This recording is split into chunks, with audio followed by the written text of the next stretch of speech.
into step with one another. You have someone to talk to be with, to socialise with.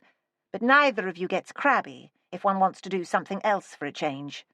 At least that's how it is with Douglas and me." It was to be some time before Maisie felt ready to go back over the many notes she'd made on the case of Eddie Pettit. An investigation she could never quite get out of her mind. She had no need to provide a formal report to her original clients, but she felt drawn to putting down her thoughts in writing, to recount the case and the many tributaries she'd followed to discover who was responsible for Eddie's death. She read through the pages again and again, making corrections and alterations, and soon realized she was ready to embark upon the ritual of her final accounting. She had learnt the importance of this step when she was first apprenticed to Maurice. He had instructed her that it was important to reflect upon each stage in the process of solving a case, perhaps to visit certain people again, or to walk a given route that she'd followed during her investigation. The final accounting was key to coming to the next new case renewed and ready for another challenge. It was not a means of forgetting, but of assigning completed work its place, as if it were freshly laundered linen, starched, ironed, folded, and put away in the airing cupboard. Her first stop was Bookham's, where she planned to drop in to see the manager, but, as luck would have it, as she approached the door leading to the office, the secretary she'd spoken to on her previous visit was just leaving. "Good morning. Miss Marchant, isn't it?" said Maisie. The woman looked up, startled. "Oh, golly, you made me jump. I was looking down, not where I was going. Mr. Mills isn't here any more, if it's him you want to see." "Oh, dear. Nothing serious happened to him, I hope?" "No," said Miss Marchant. "Least I don't think so. He was moved to another factory owned by Mr. Otterburn. Now we've got a new manager, only he's sort of higher up, and he's overseeing the modernisation that's going on." "Modernisation? What are they doing?" "They're shutting the factory down in stages so as not to completely stop production, but they've got all these new safety measures and new machinery going in so that there's no accidents. We already knew that there was work on the cards, but they're doing something much bigger now, a brand new, much wider conveyor system for a start. And they're spending a bit of money making sure we're not operating with a short staff, and that everyone on the shop floor is trained properly, especially for emergencies. It's on account of Mr. Pettit's accident that all this is happening." She shrugged. "So, it wasn't for nothing that he died. At least it won't happen again. The horses are all gone now, though. And that's a shame. I suppose it's all in the name of progress. There was a bit of an uproar, to tell you the truth, what with Mr. Pettit's death and how he loved them horses.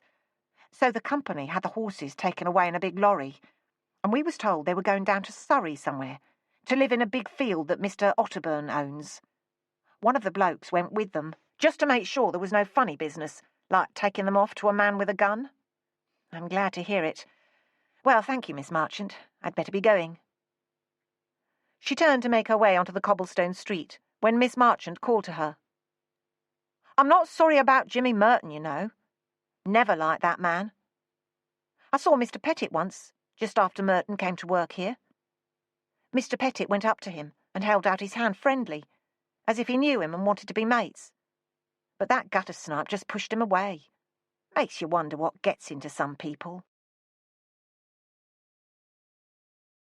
Evelyn Butterworth answered the door, brush in hand and purple paint smeared across her forehead. "Miss Dobbs, Maisie, what a lovely surprise. Do come in, but please mind where you stand. Let me put this down and wash my hands. I just thought I'd drop in to see how you're getting on." Maisie stepped through into the small sitting-room cum bedroom and stood by the window, touching the windowsill first to ensure it wasn't wet. Evelyn had painted the small flat and put up new wallpaper and curtains. She came back into the room, wiping her hands with a cloth. "I was refinishing the kitchen table. I thought I'd give it a new lease on life with a different colour." She looked around the room, then at Maisie. "What do you think?" "I think you've done a grand job," said Maisie. "Everyone pulled together to help. In fact, I could have probably furnished a house with all the offers that came my way." I thought I'd bring you a gift for the flat. Maisie held out a box. It's not quite your grandmother's china, but I think Susie Cooper's designs are quite lovely. A bit different. I hope it's all right, and you can exchange it for another design if...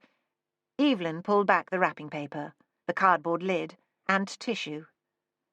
Oh, my! This is wonderful! So bright and modern. Thank you, Miss Dobbs. I should thank you, Eve. You helped me enormously, and you've lost an awful lot. Evelyn Butterworth pressed her lips together, as if to stem her emotions. Well, as my grandmother always said, you just have to get on with it. And she was right. You can't wallow, can you? So I got stuck in and sorted myself out. I miss Bart more than I ever imagined, but I've made this place so new, it's different. I don't think he would have liked it, if I'm honest. As long as you like it, that's the most important thing, said Maisie. I'd put the kettle on and invite you to stay, but the chairs are covered with a sheet, and I've not even had a chance to nip out to the shops for milk today. But would you come back next week? Everything will be perfect then. As Maisie stepped along the path, she turned back and saw Evelyn Butterworth standing by the window. She waved farewell and received a wave in return. And as she made her way to the underground station, it occurred to her that Evelyn had wisely created a vibrant cocoon in which to heal. It would not be long before she spread her wings. Billy had been discharged from hospital and was convalescing at home. Maisie had arranged for her solicitors to remit payment of his wages by messenger each week. She thought it best to draw back from delivering the money herself. She wrote one letter, wishing him a good recovery and assuring him that his job was waiting for him as soon as he was well. She explained that she would love to visit, but understood they had a busy household and would wait to hear from Doreen to see if it would be convenient for her to call. The letter arrived one morning in early May, when it seemed the spell of unexpected fine weather was about to come to an end. It was penned in delicate cursive handwriting on a vellum note card. Doreen must have invested in good paper to write to her customers, who seemed to be increasingly well-to-do. Maisie had never taken account of Doreen's handwriting before, and felt it revealed someone who took care to do things properly, who liked her house in order, and who had received a good education. In truth, she realized she knew little about Billy's wife, except that she came from Sussex and met Billy while he was convalescing from his wounds towards the end of the war. The letter invited Maisie to tea on Friday afternoon. Maisie penned a plain postcard by return post, accepting the invitation. Bringing a small toy for each child and a basket of fruit, Maisie spent the better part of an afternoon with the family. Billy's boys were as boisterous as ever and were sent to play in the garden, where Billy's mother sat in a chair with a blanket across her knees and tapped a wooden spoon on the side of the chair every time a boy threatened to misbehave. Maisie suspected the spoon would never be used to mete out discipline, though it proved a powerful deterrent. Billy looked well, if a little more unsteady on his feet than usual. He promised to be back at work in a couple of weeks, perhaps sooner. "I can't keep taking money for nothing, miss." "It's not for nothing. It's my obligation to an employee who was injured while working. But I'll be glad to see you back when you're ready." At that moment, Doreen came back into the room. Little Meg had just woken from a nap. Her eyes were half open, her cheeks peach-pink with sleep. Billy's wife had said little to Maisie since she arrived. There was a greeting and gratitude expressed for the gifts. She asked questions about how Maisie was keeping and how she would like her tea. But now, Doreen Beale walked straight towards Maisie and held out the baby for her to take, placing the beloved new daughter in her arms with pride. Maisie cradled little Meg Beale and looked into her eyes. "She's like her mum, isn't she?" she observed, and was comforted by Doreen's radiant smile. It was a smile that matched her own, which was not just for the warmth of a dear child held close to her heart, but for the knowledge that she was forgiven. She wanted to go to Box Hill, but rather dreaded a walk on her own, so she suggested to James that they could take Priscilla's sons down for an afternoon of kite-flying. You do realise that this means we won't have the energy to go out for a week, don't you? Said James. The Beale boys may be rascals, but Priscilla's toads are demons. Come on, you'll love it, you know you will, said Maisie. Yes, I know. It'll be great fun. The previous visit to Box Hill had been one that opened Maisie's wounds. The planned day of kite-flying was, she thought, something that would lighten the dark shadow left by John Otterburn's predictions. The boys ran back and forth, chasing downed kites, screaming at one another to keep a kite aloft, or simply running around making noise. I'd forgotten those boys have such big voices, said James. This reminds me of school. Don't worry, they'll sleep on the way home. So will I. You're driving, Maisie. Your new car? Any car that I fall into, my dear. Maisie called out to Tarquin to pull in his kite, and ran to help him untangle his fingers from the string. And as she felt the smaller hand in hers, she thought of his father, and the lengths Douglas would go to make sure his sons were at liberty to run, to yell, to play, and to know joy. She remembered his words by heart. I fought for them to have the freedom to laugh, to tease each other, to climb trees, and to run headlong into the world. The journey home to the Holland Park mansion where Priscilla and her family lived was as James predicted. Maisie drove while James slept in the passenger seat next to her, the boys curled together like puppies in the back of the motor car. Douglas and I have had the most wonderful day, and Eleanor has enjoyed a brief respite from the fray. You must stay to supper. Oh dear, if you can remain awake, that is. Priscilla looked from Maisie to James. I'm starving, actually, said James. Me too. We'll stay to supper, but probably make it an early night. The boys have worn us out. You've got colour in your cheeks, though. Come on, let's get some drinks. I think our trusty cook is preparing rainbow trout this evening. With the boys in bed, Maisie and James enjoyed an informal supper with Priscilla and Douglas. It was as they were lingering over brandy that Priscilla announced that she would rather like to show Maisie a new gown that had just arrived from Paris. The women left the table and went to Priscilla's sitting room upstairs. I thought I would never get you alone, said Priscilla. Pris, I believe James and Douglas could see through that gown ruse with ease, said Maisie. And what's wrong? Nothing's wrong, except, I have to say, things seem to be going rather well between you and James, despite your predictions of an end to it all. I think we may have found our place with each other, said Maisie. Is he still going to Canada? Yes, but we're not sure when.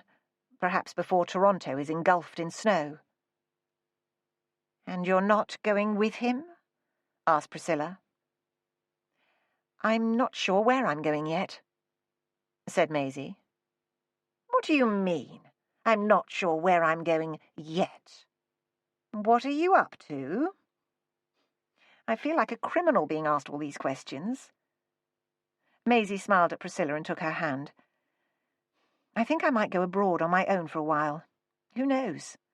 James might join me, or I might join him until I want to move on, or we may never see each other again, though I believe we will. I want to see more of the world while I can, and I want to be unpredictable. I want to learn something, Priscilla. I want to learn how to just let things happen sometimes. I think I want to find out what it's like to approach a corner without constantly trying to be prepared for what I might encounter when I round it. Yes, it does make the load rather heavy if you carry tools for every eventuality. Where might you go? You could start in Biarritz, if you like. The villa's there at your disposal. We'll see. I'm not sure where or when. It might be years. Or I might go somewhere just for a couple of weeks. I don't know. I'm only sure it's something I must do. On the following Monday morning, she parked in Horseferry Lane, north of the river, stopping at a flower stall on her way to Lambeth Bridge. She bought a large bouquet of spring flowers for Maud and Jenny, and a second smaller bunch. Halfway across the bridge, she leant over and looked down into the swirling greyish-black water. She thought of Bart Soames and of Jimmy Merton, and whispered the words, "May they know peace." She allowed the small bunch of flowers to fall into the river, to be carried along past Parliament, past the pontoon where she'd spoken with a young police constable, past the docks, past plenty and poverty, past factories and fields. Walking around Covent Garden Market was, for Maisie, like meandering back into her childhood. Once again the porters ran to and fro, as the lorries jockeyed for position with horse-drawn carts. There were calls back and forth between the costers, and men waving to each other, crying out prices. It was a fine May day, one of those afternoons when, in the sunshine, a coat might be taken off, or a gentleman could be seen lifting his hat to wipe his brow, or a costermonger pushing back his cap to run his fingers through sweat-dampened hair. In time she made her way to Sam's cafe, and asked Sam if she might take a couple of chairs out onto the flagstones to sit in the sun. "Course you can, Maisie," said Sam. "What can I do for you today?" "Thank you, Sam. I'm waiting for someone. We'll decide what we'd like then." "Just you sit there in the sunshine and give me a shout when you're ready, love." She watched a coster bring his horse to a halt across the road. He jumped down from the cart and went to the horse, running his hand down the sturdy, feathered left front leg of the piebald Welsh cob, and lifted the foot. He brushed off the hoof with his hand, then pulled a pick from his back pocket, and popped a stone caught in the shoe. The man released the horse's leg with a gentleness that belied his gruff appearance, then rubbed his hand across the beast's thick neck, and was nuzzled in return. He fitted a nosebag of oats, and the horse was left to eat, while the man went to talk to a friend. Maisie thought she saw, in the market before her, the world in miniature. People going about their business, the horse and the motor car sharing the road, as if past and future were trying to get along. There were rich and poor, and people in between, jobs to do and mouths to be fed, schools to be attended, lessons to learn and unlearn, and life went on its way, like the river. Everyone was doing what they had to do to maintain or better their lot, to stop themselves sliding, or to earn a few more pennies. Her thoughts turned to John Otterburn and his predictions. When her investigation ended, she had asked Jack Barker if he had copies of old newspapers going back to the beginning of the year, and he didn't disappoint, bringing a boxful to her office one afternoon. She added them to those procured and read throughout her work on the case, and one day went through each newspaper, cutting out columns of news and strips of headlines, laying them out like daisy chains across the table by the window in her office. Every story was another brushstroke in an image of terror. At the end of March, Germany's Herr Hitler had been given powers of dictatorship, and since that time, decrees to disenfranchise the Jewish population had moved on apace, with Jewish men and women barred from government work, then from owning businesses and from the practice of law. Since the Manchester Guardian had printed an article in early April entitled "The Terror in Germany," recounting ways in which the Nazi government was hiding the truth of its actions, even more worrying revelations had come to light in the weeks to follow. John Otterburn had been quick to unleash a torrent of inflammatory headlines in every one of his newspapers. But now, as the sun shone on an ordinary spring day in London, her thoughts turned to Eddie once again, and how he must have felt, how his confusion upon suffering a manipulation he was ill-equipped to understand must have darkened his simple days. And it occurred to her that perhaps they were all like Eddie. Perhaps they were all unknowing, influenced to think in a given direction by men who believed themselves visionaries. She had not decided whether such a thing was wrong or right, or fell somewhere to the centre of those two bookends of morality. "There you are," James called to Maisie as he walked towards her, his black pinstriped suit looking out of place in the market. He sat down beside her, leaning back into the chair. "If you hadn't told me about this cafe, I would never have found it. Lovely out here in this bit of sunshine, isn't it? What are we having, by the way?" "Ice cream," said Maisie. "Ice cream?" He began to laugh. "Sometimes you surprise me, Maisie." "Sam has the most delicious flavours. He makes them all here at the back of the shop. My father would bring me here when I was a child for a special treat. I particularly like the hazelnut with a little chocolate sauce on top. Sam will put it in a cornet or a bowl, whatever you want." "That's good enough for me. I'll never make it back to the office, though." Maisie shrugged. "Does it matter? The Compton Corporation won't collapse if we go for a walk, will it?" Maisie called out to Sam, who brought 2 cornets, each with chocolate rippling across a rounded ball of ice cream. "Isn't this lovely, Maisie?" said James. "Watching the world go by while dripping chocolate down a new tie and my favourite suit." "And my chin and my blouse," added Maisie. Then they sat back in silence, eating ice cream, each with their own thoughts, watching their world go by. The end. You have been listening to Elegy for Eddie by Jacqueline Winspear, narrated by Julie Teal. Want to find out more about Whole Story audiobooks? Visit us at www.wholestoryaudioBooks.co.uk. Here you'll find hundreds of best-selling titles, together with sound clips, narrator profiles, author interviews, and much more. Alternatively, contact us using the details on the cover to receive updates on new releases. Whole Story Audiobooks. The whole story, as the author intended.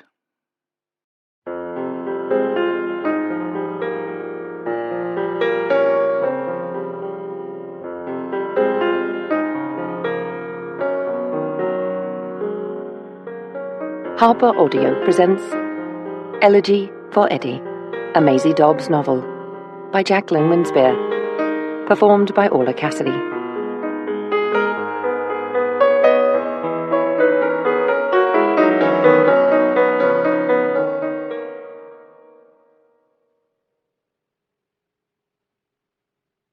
For evil to happen, all that is necessary is for good men to do nothing. Edmund Burke. Once in a while you will stumble upon the truth, but most of us manage to pick ourselves up and hurry along as if nothing had happened. Winston Churchill. Prologue. Lambeth, London, April 1887. Maudie Petite pushed the long broom back and forth across the wet flagstones, making sure every last speck of horse manure was sluiced down the drains that ran along a gully between the 2 rows of stalls. Night work at Starling's brewery suited Maudie, because the grooms and drivers were just leaving when she arrived in the evening, and there was only the night watchman there, and 1 stable boy who slept in a hayloft over the harness room, just in case a horse was taken ill. Maudie was all of 16, and though an observant woman with a measure of common sense could see that she was in the final weeks, if not days, of pregnancy, her long skirts and a loose blouse topped with an old coat served to cloak her condition. Disguise was crucial, because if the governor found out, she'd be out on her ear with a new baby and no job to keep the poor little scrap. Maudie had been born in the workhouse, and she was determined that not only would she not be going back there, but her baby wouldn't be born in the workhouse either. From the time she was 12 years of age, Maudie had cleaned the stalls at the brewery every night, and then gone on to the morning shift at the pickle factory, and sometimes picked up a bit more work at the paper factory in between. She had precious few hours each day to mind her own business, but considered herself lucky to have a roof over her head and fellow lodgers who looked out for her. Jenny and Wilf were brother and sister, born in the workhouse a few years before she came into that ugly world. But as luck would have it, all 3 managed to live beyond the age of 10 to find honest work outside, and they stuck together, eventually renting 2 upstairs rooms on Wethershaw Street from Mabel Hickmott, who was, as Jenny often said, Madam by trade and Madam by nature. All the same, Mabel left them alone and didn't want to know their business, as long as she had the rent money in her hand on time. "Oh!" Maudie bent double, clutching her swollen belly with one hand and holding on to the brass bars of a stall with the other. The old mare, Bess, turned away from her feed and came to investigate the noise. "Shh, Bess. It's only the baby moving, love. You go back to your mush. Go on." The mare nickered, brushing her soft mouth against Maud's fingers. Maudie loved the mare. The draught horses at Starling's were all geldings, but Bess had been there for years, and was used to draw the governor's cart when he went out to the pubs to check on business. They said that having the old mare at the stables kept the geldings in check, that she'd sort out any funny business with just one withering look across the stalls. Some of the stable lads were a bit scared of her, having felt a nip when they brushed her too hard. But Maudie always kept a treat for Bess, and would stop for a moment to run her fingers through the horse's mane. "Oh, dear God, Bess, my darling, the baby's coming, and here I am in a manure gully." Maudie pulled herself up and began walking up and down again, pushing the broom back and forth, even though the flagstones were now as clean as anyone had ever seen them. "Got to keep moving, haven't I, eh, Bess? That's what Jenny said to do, if she wasn't at home when the baby came." She blew out her cheeks and stopped to rub her back. The horse did not return to her mush, but stood watching as Maudie walked first one way, then the other. The girl's work didn't end until midnight, after the brass fittings on the stalls had been cleaned and the floor of the harness room was spick and span. She needed the money. Good Lord, she needed the money, especially if she couldn't go to the pickle factory tomorrow, so she had to carry on. She clenched her teeth to stop herself from crying out again. Then she dropped her broom and reached out towards the bars of the stall once more. "Oh no, the baby's really coming now." She was alone. The stable lad and night watchman were likely playing cards and taking a nip or two of whiskey in the feed room, which was just as well. She didn't want anyone to know. She just wanted to lie down and have her baby. Taking a deep breath, she slipped the latch on the mare's stall. Old Bess stood back and nuzzled Maudie's pocket, then moved her nose across the rise of her belly. "That's right, old love. My baby's in there, and he's wanting to come out. Let me lay down with you just for a minute. He might change his mind, and the pains will stop." Maudie piled hay in the corner of the stall, covered it with her coat, and lay atop the softness. Old Bess leaned down and nickered, her nose close to the girl's head. "Leave me be, Bess, love. I'm all right. In truth, I am." Soon the pains became almost too much to bear, and as she felt the baby move, Maudie clutched at her underclothes and pulled back her skirts. Tears cascaded down her face, tears for the pain, tears for fear she'd be found out, and tears of terror, because she might end up in the workhouse once more. Again and again she took a deep breath and pushed, and at last felt the baby's head, then his shoulders, and then in her arms her son, who squealed, announcing his arrival. "Oh, Bess! Oh, Bessie! Now what am I to do? Now what? I don't know what to do." Still crying, she started to clean the baby with the sleeve of her blouse. The mare leaned towards the baby boy, squirming in Maudie's arms, and began to lick his head, then his arms. Maudie lay back, astonished, exhausted, and too worn out to push the giant horse away. Then the mare looked up, her ears twitching back and forth. "You there, Maudie? Maudie, you there?" It was the stable lad. "I'm here." She almost faltered, and without thinking placed her hand across the baby's mouth for fear he would cry. Then she unbuttoned her blouse and lifted him to her breast. "Just making a bit of water in the mare's stall. If you don't mind turning your back and walking out again, Harry Nutley." Bess was standing by the door to her stall, looking out and giving young Nutley the eye that said that if he came close, she'd go for him. "Well, we've just brewed up and there's a cuppa here for you, if you want it." "Much obliged, Harry. I've just got to do the brasses and the harness room floor. Then I'll be going home." "All right, Maudie." She heard his footsteps recede into the distance and muffled voices as he and the night watchman continued on with their talk. Jenny had never told Maudie what to do if there was no one to help when the baby came, but she knew she had to cut the umbilical cord. She pulled a length of ribbon from her underskirt, tied the lagging cord in 2 places. Then the new mother leaned forward and used her teeth to separate her son from her body. She breathed deeply, looked down at the baby as he continued to suckle. "What shall we call him, eh, Bess?" she whispered. "They say my dad was an Edwin. Not that I ever knew him. Died from the consumption before he even saw me. So I'll call him Edwin. Little Edwin Petite. Got a ring to it, eh? Eddie Petite?" And as if the mare had understood every word, she stood over mother and child and nickered.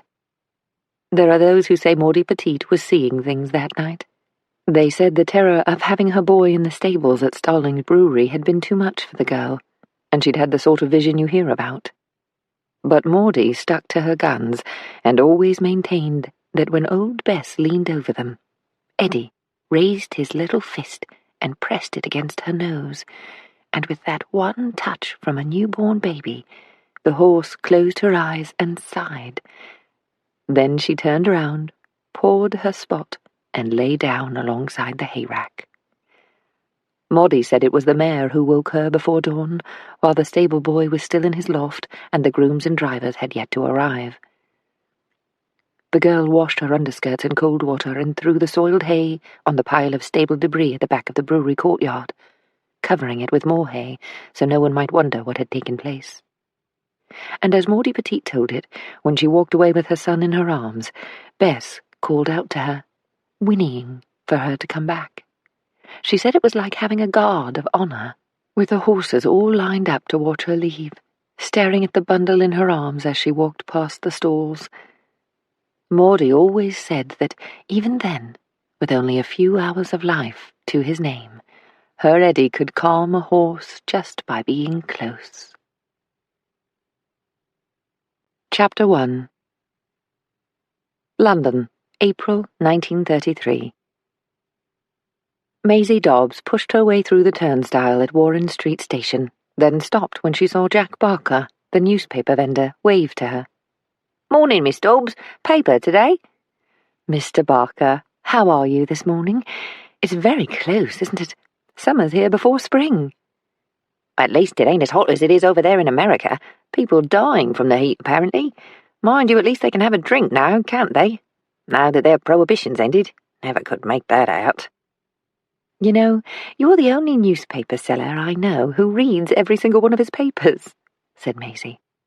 She took a coin from her purse and exchanged it for the day's Times. "And there's been a lot to read this year already." "Ever since all that business about the bodyline bowling over there in Australia, it seems it's been one thing after another. And not very nice things either. Not that I hold with bad tactics in cricket, whether it's ours or theirs, but I'm glad England kept the Ashes all the same. Mind you, not my sort of game, cricket." "Jack, I have to confess, I still don't know what that was all about. I never could quite understand cricket." Maisie's comment fell on deaf ears as Jack Barker continued his litany of events that had come to pass over the past several months. "Then there was all the noise about that Adolf Hitler being made Chancellor in Germany. What do you reckon, miss? Seems the bloke's got people either worried or turning cartwheels." "I think I'm on the side of the worried, Mr. Barker, but let's just wait and see." "All right, Miss Dobbs. Wait and see. Might never happen, as the saying goes, and then we'll all be doing cartwheels, eh? At least we're not like them poor souls in Japan. I know it's a long way off the other side of the world, and can't say I've ever met one of them in my life, don't expect I ever will, but they say it was one of the worst earthquakes ever. Hundreds killed. Can't imagine what that would be like, you know, the ground opening up under your feet." "No, neither can I. We're lucky we live in a place where that sort of thing doesn't happen." "Oh, I reckon it happens everywhere, Miss Dobbs. I'm old enough to know it doesn't take an earthquake for the ground to break apart and swallow you. You only have to look at all them who don't have a roof over their heads or a penny in their pocket to put some food on the table." Maisie nodded. "Never a truer word said, Mr. Barker." She held up her newspaper by way of a wave and began to walk away. "I'll look for the good news first, I think." Jack Barker called after her. "The good news is that they reckon this weather will keep up, right until the end of the month." "Good," Maisie called back. "Makes a nice change." "Might be a few thunderstorms, though," he added, laughing as he turned to another customer. She was still smiling at the exchange when she turned into Fitzroy Square. 5 men were standing at the foot of the steps leading up to the front door of the building that housed her office. One of them stepped forward as she approached. "Miss Maisie Dobbs?" "Yes, that's me. How can I— Oh, my goodness. Is that you? Mr. Riley? Jessie Riley?" The man doffed his cap and smiled, nodding acknowledgement. "And Archie Smith?" She looked at the men in turn. "Pete Turner, Seth Knight, Dick Samuels, what are you doing here?" "We were waiting here for you, Miss Dobbs." "Well, come in then. You could have waited for me inside, you know." Maisie unlocked the door, wiped her feet on the mat, and dropped her umbrella into a tall earthenware jar left alongside the door. The weather might be fine this morning, but she always took an umbrella with her when she left the house, just in case. "Follow me." She turned to speak again as she walked up the stairs. "Was there no one in to see you?" "Oh, yes, miss. A very nice young lady came to the door when we rang the bell. She said we could wait for you, but we didn't want to be a nuisance. Then the gentleman came down, and he said the same, but we told them we'd rather stand outside until you arrived." Maisie could not quite believe how the morning was unfolding. Here they were, 5 men she hadn't seen since girlhood, waiting for her on the doorstep, all dressed in their Sunday best, in the flamboyant way of the Cockney costermonger, a bright silk scarf at the neck, a collarless shirt, a waistcoat of woolen silk, and best corduroy or woolen trousers, all topped off with a jacket, second-hand, of course, probably even third or fourth hand, and each of them was wearing their best flat cap and had polished their boots to a shine. Maisie opened the office door and bid her 2 employees good morning as she removed her hat and gloves.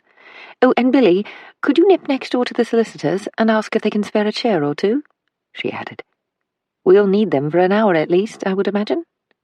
She turned to Sandra, who had stood up to usher the men into the room, which at once seemed so much smaller. "Oh, good. You've brought out the tea things." "We told the gentlemen they could wait in here, Miss Dobbs." "I know. It's all right." She turned to her visitors. "I seem to remember this lot can be particularly proud. Can't you, Jessie?" The man laughed. "Well, Miss Dobbs—" Maisie cut him off. "I was Maisie to you when I was a girl, and I'm Maisie now. There'll be no standing on ceremony. Ah, here we are. More chairs. Thank you, Billy." Maisie smiled at her assistant as he returned with several chairs stacked one on top of the other. "Come on, all of you, take a chair, sit yourselves down and tell me what this is all about. I can't ever remember having a delegation of costers greet me, and at this time in the morning." Sandra had taken the tray with china and a teapot to the kitchenette along the corridor, and in the meantime, with the men seated around her, Maisie perched on the corner of her desk. She introduced each of the visitors to Billy and waited for Jessie to speak. He was about the same age as her father, but, unlike Frankie Dobbs, he still worked his patch of London streets, selling vegetables and fruit from a horse-drawn cart. She knew the reason for the visit must be of some import, for these men would have lost valuable income in giving up a few hours' worth of work to see her. "We've come about Eddie. Remember Eddie Petit?" Maisie nodded. "Of course I remember Eddie. I haven't seen him or Maudie for years since I lived in Lambeth." She paused. "What's wrong, Jessie? What about Eddie?" "He's dead, miss. I mean, Maisie. He's gone." Maisie felt the colour drain from her face. "How? Was he ill?" The men looked at each other, and Jessie was about to answer her question when he shook his head and pressed a handkerchief to his eyes. Archie Smith spoke up in his place. "He weren't ill. He was killed at the paper factory, Bookham's." Smith folded his flat cap in half and ran his fingers along the fold. When he looked up, he could barely continue. "It weren't no accident either, Maisie. We reckon it was deliberate. Someone wanted to get rid of him. No 2 ways about it." He looked at the other men, all of whom nodded their accord. Maisie rubbed her arms and looked at her feet, which at once felt cold. But Eddie was so gentle. He was a little slow, we all knew that, but he was a dear soul. Who on earth would want to see him gone? She paused. "Is his mother still alive? I remember the influenza just after the war had left her weak in the chest." "Maudie's heart is broken, Maisie.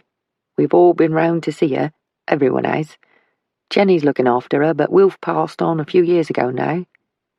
The grooms down at the bottling factory, the drivers at the brewery, everyone who looked after our horse in any of the burrows knew Eddie, and they've all put something in the collection to make sure we'd give him a good send-off.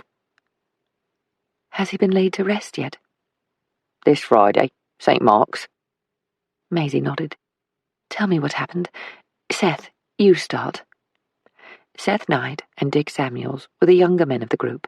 Maisie guessed they were now in their late 40s. She couldn't remember seeing them since they were young apprentices, and now they were men wearing the years on faces that were lined and grey, and with hands thick and calloused from toil. Knight cleared his throat. As you know, Eddie made a wage from the work he did with horses. There wasn't a hot or upset horse in the whole of London he couldn't settle, and that's no word of a lie. And he earned well at times, did Eddie. Reckon this was after you left the smoke, just before the war, but talk about Eddie's gift had gone round all the factories and the breweries, and last year, honest truth, mind, he was called to the Palace Mews to sort out one of His Majesty's Cleveland bays. He looked at Jessie, who nodded for him to continue. But horses don't have a funny turn every day of the week, so Eddie always made a bit extra by running errands at the paper factory. He'd go in during the morning, and the blokes would give him a few coppers to buy their ciggies or a paper, or a bite of something to eat, and he'd write everything down and— Wait a minute, Maisie interrupted Knight. When did Eddie learn to write? He'd been learning again for a while, Maisie. There was this woman who used to be a teacher at the school. She helped him. He'd found out where she was living, crossed the water, and he'd gone to her a while ago to ask if she could give him lessons. I'm blessed if I can remember her name. Apparently, he'd been doing quite well with a new customer, and it had finally gotten into his noddle that if he learned to read and write, he might be better off in the long run. He'd started to pay attention to money. I'd say it was all down to Maudie, pushing him a bit. In the past, all he did was hand over the money to her, and she gave him pocket money to spend on himself, for his necessaries. She put the rest away for him. She always worried that he wouldn't be able to look after himself when she was gone, you see. Maisie nodded. I remember her being so attentive to him, always. I was in a shop once. I think it was Weston's, the hardware store. I must have been sent on an errand by my mother. I was behind Eddie and his mum, and she made him ask for what they wanted, even though he didn't want to. She went stone silent until he'd asked for whatever it was, and then counted out the correct money. No one tried to hurry him along because people knew Maud was teaching him to stand on his own 2 feet. Seth Knight went on. Well, Eddie seemed to have a little bit more about him lately. As if he'd been keeping us in the dark all along.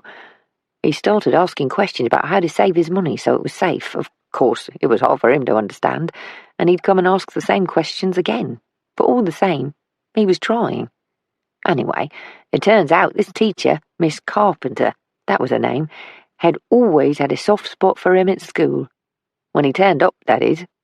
Trouble with Eddie, as you know, he'd always been happier around horses, so even as a young boy, when he got a message to go and sort out a horse, Maudie never stopped him. And to be honest, they needed the money, being as it was only the two of them. Wilf and Jenny were there to help out, but Maudie always said they needed everything they had to take care of themselves, especially with Wilf coming home gassed after the war. He might as well have died at Plug Street Wood, the way the pain took it out of him after he came home, and he was older than most of them. He wasn't a young man when he went over there. Seth took a deep breath and looked down at his hands, the palm of one rubbing across the knuckles of the other. Anyway, going back to Eddie, he'd started to write down the odd note when the blokes at the factory gave him their instructions, and I, for one, think he could understand more than anyone gave him credit for. In any case, he always came back with what they'd asked him to get for them, and he never made a mistake. There was silence for a few moments, and Maisie knew that everyone was likely thinking the same thing, that Eddie wasn't really gone, that he was as alive as the stories about him. Go on, Seth. I don't know if you've ever been in Bookham's, but them rows of paper are massive. They come out on a belt as wide as this room, and then they go straight on to the lorries. Bookham's are going over to lorries now. He sighed and rubbed his forehead. But they've still got a few old horses there, stabled out the back, for when the lorries pack up and won't go, which is more often than the horses went lame, and that's a fact. Maisie could see beads of perspiration forming on the man's forehead, and the other men changed position or folded their arms. "Take your time, Seth," she said. Seth Knight pulled a handkerchief from his trouser pocket and rubbed it across his brow.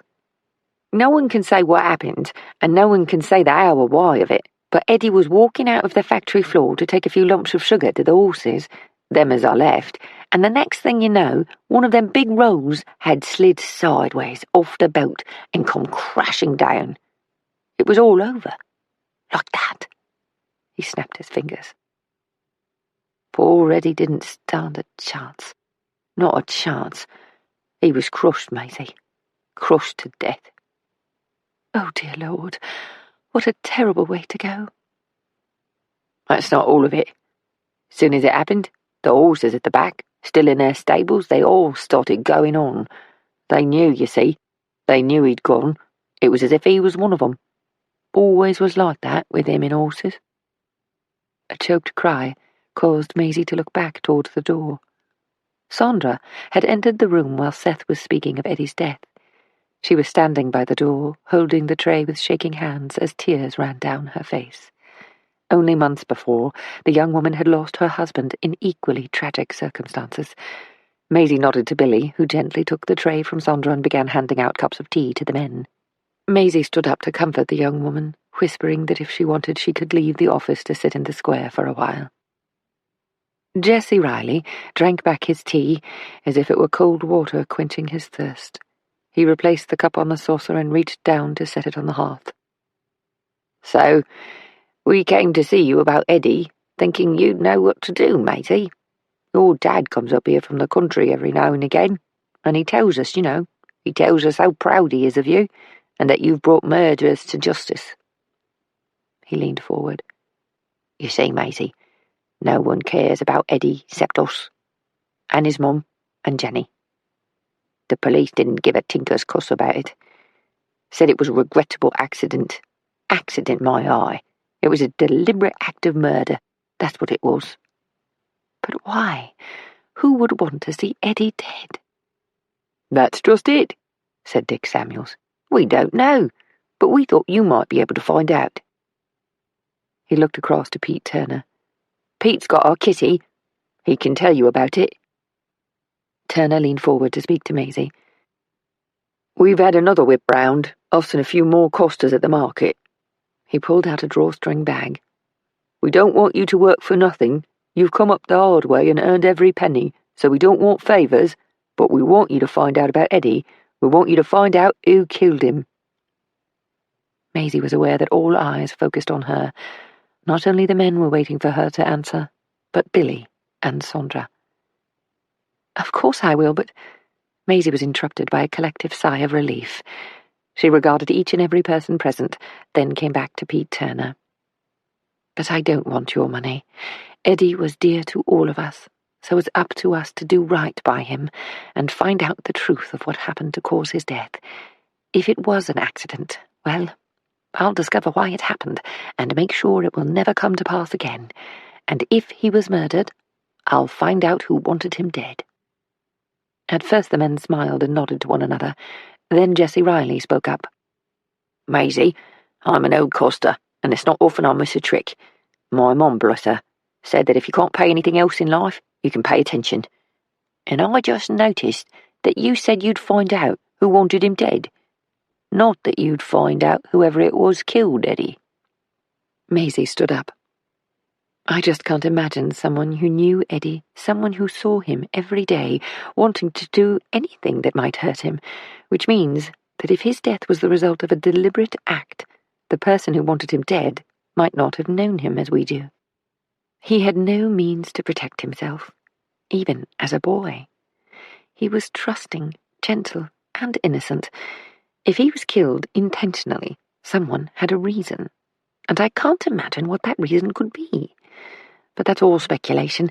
In any case, my assistant, Mr. Beale—" The men turned to look at Billy. Maisie continued.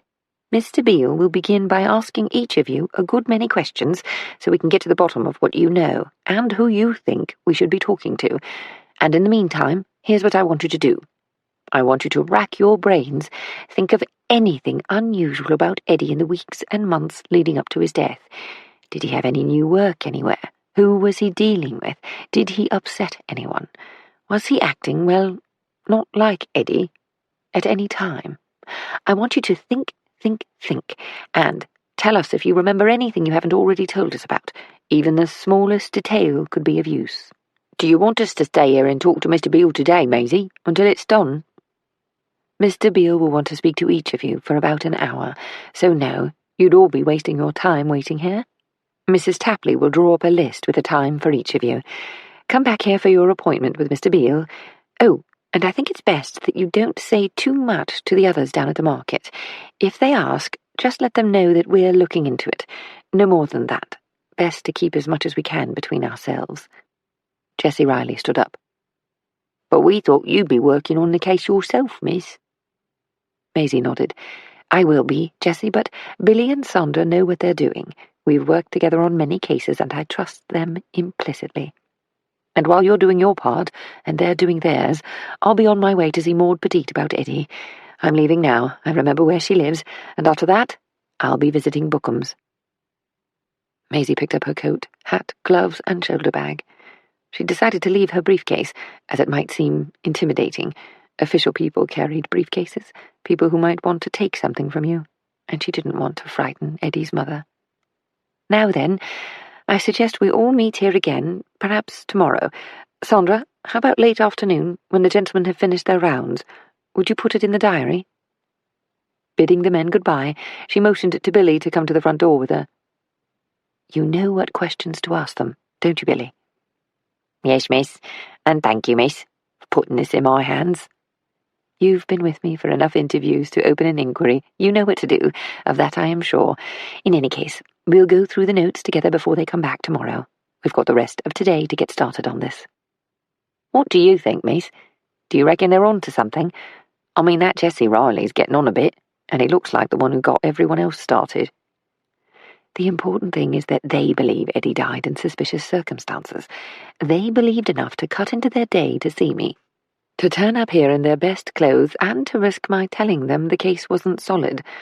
The fact that they took the chance, and then had the whip round to get the funds to start an investigation, that's more than enough for me, Billy. More than enough. She pulled her umbrella from the earthenware jar, and as she opened the door she turned to her assistant.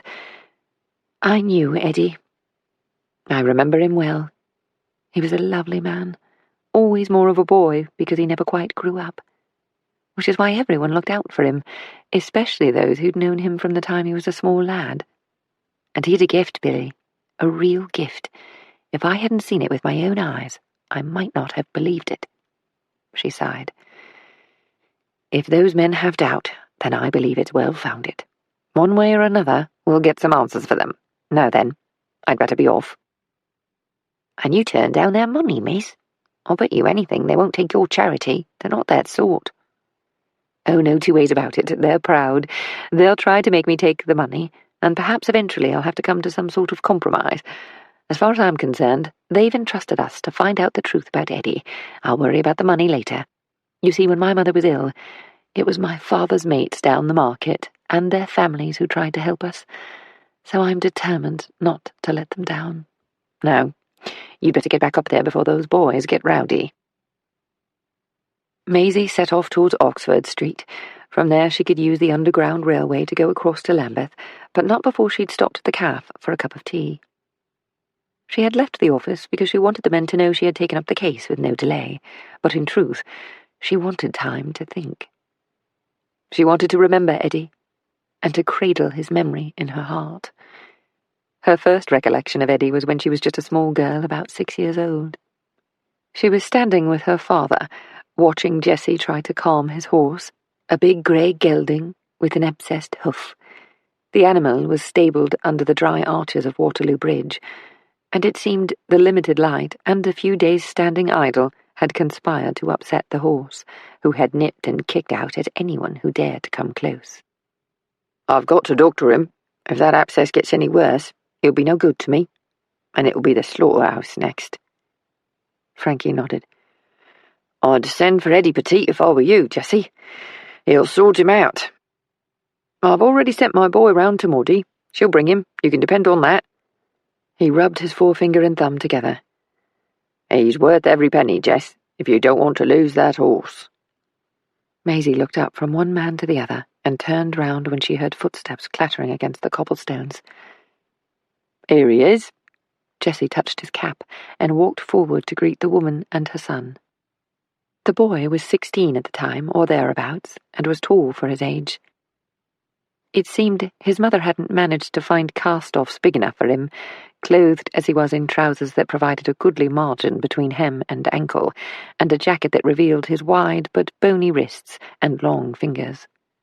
His eyes were large, and when she looked into them, Maisie thought it was like looking at the eye of a cow or a horse.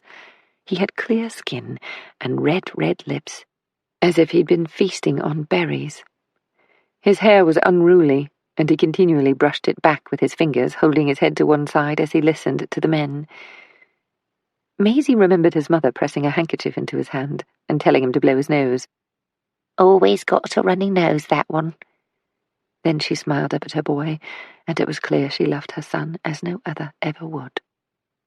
Jessie began to speak, but it was as if the boy hadn't heard a word, for he walked forward and took the latch off the stable door. "Be careful, lad. He's—" Maudie touched Jessie on the arm. "Don't you worry. Eddie knows what he's doing." The boy stepped into the stable with calm confidence.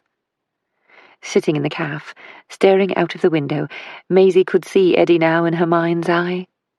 And she could feel exactly the curiosity she experienced that day, watching the boy as he opened the door. Now he seemed to change when he entered the stall. They could not see what Eddie was doing, but could hear his soft voice, talking to the horse, as if they were in deep conversation. He did not shout, nor did he make a plea. He simply talked to a friend. Within 2 minutes, he had slipped a halter on the horse and was leading him from the stable. The horse with his head low, trusting. "Got hot water for me to do his foot, Mr. Riley?" "I don't believe it. Truly I don't." Riley pulled a kettle off the brazier he'd set up on the cobblestones and poured the water into a bucket. "Him just don't like the dark. None of 'em do, but most of the time they're too tired to say anything about it. Him's had a chance to think about it, what with his foot, and he don't want to be here any more." "Well, he's got to be, for now, or he'll end up on a dinner plate. Can't have a horse who doesn't work for his keep." Riley walked towards the horse, but Eddie stopped him. "I'll do that, Mr. Riley. Best I doctor him today." Maisie watched as Eddie cared for the horse, who seemed as soft as a kitten with Eddie there. He soaked the hoof, then dried it, and applied a bread poultice, wrapping the hoof to secure the paste before leading the horse back to the stable. He remained in the stable for another 5 minutes, perhaps more, talking to the horse with a soft voice. Then he emerged, turning to put the latch on the door, and as he joined the men, his mother and Maisie, the confidence seemed to ebb from him. He had nothing to say to those gathered. Jessie handed Maudie a few coins, and she nodded, and while the men began to clean up around the stables, Maisie watched mother and son walk away along the cobblestones, the small, rosy-faced woman and the tall boy walking along in a loping gait, his arms held out at his sides, his head lowered to listen to his mother as she spoke to him. Maisie remembered thinking that he reminded her of a storybook character, a gentle giant. Maisie set down her cup and looked up at the clock on the wall. It was almost 11 o'clock.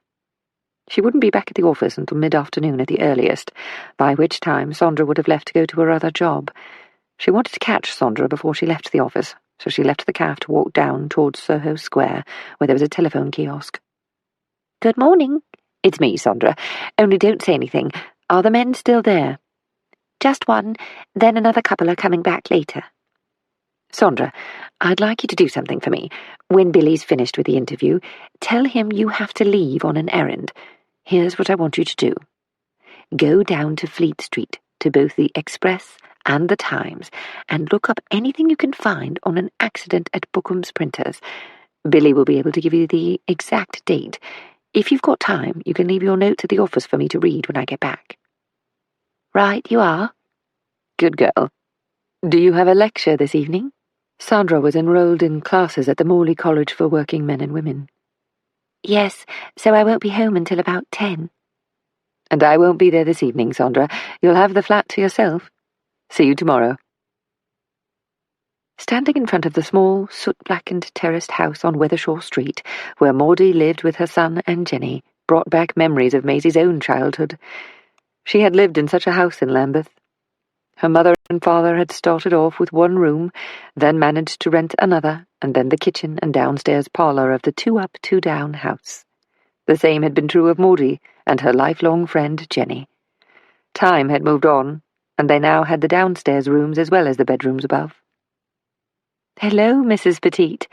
Maisie remembered that the woman had always been referred to as Mrs. Petite, out of respect for her son, even though she had never married. "I don't know if you remember me, but—" "Of course I remember you. You're Frankie Dobbs' girl. Went across the water to work, and ended up doing well for yourself. But didn't you come back here to live in Lambeth a few years ago?" "Yes, Mrs. Petite. I lodged at the boarding house on Solomon Street for a while." Maisie leaned forward.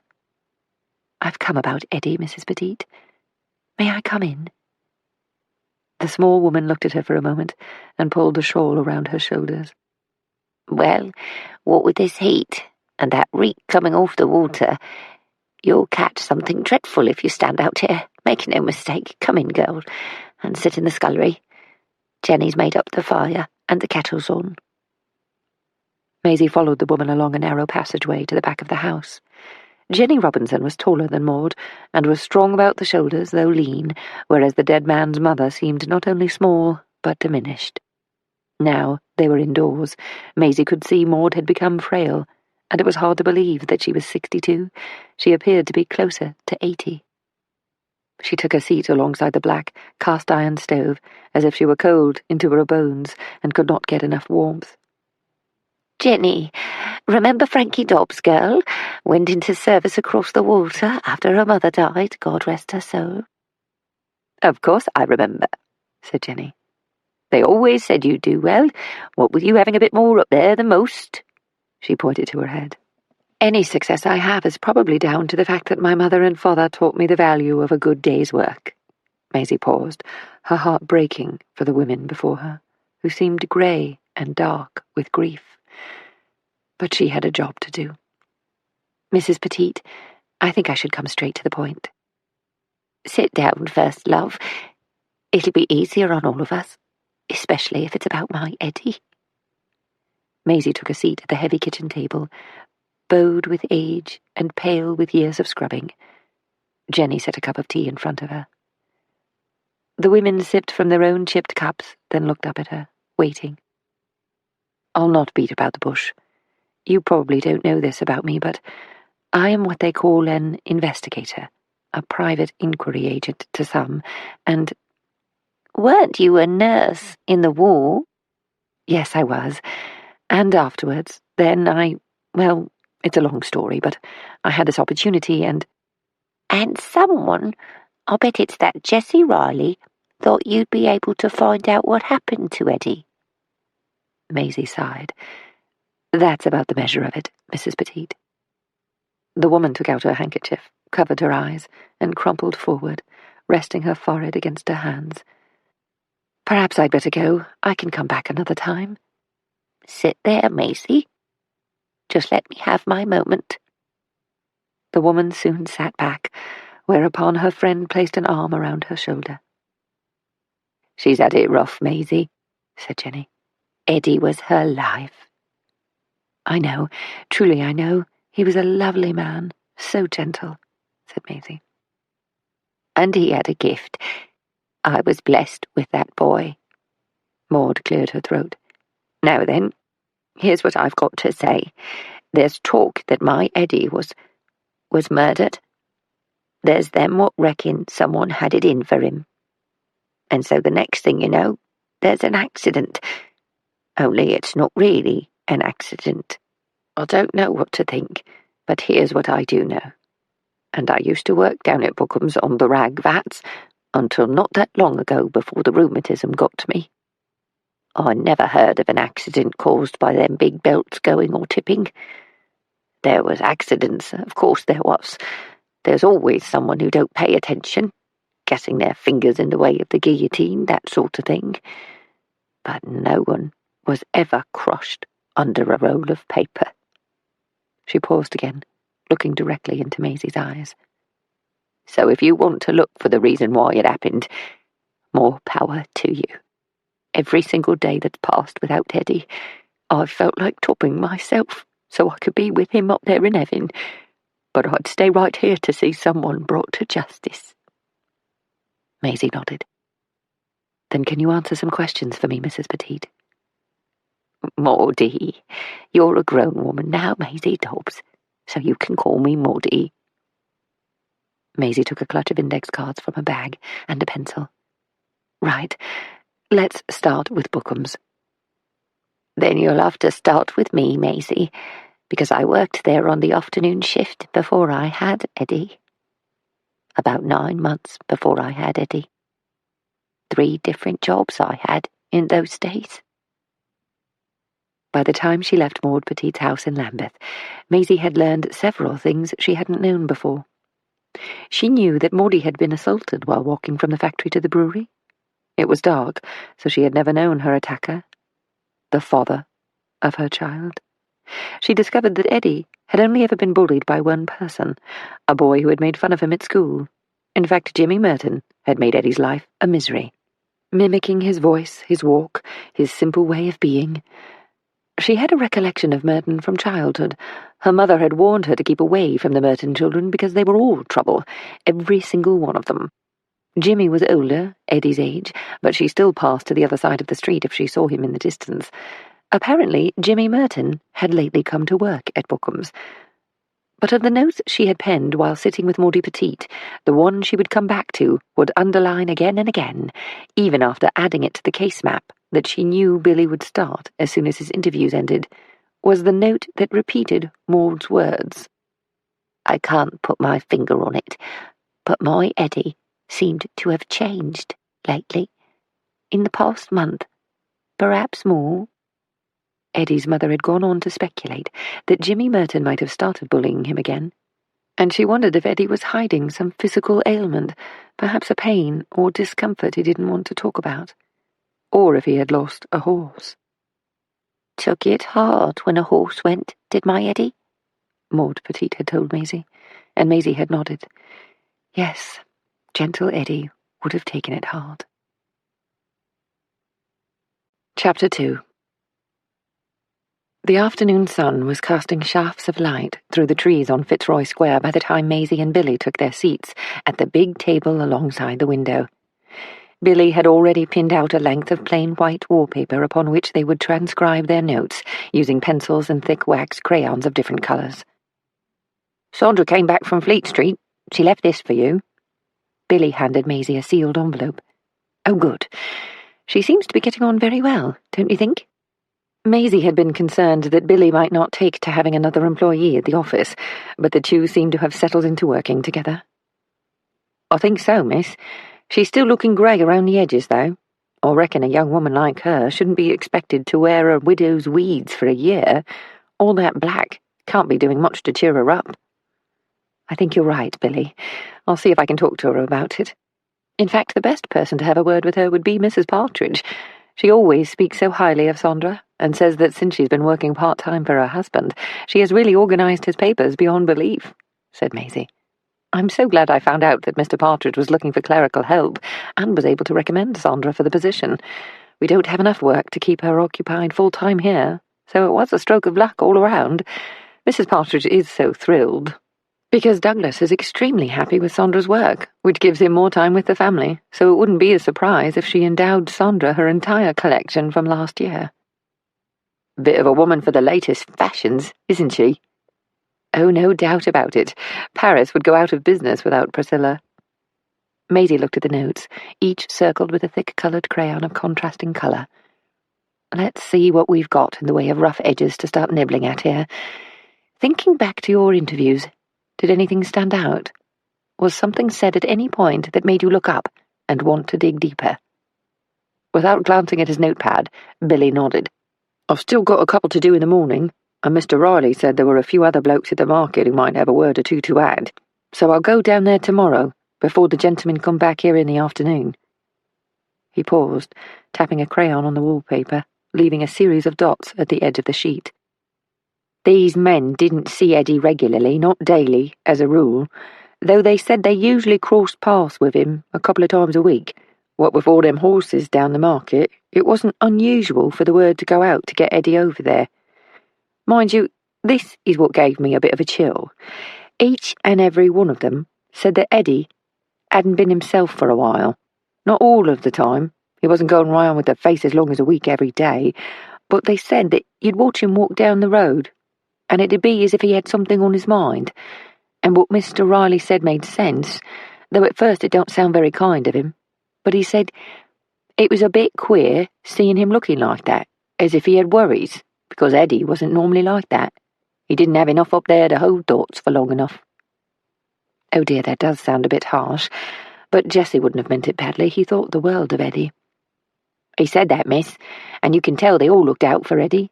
Mr. Riley told me that Eddie's thoughts weren't in his head, like with most people." Billy put his hand on his chest. "He said that this is where Eddie held his thoughts, and when he saw him looking, sad, he was worried that his thoughts had started weighing upon his heart, and his heart was the best of him."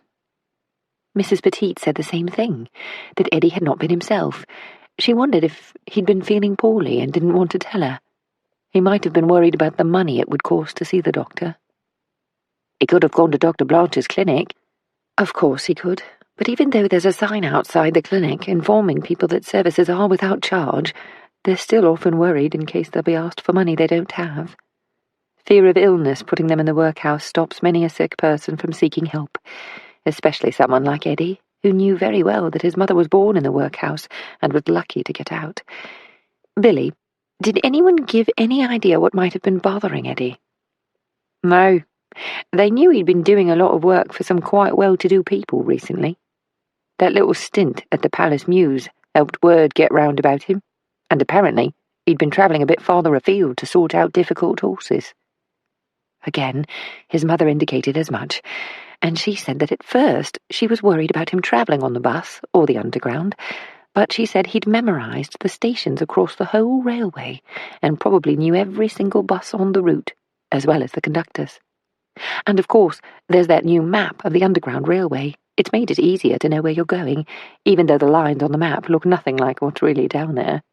Eddie had a good memory for the little details.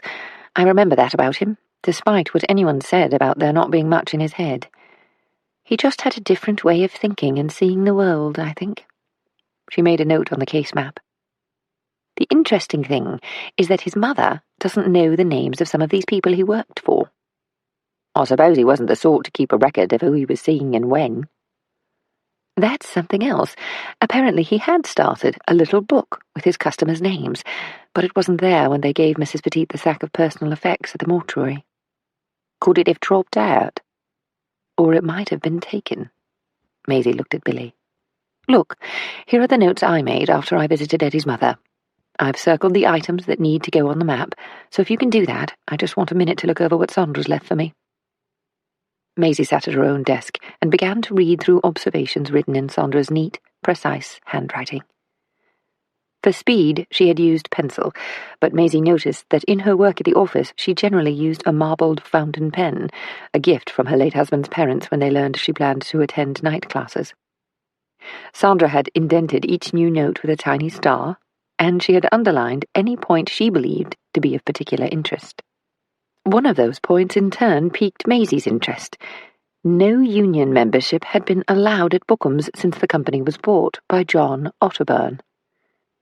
Otterburn was the owner of daily and weekly newspapers throughout Britain, in particular the London Daily Messenger, a newspaper that had garnered a wide readership in the past 3 decades.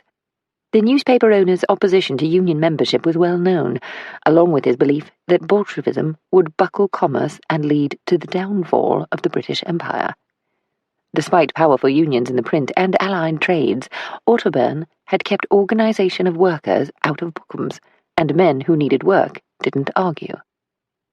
From Sandra's meticulous notations, she learned that Otterburn had visited Bookham's himself following the accident, promising a full inquiry and an investigation into safety procedures at all Otterburn factories and offices.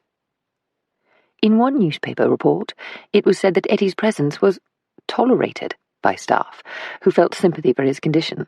A manager was quoted as saying, "Luckily for him, on account of his impaired mind, he wouldn't have felt anything when that roll hit him." What a callous thing to say! Maisie thumped the desk as she put down the notes, pushed back her chair and proceeded across the room to the case map. It says in a column in the Express that a manager at Bookham's reckoned Eddie wouldn't have felt a thing because of his impaired mind. That's nasty, miss. I wish I knew his name, and that's a fact. Anything else? Bookham's is owned by John Otterburn. The bloke who owns all the papers? Millionaire, ain't he? Yes, he's a very rich man. I believe his family were from Canada. And seeing as there's a considerable timber industry there, it should come as no surprise that Otterburn's made a lot of money in the paper business. In any case, I know where I can get more information about him. Viscount Compton? Maisie nodded. I'll ask him tonight. Billy gathered the pencils he was using and looked down, his cheeks showing a blush of pink. While he was aware his employer was walking out with James Compton, who was not only heir to Lord Julian Compton, but had also assumed complete responsibility for the family's interests in timber and construction in both the British Isles and Canada, even the smallest hint regarding the depth of their relationship caused Billy embarrassment. He preferred not to know about his employer's personal life. Of course, miss. He would have some important information for us, I dare say, added Billy. Maisie tapped a pencil against the table. And I want to know what happened to Eddie's notebook. I'll talk to Mrs. Petite again tomorrow, and let's ask the men if they know who was first to reach Eddie's body after the accident. At some point, that notebook, if he had it with him, left his person. I want to know who has it now. Right you are, miss. According to the early reports, the conveyor was working properly, so why did the roll of paper fall? What caused the inexplicable accident? What shall I do next, miss? Let's finish this job first, see where we are and if anything leaps out at us. Then here's what I want you to do, but wait until after my visit to Bookham's. I want you to have a word with some of the employees. Ask around as if you're looking for work, that sort of thing. Find out about the union situation. I dare say there's a local pub where a number of the men go after work. Oh, I get your train of thought. An accident would give union organisers a bit of weight, even if Eddie wasn't strictly a worker. It crossed my mind. It is unusual for a paper factory not to have a union presence. I'm not sure about the level of bearing it has on the case, but it certainly paints a picture of the owner as being a man who wants nothing to do with collective bargaining of any sort. He wants to retain control at all times. In any case, I also want you to find out a bit more about a fellow named Jimmy Merton. Apparently he was about the same age as Eddie, and made his life rather difficult when they were children. According to Maud Petite, he came to work at Bookham's recently, and might have taken up where he left off with Eddie. If there's one thing I can't stand, it's a bully. Me neither. In any case, as I said, I'm going back to see Mrs. Petite tomorrow morning. I didn't want to push things too far today, but I want to see if I can inspire her to remember who Eddie was working for on a regular basis. And I want to find the teacher who was helping him. All Maudie knew was that she lived across the water. That could be anywhere north of the river. Right there, miss. I'd better get cracking. Maisie smiled at Billy. He had seemed on edge at the beginning of the year, but seemed calmer in the past month or so. Baby sleeping through the night yet? At last, miss, and I think we're all grateful to her for that. Bobby asked me the other day, "When's our little Meg going to stop screaming in the night, Dad?" I had to laugh. He looked at Maisie. And I know I don't say it much, miss, but it makes all the difference being in that house. The boys don't have them chesty coughs all the time now, and I swear Doreen is looking more like her old self. We go back to Shoreditch every few weeks regular to see our Lizzie's grave. We smarten it up a bit, leave some flowers. We tell her we haven't forgotten her, that we still love her, and we tell her all about Meg and how much she looks like her big sister. As long as Doreen doesn't overdo it, she'll be fine. I take it she's still seeing Dr. Masters? Billy nodded. Once every 3 months now is from the beginning of the year. My mum helps a lot, so we can make sure there's not too much on her shoulders. But she's doing very well with her dressmaking, you know. Got her all set up in that big front room. We don't go in there as a rule. Not used to having that much space, to tell you the truth. So we mainly stay in the dining room or the kitchen. and the front room is kept for best and for Doreen. Finding that, saying the words dining room, and knowing we've got one." Maisie smiled. "I'm glad it's all falling into place." "I'll tell you, all this news makes us think twice about going to Canada when we've got the money put by. I mean, they've had a big railway strike over there and all the same goings-on we've got here. But you never know." Maisie nodded. "Just see what happens in time, Billy." "That's all you can do, ain't it, miss?" James Compton was now living at the Compton family's London home, a grand Ebury Place mansion house that had recently undergone considerable refurbishment. The house had been mothballed for some time, and it was Lady Rowan who decided that James had been living at his club for long enough. A man in his position should have a London residence. It was also the house to which Maisie had come to work in service when she was just 13 years old. That Maisie and James had love for each other was without question. Whether that love would lead to marriage was the subject of much conjecture in both the Compton household and among Maisie's friends, Priscilla and Douglas Partridge. Maisie's father was happy to stand well back and remain non-committal on the subject.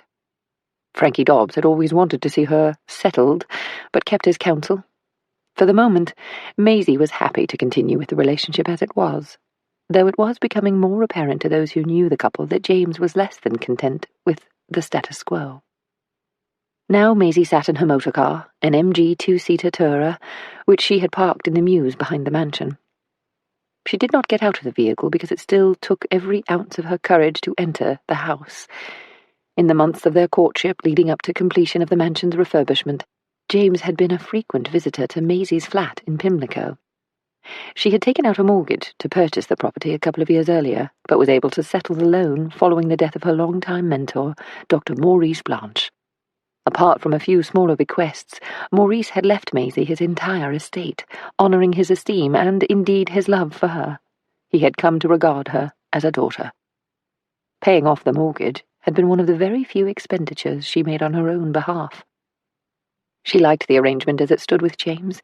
It suited her. But since he had taken up residence at 15 Ebury Place, Maisie was not quite so comfortable. It wasn't that she didn't know the house. Indeed, at the request of Lady Rowan Compton, she had once returned to the mansion to live in rooms there for over a year before purchasing her flat. No, this was different, and while she sat in the MG as the damp evening air replaced the day's warmth, seeping into the motor car to cling to her clothing, she realized she knew exactly why those feelings of discomfort had assailed her. Though she had the advantage of a good education and had worked hard to earn a respected name in her profession, she came from poverty. She had been a maid in this very house. It was Lady Rowan who in 1912 had discovered the young domestic servant reading in the library in the early hours of the morning. Recognizing the girl's intellect, Rowan had turned to her friend, the esteemed psychologist and forensic scientist Maurice Blanche, for advice. So began the relationship and the opportunities that formed the woman Maisie would become. Maurice directed Maisie's education, the intensity of her studies leading to her winning a place at Girton College in Cambridge. She suspended her education to enlist for nursing service in the war, returning later to complete her studies and then to work with Maurice as his assistant. Since inheriting Maurice's fortune, it seemed to many of those who knew Maisie that she had taken on the mantle of wealth with confidence. However, it was likely only her father and perhaps Priscilla who suspected that Maisie was now experiencing something of a struggle. She had purchased a few items of furniture for her previously Spartan flat in Pimlico, and there had been some painting done on the Dower House, the home Maurice had purchased years before on Chelstone Estate in Kent. But otherwise she had spent no money, unless it was on others. There had been the investment in a semi-detached house in Eltham, which she now rented to Billy at a peppercorn rate. She would have loved to give him the house as a gift, but she knew much embarrassment would have been caused to the very proud man. She had helped Sandra where she could, assisting her with the cost of classes she attended in the evenings, and she had already planned to pay for her to attend Birkbeck College, her explanation being that it was in her interests to promote the education of her staff. She felt that in this one act she was repaying a debt. Lady Rowan and Maurice Blanche had paid for her first 2 terms at Girton before she gave up her studies to serve as a nurse in France. Though when she returned to complete her tertiary education, she had won a scholarship. Now she was parked outside the house in which she had once been a maid, where she had first entered via the side door that led into the below-stairs scullery. And now she was walking out with the master of the house, who, she knew, had come to expect her to be his consort when guests arrived for supper, or when a party was held. It was as if, in her flat, she could imagine her life had not changed. She could cook supper, they would sit by the fire and talk, and in truth, if she admitted it to herself, she could control how much. What? She rubbed her hands across her face, tired. Yes, she could control how she felt. She could pretend that Maurice's generosity had not made everything different. There was part of her that wanted to retain the need to exercise thrift, to consider every purchase with care. It was the part of her that did not want to let go of her beginnings as she became more established. The bequest had changed all that. She was a woman of property, of wealth, and the days of want had slipped away into the past. Maurice had trusted her to accept the legacy with integrity. She knew others considered her conduct exemplary. There had been no mad spending sprees after all, but inside there remained an element of fear. She was afraid she might lose touch with her past, and in so doing, lose herself. Maisie walked up the front steps and rang the bell to summon the new butler, Simmons, who, she thought, must have been lurking on the other side of the door, waiting to welcome her into the newly decorated entrance hall. The hall and broad staircase before her were now flooded with electric light that brought the old house alive. Indeed, since its redecoration, Maisie thought the mansion was like an old lady who had discovered her girlhood again. She had even heard one of the maids saying that all the mansion needed was the laughter of children to add some life to the household. It was a comment that gave Maisie pause. "Is the Viscount home yet, Simmons?" "No, Mum. He telephoned with a message to say that he expects to arrive at 7 o'clock. He asked that you should decide at what hour dinner will be served." "Let's say 8 o'clock, shall we? We'll have drinks beforehand, at about 7:30. "Very good." "Simmons, please, do call me Miss Dobbs. I know this isn't what you're used to, but I've asked before, and I really do not care to be addressed as ma'am, or madam, or mum." "Right you are, Miss Dobbs. I shall remind the staff." "Thank you. Now, I think I will go to my room." "I've asked Millicent to run a bath for you, Miss Dobbs." "How thoughtful," said Maisie, "especially after a long day." "Indeed." The butler gave a short bow. She wanted to tell him there was no need to bow before her, but that would have meant more embarrassment. "Well then, I'll go up," she said, and walked towards the staircase. James had insisted upon Maisie having her own rooms at Ebury Place, though when she stayed at the mansion they lived as man and wife. His own rooms were adjacent and accessible through a dressing room. As far as the new staff was concerned, Maisie was mistress of the house, and though the more junior members had no idea that Maisie had first come to the property as a servant herself, she suspected it would only be a matter of time before that snippet of intelligence worked its way up from Chelstone Manor, the Compton estate in Kent. She breathed a sigh of relief upon reaching her rooms, which had been decorated in colours reminiscent of the Dower House. "I wish this wasn't so complicated," she said aloud, as she half threw her briefcase onto the bureau in the corner. "I beg your pardon, Mum." "Oh, sorry, Millicent. I didn't realise you were there." "Just adding a bit of lavender oil to your bath, Mum." "Millicent." "Oh no, sorry, Miss Dobbs." "Thank you, and thank you for the lavender oil. Your thoughtfulness is much appreciated. That will be all for now, Millicent." As Maisie soaked in the hot bath water, she leaned back and allowed her thoughts to skim across the events of the day, as if she were watching a picture show. In her mind's eye, she reconsidered the expressions of those she had spoken to. The men, a little embarrassed when asking for help from a woman they'd known as a child. There was the fragile bereaved mother, herself no more than a girl when she'd given birth to a son, and who had been aged beyond her years by work, worry, and now grief. She thought she would try to take Jenny aside to ask some questions, and she thought again about Eddie. Tweaking the tap with her toe for more hot water, the new boiler in the cellars under the house had worked like a charm, so in winter the radiators were always hot, when they were supposed to be hot, and the water was piping whenever one wanted a good long bath, whatever the time of year. Maisie felt an ache. She had felt the same pain when she was a child, watching him walking along the road, or when he came to the house to mix a poultice for Frankie's horse. "I don't know what he does that's different, but when that boy makes a poultice, it does the tricking half the time," her father had said. She suspected Eddie must have suffered the sting of loneliness, a sense of separation that lifted only when he was with horses. Was his death simply a matter of a terrible accident, or was there something more to be uncovered? She knew from experience that following even the most innocent passing, something always came to light that was not known before. Thus, she would have to tread with care, for she knew that in her desire to be of service to men she considered to be the giants of her childhood, it would be easy to interpret the inexplicable as something more insidious. She remembered once asking her father how it could be that Eddie's presence calmed an intemperate horse.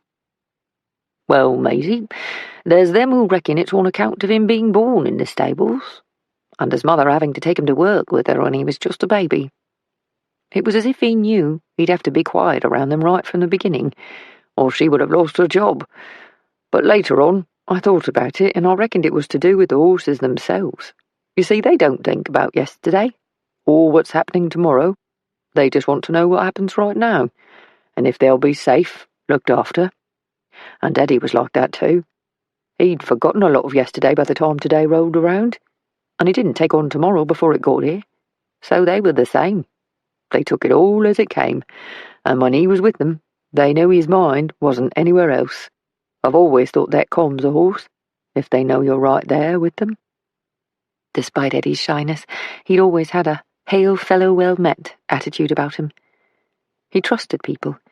Indeed, it was as if to mistrust would take more from him than he could give. So he carried with him an innocence, a simplicity found in young children.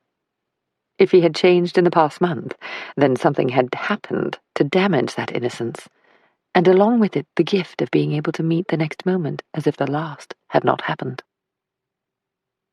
"Darling, are you there?" "Just a minute." Maisie stepped out of the bathtub, towelled her body, and slipped into a deep blue dressing gown. "Hello, darling. I've missed you." James stood in the doorway, then came to take her in his arms. "I don't know about you, but I've had one of those days." "Me too. I told Simmons that we'd dine about 8 and have drinks about 7:30. How does that sound?"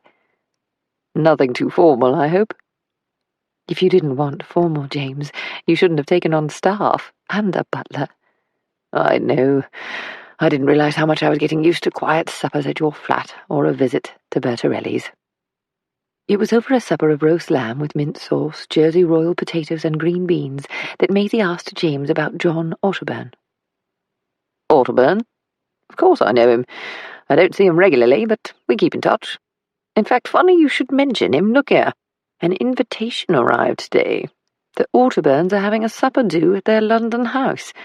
I was going to send apologies, but, well, would you like to go?" James knew Maisie did not care for suppers with London society, though at the same time she had been trying to get used to the fact that such occasions were an important part of his business calendar. "Yes, I think I would like to go. Who else might be there?" "Not sure. Probably a government minister or two, some authors, newspapermen. You never know with Otterburn. He likes to put the cat among the pigeons sometimes." "Do you like him?" "I do quite like him, actually. He's a formidable businessman, and he has a real knack of being in the right place at the right time, good at procuring businesses, people, and things to make the people and the businesses work very well together." "Did he inherit his company?" "His father was a newspaperman who went on to buy the local paper in the town where they lived, somewhere just outside Toronto, I think. John inherited as a young man. Then he made the paper turn a profit in a very short time, and sold up in pretty short order. He took the proceeds and came here to London, though his first newspaper purchase was in the West Country. Then he sort of moved around like one of those newfangled hoovers that the staff are using. He vacuumed up newspaper after newspaper, then sold some to get a toehold in London. There was no stopping him then, so his interests encompassed the whole business of newspapers. book publisher, and raw paper production. The Compton Corporation has contracts with Autoburn to supply timber byproducts for paper manufacture. The interesting thing is, he still refers to himself as a newspaperman." Maisie nodded, brought her knife and fork together and picked up her wine glass.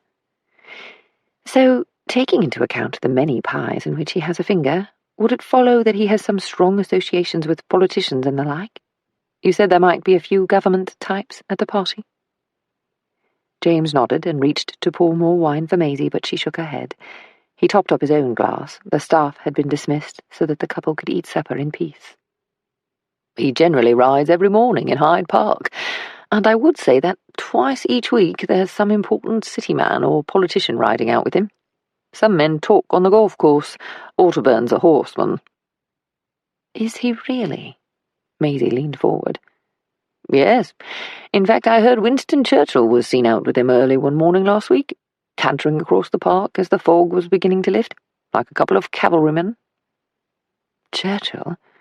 I thought he was persona non grata in London these days.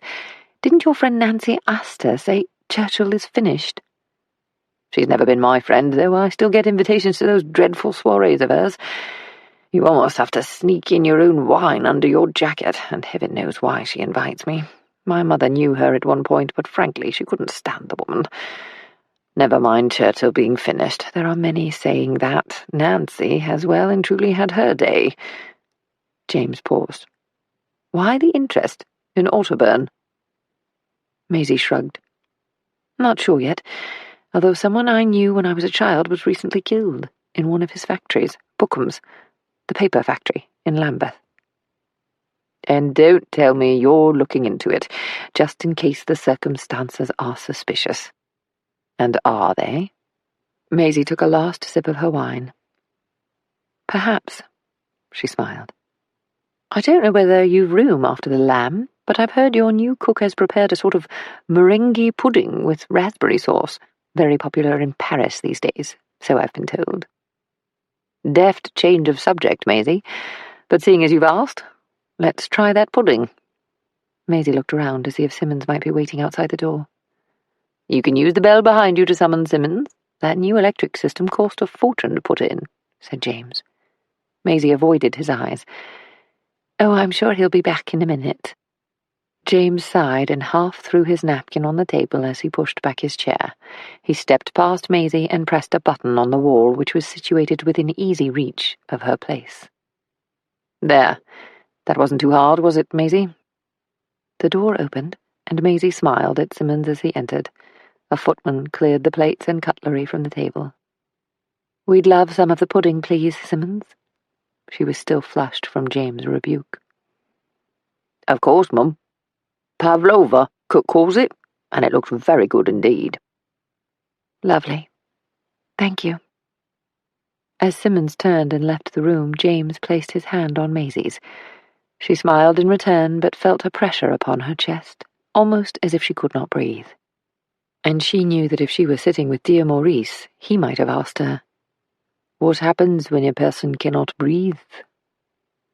And she would have had to reply, "They suffocate." Chapter 3. The Bookham's paper factory was located close to the Albert Embankment in Lambeth, between Salamanca Street and Glasshouse Lane.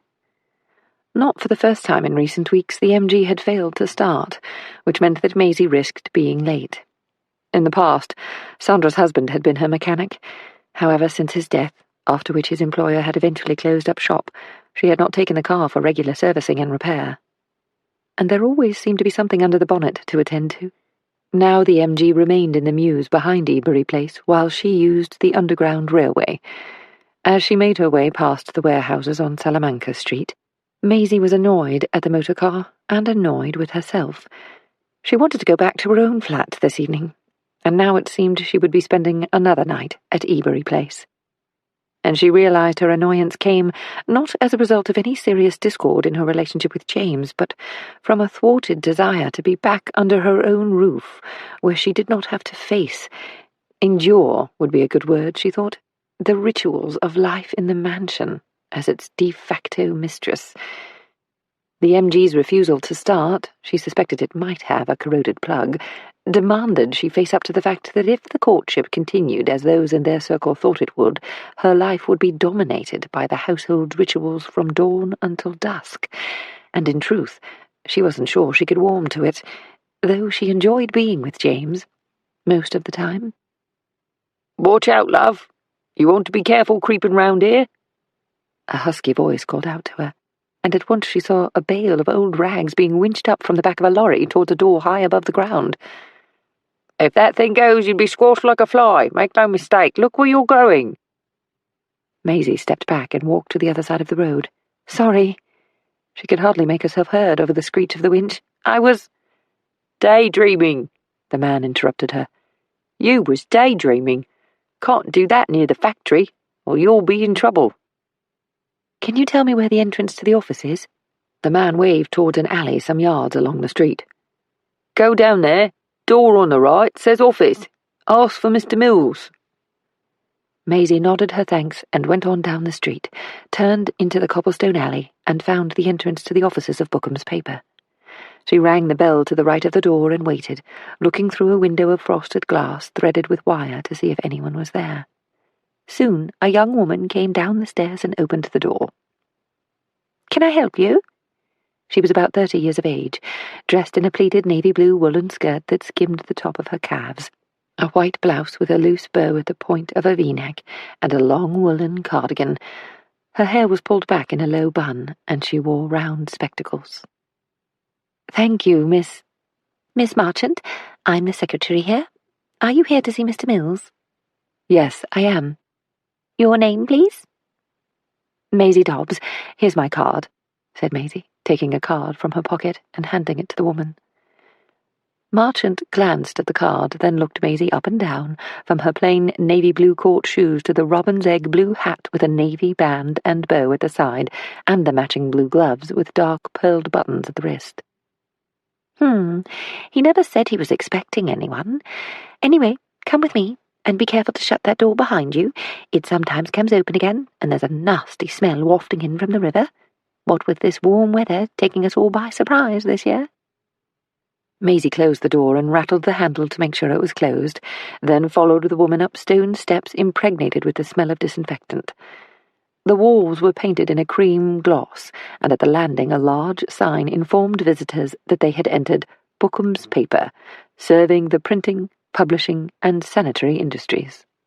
The landing opened out onto a large office, at the centre of which was a small typing pool surrounded by several other private offices, each with a frosted glass door framed with heavy oak. Miss Marchant instructed Maisie to wait. There were no seats for visitors, so she stood by the wall, facing the backs of 3 young women whose fingers danced over their typewriter keys.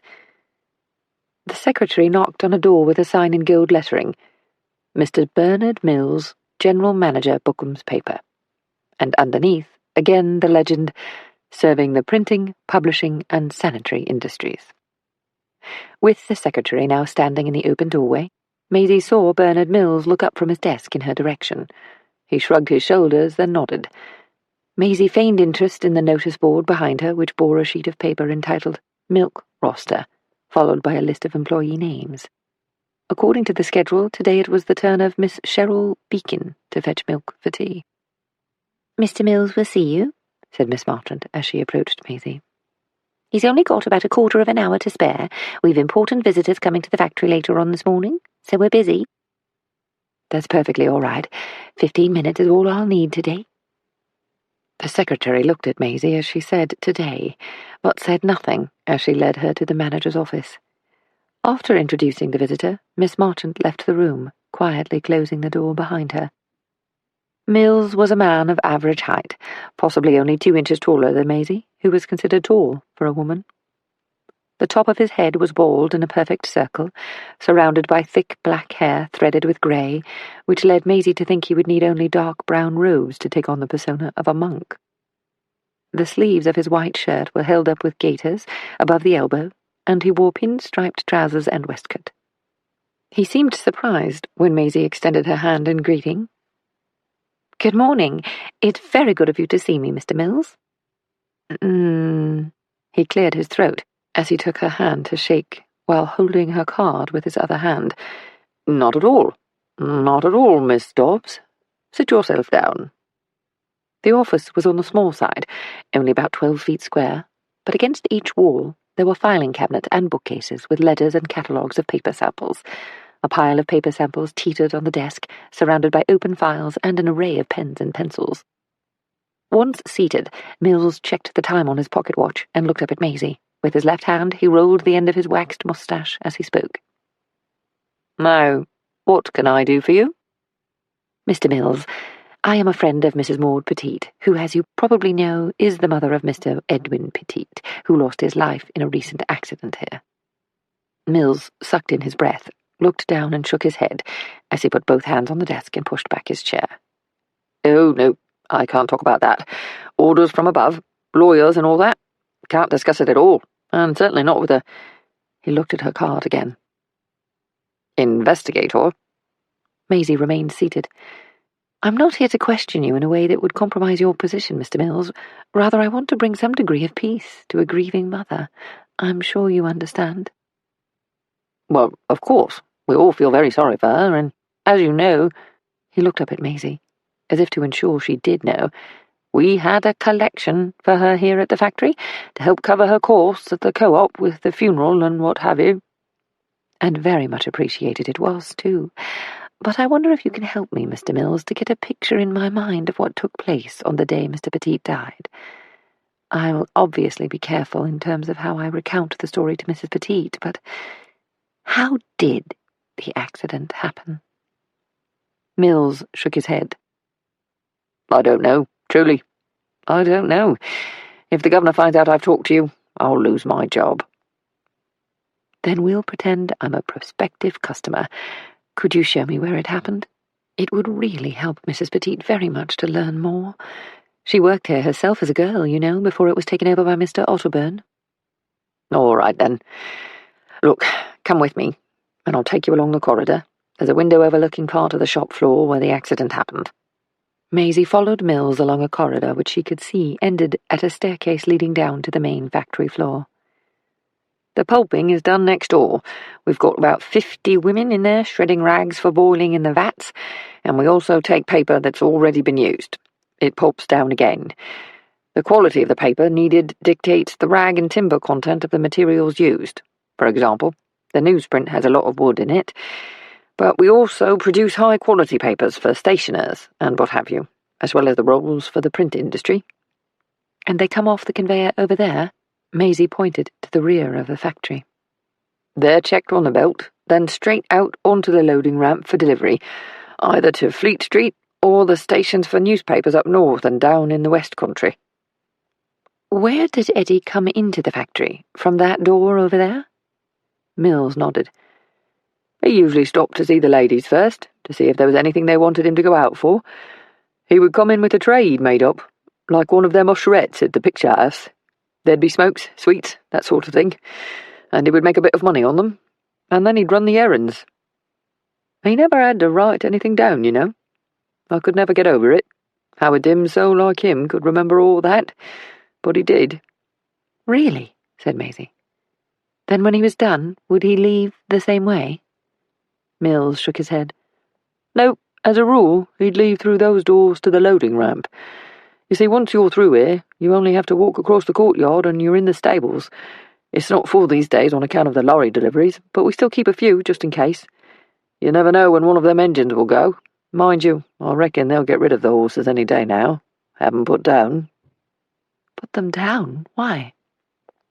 "The owner says it's time to move into the modern age completely, rather than hanging on to the past. Exact words, mind. In fact, the brass are expected soon. Factory's going to be brought up to date, so they all want to sniff round. It was on the cards anyway, doing away with the horses, but the accident has chivied things along." "Can't something be done? I mean, you can't just kill a working horse." "There's many who think the same way as you, Miss Dobbs, myself included. But it won't just be us, you know. All the big factories are doing away with horses. And it'll be the railways next, mark my words. The horse is a thing of the past. And there's so many of them, all over London, you can't put them all out in fields. so they have to be done away with. But Eddie made their day when he went out there.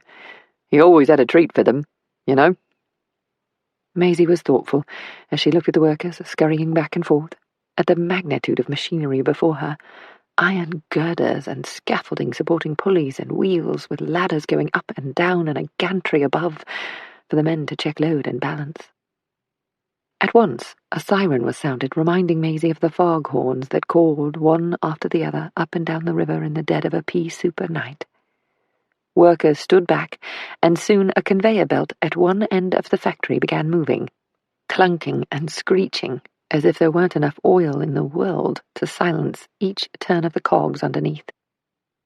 Maisie thought it looked and sounded like a giant bicycle chain straining against the pull of a steep incline, and tried to imagine what might have happened on the day of the accident. The conveyor seemed solid enough, but she could see how even the smallest locking of the cogs could jolt it out of true, so that the rolls of paper became unbalanced, perhaps causing one to lift up and eventually fall. She had not seen such machinery before, but it looked to her as if the whole contraption had been designed for smaller bales, and should perhaps have been replaced to accommodate a heavier, more cumbersome load. She wondered if profits from larger bales had been so attractive that new investment had been delayed in the interests of the owner's accumulation of wealth.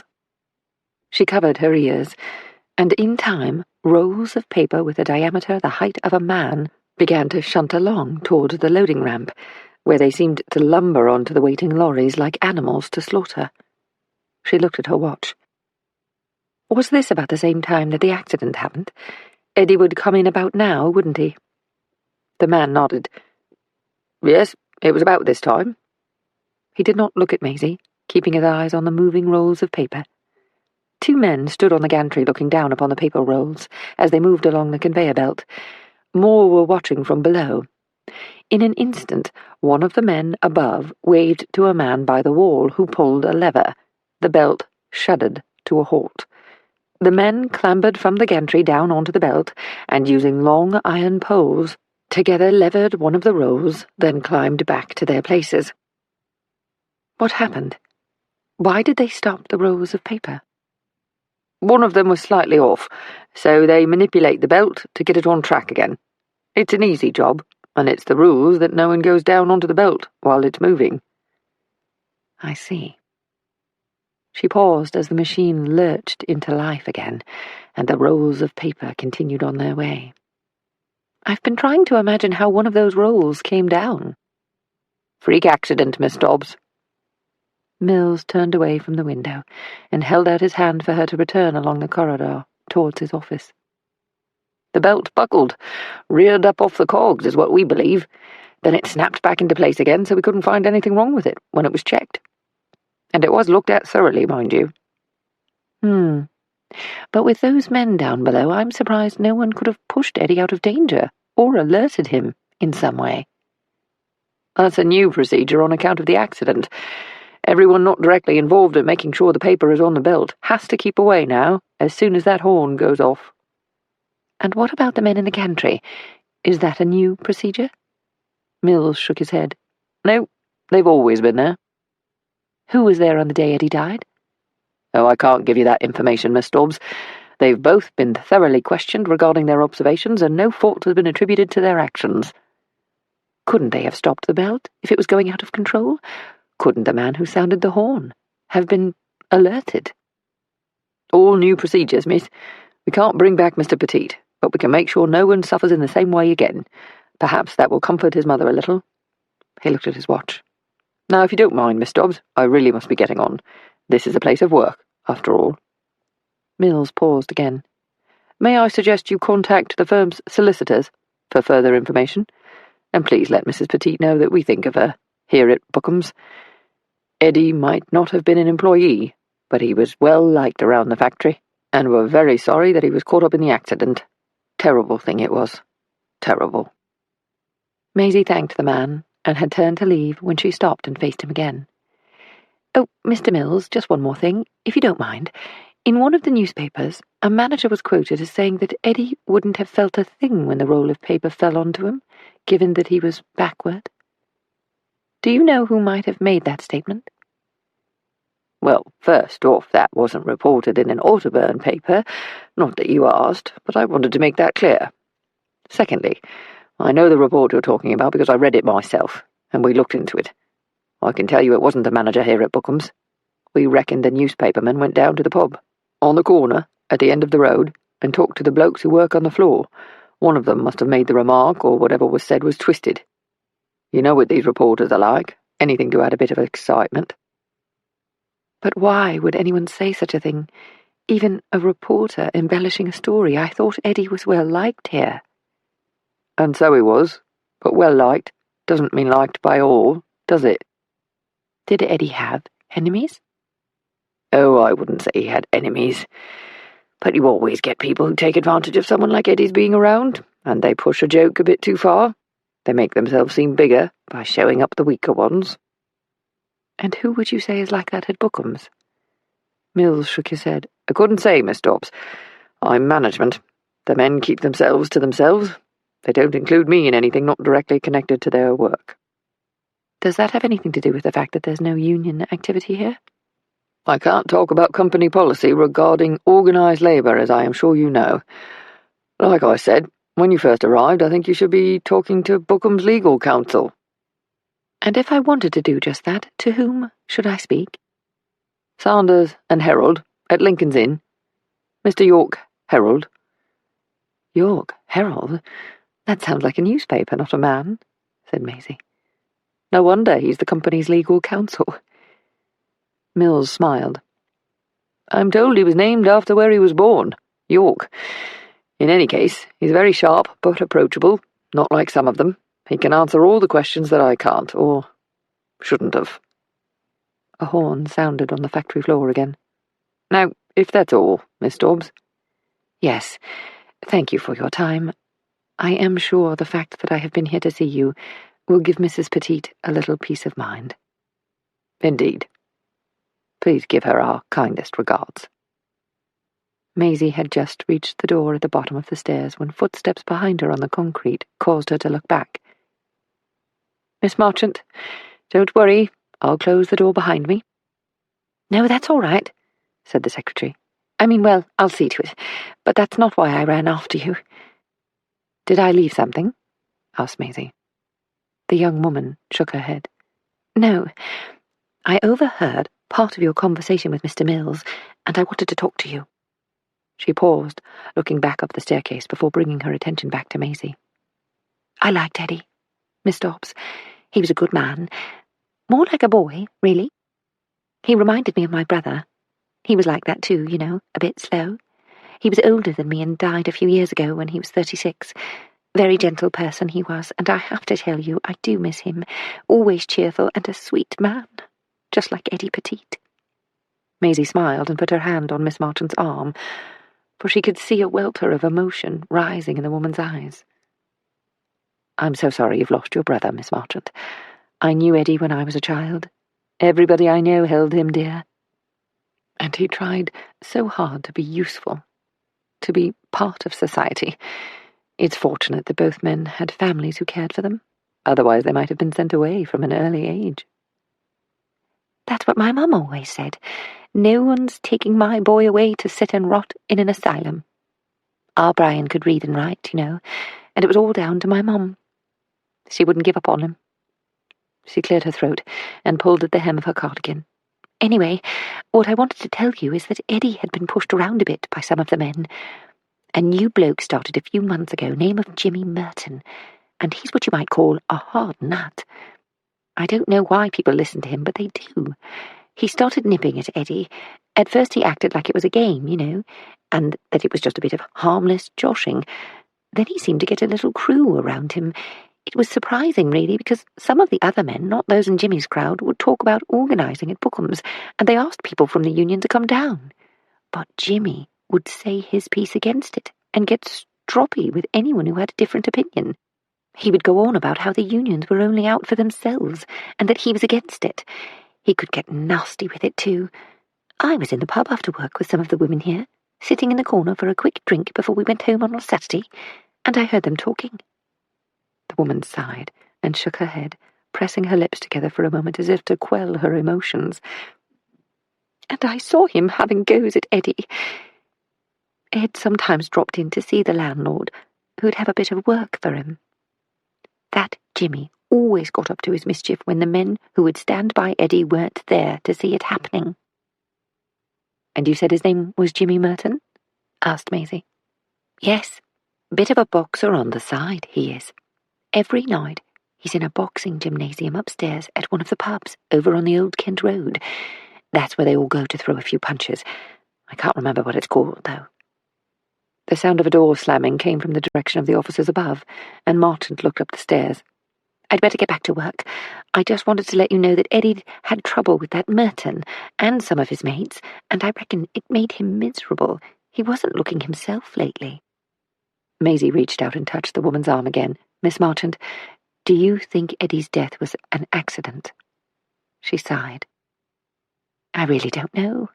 If I said yes, I do, I'd go home feeling as if I'd told a lie. But if I said I thought it was deliberate, I think I'd feel the same. She sighed. The only thing I know is that it wasn't right. None of it. I must go now, or Mr. Mills will start docking my pay. The woman ran up the stairs, patting her hair as she went. Maisie stood for a moment, then left the building, pulling the door towards her until she heard the loud click that signalled it was closed completely. She retraced her steps until she came to the pub on the corner. It was called the Lighterman, the sign above depicting two men unloading a Thames barge. Billy could pay a visit to the pub. He might find out a thing or two there, thought Maisie. A few shillings invested in buying a drink for some of the men from the paper factory could prove to be a worthy investment. That Maud, Petite, and Jenny had been friends together at the Union Workhouse, along with Jenny's brother Wilf, was well known, and that the three had worked hard, 2 or 3 jobs each, with hardly any respite, was testament to their resolve never to return to the dank place where they had met. The workhouse was not as full of the dispossessed as it had once been, but it was rumoured that poverty caused by the Depression had caused an increase in the number of men, women, and children living within the red brick Victorian buildings. The men were not idlers, and the women had been as busy as they could, but the shifting sands of fortune had pulled any semblance of stability from under their feet, and they had fallen on times harder than they could have imagined. Thus the workhouse had once again become the shelter of last resort. Maisie shuddered when she thought about it, and considered the conditions that must have existed when Maudie was a girl. No wonder she had worked so very hard to give her son something better. Jenny, I wonder if I could bother you and Maud again. Maisie smiled as Jenny answered the door to the house on Cornwall Road. Jenny's face was drawn in a way that might have seemed pinched had she not smiled readily when she opened the door. Maisie remembered being told when she was a girl that Jenny had once tried to starve herself to death. Such had been her despair in the workhouse. Her body had never recovered, and despite reclaiming the will to live, her frame always seemed to need a bit more flesh on the bones. We're not doing anything else important today, though I should warn you that Maud is a bit tired. Come on, she's in the kitchen. I've just put the kettle on to boil. Thank you, Jenny. For the second time in as many days, Maisie walked back to the kitchen where Maud was sitting in a low chair alongside the stove. The fire door had been left open, and a blanket drawn around her shoulders despite the warmth outside. She looked up as Maisie entered, and made as if to stand. Afternoon, Maisie girl. I didn't expect. No, don't move on my account, Maudie. You just stay where you are. I'll draw up a chair. Maisie pulled one of the wooden kitchen chairs closer and sat alongside Maud. She thought the chairs had once seen service in church, for at the back of each was a holder for a Bible or hymn book. Jenny went through the motions of making tea as Maisie began to speak again. Maud, I just thought I'd drop in to see how you are. Not much of a change from yesterday or the day before. The house is so quiet without him. Not that he made a lot of noise, even as a little boy, but you just know when someone's there, don't you? You can feel them in the house. As if... Oh, I don't know. I'm an old woman rambling. But it's as if your heart knows that their heart is beating somewhere and everything's all right. I know if Jenny's here the minute I wake up in the morning, or whether she's gone down to the dairy or the shop. Maisie took Maud's hand. Maud, I want to ask your permission, if I may. I want to go down to the co-op to talk to the undertaker before Eddie's laid to rest. Maud Petite turned to look at Maisie. You want to see Eddie, don't you? Yes. Yes, I do, if that's all right with you. The woman looked at Jenny, who was closing the stove's dampers to cool the hot plate. Jenny looked away. It was Maud's decision. Yes, you can go to him. Jenny will write a note for you to give to Mr. Gibson, the undertaker, just so he knows who you are. Thank you. Maud turned back again and reached out to Maisie. It's me that should be thanking you, after all. You can make sure he's passed over, that he's not lingering here in this world, frightened to go to the next. The woman took a deep breath, as if the air in the room were evaporating. They always said that about you, Maisie, that you and your mother could see things that others couldn't. Maisie felt a shiver go through her. Oh, Maudie, that was just talk, and I'm sure it started because I was an only child and because my mum was so ill. She was in great pain at the end. Dad spent every penny we had, and a lot we didn't, for the doctors and for special medicine to help her bear the worst of it. They said the powders would make her see things that weren't there, and they were right about that. I was on my own with her a lot of the time. Dad was working all hours to make extra. So I suppose people thought all sorts of things about us. But I'll say a prayer for Eddie. That's what's important. The co-op chapel of rest was housed in separate premises at the back of the main shop. She explained the purpose of her visit to Mr. Gibson and watched as he perused the letter penned in Jenny's shaky hand.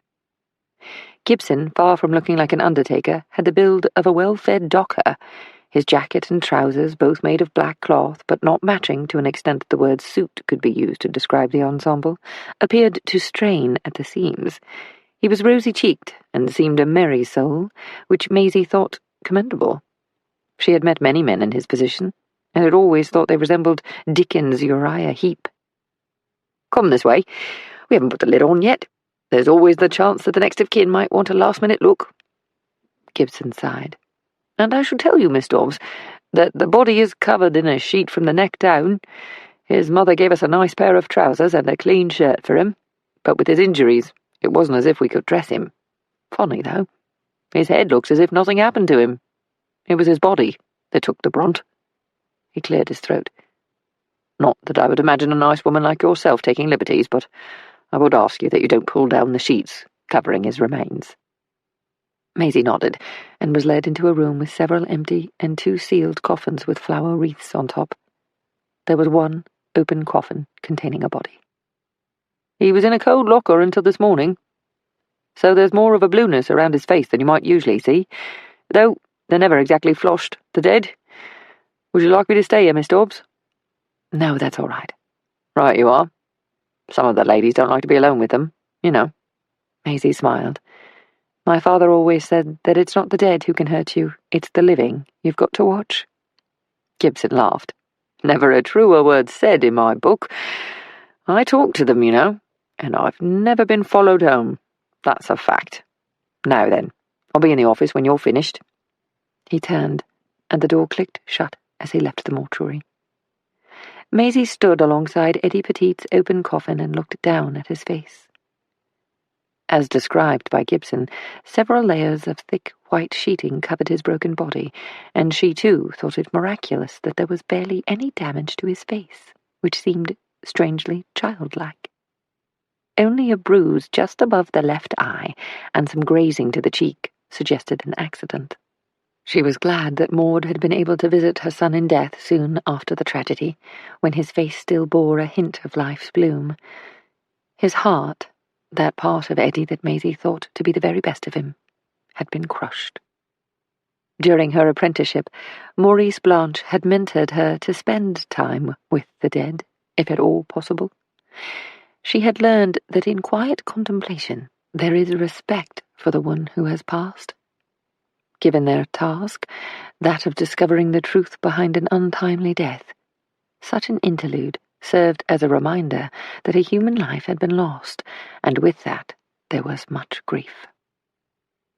He instructed her that in an urgency to uncover the truth, the human factor must never be neglected. And in one of her first lessons as his apprentice, Maurice had taught Maisie that the dead had secrets to reveal, if only one has the vision to see them. Maisie lifted her hand and rested it on Eddie's forehead, as a nurse might bring comfort to a feverish patient.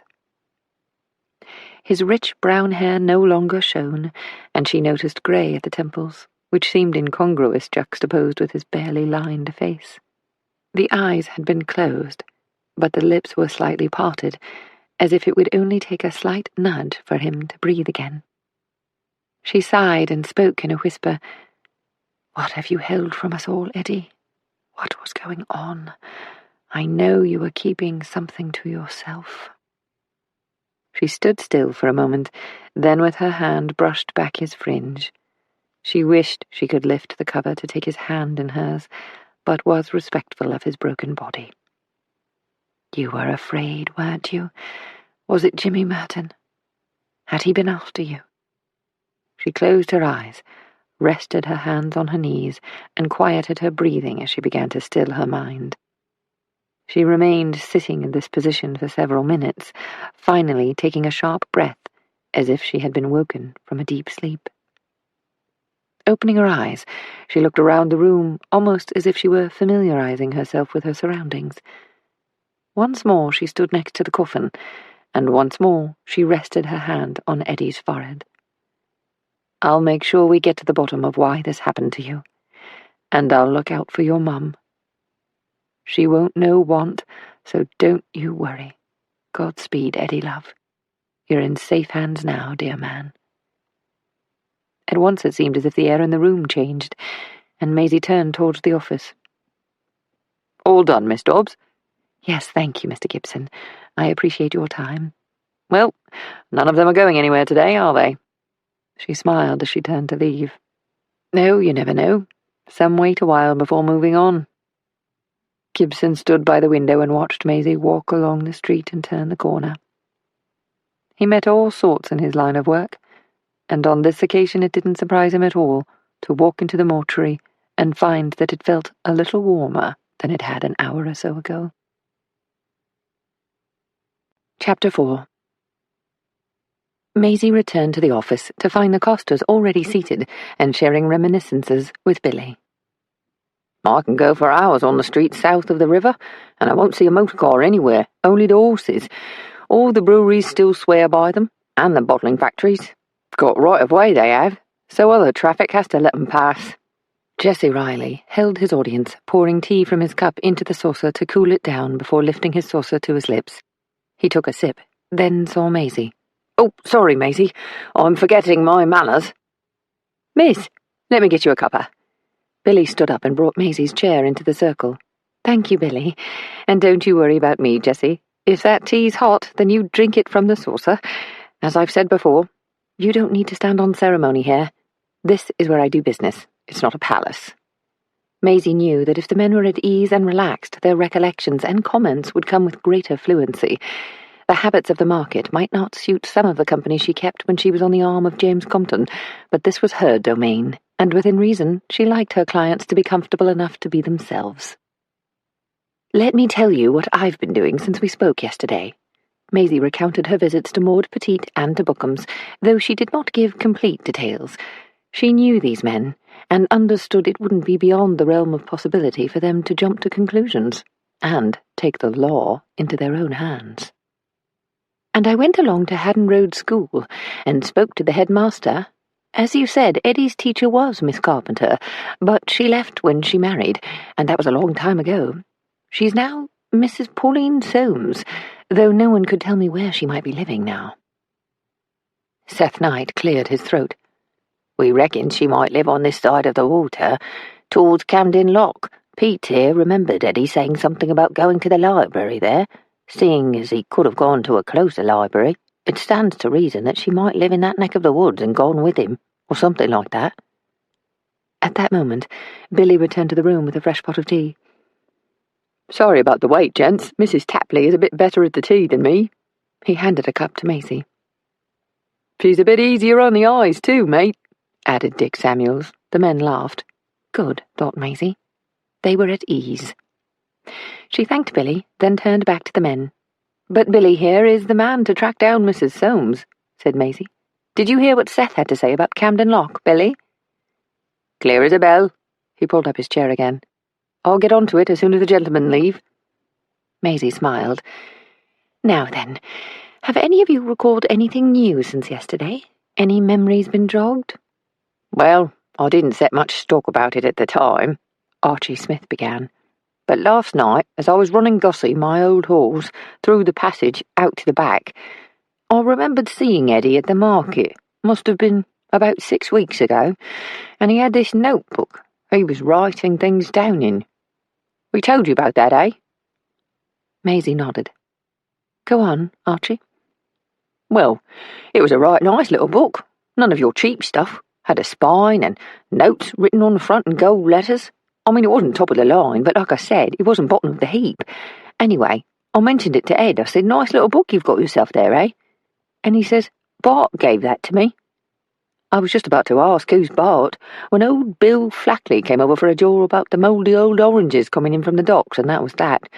Last I saw of Eddie that day, he was helping out a copper with a lame horse. They all knew Eddie, them coppers. Bart? Asked Maisie. Did anyone else ever hear Eddie talk about Bart? The men shook their heads, looking at one another as if hoping someone would say, Oh, Bart, well, that must be... But it was clear that no one knew Bart or had heard of him before. Maisie made a notation on an index card while asking another question. You've all said that there was something about Eddie that was different in the weeks before his death.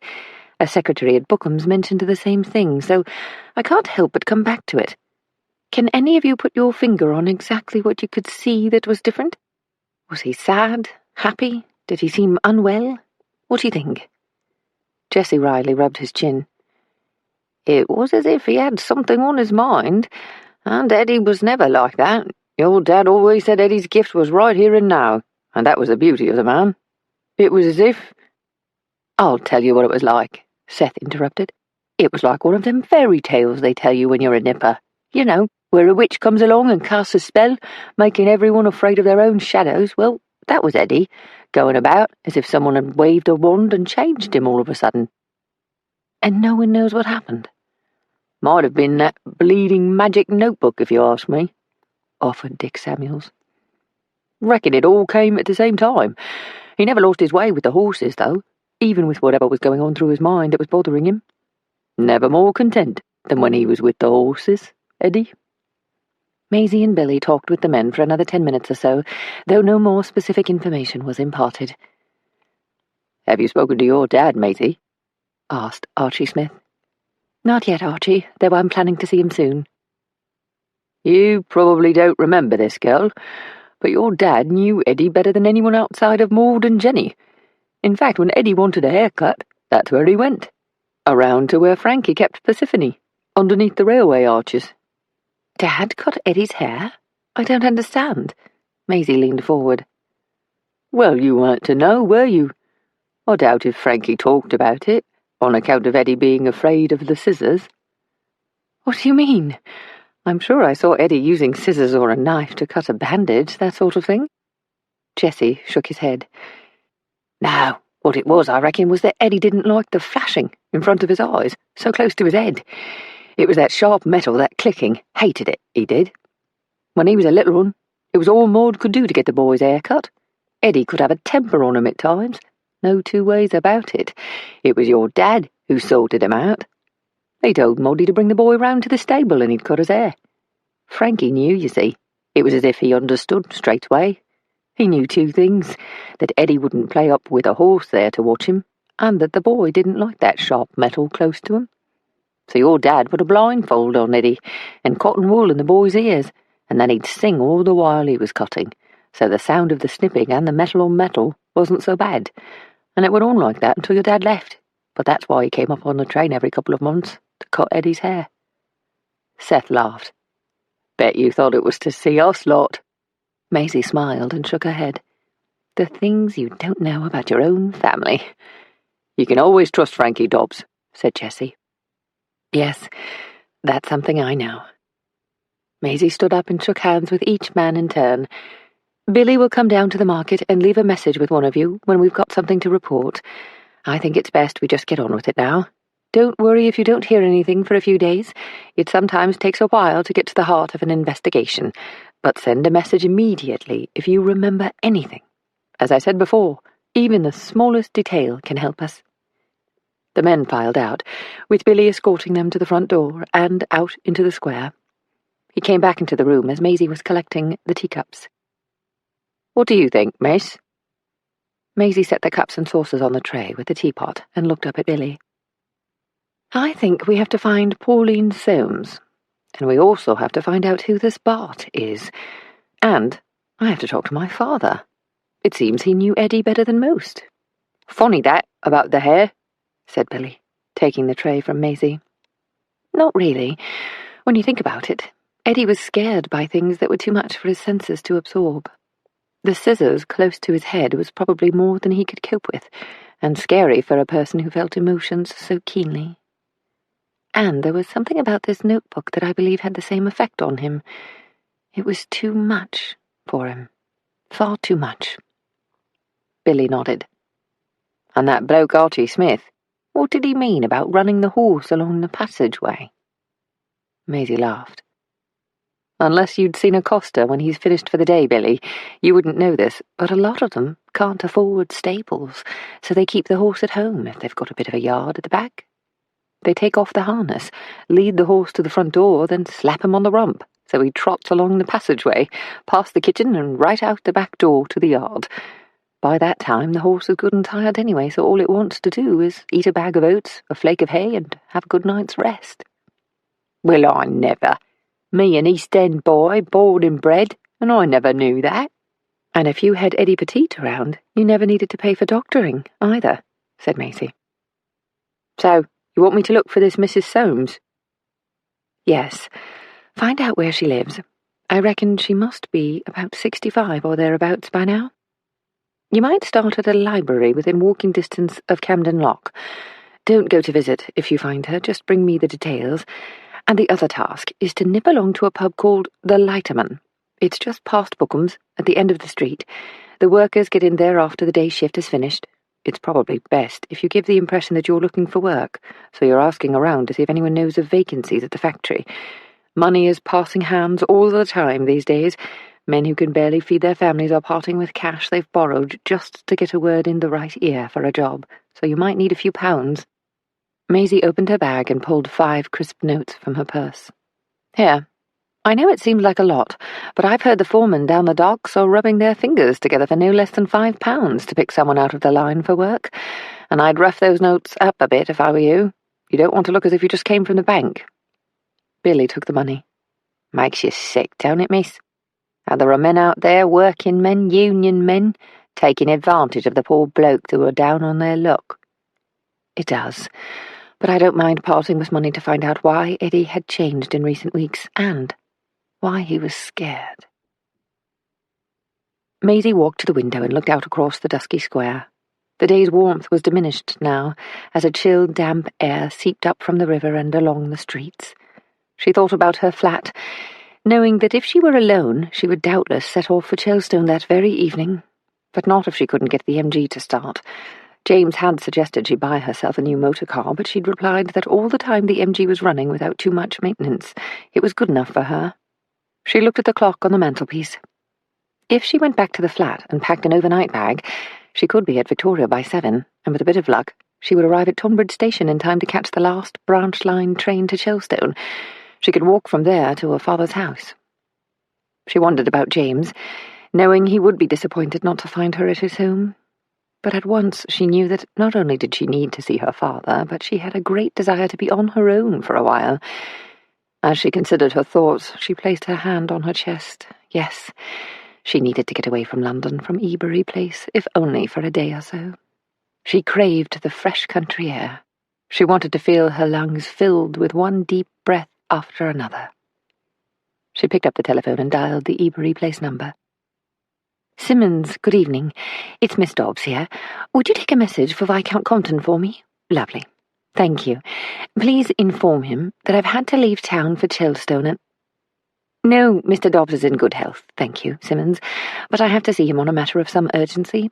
I'll most likely catch the early train on Thursday morning. Yes. Thank you very much.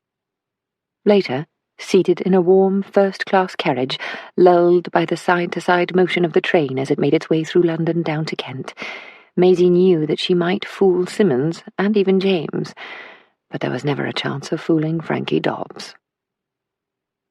Long way to come at this time of a night. Couldn't you wait until the morning? Mrs. Bromley will be upset when she knows you've stayed here at my cottage and not up at the house. It's your house now, Maisie, and Mrs. Bromley takes great pride in looking after you while you're there. You might let her do a bit more for you, and... Dad, please don't. I just wanted to stay here tonight in my old room. Now, if you would only move up to the Dower House... I thought I'd made myself clear, Maisie. Maisie sighed. Yes, you did. I'm sorry, Dad. Frankie said nothing as he poured scalding water into a brown teapot and slipped the lid into place. He wrapped a woolen tea cosy around the pot and set the pot on the kitchen table with 2 large mugs, a spoon, a jug of fresh milk, and a bowl of sugar. Finally, Frankie sat down opposite his daughter. Choked me up when I found out about Eddie. Frankie turned his head and pulled a handkerchief from his pocket. He pressed the cloth to his eyes, then faced Maisie again. Terrible way to go, I'm sure. Maisie nodded. They all came to see me, you know. The lads. What do you reckon? Maisie shrugged. If something's amiss, I'll find out what it is. Certainly, there are some unanswered questions. I thought you might be able to help me, Dad. You knew Eddie as well as anyone. She uncovered the teapot, stirred the tea, and began to pour the strong brown liquid into the mugs. Frankie wiped his eyes again. The thing you have to remember about Eddie was that he walked along a very narrow path. He didn't like surprises, and anything new worried him. Took him out of himself. But all the time he was inside himself and knew what was expected of him, and how to go about his day. Eddie was a happy lad. He knew his mum, he knew Jenny, and, bless his soul, old Wilf. He knew who he trusted at the market, and though he was nervous when someone new asked for him, as soon as he was in with the horse, you wouldn't have known there was any tightness in him. When he was worried or out of sorts, Eddie could get very tight in his body. I remember when he was a boy, he'd get these turns when it seemed as if his whole body had gone like a board, with his little hands clenched. Maudie used to gather him up and hold him like he was in a vice, and soon he'd calm down. She learned how to cope with it, and he learned a bit about what made him unhappy. Like I said, it was a narrow road, but as a man, he knew not to stray, if you get my meaning. Frankie sipped his tea, set the mug down, and sighed. Maisie said nothing, and soon her father continued talking. With Eddie, it was get up in the morning, same time every day, have his bowl of porridge and a cup of tea, always in the same cup. Then he went off to his jobs, one after the other. Maudie would go with him the first couple of times if he had a new customer, just to make sure. But I give the woman her due. She made him stand on his own 2 feet.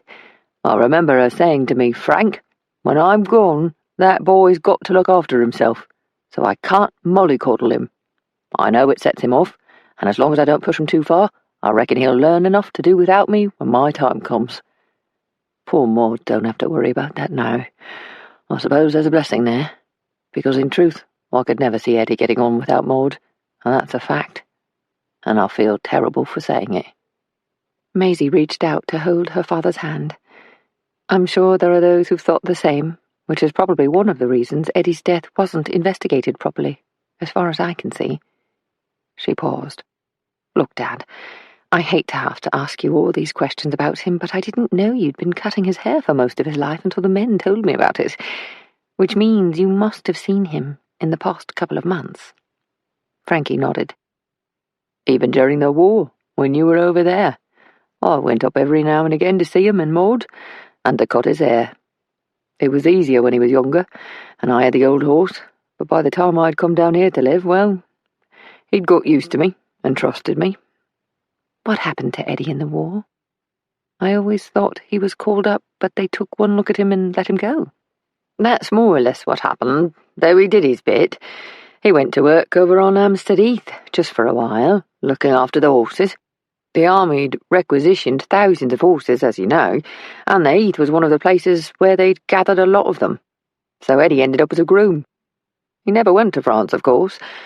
They wouldn't have lasted a minute before he went off his head. But apparently there was one officer who realised that as long as Eddie knew what to do, and he did more or less the same thing every day at the same time, and that's what the army does anyway, he was a good worker. They kept him nice and peaceful, just working in the makeshift stables. But he was discharged when the regiment left. Frankie shook his head and smiled. I heard a story that one time there was all these army blokes supposed to know their horses, and not one of them could make these horses would have just been brought in pull a gun carriage. Eddie comes along and looks at the horses, then vanishes for a few minutes. He comes back with a bell, and as soon as the horses heard that bell, off they went. See, Eddie knew there were horses what had pulled the bosses. They went on a ring and stopped on a ring, and it was only Eddie who tumbled it. Maisie smiled back at her father, remembering Eddie at the work he most loved. So when you last saw Eddie, how was he? She asked. Must have been about 5 or 6 weeks ago. I went up on the train to Charing Cross, then walked up to the market. You'll remember because I popped round to your office afterwards for a cup of tea before I went to catch the train home. Eddie was there, so I sat him down round the back of one of the sheds and caught his air for him. We had our usual chat. He never was one for a long conversation, Eddie. He'd talk about the same things he always talked about, and if he was looking after a new horse, he'd tell me about it. Frankie smiled, remembering. Nothing out of the ordinary, then? I suppose not. No, well, there was something that made me wonder a bit at the time because it wasn't anything he'd ever commented on before. Frankie looked at his daughter. I don't know why it didn't strike me more at the time, because now I come to think about it, it wasn't like Eddie. You know, I told you about his narrow path. This was off the path. What did he say? Maisie poured more tea into the mugs. He started off talking about birds, how he sometimes watched them flying, and I could imagine that, you know, him standing by the river, watching birds swooping down. Then all of a sudden, he started talking about aeroplanes. Just a mention about things that fly. You're right. That doesn't sound like Eddie at all to me. He said he'd like to fly because he'd been drawing aeroplanes. Would he have seen an aeroplane? You do see one go over every now and again, and there's always something in the papers, them aviator types like Amy Johnson and Jim Mollison. Photographs of folk in overalls leaning against the steps going up to their ship. I've sometimes been in the village and seen one go over, and everyone comes running out to look, so perhaps he saw one. And you know, Eddie, once a thing captured his imagination, he'd keep on about it. And did he keep on about it? Frankie shrugged. I suppose that's another funny thing. He made mention of an aeroplane and then never said another word about it. Just went back to the usual about horses, repeating himself like he did. Frankie looked out of the window, as if imagining Eddie Petite, then turned back to Maisie. You going to the funeral? She nodded. Of course. Will you come up? I'll come on the train. In fact, I could come back with you. Thursday morning, you reckon you're going back? Early train? Yes, I'll come. I wouldn't mind seeing the boy off, and there'll be a lot of lads from the market there paying their respects, and from Lambeth, from the old streets. Gentle soul, Eddie. Loved by a lot of people, he was. Stay with me at the flat, Dad. Maisie reached out to hold her father's hand. I might do that, love. Let me see how I feel. At my age, you want to sleep in your own bed of a night. Maisie moved to clear the mugs and teapot. Oh, that's true for all of us, I think. With her back to him, as she washed the mugs and rinsed the teapot, Maisie wouldn't have seen her father's expression. Had she turned, she would have seen a father who wanted to inquire about her comment, but decided it was best to leave well enough alone. Maisie remained at Chelstone until early Thursday morning, when father and daughter left the groom's cottage when it was still dark and caught the milk train to Tonbridge and travelled from there to Charing Cross. Frankie insisted upon going to the market first, so Maisie gave him a key to her flat and went on her way to the office. Sandra was at her desk when Maisie arrived. "Good morning, Miss Dobbs." Sandra looked up from her typewriter and smiled. "Nice day again, isn't it?" "I only hope it lasts," said Maisie. She took off her jacket, which she hung over the back of her chair. She placed her hat on the mantelpiece and pushed her gloves into her briefcase, then sat down at her desk. "I came up from Chelstone this morning with my father, so I'll be leaving earlier today. Tomorrow's Eddie Petit's funeral. It's in the late morning, so I'll be out for a few hours. Are there any messages for me? Has Billy been to Camden Lock yet, or Bookham's?" "Mr. Beale was at the market for a fair time yesterday, talking to the men again, and he interviewed a few more. Then he had a letter about one of the other cases, so we had to attend to that. He went over to Camden Lock this morning to make inquiries, and then he'll get down to the pub down the road from Bookham's by opening time. I would imagine he'd go home from there, rather than come back to the office." Sandra paused, flipping over a page in her notebook. "And there was a message from Viscount Compton. He asked if you would telephone him." Maisie nodded. "Yes, indeed. Thank you." "I'll make you a cup of tea, then." Sandra busied herself with the tea tray and left the room. Maisie sighed, picked up the telephone and dialed the number for the Compton Corporation. Upon being put through to James Compton's secretary, she learned that James was engaged in a meeting with a client, but would return her call at the earliest opportunity. She thanked the secretary and placed the receiver in its cradle, whereupon the telephone began to ring. "Fitzroy." "Miss, it's me." "Billy, is everything all right? You sound breathless. Are you calling from Camden?" "Yes, in a telephone box round the corner from the library." Billy coughed. "Excuse me, miss. I thought this weather would make it easier on my chest, but it's sort of damp and sticky out, and it goes straight to my lungs. And what with all these flowers coming out and giving me trouble, that market started me off yesterday, I'm sure of it." Billy coughed again, and Maisie could hear him struggling to breathe. His lungs were damaged by poison gas when he was a soldier during the war. Wheezing, he continued. "I reckon I've found out something really interesting, miss." "Go on, Billy, but take another breath. You shouldn't have been running. You know it strains you." "Well, anyway," he dismissed her concern, "I went to a couple of libraries. I told the librarians that I was an old pupil of Mrs. Soames from when she was a teacher, and I wanted to talk to her about one of my mates who'd passed on. I knew she'd remember from the old days. At the second library, they knew her, and said she was a regular, and one of them remembered seeing her with a man in his 40s, they thought. One of them said he seemed a bit slow, so I reckon that must have been Eddie Petit." "Good. Did they tell you where she lived?" "No, they didn't want to give her address. And wait for this bit." "What did they say?" Billy coughed again, and Maisie wondered if he might be coughing up blood, which she knew could happen at any time, but especially when there were changes in the weather. "Take your time, Billy," she added. "I just need to lean my head over a bowl of scalding hot water with Friar's balsam when I get home. That'll help me out. Anyway, here's what the second librarian said. She said she didn't want to give me the address, due to Mrs. Soames being away. Apparently, she's a widow, so she lives on her own. But here's the thing.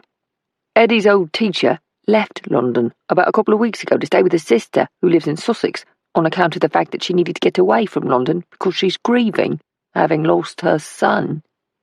"Her son died? And probably a few weeks ago. That's one of them coincidence things, that's what it is, miss. But I haven't finished. Turns out she has 2 sons, but one went off to Australia about 5 years ago. He's an engineer or something like that. It was the other one who died in an accident. Drowned. He was, in the river." Maisie shook her head. "Drowned? Did they have any details?" "No, just that they'd heard he'd fallen late at night from Lambeth Bridge. Might have been the worse for wear, by all accounts." "Billy, what was his name?" "Bartholomew Soames. Everyone called him Bart, apparently. He was a newspaperman, a journalist, only he didn't work for just one paper, but would write his stories and then sell them to whichever paper was interested." Maisie was silent as she considered this new piece of the puzzle. "Miss, Good work, Billy. Look, your chest sounds awful. I think you should go home for the rest of the day. I'll be all right, miss. I just want to try a few of the shops, see if I can find out more about Mrs. Soames, and I'll pay a visit to the larderman over near Bookham's before I go home. Be careful, Billy. Don't you worry about me, miss. I'll be all right. Chapter 5. Maisie! Maisie started as she answered the telephone and held the receiver away from her ear. Maisie! I've missed you! James Compton's voice was so loud the line echoed. Did you really have to rush down to Chelstone in such a hurry? Yes, I'm afraid so, James. And I'll be staying at the flat this evening. My father's in London, and we've a funeral to attend tomorrow morning. Oh, yes, of course. That man who was good with horses. I remember now. There was a pause, and James's voice changed. When will you come back to Ebury Place, Maisie? Maisie coiled the telephone cord around her fingers. He sounded like a wounded child. She felt as if she were being drawn into placating him in some way. Well, how about Saturday afternoon? We could drive out to Richmond. We've a party on Saturday. An invitation from Duncan and Rose Hartman, remember? It's his 40th birthday, so there will be dancing until the small hours, then breakfast served at 4 in the morning to round off the night, and don't forget, there's the Otterburn supper coming up next week too. Oh dear, yes, of course. You don't sound very enthusiastic. Maisie stood up straighter and smiled. No, not at all. It's just that I'd forgotten all about the Hartmans. I'm sure we'll have a lovely time, James. I think Priscilla and Douglas are going too. Oh, I wouldn't doubt it. Priscilla came back from a visit to Paris a couple of days ago, so she's bound to have a new gown or two to show off. Maisie smiled. She looked forward to seeing her friend. In my eyes, you'll always be the belle of the ball, Maisie. For a second, Maisie didn't quite know how to respond. That's very sweet of you, James. It's true. Maisie glanced at the clock. So I'll see you on Saturday, about lunchtime, Richmond in the afternoon, and the Hartman do in the evening.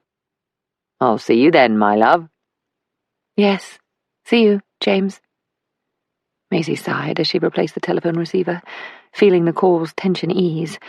Though she hated to think about it, she wasn't sure what had happened in the relationship, but this feeling of suffocation, which began as just a passing sensation, was growing. Now every conversation felt stilted, and she found herself questioning feelings she'd had for James and her own declarations of love. She picked up the telephone and dialed Priscilla's number. Darling, how are you? Priscilla was effusive in her greeting. I'm well. How was your trip to Paris? Absolutely divine. I adore my toads, but sometimes there is simply too much maleness in this house, and I have to get away. Mind you, 2 or 3 days in Paris on my own, and I've had enough of that too. Though I had a wonderful time choosing a few more dresses for summer. You should come with me next time. There's more to a shopping trip than a quick dip into Derry and Tom's for a new woolly cardigan, you know, or to Debenham and Freebody during the January sale. Shall I pay you a visit? How about later tomorrow afternoon? I've a funeral to go to in the morning, but I'd love to see you. Oh, dear Lord, please don't come in that black dress again, Maisie. Do promise me you won't drag out that miserable-looking garment for another airing in company. I swear if I see that thing again, I will scream. Either change before you get here or buy a new black costume to wear to the funeral. I'll change before I come over. And James? What about him? Oh, Maisie, that doesn't sound very promising. See you tomorrow afternoon, Pris. I'll have refreshments ready. About 4, then? Yes, about 4. See you then.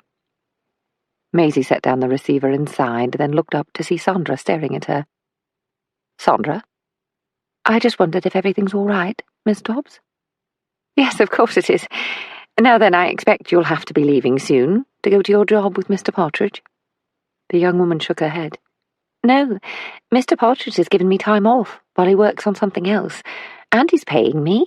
I don't mind, because I can catch up with reading for my studies. But it's really generous of him. Not a lot of people would do that. Douglas Partridge is a man of generous spirit.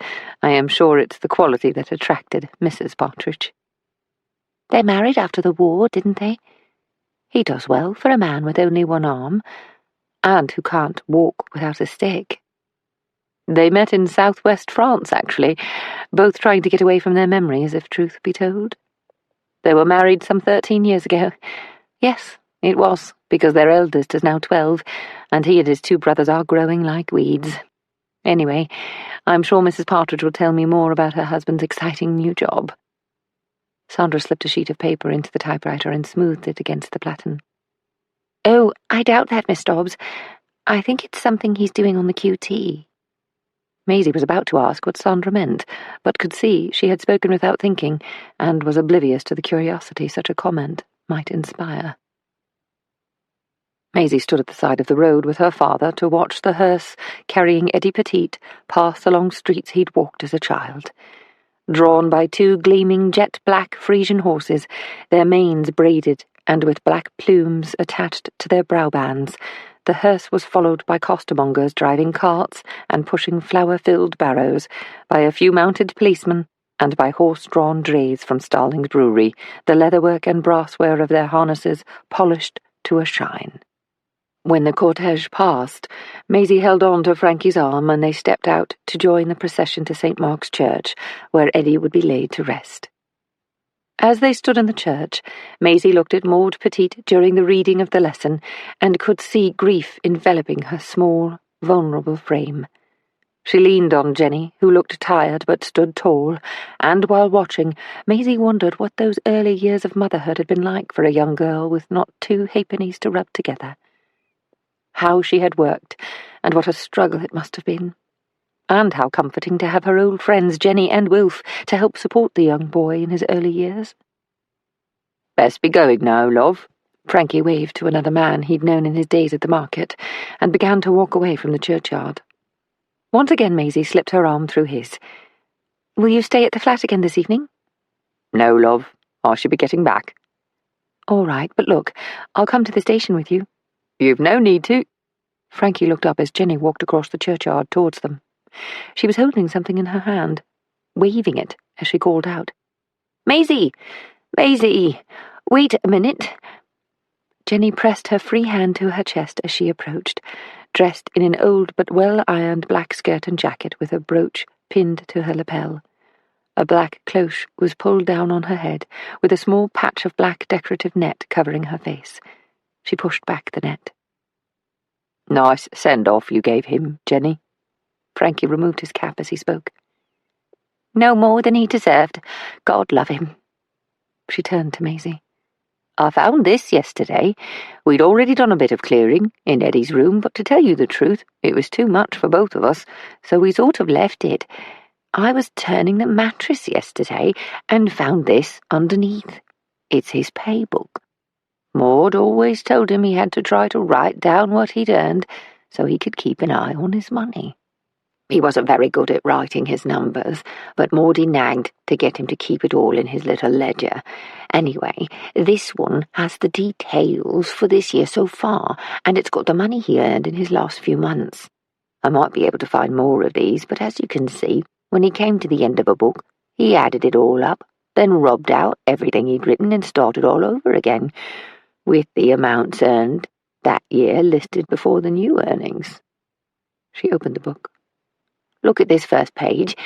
It goes back 5 years, according to the list of numbers, but as you can see," she flicked the pages in front of Maisie, "as you can see, the pages are all grey now, because he kept rubbing out the numbers and names so he could write new ones in." Maisie took the notebook and squinted to read the thick, deliberate, but almost illegible hand. She turned page after page. "He didn't do too badly with all these jobs, did he? And you're right about what you said when I came to the house. He was working a bit further out. And for some wealthier people, he'd upped his prices for them too." As she turned the pages, Maisie realised she was looking for a particular name, and was somewhat disappointed when she couldn't find it, though it would have been a surprise all the same. Then, several pages before the notations ended, Maisie stopped. "Oh." "What is it, Maisie?" asked Frankie. "Oh, nothing. Nothing." She turned to the woman beside her, who was now kneading a handkerchief with her fingers and looking down so that no one could see her face. "Are you all right, Jenny?" The woman nodded. I'll come round. I've got to keep my chin up, what with looking after Maudie. But we're broken without our Eddie. We'd always looked after him, you see. He was the sun in our lives, even though he wasn't right. And he could be a handful. Remember that, Frankie? Oh, yes, I'll remember, Jen. But we miss him. Maisie nodded. May I keep this? Of course you can, love. If it helps you, then you keep it. She paused and rubbed her eyes with the handkerchief. We might have laid our Eddie to rest, but there'll be no rest for us until we know the truth about what happened to him. Now then, this will never do. I'd better get back to Maudie. Father and daughter watched her walk away. I don't want to miss my train, love. Look at you, you're miles away, said Frankie. I know that look. There's something on your mind. What? Oh, sorry, Dad. Yes, let's get on. They turned to walk in the direction of Lambeth Underground Station. Maisie had every intention of seeing off her father at Charing Cross Station. Anything useful in that book? Maisie shook her head. I don't think so, but I'll go through it again. I need to know all I can about Eddie. Right you are, love. With a bit of luck, we'll get to the station before that big old cloud over there breaks open. Maisie unfurled her umbrella, just in case. Now it was raining hard, a rain that caused a shadow of steam to rise from the path ahead when it struck the warm pavement. As Maisie quickened her step, water splashed into her shoes and up around her ankles, leaving her stockings with black pockmarks at front and back. Stepping across puddles, she entered the square, and as she approached the former mansion house in which her office was situated, she could already see Sandra looking for her from the floor-to-ceiling windows in the first-floor office. She waved as soon as she caught Maisie's eye, turned from the window and was opening the front door to meet her as Maisie reached the steps. Miss! Sandra! Whatever is it? You're white as a sheet. What's wrong? What on earth is wrong? Oh, Miss Dobbs! It's Billy! Maisie felt a cold sweat envelop her body, and at once it was as if Sandra had spoken to her from within a long tunnel. What's wrong with him? Where is he? Her own words seemed to bounce back to her. He's in St. Thomas Hospital. We've had the police here this morning already. He was found not far from that pub, the Lighterman, by some workers coming onto the early shift at the factory. He was in a bad way. The police say he'd been set upon, beaten up, sometime last night. What?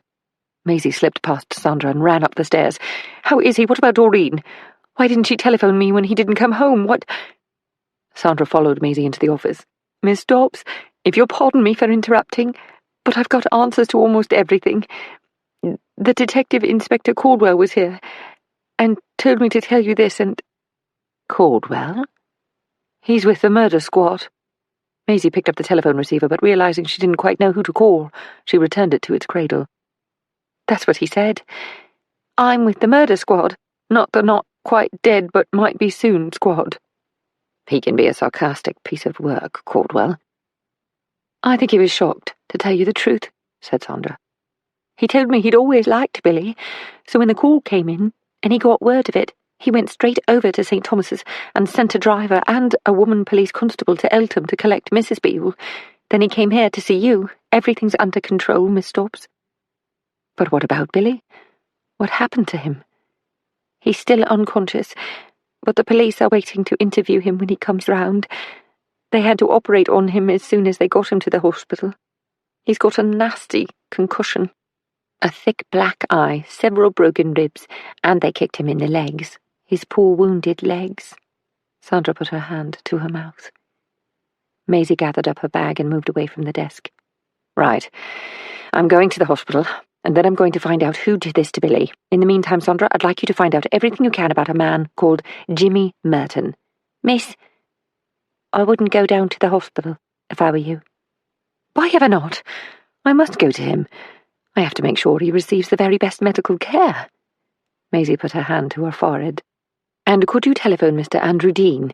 He's a consultant now, so he's known as Mr., not Doctor. He lectures at St. Thomas's Medical School several times each week, and he surpasses anyone else in his field when it comes to wounds of this sort. He's an orthopaedic surgeon. He knows Billy, and he'll bring in a good neurosurgeon and a vascular expert. Tell him what's happened. Tell him I'd like him to see Billy. And tell him that Billy must be well taken care of. And all accounts may be sent to the office, to my attention. Now then, I must go. Sandra reached out and put her hand on Maisie's arm. No, Miss Dobbs. Please don't. Tears had filled her eyes. You see, Caldwell warned me. He said that Mrs. Beale wasn't of sound mind when she heard about Billy. That she's sort of gone off again. She's very emotional, and she's blaming you, shouting that it's all your fault, that if Billy wasn't doing this job, then he wouldn't be in this state, and that they were better off in Shoreditch until you interfered and made them move, and... But she wanted to move, Sandra. Maisie grasped the back of a chair to steady herself. I wanted to help them, Tears filled her eyes. Sandra held on to Maisie's arm, her grip tentative. I know that, Miss Dobbs, but like I said, Mrs. Beale is very emotional at the moment, and she's gone back a few steps. I still think I need to go down there. Doreen has always trusted me. I can talk to her. I don't know that anyone can talk to her, miss. When Caldwell told me about it, I took the liberty of giving him the name of her doctor, Dr. Elsbeth Masters, the one you arranged for her to see. She helped her so much. I think he's telephoned her, and she's spoken to the ward sister on duty at St. Thomas's, and they've given Mrs. Beale something, but I don't know if now is the time to go. Maisie closed her eyes, and not for the first time felt herself yearn for Maurice's counsel. She had mourned his loss, and she had grieved for him, but the ache of missing him lingered. Who was there to turn to now that he was gone? Where was that wisdom to draw upon? She heard Sandra leave the room, the light rattle of crockery signalling that she had gone to the kitchenette to prepare a mug of tea. What shall I do, Maurice? What can I do for Billy? For Doreen? Maisie asked her question into the nothingness that now seemed to envelop her. And she waited, leaning forward as if to hear a voice in the distance. Minutes later, she felt as if she had been woken from a light and troubled sleep when Sandra touched her shoulder and held out the tea. There, miss. That'll make you feel better. It's been a shock all round. The news. Maisie nodded. Thank you, Sandra. She blew ripples across the steaming tea and sipped. Drawing back, she looked at Sandra, who had pulled her own chair closer. I'll wait a while, and then I'll go to the hospital. I must. Billy's my responsibility. I'll telephone Dr. Masters to ask her advice, then I'll go. Right you are, Miss Dobbs. And I'll telephone Mr. Dean, and I'll find out what I can about Jimmy Merton. Do you reckon he's responsible for this, miss? Maisie shook her head. I did what I had taken pains to stop the gentleman from doing. I jumped to a conclusion without evidence, because I want someone to be brought to book for the attack on Billy. Merton might have something to do with it, and he might not. But I do know he was a thug who had made Eddie's life difficult in the past, and I would bet without a shadow of a doubt that he's a regular in the Leiterman. Following a brief telephone conversation with Dr. Masters, Maisie thanked Sandra for taking care of matters at a difficult time and left the office. Still in a daze, she walked to Tottenham Court Road and hailed a taxicab to take her across the river to St. Thomas's Hospital. If Doreen had been given medication as instructed, she would be calmer, but she knew that Doreen, for whom the same daily round was crucial to her well-being, would be seriously affected by the sudden news of the attack on her husband, especially following a night of worry when it was likely her fear had led to a paralysis of action. And Billy's aging mother, though sensible and strong, would have found it difficult to deal with the younger woman, a woman who, though happy with her baby, might be suffering from the ups and downs of new motherhood. Masters had cautioned Maisie to tread carefully. The taxicab dropped Maisie outside the austere exterior of St. Thomas's on Westminster Bridge Road in Lambeth, across the river from the Houses of Parliament. She lingered a while, trying to compose herself for what she might encounter within the walls of this venerable old hospital. It had been in its present location since the end of the Crimean War. when Florence Nightingale had been consulted on the move from Southwark, where the hospital had been situated since its founding, some 800 years earlier. Nightingale had decreed that ceilings in the new hospital should be high, and wards must be light-filled and airy, so that patients might feel better and be at less risk of infection.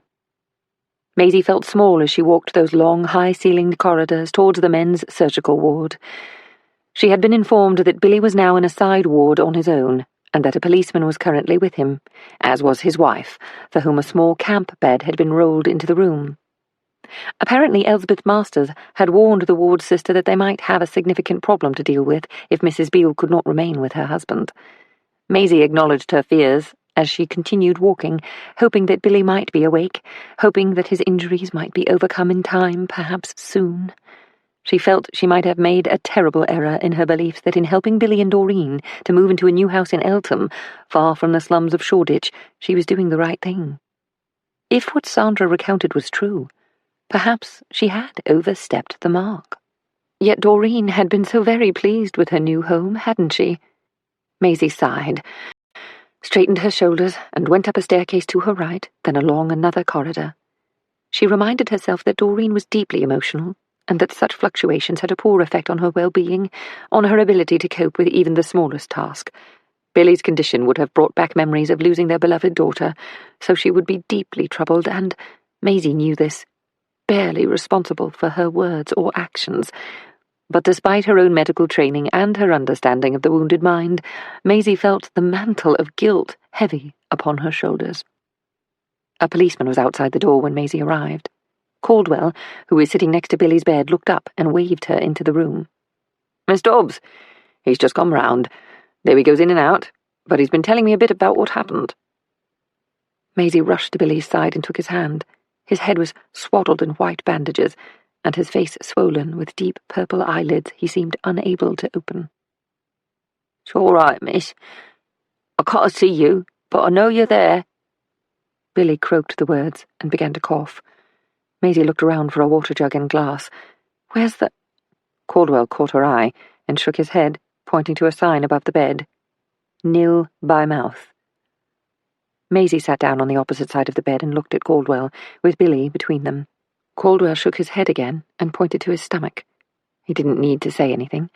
Billy could not take fluid, due to the possibility of internal injuries. "I was a nurse. I should have known better," whispered Maisie. "I did exactly the same thing. It's natural." "What, miss?" "Nothing, Billy. We were just wondering who did this to you." Billy smacked his lips together. "I'm dry, miss. Can't hardly talk. And I've got this Christmas tree here pushing water into my veins, yet where I need it is in my mouth." "I'll talk to the doctor, see what we can do." Maisie paused, and was about to ask if he remembered anything when his breathing changed. "He's gone again," said Caldwell. "Goes in and out, like I said. I've been here half an hour so far. He can only tell me that he can't remember anything. Well, he remembers ordering a half-pint of light and bitter. Then he started talking to some of the lads from Bookham's. That's not to say there wasn't a lot more talking done, but that's where his memory stopped. I had to question a bloke last week, got himself in a motor accident, and his last memory was having his breakfast that morning. Funny, that." Maisie nodded and whispered, "I've asked a friend of mine to see him. He's a senior consultant here, and he'll know who to bring in." "Always down to who you know, eh, Miss Dobbs?" "What do you mean?" At that point a shrill scream pierced the air. Maisie turned and saw Doreen outside the door to Billy's room, her open mouth and bloodshot eyes distorted by the glass as she screamed again. Maisie could see the panic in her expression. The door rattled as Doreen tried to enter the room, but in her distress had difficulty coordinating her movements until, with a final turn and push, the door opened and crashed back against the wall, and Doreen stumbled in, her hands held out before her. She ran at Maisie, who caught her wrists, and as Doreen began screaming, trying to beat Maisie with her fists, the constable and Caldwell restrained her. "You did this. All he thinks about is doing his best for you, and this is what happens. Do this, Billy, do that, Billy." And off he goes, like a lamb to the slaughter for his Lady Bloody Bountiful. What was he doing in a place like that, my Billy? Look what you've done to him, just look. He was better off working as a caretaker than for you. I rue the day he ever met you. Never mind about knowing you in the war and you saving his life. Look where that's got him now, and we were better off in Shoreditch. Now we're beholden, and look where it's got us. Look. Spent, Doreen Beale slipped to the floor, her legs caught under her. The two men reached down to help her to her feet. Leave her be. Just leave her be. Maisie sat on the floor next to Doreen and put her arms around her, holding her as tight as she could. She felt the thin, bony shoulders and elbows through her clothing, and the depth of sorrow and pain as Doreen sobbed. There. There, just you cry, Doreen. There. Rocking back and forth, Maisie felt herself rubbing her cheek against the woman's hair, and she felt the weight of her vulnerability, and how that burden must have been so hard for the family to bear. I thought they were doing so well now, she whispered to Caldwell. They probably were, Miss Dobbs. The detective knelt down beside Maisie, his voice far more tender than she might have given him credit for. But this is a serious matter, and what with her having a new baby and all. His voice trailed. It's just not fair. They've gone through so much. No family should have to endure this suffering. But it happens. I see it all the time. There's some people who seem to be dealt the wrong hand, and it's just one thing after another. He signalled to the policeman to help Doreen to her feet. It was as if she were a deadweight, with no thoughts to inform her limbs. Come on. Let's get her over to that camp bed before Sister comes down the ward breathing fire and wondering what the racket's all about. P.C. Henley, as soon as we've got her settled, you go and find the staff nurse. See what they can give her. She's half with us and half not, so she needs some help. With Doreen settled, and the constable sent to summon the staff nurse, Maisie turned back to Billy. It was clear he was aware of what had just happened, for as she took his hand again, a single tear emerged from each swollen eye and trickled across his bruised cheeks. I'll find out who did this, Billy.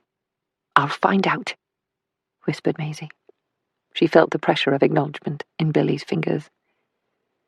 Once in the corridor, Maisie and Caldwell stood aside to allow the staff nurse to pass. Clasped in her hand was an enamel kidney bowl with 2 large metal syringes.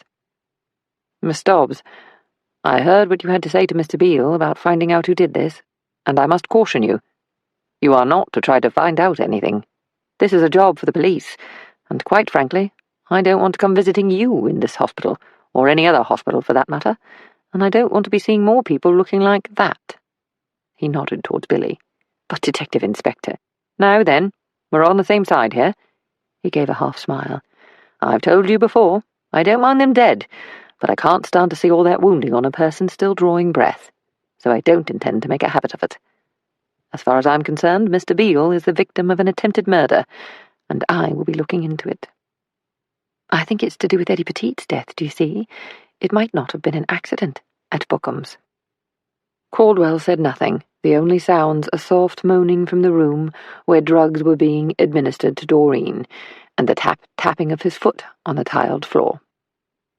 All right, I'll give you the benefit of the doubt, but I've got to be careful, you know.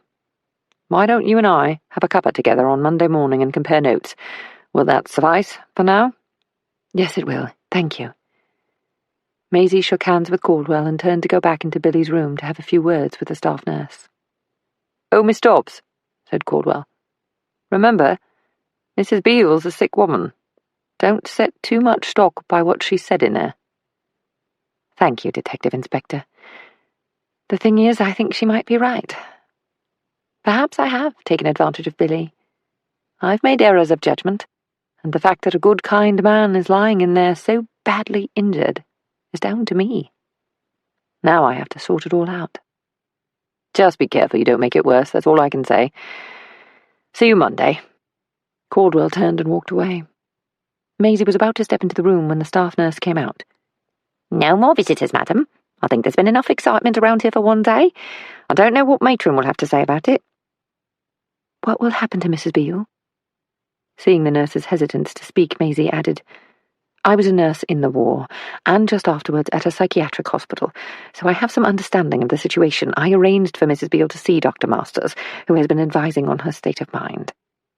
The nurse chewed the inside of her lip, as if debating how much to reveal, then she sighed. "Oh, that'll have been the last straw, that little outburst in there. We've done our best, what with the nature of her husband's medical condition. It's almost unheard of to bring in a bed so a family member can stay. We only ever think about that for the little ones, but even then it's rare. But we thought he might go after the first operation to release pressure on the brain." Maisie gasped. The nurse appeared not to notice. "I know our registrar has already been on the telephone to that Dr. Masters," added the staff nurse, "and an ambulance is expected any minute to take her over there to the psychiatric hospital." "Oh dear, what a mess. She's a mother, and her baby." Maisie shook her head. "Not to worry. I'll sort it out. I'll look after the family." As she was about to leave, Maisie turned once more to the staff nurse. "I wonder, do you have Mr. Beale's personal effects?" "Yes, they're in the office. Usually they're only handed back to the patient when they leave, or next of kin if the patient's deceased." "I'm Mr. Beale's employer, as you know, and there were some items in Mr. Beale's possession that belonged to my business. Could you make an exception for me to see the items taken from Mr. Beale when he was admitted?" The nurse motioned for them to walk along the corridor. "Follow me," she instructed Maisie. She stopped for a moment in the sterilizing room, where the kidney bowl and syringes were left on a table to be put into the autoclave, then led Maisie along another corridor where she stopped outside an office and asked Maisie to wait. 2 minutes or so later, the door opened and the staff nurse emerged with a paper sack. Billy's name was on the front. "These are the things that came in with him. You can have a quick look while I wait." Maisie opened the bag and emptied the contents onto a small table outside the office. There was Billy's watch, a gift from Maisie, along with a clean handkerchief, a pencil, about 3 shillings and change, the keys to his house in Eltham, and a small plain brown paper-covered notebook. "I'd like to take this, if I may." The nurse nodded. "You'll have to sign for it here." She handed Maisie a list that had been inserted inside the bag, along with the contents. Maisie signed for the notebook, thanked the nurse, and asked to be directed to a telephone kiosk. "There's one by the door just as you leave. It's on the right." "And may I call later for a report on Mr. Beale's progress?" "Of course, but try to telephone before afternoon visiting hours. It gets very busy here, you know." Sandra picked up the receiver after only 1 ring. "Sandra, it's me." "Oh, Miss Dobbs, I've been on the edge of my seat, waiting here for you to telephone. How's Mr. Beale?" "Very poorly, Sandra. He's sustained some serious injuries, though I won't know exactly until Mr. Dean, sees him. Did you get a message through?" Maisie held the wooden concertina door open with her foot, and holding Billy's notebook to the light, flicked through the pages as she spoke.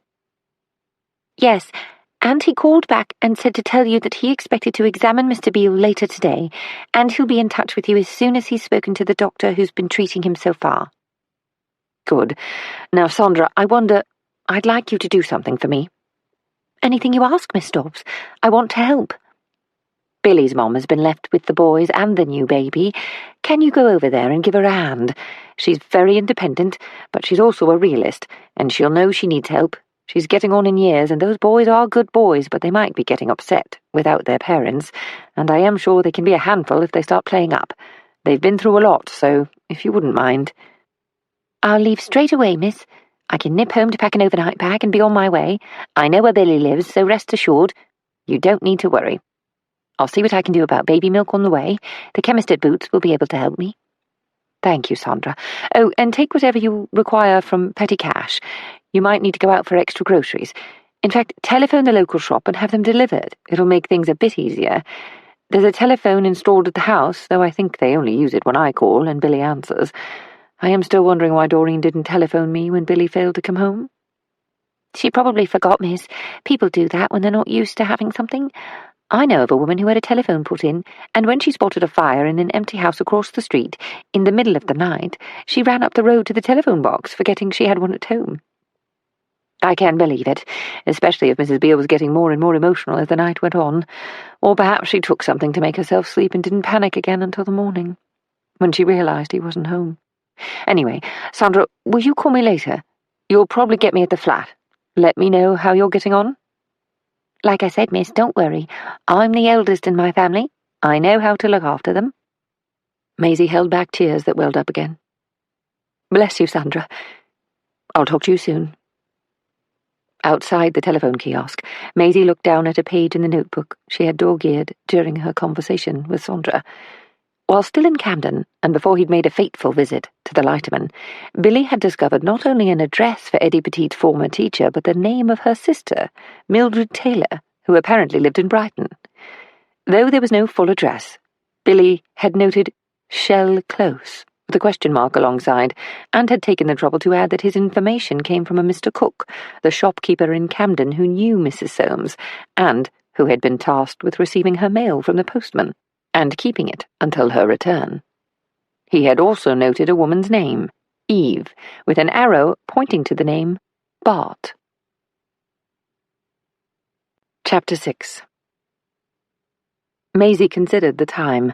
It would take her a good 2 hours or more to reach Brighton on a Friday evening, so how on earth would she find Mrs. Taylor in the last few sociable hours on a Friday, or even on a Saturday morning? She could, however, telephone Caldwell. Perhaps he could help, enabling her to make an early start in Brighton on Monday, if she left on Sunday. But on the other hand, that might not be the best idea. She leaned back in her chair, aware that she was shuffling obligations in her mind, that she was trying to work around the Hartmans' party. If she had been alone without James in her life, she would go to Brighton this evening. She would leave right now. But that one move would cause a row, a fissure that would take days to heal and leave them both wounded. It would be yet another one of those silly arguments that had started cropping up between them. Perhaps the investigation could wait. Would anything be changed by her acting now, except that it would allow her to feel as if she were doing something in the aftermath of the attack on Billy? She tapped her fingers on the desk, picking up the telephone receiver twice before putting it down again. Then it rang, causing her to start. "Hello?" "What? No reciting of the telephone number? No Maisie Dobbs at your service? You never give me a chance to make a formal greeting anyway, Priscilla. I would if you were at my house. Where are you? I've been waiting for ages." Maisie looked at the clock. "Oh dear, I'm sorry, Pris. We've had an emergency here and, well, it's been very difficult." "Are you all right?" "I am, but Billy's not. He was beaten up last night, and only discovered early this morning. He's already had an operation to relieve pressure on his brain, and he's terribly ill. His wife has taken a slide backwards into the abyss, and, frankly, it's all my fault."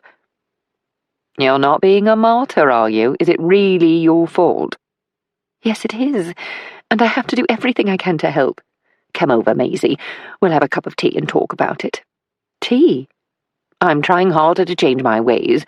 The trouble starts when I put a cube of ice in a glass, so if I go immediately to a cup requiring a hot liquid, step 1 on the slope down to a cocktail or 2 is eliminated."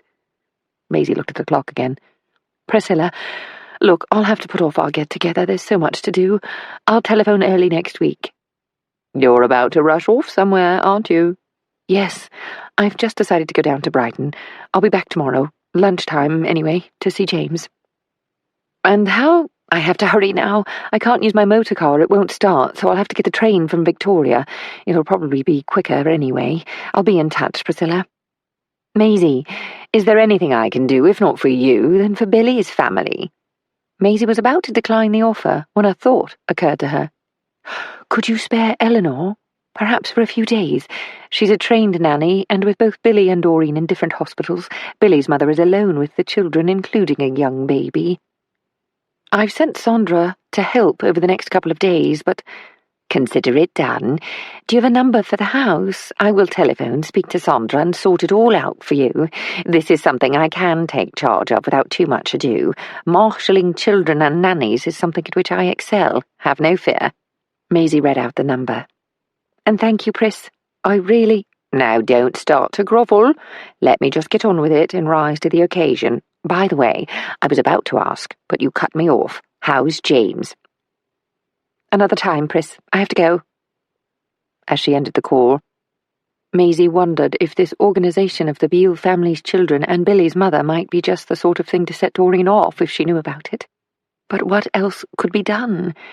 She couldn't leave hard of hearing Mrs. Beale with the boys and a baby, not in a new house where, as far as she knew, they hadn't had much of a chance to get to know the neighbours. Things would have been different in Shoreditch, of course. Maisie stood for half the journey to Brighton, on a train crammed with commuters returning to a burgeoning suburbia on the outskirts of London. It wasn't until the train reached Croydon that she managed to claim a seat. When the station first opened, the town's population was under 15,000. Now it numbered several 100,000 people, with most of the growth due to the increase in railway services offering a fast means of travel into London. As she watched workers and shoppers disembark at Croydon station, Maisie thought half the town's population must have been on that very train. Arriving at Brighton station in darkness, Maisie took a taxicab to a small whitewashed hotel along the seafront, predictably named Seaview. Many guest houses had only recently opened in readiness for Easter and the summer season, though some were looking tired, as if from the sheer effort of remaining in business at a time when few people had the funds for holidays by the sea. The taxicab driver had been true to his word and dropped her at a hotel good enough for a lady travelling on her own. He was also helpful, informing her where she could find the street she was looking for, so she asked him if he could collect her at 9 the following morning. She would require his services for about 2 hours, after which she planned to catch a train back to London at 11. I'll pick you up in the morning, then. My name's Sid Mayfield. Tell Mrs. Hicks in there who brought you. It never hurts to let her know. And thank you for the work, madam. It's still been a bit slow, even with the nice weather. Maisie paid Mayfield and stepped out of the motor car. A woman at the window, a green and yellow scarf covering hair set in curlers, waved to the driver, then smiled and motioned to Maisie that she was coming to open the door. Good evening, madam. Windy old night out there. You've come in late. Here until Monday, are you? Just until tomorrow morning, thank you. Maisie felt warmed by her busyness, by her chatter, and not least by the fire in the drawing-room grate visible from the entrance hall, its soothing flames countering the chill coastal air outside. I'll have a fire lit in your room and a hot water bottle in the bed before you turn in. I don't have a proper supper this evening on account of the time of year, but I can do a beef barley soup. Will that do? The woman paused, only long enough for Maisie to draw breath to answer before she went on. Now then, here's my rate for the night, and if you wouldn't mind signing my book here, cash in advance if you don't mind, miss.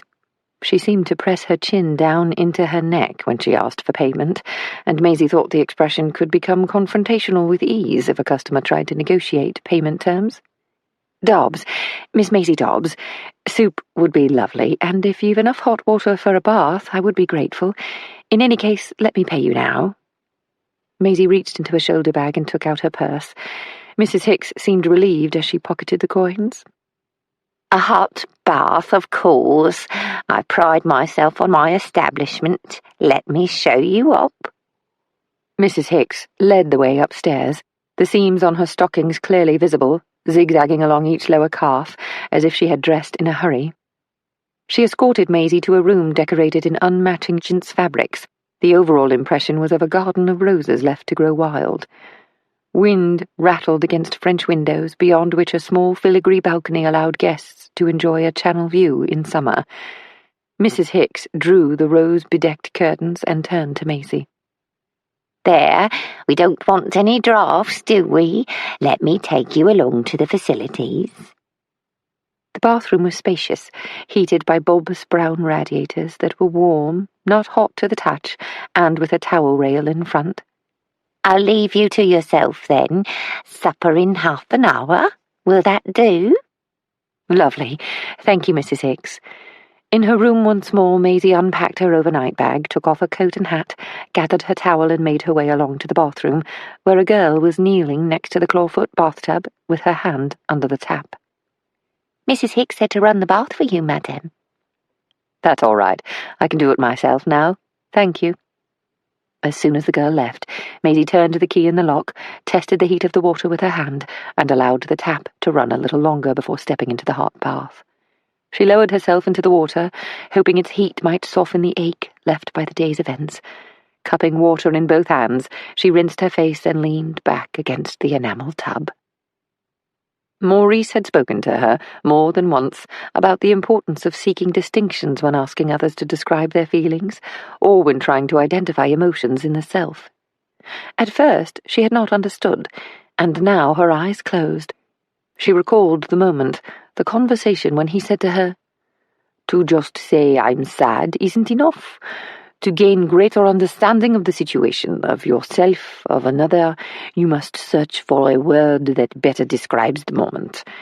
Sometimes we say we are sad when we would be better served by using the word melancholy, for example.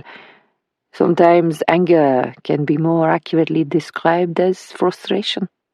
The distinction helps us identify a path through the maze of emotion, and emotions can be debilitating, can paralyze us if we allow them power, and we do that when we fail to be precise. It's rather like accruing knowledge of your enemy, so that you can defeat him. So, Maisie, how do you feel?" "Guilty," said Maisie aloud, and with only a second's hesitation. She scooped more water onto her face and rubbed her eyes. "I feel responsible, and I feel guilty. I feel inept. I feel inept in my work, and I feel inept when it comes to James." She splashed her hand down into the water. "I feel as if I am doing everything bloody wrong, and half the time I can't get enough air in my lungs, otherwise I would probably scream." "You all right, dear?" a voice called from the other side of the bathroom door. "Your supper's ready when you are." "Thank you, Mrs. Hicks. I won't be long," Maisie called back. She felt annoyance building within her and acknowledged, too, her rising temper. She wanted to be out of this guest house, away from the busybody woman with her curlers and chins, her payment in advance, and her overbearing pride, and she couldn't wait to get home to her flat again, home to the place where she could do what she pleased, when she pleased. She couldn't do that at the Dower House. There always seemed to be someone taking account of what she was about. And when? If she asked the gardener to do something different, plant a new shrub, for example, it was more than likely that Lady Rowan would remark on the new development. It was never exactly a negative comment, but an expressed opinion all the same. "Mr. Buckle told me you'd asked him to plant wisteria at the front of the house. You're not taking out Maurice's roses, are you?" Then there was her father. He always knew when James was with her and when he wasn't, and, of course, the fact that he was courting Mrs. Bromley, Maurice's housekeeper, whom she'd asked to stay on when the house became hers, meant he probably knew more than he let on. She realized how much she minded him knowing. She minded him worrying that she might have settled for something less than a commitment from James, though she knew it was she who was faltering when it came to the question of a promise. And what was a commitment, if not a promise? Guilty, that's what I am, and I have to put everything right. Maisie lifted herself out of the bath, clasped the warm towel to her body, and readied herself to go down to the dining room for supper. She hoped the well-meaning but tiresome Mrs. Hicks would leave her in peace. The proprietress must have been starved for company, or simply happy to have a paying guest on a gusty Friday evening. She pulled up a chair and talked, jumping from one subject to another as Maisie ate the soup, occasionally dipping bread into the brown hearty broth as she nodded her head, agreeing with whatever the woman said. Maisie thought she seemed like a talking machine, needing only a word to keep her going. "I said to Mr. Jones, the butcher, I said, my customers want the very best, you know. It might only be a simple stew, but it will be the best stew, tasty and fresh. And he told me, he said, Madam, I like serving a customer who has high standards, and that's what I have here, high standards." "Yes, I can see." "Now, there was this one couple came in a week or so ago, not a wedding ring to be seen, and I said to them, I said—" And so she went on, until Maisie pronounced the soup the best she'd ever eaten. In fact, it had made her so content she really had to turn in for the night. A welcoming coal fire warmed the room, and a scuttle had been left so that Maisie could make up the embers before she went to bed. Her evening practice of meditation had been abandoned of late, and she realized that she felt the absence of the deliberate quiet it offered. In this stilling of mind and body, it was as if she became rooted, and in that time she could plumb the depth of more than simply her own experience to answer questions. It often felt as if she had opened a vein of thought that were new to her, yet at once timeless, and she was served well by her practice, not least in the calm it bestowed upon her. She sat for some time on the floor, her legs crossed, her eyes closed, and her hands one on top of the other in her lap, with thumbs just 1 rice grain's width apart. When she opened her eyes, it was as if she had been sitting for just a moment or two. Later, as she lay in bed, her eyes heavy as she watched flames lick around small, red-hot caverns created by the burning coals, Maisie remembered something Maurice had said to her a long time ago. "This work, Maisie, will touch you in many ways, in delving into the secrets held by the dead, by the living, and by those who have come to harm and caused harm. You will learn much about yourself. You will be challenged by this knowledge, and will be drawn to self-examination, and perhaps recrimination. On the one hand, this is not without merit, and can offer a depth of understanding not previously available to you. But be warned, your allegiance must first be to your client, to those whose lives are touched by your work. There will be time enough afterwards to allow yourself the luxury of self-inquiry. When you are working on a case, that is to be the focus of your attention. You are the engine that drives the investigation. You are not the destination. Attend to yourself only as required to reach that destination. Now, is that clear?" She had answered that it was clear, though she had come to understand, sometimes painfully, that clarity developed slowly, and she had learned that particular lesson anew with each case. Now, in the darkness, with the sound of waves crashing across the seafront beyond the chintz curtains and filigree balcony, Maisie knew she had to deal with her guilt, with her mistakes, and she had to remember that the investigation was about gentle Eddie Petit's death. Her duty was not only to those left heartbroken by his passing, but to truth itself, and tomorrow she would visit another bereaved mother who had lost her son. "Them waves came in last night, eh, Miss Dobbs? Keep you awake, did they?" Sid Mayfield opened the passenger door for Maisie, assuring that the hem of her coat was tucked inside before closing the door and taking the driver's seat. "I did us a favour last night after I dropped you off. When you told me the name of the lady you were looking for, I went to the pub at the end of the road there and I found out the exact address. So we're in luck, eh, miss?" Mayfield turned to face Maisie and smiled, revealing several missing teeth. "That is good news, Mr. Mayfield. That being the case, I hope we won't be too early. It might take us about 20 minutes, half an hour to get there, as it's just outside the town, on my way home, so don't you worry, I didn't go too far out of my way last night." "Thank you." Maisie understood why Mrs. Hicks and Sid Mayfield were a good commercial team, but wondered how either of them managed to get a word in edgewise, given the chatter that both seemed to thoroughly enjoy. Mayfield's running commentary began with a summing up of the last season, and how they were hoping for a bumper spring, summer, and autumn. He talked about the shows coming to town. They were much better when he was a boy, mind, what with the old music halls still doing well, about the pier amusements, not what they were in his day, and about the number of motor cars queuing up to get into the town on a summer's day, too many, and the roads not big enough to cope, and where were they all going to park, anyway? Having only responded with comments such as "really," or "well, I never," or "and then what happened," Maisie was relieved when they reached Shell Close, the street where Mildred Taylor lived. Mayfield stopped at the end of the road. "It's number 6, miss. Shall I wait here or outside the house?" "Definitely here. I'll walk the rest of the way. I might be an hour or so, or I might even be back in 2 minutes. You never know." Mayfield walked around to open the passenger door, and Maisie stepped out, her briefcase in her left hand, her right hand firmly holding her hat in place. "You want to keep your hand right there, Miss Dobbs. You don't want to go chasing that hat down the road." Maisie smiled and went on her way. Shell Close comprised a series of Victorian semi-detached houses, each with a front door and bay window, and a path on one side leading to the back of the house.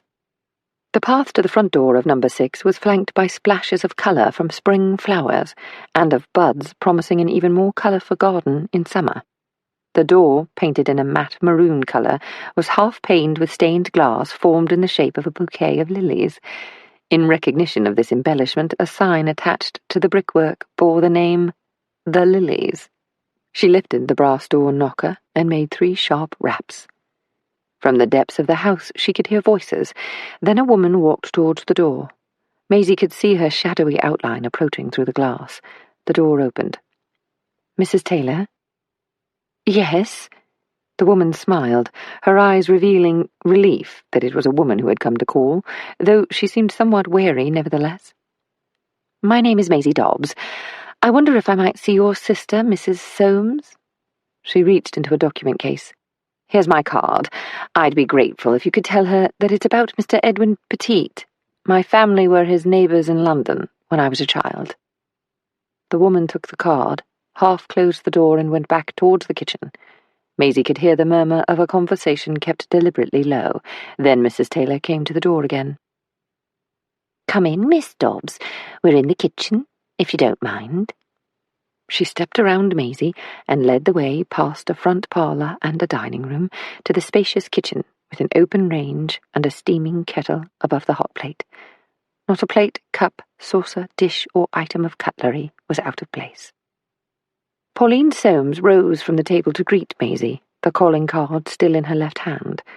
Both Mildred Taylor and Pauline Soames were dressed in plain skirts and blouses, each with a cardigan buttoned to the neck and each wearing small pearl earrings. And though Mrs. Taylor was just a little heavier, it was clear the women were twins. Maisie thought they probably did not plan to dress alike, but in the way that there is a depth of communication between siblings so close, it no doubt caused them some amusement when they came down in the morning to find that they had chosen almost identical clothing. Before Mrs. Soames could speak, however, her sister had revealed herself to be the more dominant of the two.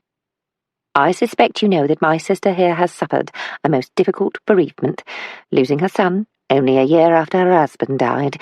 Did you know that, Miss Dobbs?" Maisie tempered her voice to meet the occasion. "Yes, Mrs. Taylor, I knew about Mrs. Soames' recent loss, although I wasn't aware that Mr. Soames Sr. had passed so recently." She turned to the bereaved woman. "I am deeply sorry. I know this is not the best time for me to visit, and I wouldn't be here today if it were not a matter of some import. I wanted to talk to you about Eddie Petite, if I may." Maisie paused. Soames nodded, her eyes welling as she reached for her sister's hand. "I come from Lambeth, Mrs. Soames. In fact, I went to the same school as Eddie. You'd married and left by the time I started school, otherwise you'd have been my teacher too."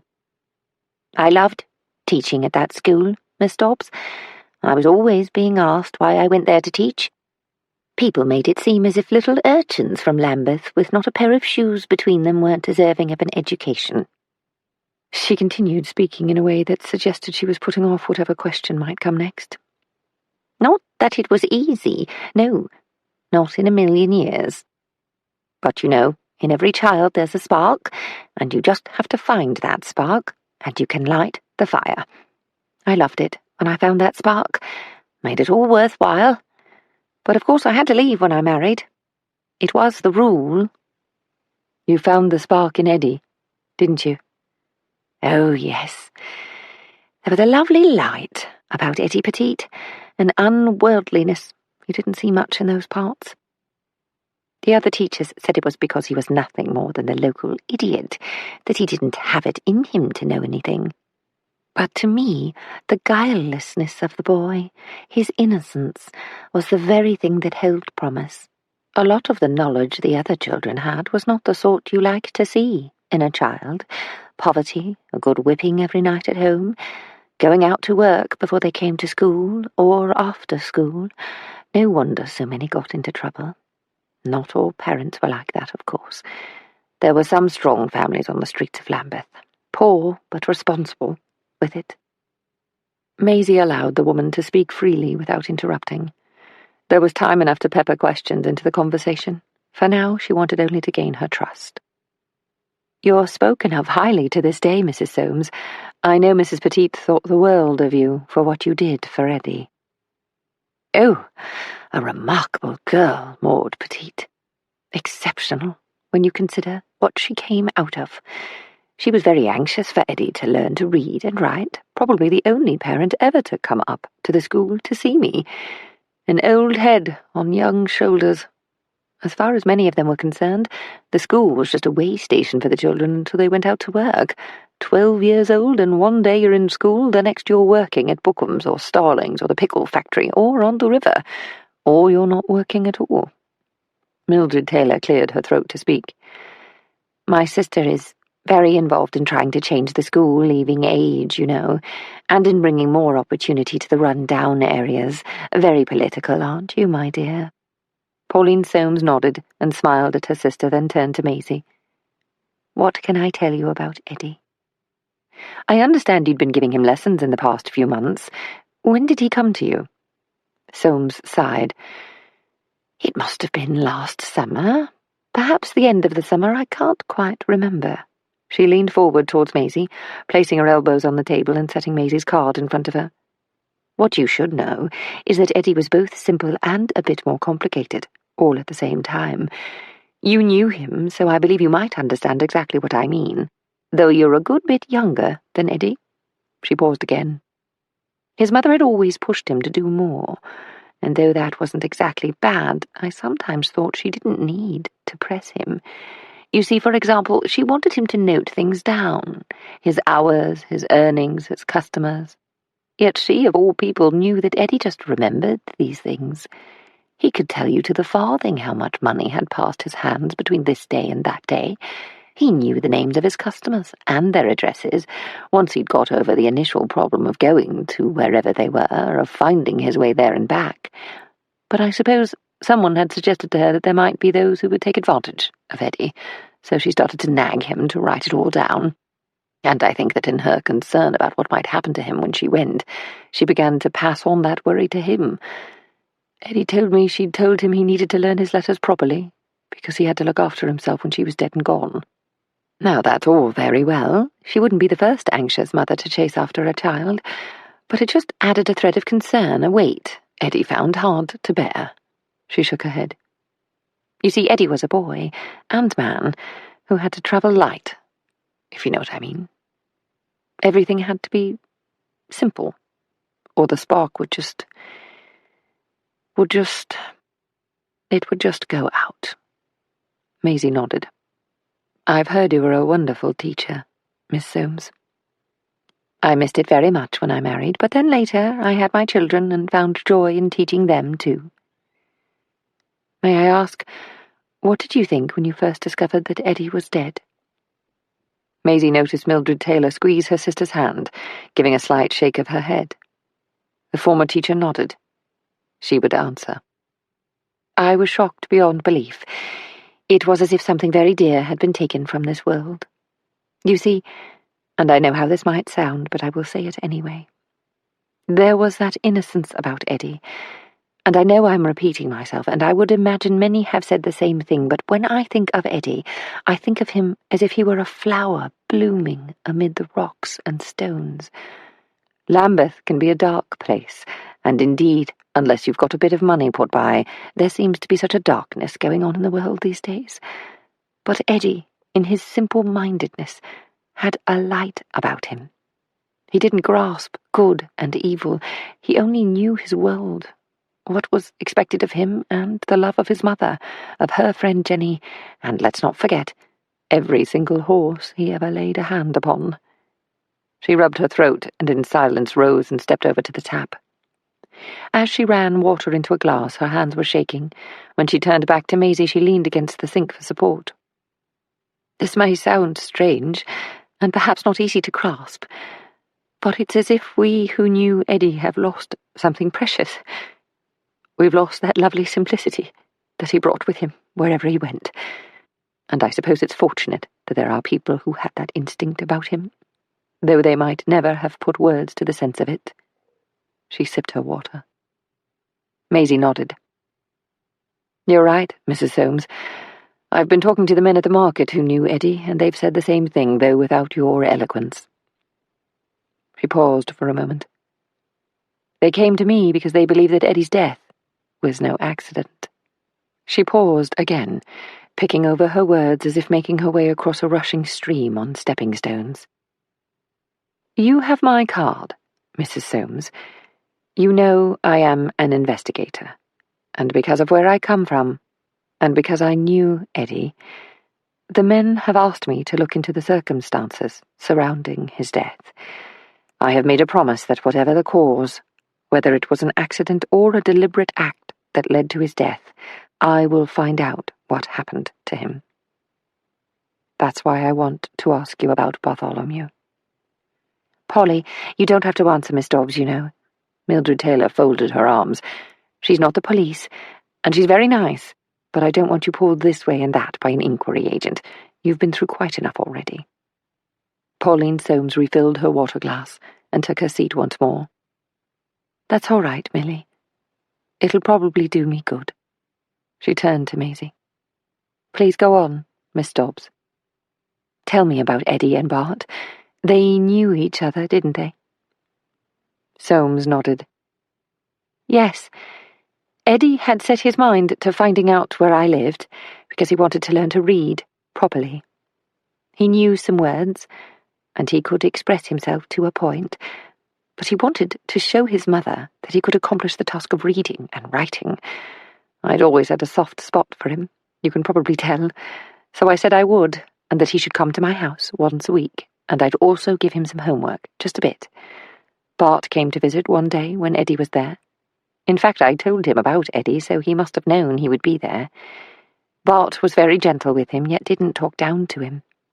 No, he spoke to him man to man, but made allowances for him. Eddie seemed to really appreciate it and took a liking to Bart. In fact, Bart would help him with his lessons, which bolstered Eddie a bit, you know, another man reading with him. And Bart took an interest in Eddie's work, asked about what he did, how long he'd been doing it, who he worked for. He even bought him a lovely notebook with gold lettering, and though Eddie was shy with my son at first, he became quite chatty. Well, chatty for Eddie.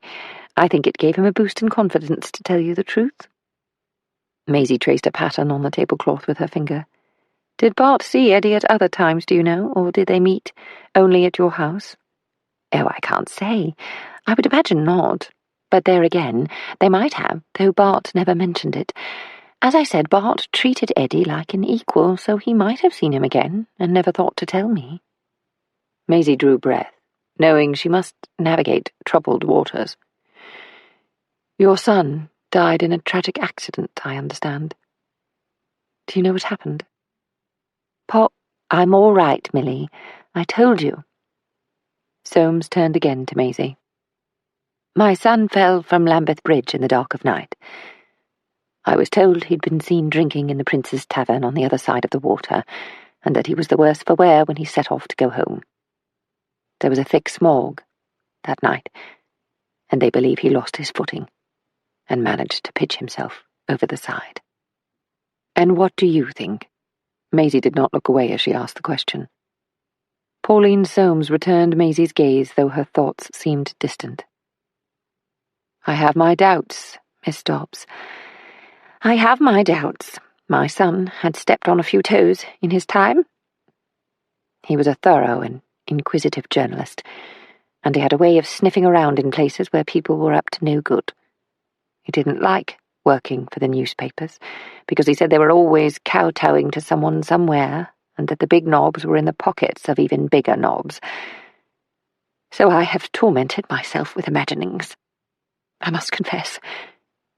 But at the same time, he was courting another writer by the name of Evelyn Butterworth, and though it had nothing to do with me, I do believe they were living under the same roof, and that it was probably not a very calm union, or whatever it might be called. So you never know. Living in sin, said Mildred Taylor. You can call it living in sin. No, Millie, that's not what I would call it, though I would rather they were courting and planning a wedding. But listen to me, talking as if it might happen any day now, when it won't ever happen now. Soames pulled a handkerchief from her skirt pocket. Do you have an address for Miss Butterworth?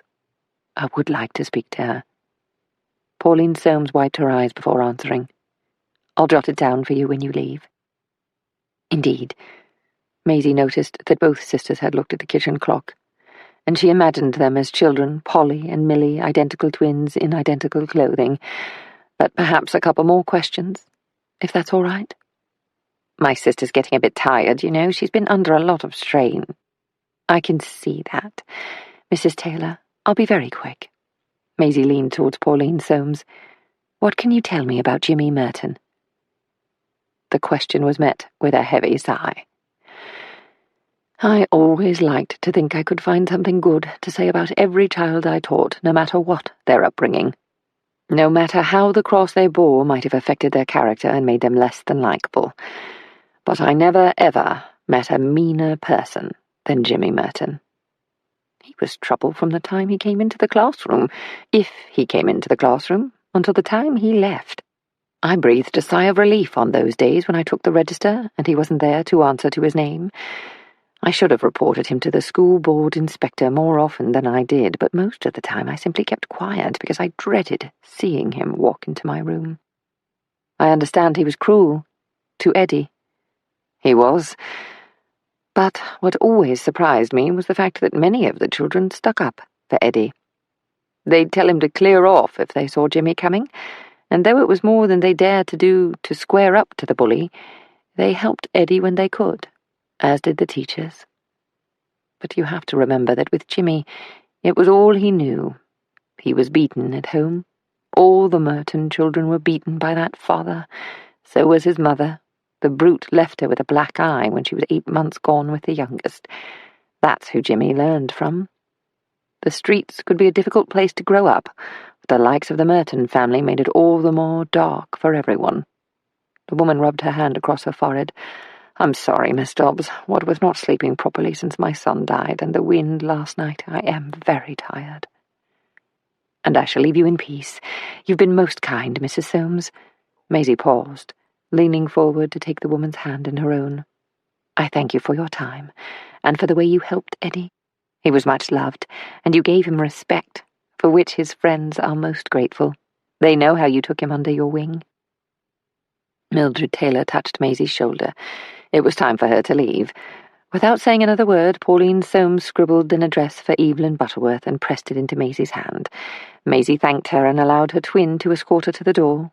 Mildred Taylor bid their guest goodbye, but before Maisie could turn and walk away, she added, You did all right for yourself, all things considered, didn't you, Miss Dobbs?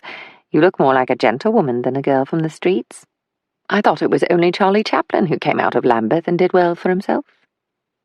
Maisie looked down at her hands as she pulled on her gloves. I was lucky, Mrs. Taylor. I was very, very lucky. Thank you for your time. You've both been very kind. She placed her hand on her hat and set off along the path to the street. She turned to look back and wave once more, aware that the woman had not retreated into the house, but was watching her.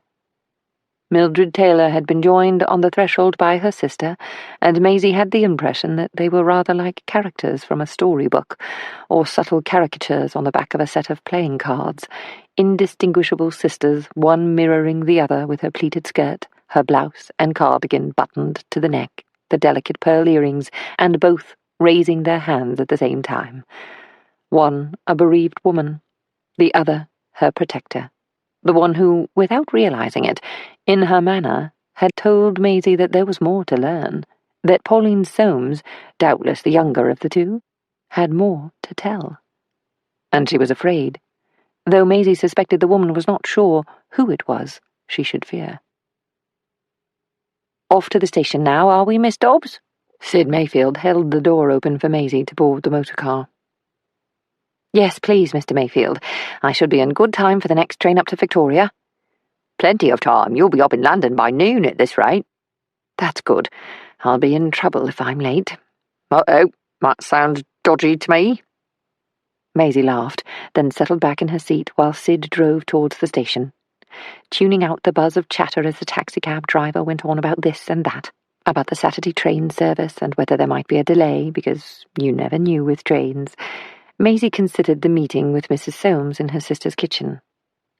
The former teacher seemed to have a compassionate understanding of Eddie, and though there had been similar descriptions of him, each time someone else talked about Eddie, a light shone on another facet of his story. There were variations worth considering. Bart Soames was doubtless a kind man, generous with his time as far as Eddie was concerned, but there was always a but somewhere in an investigation, and usually more than a few.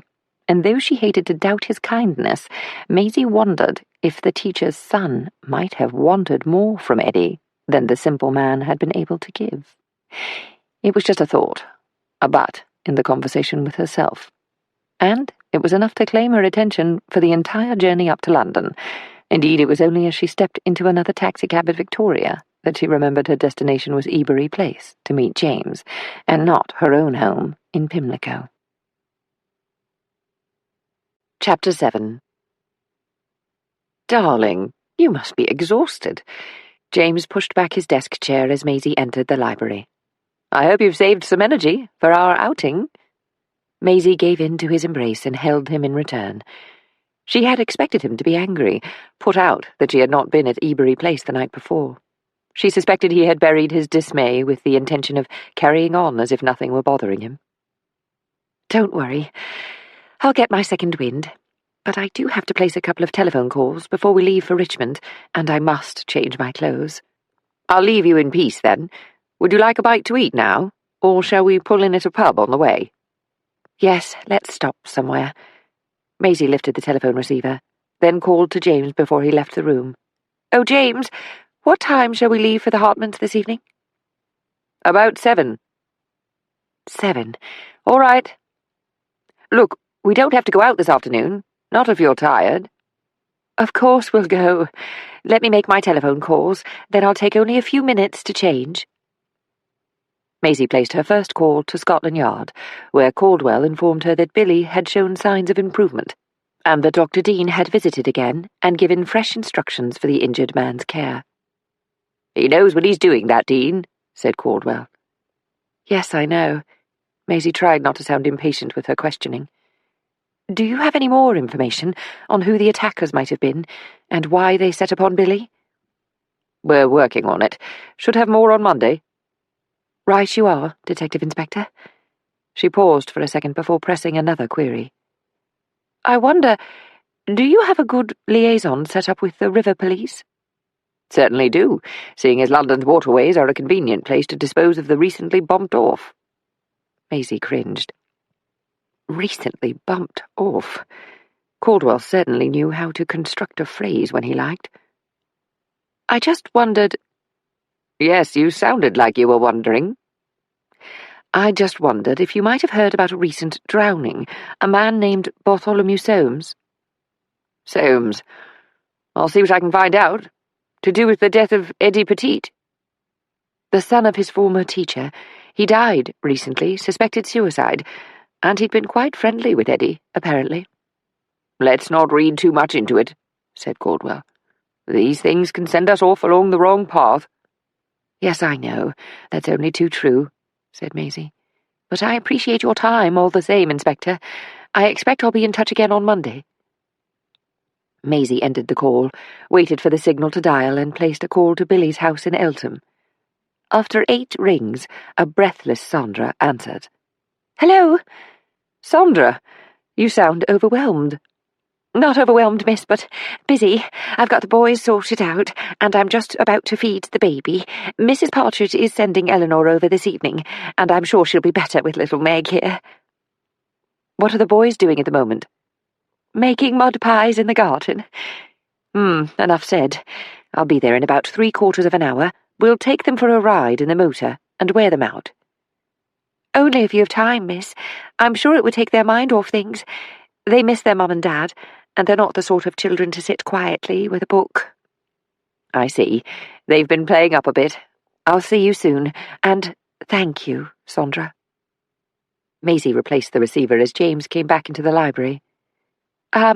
James, slight change of plan today? I'm not sure whether to smile or frown. Where are we going? First, to Eltham to pick up Billy's boys. We'll take them for an outing in the motor, perhaps somewhere to walk or kick a ball around. Then we'll find somewhere for tea and cakes afterwards. It'll do them a power of good. And you'll feel as if you're doing something for Billy? Maisie nodded. Well, let's go then. James swept his hand towards the door. Thank you, James. As long as we're back in good time, we don't want to be late for the Hartman party. Maisie thought the afternoon with young Billy and his brother Bobby had not only been good for the boys, but for James and herself. Playing with the children at the park had brought a lightness to the day for all concerned, and took her mind off her worries about her feelings for James, or his expectations of her. He had graciously accommodated her desire to help the Beale family, and it had all been for the better. Now, as she opened the door of her wardrobe at Ebury Place, Maisie considered that perhaps their relationship was best enjoyed without scrutiny, and it occurred to her that she was so used to turning over everything in her mind, as if each thought were an intricate shell found at the beach, that she had never truly known the value in simply accepting things as they were. She couldn't help wondering if James could do the same. They might both benefit from a less intense analysis of their relationship. Maisie flicked through a series of garments, taking stock.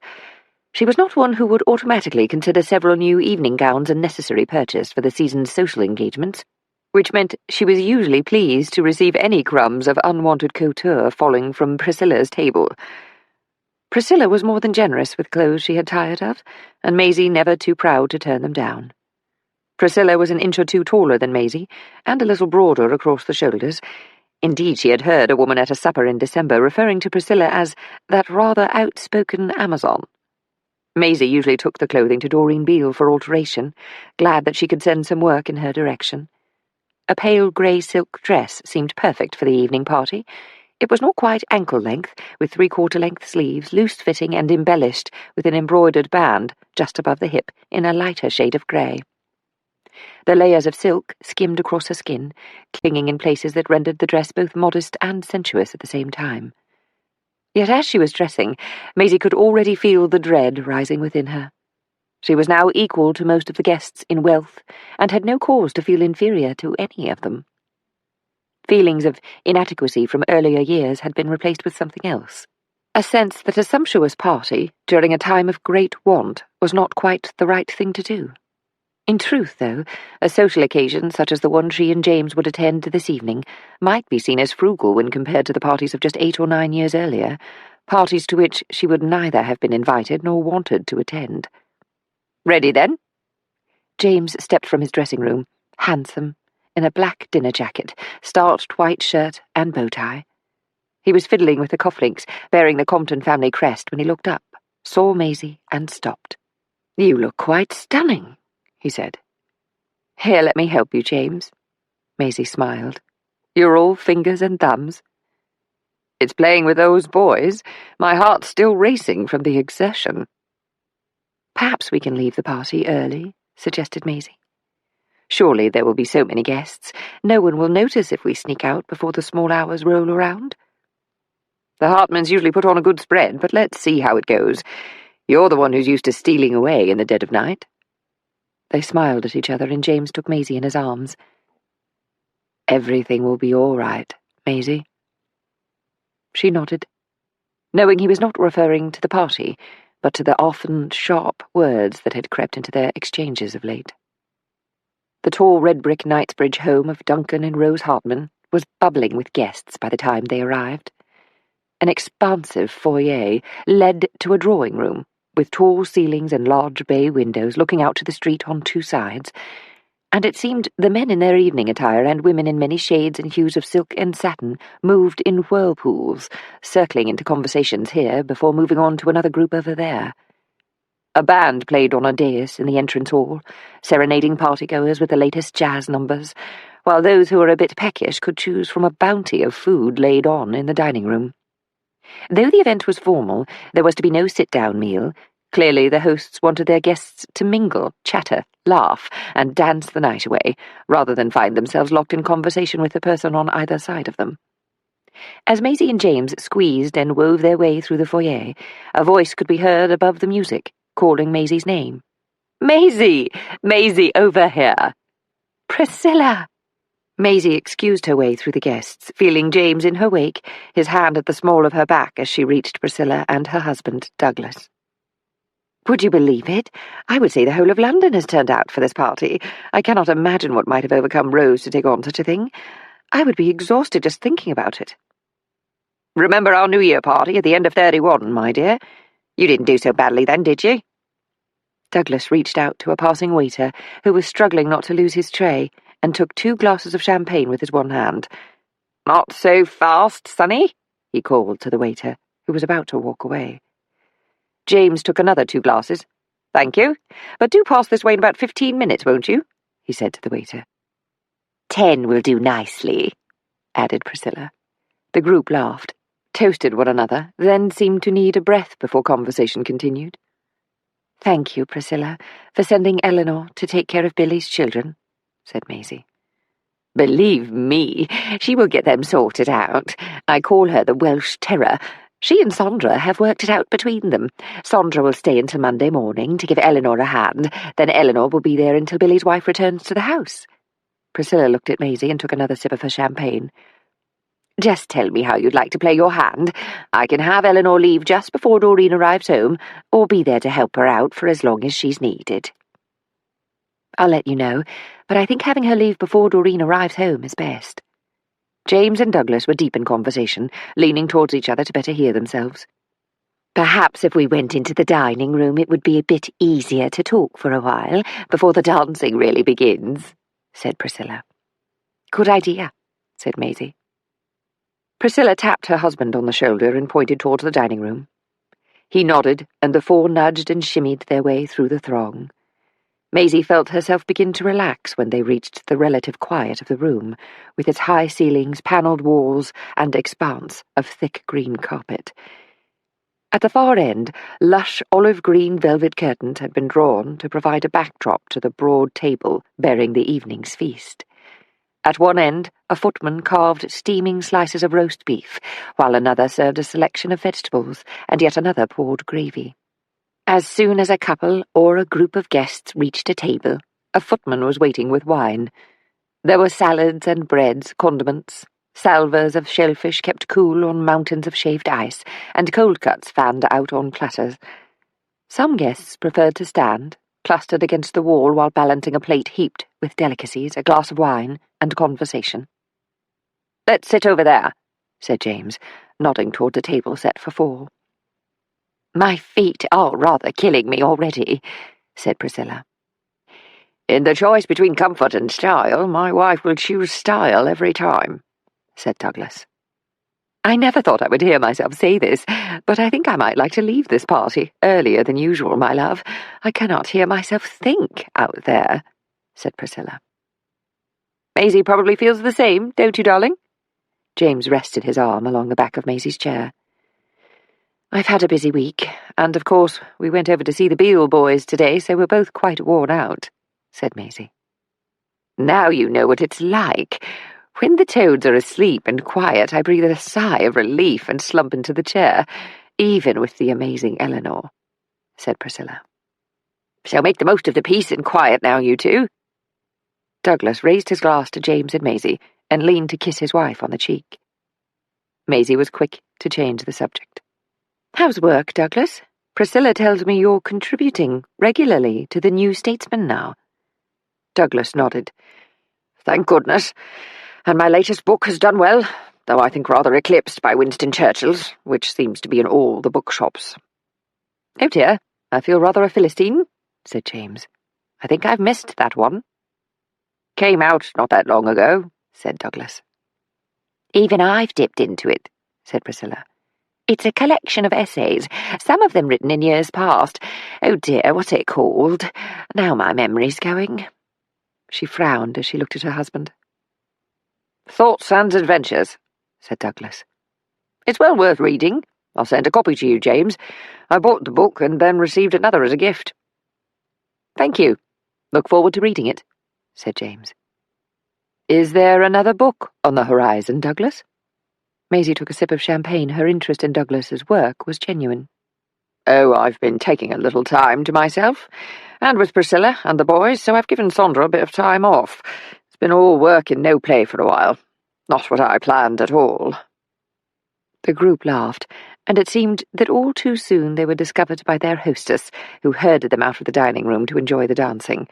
Priscilla and Douglas were swept along by the tide of people, and Maisie soon lost sight of them among the guests. As others moved on into one of the many reception rooms at the Hartman residence to talk, to dine, or to dance, the crowd seemed to have thinned. "Shall we have a dance or two, then call it a night?" said James. Yes, let's do that. How about this number? Think you can keep up with me, James? Always. He took her left hand in his, placed his right arm around her waist, and led her onto the dance floor. It was after midnight when they arrived back at 15 Ebury Place. She thought about the party while applying cold cream to remove the light dusting of rouge on her cheeks. It was the brief conversation with Douglas that she reflected upon, for she had a distinct feeling that her best friend's beloved husband was lying to her. Of course, it might not be a significant lapse in truthfulness, but it bothered her all the same. She liked Douglas very much. He was a person of profound dignity, one who measured his words with care and gave thought to those issues that troubled him. And he always seemed to reach a balanced view of a given situation. She knew he adored her friend, and that alone stood for a lot in Maisie's book. But why would Douglas not tell the truth? Hadn't Sandra said he had taken on a new assignment of some sort? She thought about it, then told herself that it was absolutely nothing to do with her, and frankly, she had enough to worry about at the present time.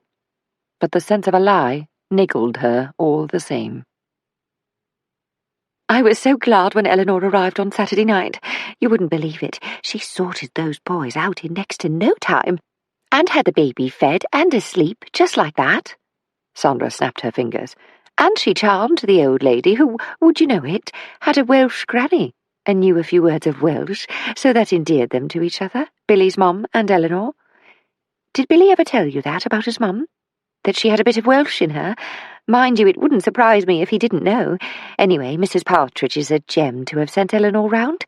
Apparently she's going over there herself this morning. I can just see the looks on the neighbours' faces when she pulls up in front of the house in that bright blue posh motor of hers. Maisie noticed that she had barely arrived at the office before Sandra began her account of the last few days, as well as the week ahead. And I'm in for a busy time of it after all, what with my work for college and everything else, continued Sandra. Mr. Partridge has started working on a new book. He telephoned me right here this morning. As I told you, at first he didn't want my help, but now he says he's got a lot to do, and it's very important. He also said it's confidential, but I don't suppose he meant you, being as you're all friends. Anyway, I have to look after his other matters, correspondence and what have you, so he can get on with it. She looked up at Maisie. And I've had an idea. What's that, Sandra? Maisie replaced the telephone receiver in its cradle. She had begun to place a call to Scotland Yard, but Sandra's expression more than her words caught her attention. I've been thinking, said Sandra, and here's what I've come up with. I know Billy was trying to find out information on what happened to Eddie Petite, and who might have wanted him harmed, and I thought I might be able to do it instead, on account of him being in hospital. No, Sandra, I can't have you snooping around Bookham's, not in light of what happened to Billy. It's too risky. I will have to think of another means of assessing what's going on there, if anything is going on at all. We also have to consider that the attack on Billy might have been random, and nothing to do with Eddie Petite's death. But listen, Miss Sandra, no. You're valuable to me here and now, and you're more than busy anyway. The very fact that Billy was set upon in such a violent manner is cause for deep concern, and it's my job to get to the bottom of it without risking harm to anyone else's life.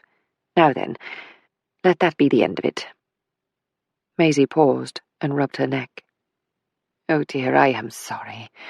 That sounded so ungrateful. You are an asset to the business, Sandra, and I have such an admiration for you. Perhaps I should tell you that more often. You've gone through a loss in the past year that might have broken a lesser person, and I cannot allow you to do anything that might jeopardize your well-being.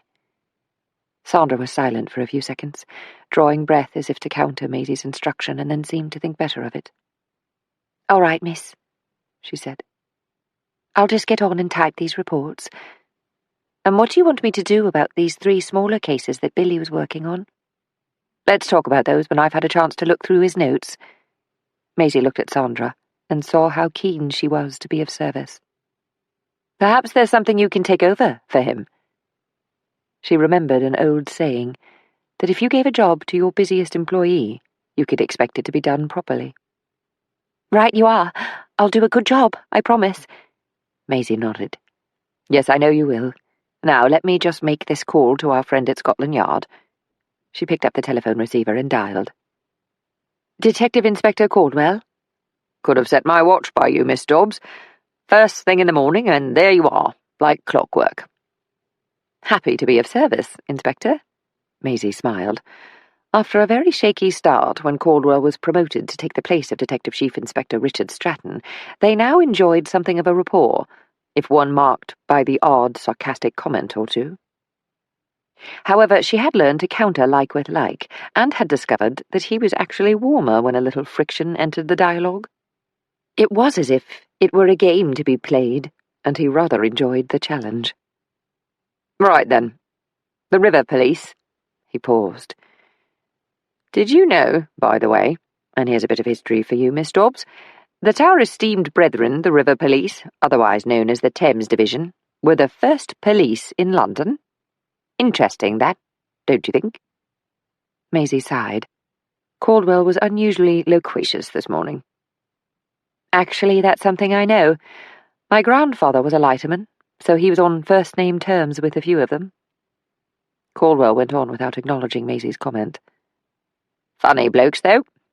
Ask them how they are, and they start to tell you how many jumpers they've dragged out of the drink during their shift, dead or alive, as if it's a game of catch. Not my idea of a day's fishing, I must say. Maisie felt herself getting a little impatient. Did you discover anything about Bartholomew Soames? Yes, I did. He was a jumper, drunk himself silly, then whoops, over the side of Lambeth Bridge, straight into the murky waters of London's most famous river, held with great affection by us all. Maisie rolled her eyes and waited for Caldwell to continue. But I do have the name of the constable who tried to revive him, and if you go down to the embankment, I'll give you exact directions, you'll find him there at about 10:30, and do report back to me, won't you? Of course, and thank you. I appreciate your assistance in this matter. If Caldwell thought Bartholomew Soames' death important with regard to either the attack on Billy or the death of Eddie Petite, he would surely not have allowed her to meet the police constable. Whatever helps, Miss Dobbs. We're still on the case of Mr. Beale's attack, and hope to make an arrest in the not-too-distant future. You do? Can't say anything yet, but I might be able to let you know more when you telephone in, after you've seen Constable Dawkins, Thames Division. He'll be mucking about on his boat at Waterloo Pier, the floating pontoon, and don't worry, he'll recognise you. I've told him what you look like. Oh dear. Yes, I said worried-looking woman with a hat pulled down over her eyes, but nicely turned out. Usually carries a briefcase. You don't see many ladies carrying document cases. I don't think that's quite true, but anyway, I am sure we'll find each other. I'll talk to you later, Miss Dobbs. Yes, indeed. Her second call was to Priscilla, to make arrangements to meet for afternoon tea at Fortnum and Mason, following Priscilla's visit to the Beale household. She would have liked to ask Priscilla not to overwhelm Billy's mother with her ebullient and commanding manner, but as her friend was being generous with her time and her son's nanny, she considered such concerns best left unspoken. Sandra, I'm going out shortly. I'm to meet a certain Constable Dawkins of the Thames Division at 10:30. Then I want to see if I can locate a woman named Evelyn Butterworth, so you'll probably be gone by the time I'm back here in the office. I want to see Billy if I can, and, oh dear, this will be difficult, Doreen as well. She rather hates me at the moment, but I want to assure her that all is well with her children. She'll get over it, Miss Dobbs. It's the shock, that's all. Shock can cause you to say and do terrible things. Maisie nodded. I suppose we've both been in that situation. Yes, miss. I suppose we have. Sandra smiled. Oh, Miss Dobbs, I wanted to remind you that I'll be moving out of the flat on Saturday afternoon. You'll have your spare room back again. We've paid the deposit on a flat on the other side of Gower Street, us girls, and the landlord said we can take our things over as soon as we like. Sandra, forgive me, I'd forgotten all about your move. Look, can I do anything? Can you manage? Let me— No, thank you all the same, Miss Dobbs, Sandra interrupted. You've done me a huge favour in allowing me to stay when I had nowhere else to go. I'm on my feet now, and I was lucky to meet the other women my age, and all of us looking for lodgings. We're pleased as punch about the flat, especially me, as it's not that far to walk here, and of course with Warren Street Station so close, it doesn't take me that long to get over to Mr. Partridge's office. And it's not as if I have much to move anyway, so no, thank you. I can manage it all on my own. Well, said Maisie, reflecting Sandra's smile. It's just as well I'll be away then. At least I won't get under your feet. But let me know if you need anything at all, won't you? Thank you, Miss Dobbs. You've been kind enough already. Sandra went back to her typing while Maisie hesitated for a moment, then continued assessing the cases Billy was working on. She decided that 2 inquiries of no particular urgency could be handed to Sandra, and one she could take care of herself, an investigation on behalf of the owner of a small company where a member of staff had absconded with funds from a bank account. The member of staff was the owner's nephew, hence a desire not to alert the police. A short telephone call to the client would buy her some time, and she hoped to attend to the assignment while working on the fast-expanding case of Eddie Petite. Maisie pulled out the case map that she and Billy had begun for Eddie. She added new notes, and, using the coloured crayons, looped names together and circled questions. It was Maurice who had introduced Maisie to the process of building a case map when she was his assistant. A length of paper was drawn across and pinned to the table. The reverse side of a wallpaper offcut proved to be a cheap but ideal material for the job. And as more information was gathered, it was laid down on the paper in a non-linear fashion. With the assignment forming the centre of the map, new knowledge, thoughts, and hunches were added as they became apparent, sometimes in the form of a sketch, sometimes in words marked in red, green, or blue. We must spark the imagination, Maisie, for the solution to any case is often the one that seems most unlikely, or so obvious that we can easily pass it by on the way to another thought that we consider to be the most brilliant deduction of the day. Everything must be added, even when we think we will embarrass ourselves by revealing what is going on in our minds. The most amazing facts can be revealed by our fictions, you know? We must be creative in our thinking. Maisie smiled as she recalled Maurice's words, remembering the early days of their work together, a time when there was the excitement of a new case, yet before she was required to bear all responsibility. Maurice had been careful, adding more weight to her remit only gradually, so she would not be overwhelmed at a point in her life when she was so vulnerable. He had understood that she had been as shell-shocked as any man who had been to war, though she had denied such an affliction. She had pushed back the memories, the visions that assailed her at night, and drove sleep away when a terrible wakefulness enveloped her. At times she wondered how far she had come. The abyss was certainly at a greater distance now, though on occasion she felt as if a downdraft of random recollections was trying to drag her towards the brink again. The demons might be knocked down, but they weren't necessarily out for the count. She tapped her red crayon on the edge of the map. Eddie Petite. Bartholomew Soames. She wrote the names and linked them in red. She sat back and added Bookums, followed by Otterburn. And then, a few inches away, she scribbled another name with a question mark and circled it. Douglas. Why had Douglas Partridge come to mind?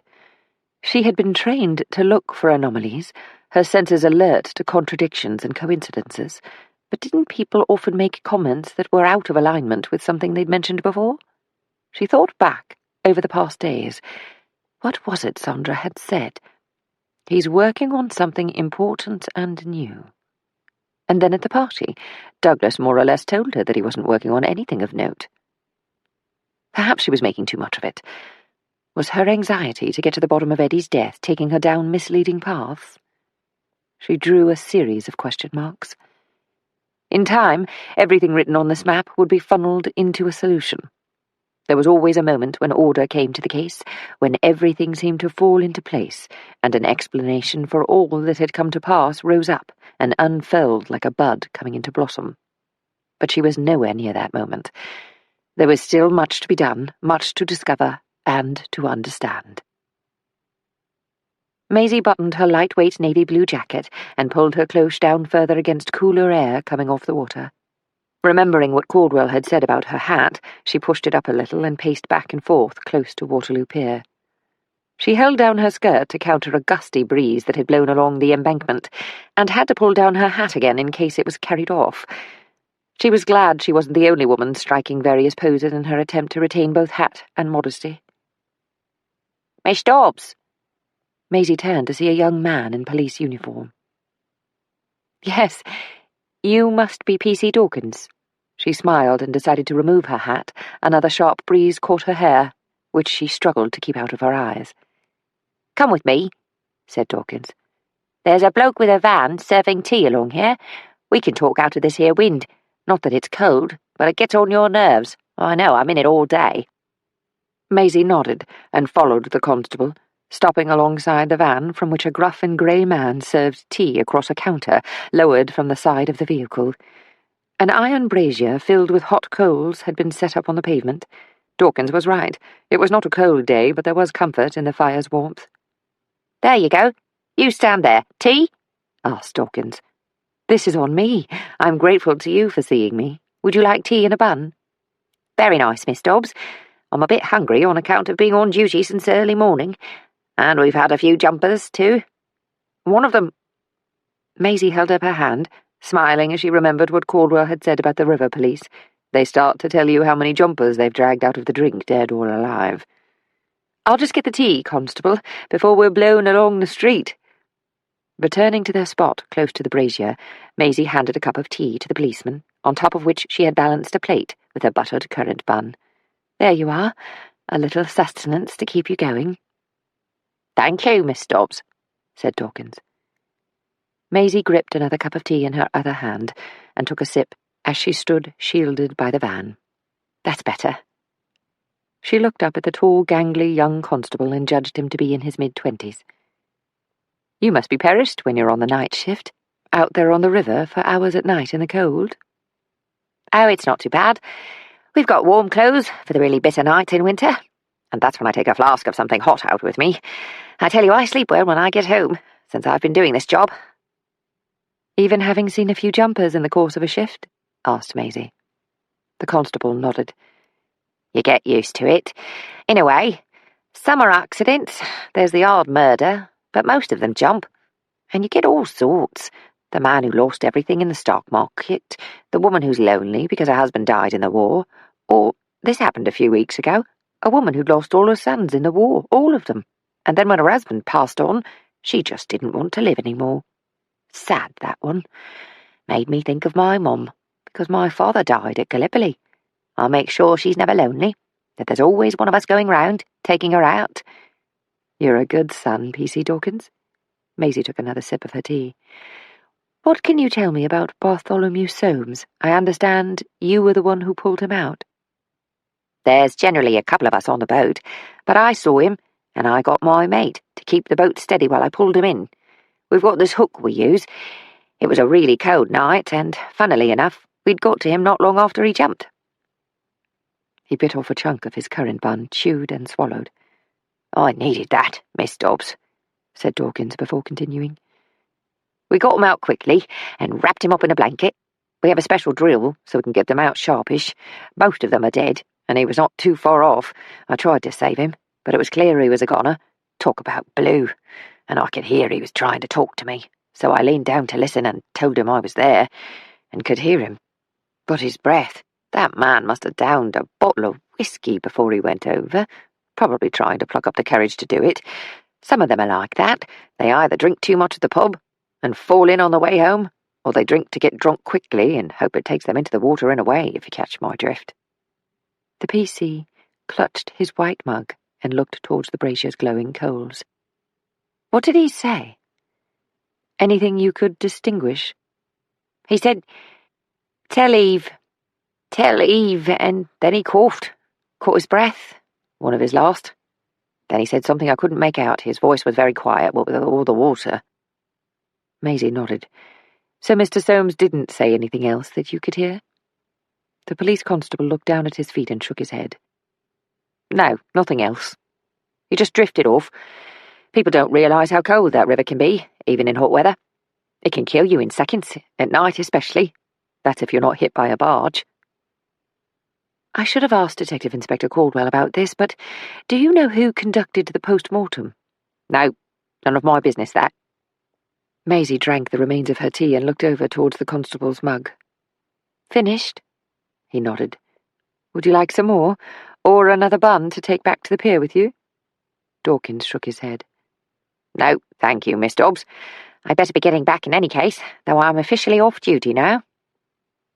Maisie passed the mugs back to the old man who had served her, and as she turned, she saw P.C. Dawkins walking away at a brisk pace. "Oh, no, you don't," she said to herself, and ran after him. "P.C. Dawkins," she said, coming alongside him. "Gosh, that air can take a layer of skin off your lungs when you run, if you're not careful." She placed a hand on her chest as if out of breath. "You never gave me a chance to thank you for your help." Dawkins shrugged. "That's all right. Glad to be of service." Maisie looked at the young man and leaned forward so that he had to look at her in return. "What is it that you're afraid to tell me, P.C. Dawkins?"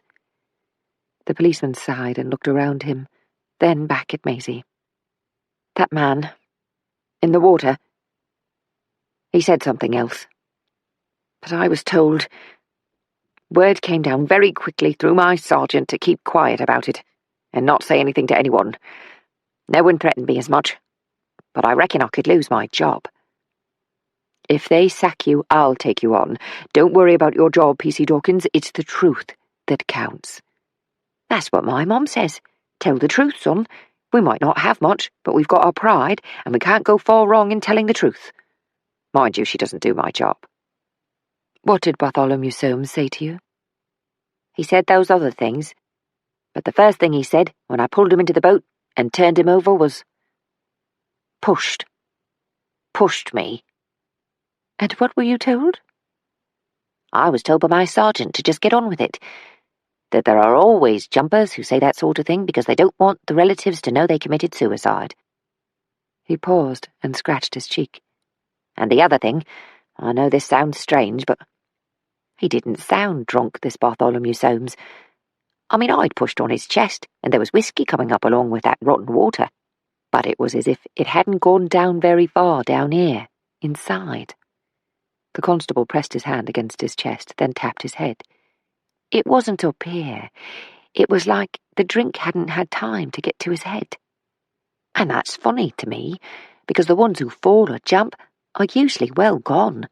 And despite what people say, a bit of cold water doesn't suddenly make a drunk think straight. This man was all but dead, but he was thinking straight. It was just that he was in such a bad way, couldn't get the words out." Maisie looked up at the tall policeman, who at once seemed more boy than man, and for a second an image of Eddie came into her mind's eye, and she wondered when childhood ended and the life of an adult began, and if there wasn't always, somewhere, the child inside. "I thank you for your honesty, P.C. Dawkins. Your mum would be proud of you if she knew." Maisie opened her briefcase and took out a card. "Don't leave that around where anyone can see it, but let me know if you have any problems with your job." "You know a few high-ups, don't you?" said Dawkins. Maisie laughed and held out her hand.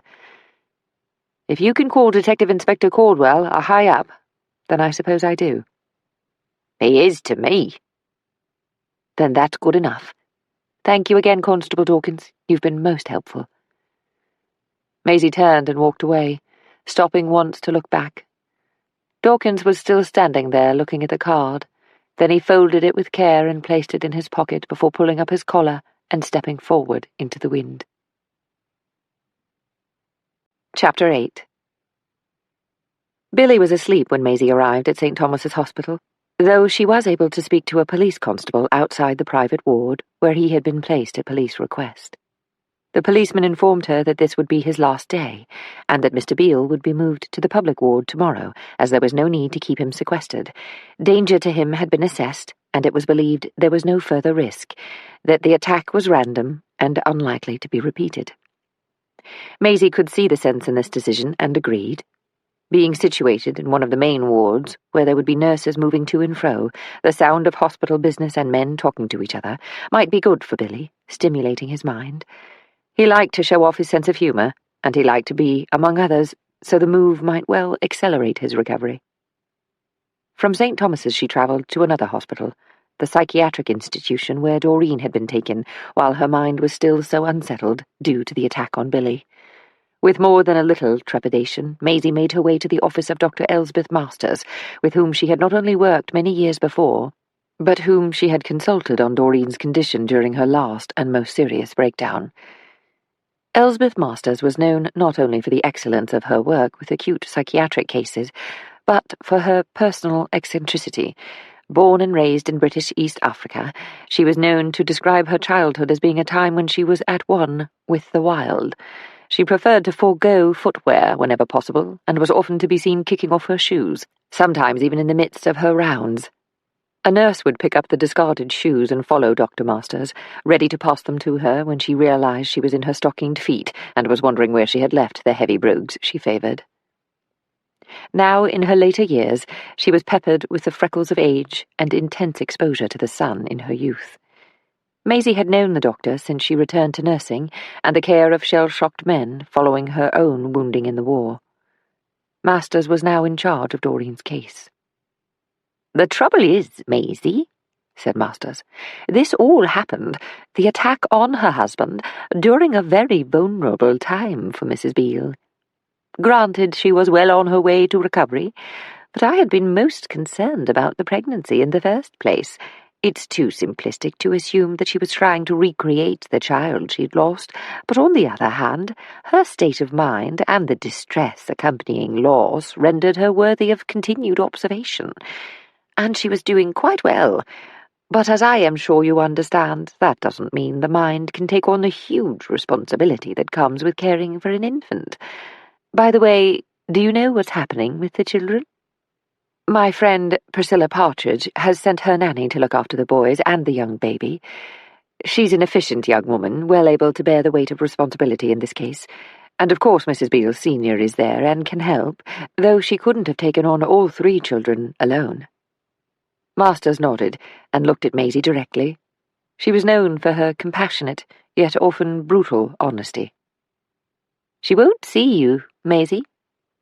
In her state of mind, Doreen Beale needs someone to blame, something concrete to attack in order to release the anger and despair, so she's holding you responsible. Of course that will hopefully change, and I will make sure she knows the children are in very good hands." "She's right. I am responsible. I asked her husband to go to the place where he was attacked, so it's up to me to put things right." Masters continued to meet Maisie's eyes without deflecting her attention as she listened to Maisie. She slipped off her shoes, as was her habit, and rested one foot on top of the other. "If you step out of yourself, Maisie, you will see what you're doing."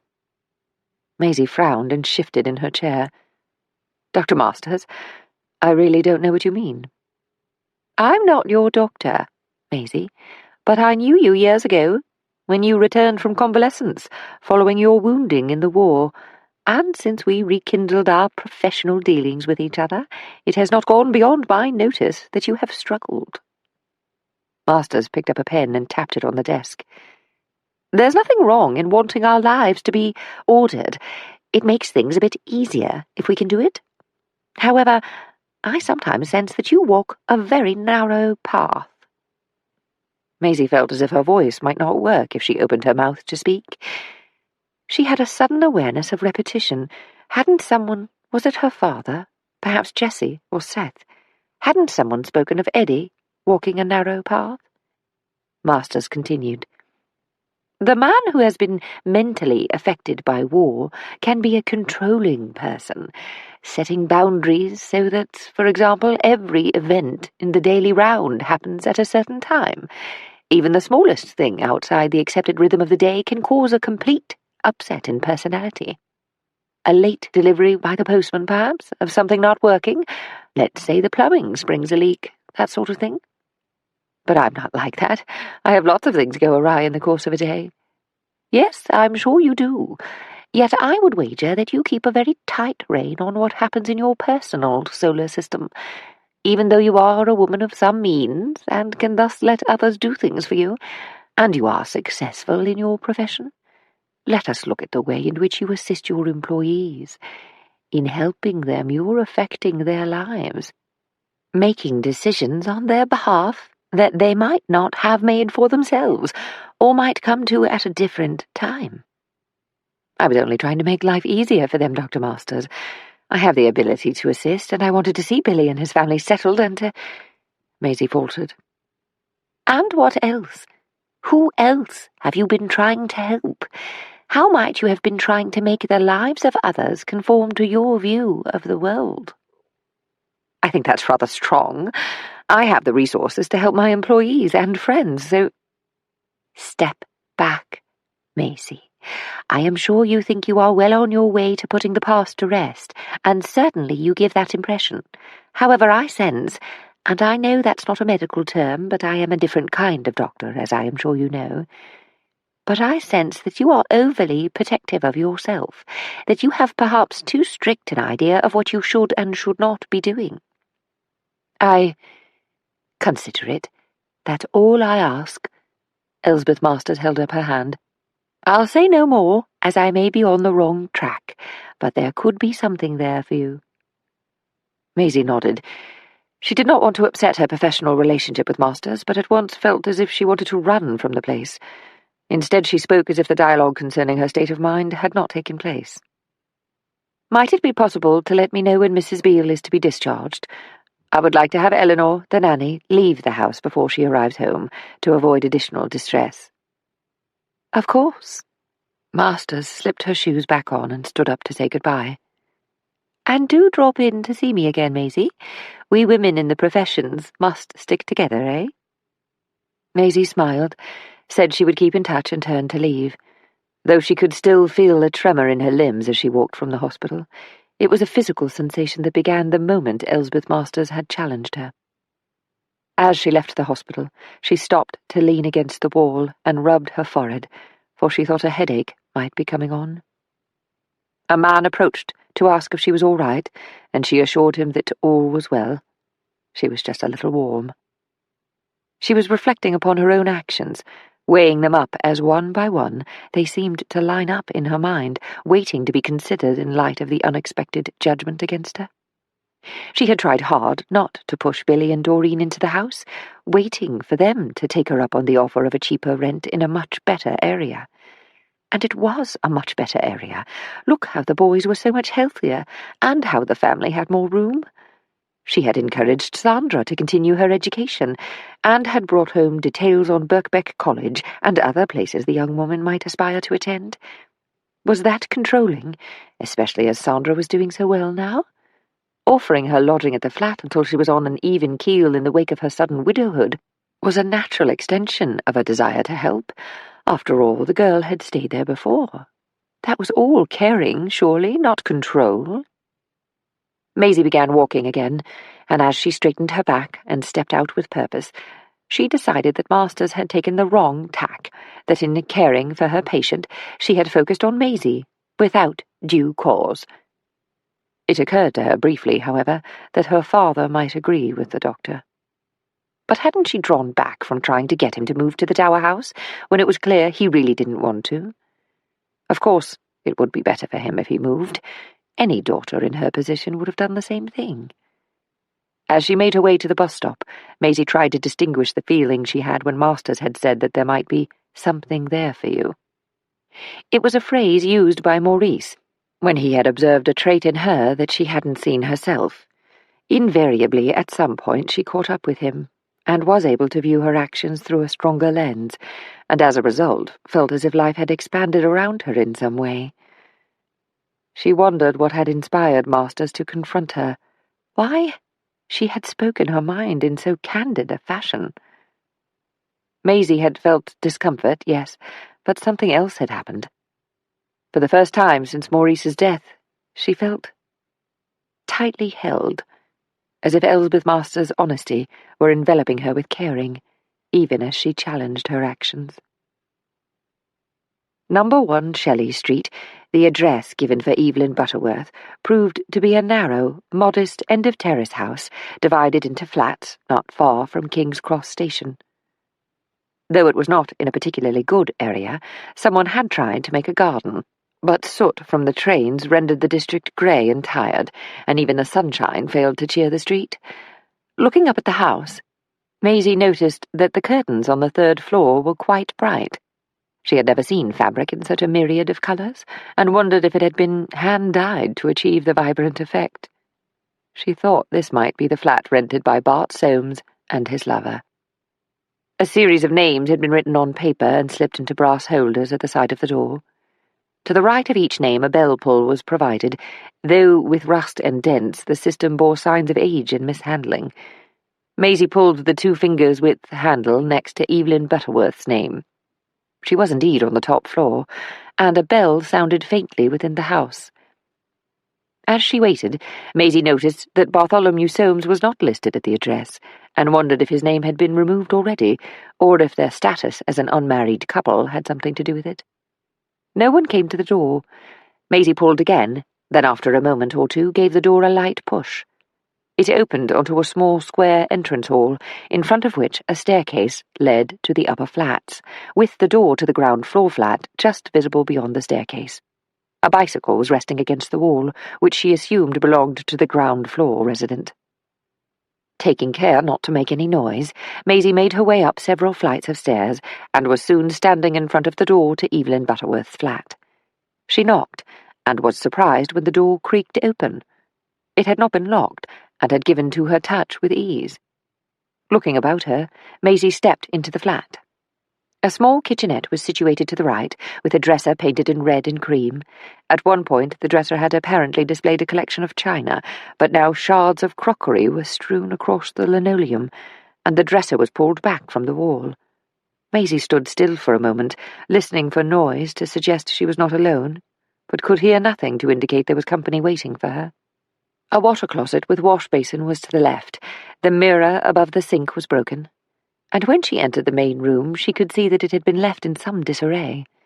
Papers and books were scattered all over the floor, a sideboard had been overturned, and upholstery, in the same riotous blend of colour as the curtains, had been ripped from the armchairs. Pictures had been pulled from the walls, glass broken, and the contents pulled out, perhaps to see if something was hidden. Maisie had just begun to step forward when she heard voices behind her. There she is! At once she felt her right arm almost ripped from her shoulder and pulled up behind her back. "Let me go!"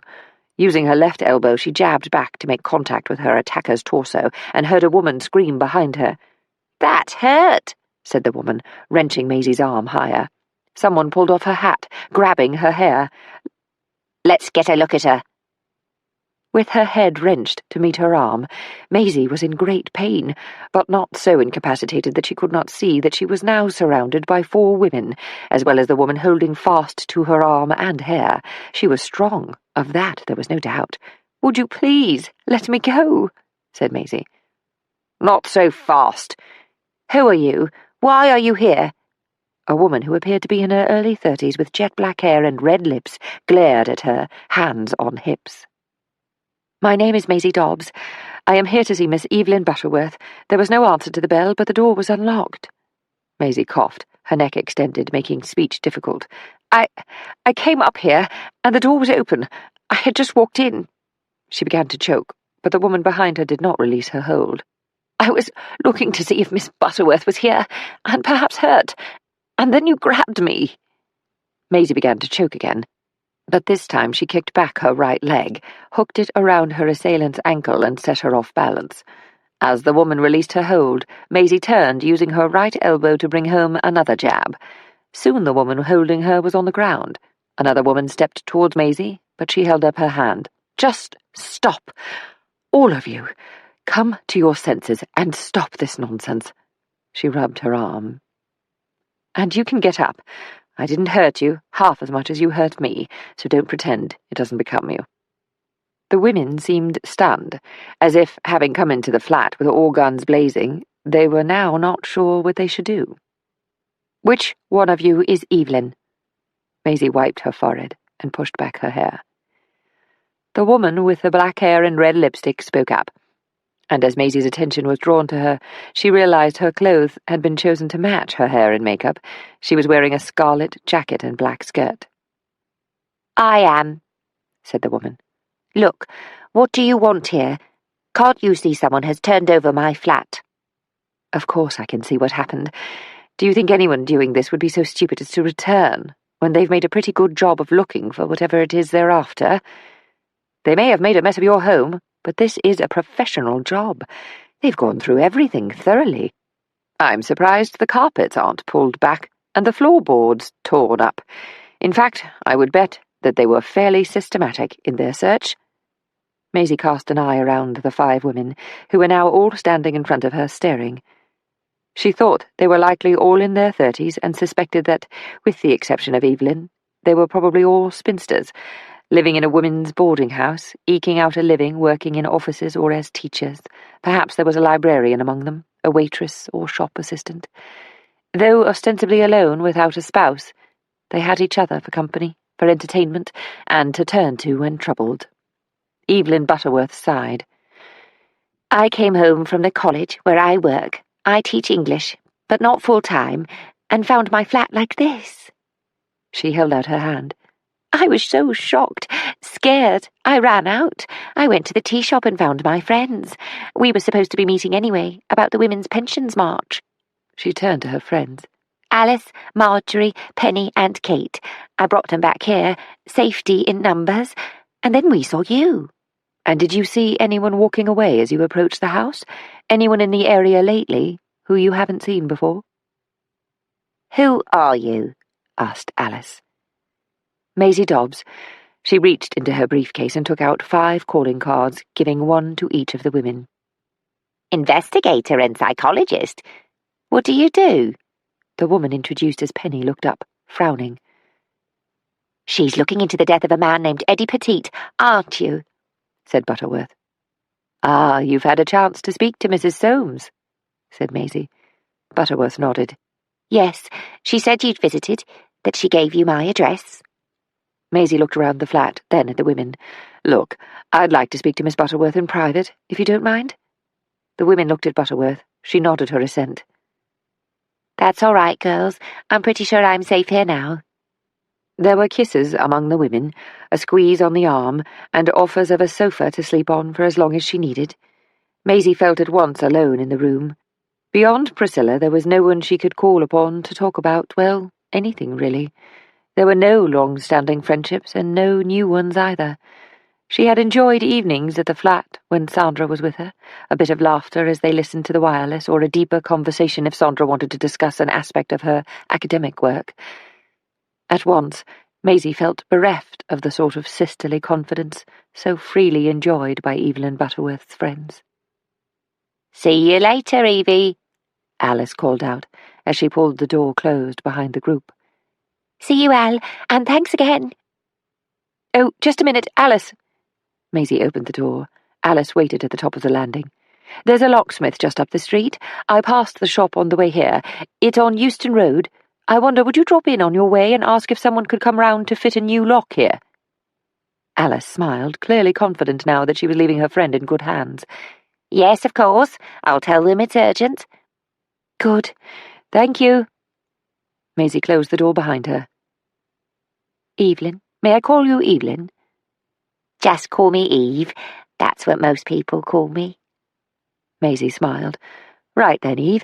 Let's go into the kitchen. I think they left a couple of chairs in there without completely destroying them, though I don't think you've any china. The woman's eyes watered. That china belonged to my grandmother. It wasn't posh or anything, and to tell you the truth, I didn't really like it, but it was hers. I lived with her for most of my life, after my parents went. I'm sorry, said Maisie. Oh no, they didn't die. They just left me and went off. Makes me wonder whether they had any more children, and just left them when they got fed up with them like they did with me. They were on the stage, you see, trod the boards with the music hall troupe. My gran always said that my mother, her daughter, was a bit of a gypsy, and I suppose she was. Maisie pressed her lips together as she regarded the crestfallen woman. Look, if we've time when we're finished here, let's go out and see if we can get you some more crockery. She stopped for a few seconds, recalling Elsbeth Master's words earlier, realizing she was beginning to direct another person's life again. That is, if you want to stay in this flat. I'll stay. It's cheap enough, and a new lock and a chain will do the trick. As you said, I don't think whoever did this will be back in a hurry. I don't have what they want, anyway. And what do you think they want, Eve? They want Bart's notebooks. They want his papers, his books, anything he wrote in or kept with words. Who are they? Have you any idea? The woman shrugged and picked up a piece of broken china, running her fingers along the patterned edge.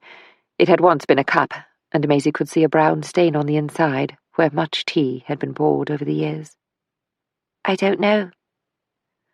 Maisie walked further into the kitchen, picked up 2 chairs, and arranged them so that she and Evelyn could look out at the houses opposite and the street below, and not at the many broken things behind them. Once they were seated, she did not speak, allowing the woman her moment of silence. Maisie understood that the shock of seeing one's home violated was a deeply emotional blow, but this woman had also lost the man she loved, so must feel as if she were falling without chance of her descent being broken. Evelyn Butterworth was a striking woman, her jet-black hair in tight curls about her head, rouged cheeks, and scarlet lipstick that seemed to render the red jacket even more exotic. Maisie noticed that even her footwear was red, with a single strap of grosgrain ribbon across the foot, and a bow at the side to hide the buckle. The tips of the shoes were mottled with tar and dust from walking. Here was a woman who would not allow the weather, good or bad, to thwart her very personal style. "Eve, I think the first thing we must do is go through the flat, square foot by square foot. We'll make a pile of anything that cannot be restored or mended, and I am sure we can find a rag-and-bone man to come in and clear the lot. But as we go through, I want you to tell me if you're aware of anything missing. For example, the sideboard has been turned over, so if there were photographs on top and they're not there now, we can assume the intruders took them." Evelyn Butterworth nodded. There would be plenty of time for Maisie to talk to her in the hours ahead, or even tomorrow, or the next day if conversation had to wait that long. She knew the process of sorting through the mess would serve as catharsis of sorts, an opportunity for Evelyn to go through the ritual of leave-taking, a farewell not only to everything that was destroyed, but to the life she'd had with Bartholomew Soames, for surely so many cherished items, from a cup to a chair, must remind her of him. Maisie well understood the woman's need to remain in the flat, despite the destruction around her, for she hadn't yet said goodbye to the man who had lived there with her. She had noticed the cheap gold band on Evelyn Butterworth's left hand, a token that must have persuaded the landlord they were a married couple. For several hours, Maisie and Eve Butterworth knelt down, picking up books with torn spines, collecting pages from a half-finished manuscript belonging to Eve, and making a pile of splintered wood and torn fabrics in the middle of the room. They carefully removed photographs from shattered frames, placed unbroken items in the corner, and brushed down clothing pulled from the wardrobe, which they righted and put back in place. As they were placing jackets, dresses, trousers, and shirts back on hangers, Maisie felt tears prick her eyes when she realized that Bartholomew Soames' lover had not let go of his clothes, which already seemed to have the musty smell of one who was here not so long ago, but was now gone. They swept the floors and dusted the windowsills, and they shook the bed linens and remade the bed. Eve went out to see if the local shopkeepers had some old boxes to spare, and when she returned with half a dozen boxes of various sizes, they filled them with broken crockery and glass, torn fabric, splintered wood, and crumpled papers. As Maisie lifted a box to put it outside the door, Eve stopped her. She wanted to keep a single fragment of her grandmother's tea service. The floor was soon swept, and those items in the kitchen that remained in one piece were stowed where they belonged. In the midst of their endeavours, the locksmith arrived, and Maisie asked questions about the types of lock available and was shown a selection. She chose the strongest to be fitted, along with the chain on the inside of the front door. She also asked if it might be possible to fit one of those fisheye holes, so that the lady in residence might see her callers before opening the door. The locksmith returned to his shop and came back to the flat with the necessary hardware to fit the tiny glass. Finally, the task of clearing up was complete, and when Maisie went downstairs and out onto the street with a final box of rubbish, she flagged down a trader passing with his horse-drawn cart. It was dark, but the carriage lights illuminated the man's face. "Want to earn yourself a bit of extra this evening, sir?" asked Maisie. "You calling me sir, blimey? I ain't been called sir for a long time." He pushed back his cap and scratched his head. "And we don't mind if we make a bit extra, do we, my boy?" He nudged the young man next to him. Maisie described the job, and soon man and boy were going back and forth from the curb to the cart, loading up the boxes. When they had completed their task, Maisie pressed several coins into the man's hand. He turned to the light and looked at his payment. "Very generous too, madam." He touched his cap once more. "You want anything more doing, you just let me know. I come by this way every night, about this time." Maisie thanked him for a job well done and returned to the flat. She soaked a handkerchief under the cold tap and wiped her face and neck. Evelyn did the same, and they stood back and looked at the results of their work. "I think this is the cleanest this flat has ever been, to tell you the truth," said Evelyn. "Bart hated me cleaning. He said he could never find anything if I tidied up." "Yes, it's nice to have some order to a home, isn't it?" She flushed as her words again reminded her of Elspeth Masters' admonition earlier in the day. "Now then, I think you should lock up, and we'll be on our way. I can have a taxicab, drop you at your friend's home. I think it might be best if you stay elsewhere for a couple of nights at least." Evelyn Butterworth gathered her jacket. "Yes, I think you're right." She took a long look around the room before turning to leave. "Funny how everything can change," she said. "Just like that." En route to her friend's flat, Evelyn had informed her that several women shared the accommodation. Maisie asked about Bart Soames' belongings. "From what you said as we were clearing, it seems they didn't take much at all. What about Bart's work?" "Oh, well, he didn't work from home. Well, that's not true. He would bring notebooks back in the evening, and he would go through something he'd written, but as a rule he worked at an office. I'm sorry, I thought I'd mentioned it." "But I was under the impression he was no longer with a newspaper," said Maisie. "He wasn't, but after he started working for himself, he said it was difficult to work in the same place where you live, especially as our flat was so small. Just a glorified bedsit, really, with a separate kitchen and lavatory." "Where did he work, then?" "There's a studio for writers, so he applied for a desk there, and that's where he worked. And he didn't have to pay much, as it was laid on for nothing." "No rent? Who paid for it, then?" Eve Butterworth wiped her hand across the taxicab window to rub away condensation and looked out into the darkness. The task of clearing the flat had clearly drained the bereaved woman. The old had been destroyed, and the new was yet to come, and as Maisie knew only too well, the limbo in between was akin to a desert, a place where one stood with nothing while waiting for the road ahead to become clear. And it might be some time before a fresh opportunity, a new job, another love, or a different way of life would make itself known. "Eve, do you know who sponsored the writers?" Yes. Sorry, I was miles away. It's a large studio not far from Lancaster Gate, the first floor of one of those mansions that looks out over Hyde Park. It's owned by a writer. Bart told me that as he's quite successful and obviously got a bit of money, the property belonged to his family. The man wanted to contribute to the lives of other writers, especially as many have a difficult time making ends meet. And Bart certainly had a bit of trouble in that regard. My wages from teaching at 2 schools kept us. The trouble was it didn't give me much time to do my writing, though I've had some articles published in women's annuals." She paused, holding on to the strap above her as the taxi swung around a corner. "Anyway, the studio is divided into small working rooms, and there's a waiting list to have one. As luck would have it, Bart didn't have to wait long before he was assigned a desk there, so that's where he's been writing for some time now. There's a telephone installed on the landing. You have to pay, but it means that if you're a journalist, you don't have to run out to the street if you need to get in touch with someone." "Have you been over to the studio since Bart died?" She shook her head. "No, but I've applied to take over Bart's desk. He was the only newspaper man there. The others are all poets or authors. There's a biographer and a man writing a book about the planet Mars. The man who owns the property doesn't have anything to do with the running of it. The writers are supposed to keep it clean themselves, and the one who's been there the longest keeps the waiting list. I was hoping I could jump the list, being as I was Bart's, well, friend. Anyway, it's very poorly there, a sort of salon.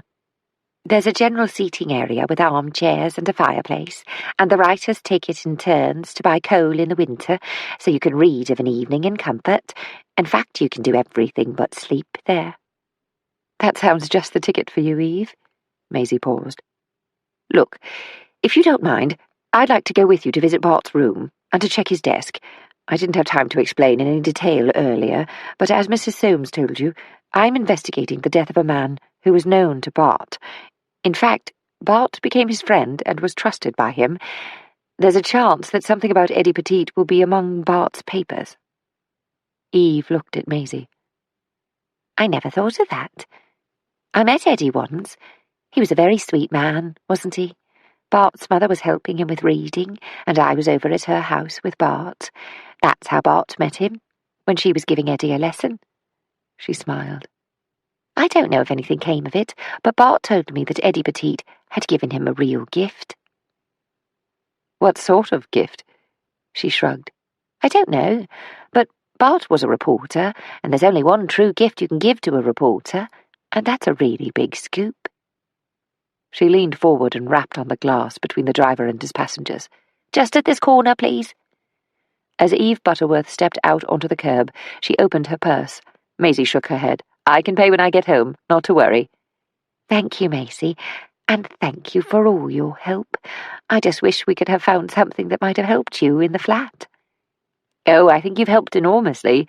Now remember, you have my card. Please get in touch with me if anything occurs to you. And I know someone with some old furniture I can send over, if you like.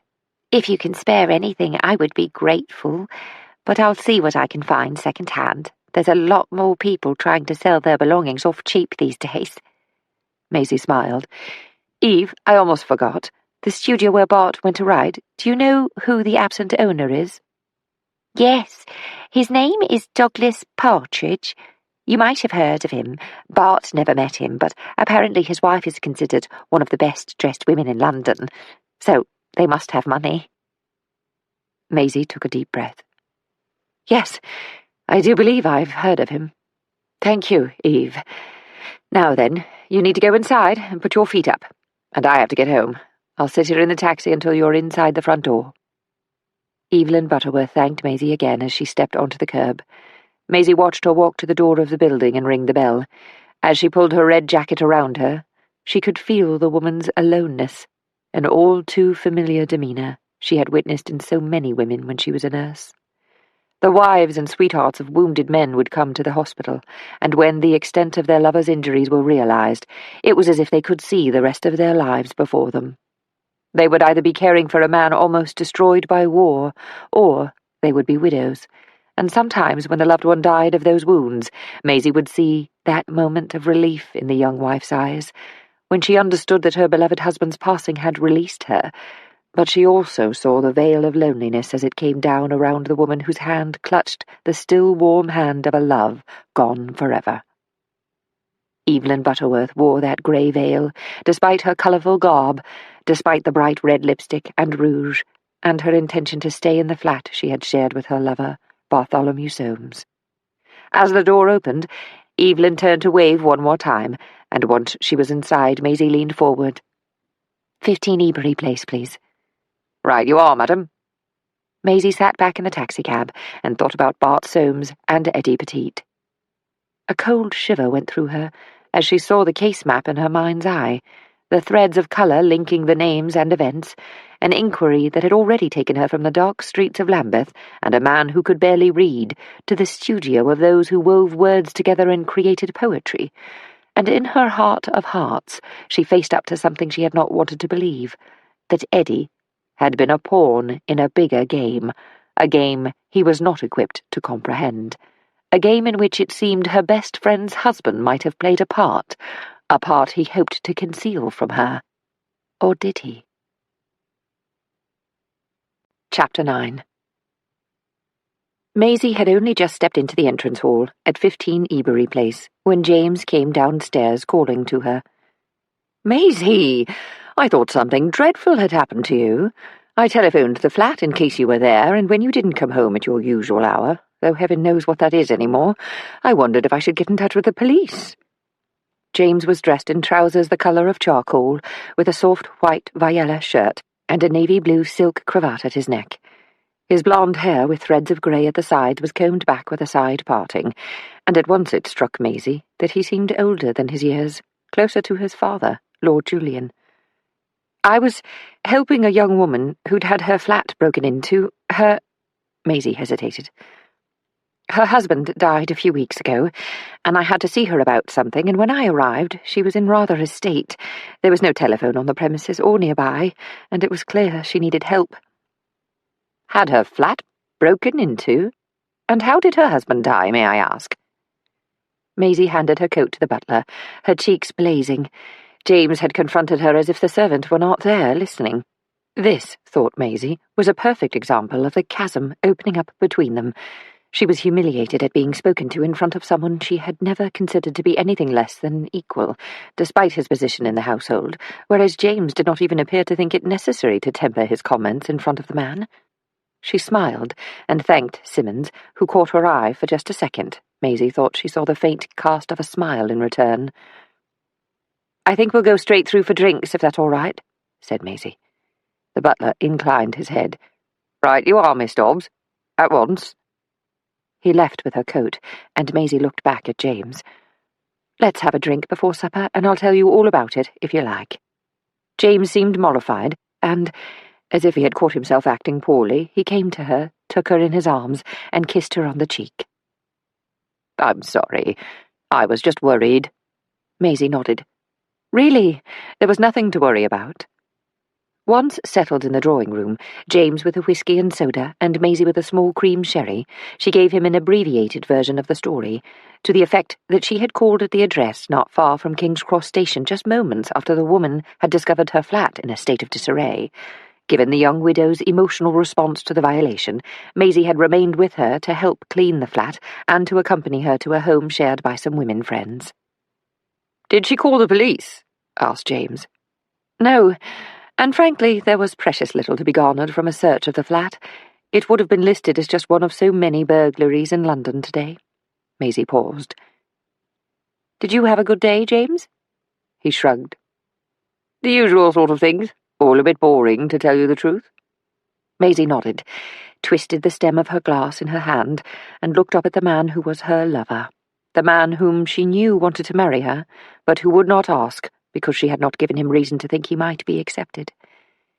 He was waiting for her to come to him, as if he were standing at the far end of a large field, and she were meandering her way across, stopping to look at anything that drew her attention along the way, and likely at any moment to strike out in another direction. And for that she felt an ache of guilt, because James was a good man, a sensitive man, who had fallen in love with her, and she had believed she loved him too. Doubt, the parasite, had become embedded in her heart, and increasingly she was aware of the differences between them, rather than the elements of character and experience that allow a man and a woman to see themselves reflected in each other. "James, are you happy in your work? Do you feel as if you've had a hand in a job well done at the end of the day?" asked Maisie. "What sort of question is that? I don't stop to think about it, Maisie. I just get on with it."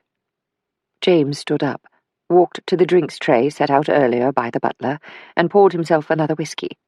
Maisie felt herself take a breath when she saw the large measure he'd allowed before adding soda. James turned back to her. "If I win a contract or pull off something big, buying at a good price, selling at a higher price, I certainly smile about it. But that's my job. I have the family corporation to run. I don't expect it to be a picnic. As I said, I just get on with it." Maisie took care in framing her question. "That's not quite what I meant. Let me ask you this. If you weren't working for the Compton Corporation, what would you be doing?" "That's just plain foolish, Maisie. I don't have a choice." "But if you did, what would you do?" James slumped down into the chair, and Maisie was dismayed to see his eyes water. He looked down at his drink and ran a hand through his hair. "I would be out. I would not be in an office, and I would be somewhere— oh, I don't know. I just don't know. I think I would probably be a farmer, so that I could only see land around me." He appeared to be warming to the question. "I'd love to live in Canada again, but not in Toronto. Somewhere else in Ontario or in Alberta, or somewhere out in the prairies. Yes, that's where I'd like to be a farmer, 1,000,000 miles away from everything. But this is what is expected of me, so this is the sort of talk that gets us nowhere." He looked up at her. "And I'd miss you, Maisie." He paused. "Is this what you want, Maisie? It's my turn now. What do you want?" She had talked herself into a corner. Was this the time for honesty? And if it was, then what would she say? That she loved him, but did not feel she could live his life?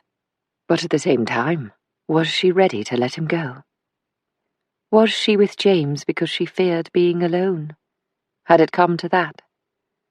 Were they, in fact, suffocating each other? And was this the time to bare their souls, or were they both too vulnerable for the conversation that must follow? At that moment, the door opened and Simmons came in to inform them that supper was ready in the dining room. James smiled, put down his drink, and embraced Maisie. "As long as you want me, Maisie, I'll be here. That's all that matters." She smiled in return. The moment was gone, the opportunity whisked away by time and chance. They had ventured out with their hearts toward honesty, but had scurried back to protect their feelings, and now they must follow the protocol of life in the mansion. Supper was ready. Time to eat, then time to sleep, to wake, to start another day. Maisie wondered if it wasn't such a bad thing, this call to dine. She wasn't sure of her feelings, but felt confident she knew exactly what she didn't want. Yet, at the same time, she could not quite articulate what she would have in her life. And at that moment, she yearned to be able to share her confidence with Maurice just once more. He would have known exactly what questions to put to her. Hadn't he always said that the power of the question was in the question itself? He'd taught her that one must let a question linger in the mind, as one might savour wine on the tongue, and he'd cautioned that a rush to answer could diminish all chance of insight. Indeed, if one continually avoided questions by trying to answer them immediately, such impatience would become a barrier on the path to greater knowledge of oneself. The evening passed with light conversation, and they were both grateful for an element of humour as James told a story and Maisie laughed. "You never really said that, James." "It just slipped out before I could stop myself." He lifted his glass of wine, took a sip, and held on to the glass as he continued. "And the man is one of our best clients. My father, who was at the luncheon, looked at me as if he had brought a 6-year-old along to a grown-ups party. Haven't seen that look in years. I wish I could say since I was 6, but I fear I've seen it more than a few times since then." James seemed as if he might slip into melancholy again, so Maisie described walking along the embankment, and how the wind gusted so much she thought she might be lifted off her feet. "I felt like one of those silly women you see in a picture-house comedy, grasping my hat, the wind lifting my skirt. Had I a few yards of string, I would have tied my clothes down with it." "I would have paid good money to see that," said James. There was laughter once again. Maisie went on to describe the pontoon used by the river police, though did not explain her reason for being there. "I don't know how they do that job," she added. "Even on a warm spring day, it can be quite cool down by the water, so it must be freezing on a winter's night." She shivered, though the evening was mild. There was a moment of silence, then James spoke again. "Oh, just to remind you, the Otterburn dinner is this week, and we've also been invited down to their estate in Surrey for Easter, a Friday to Monday.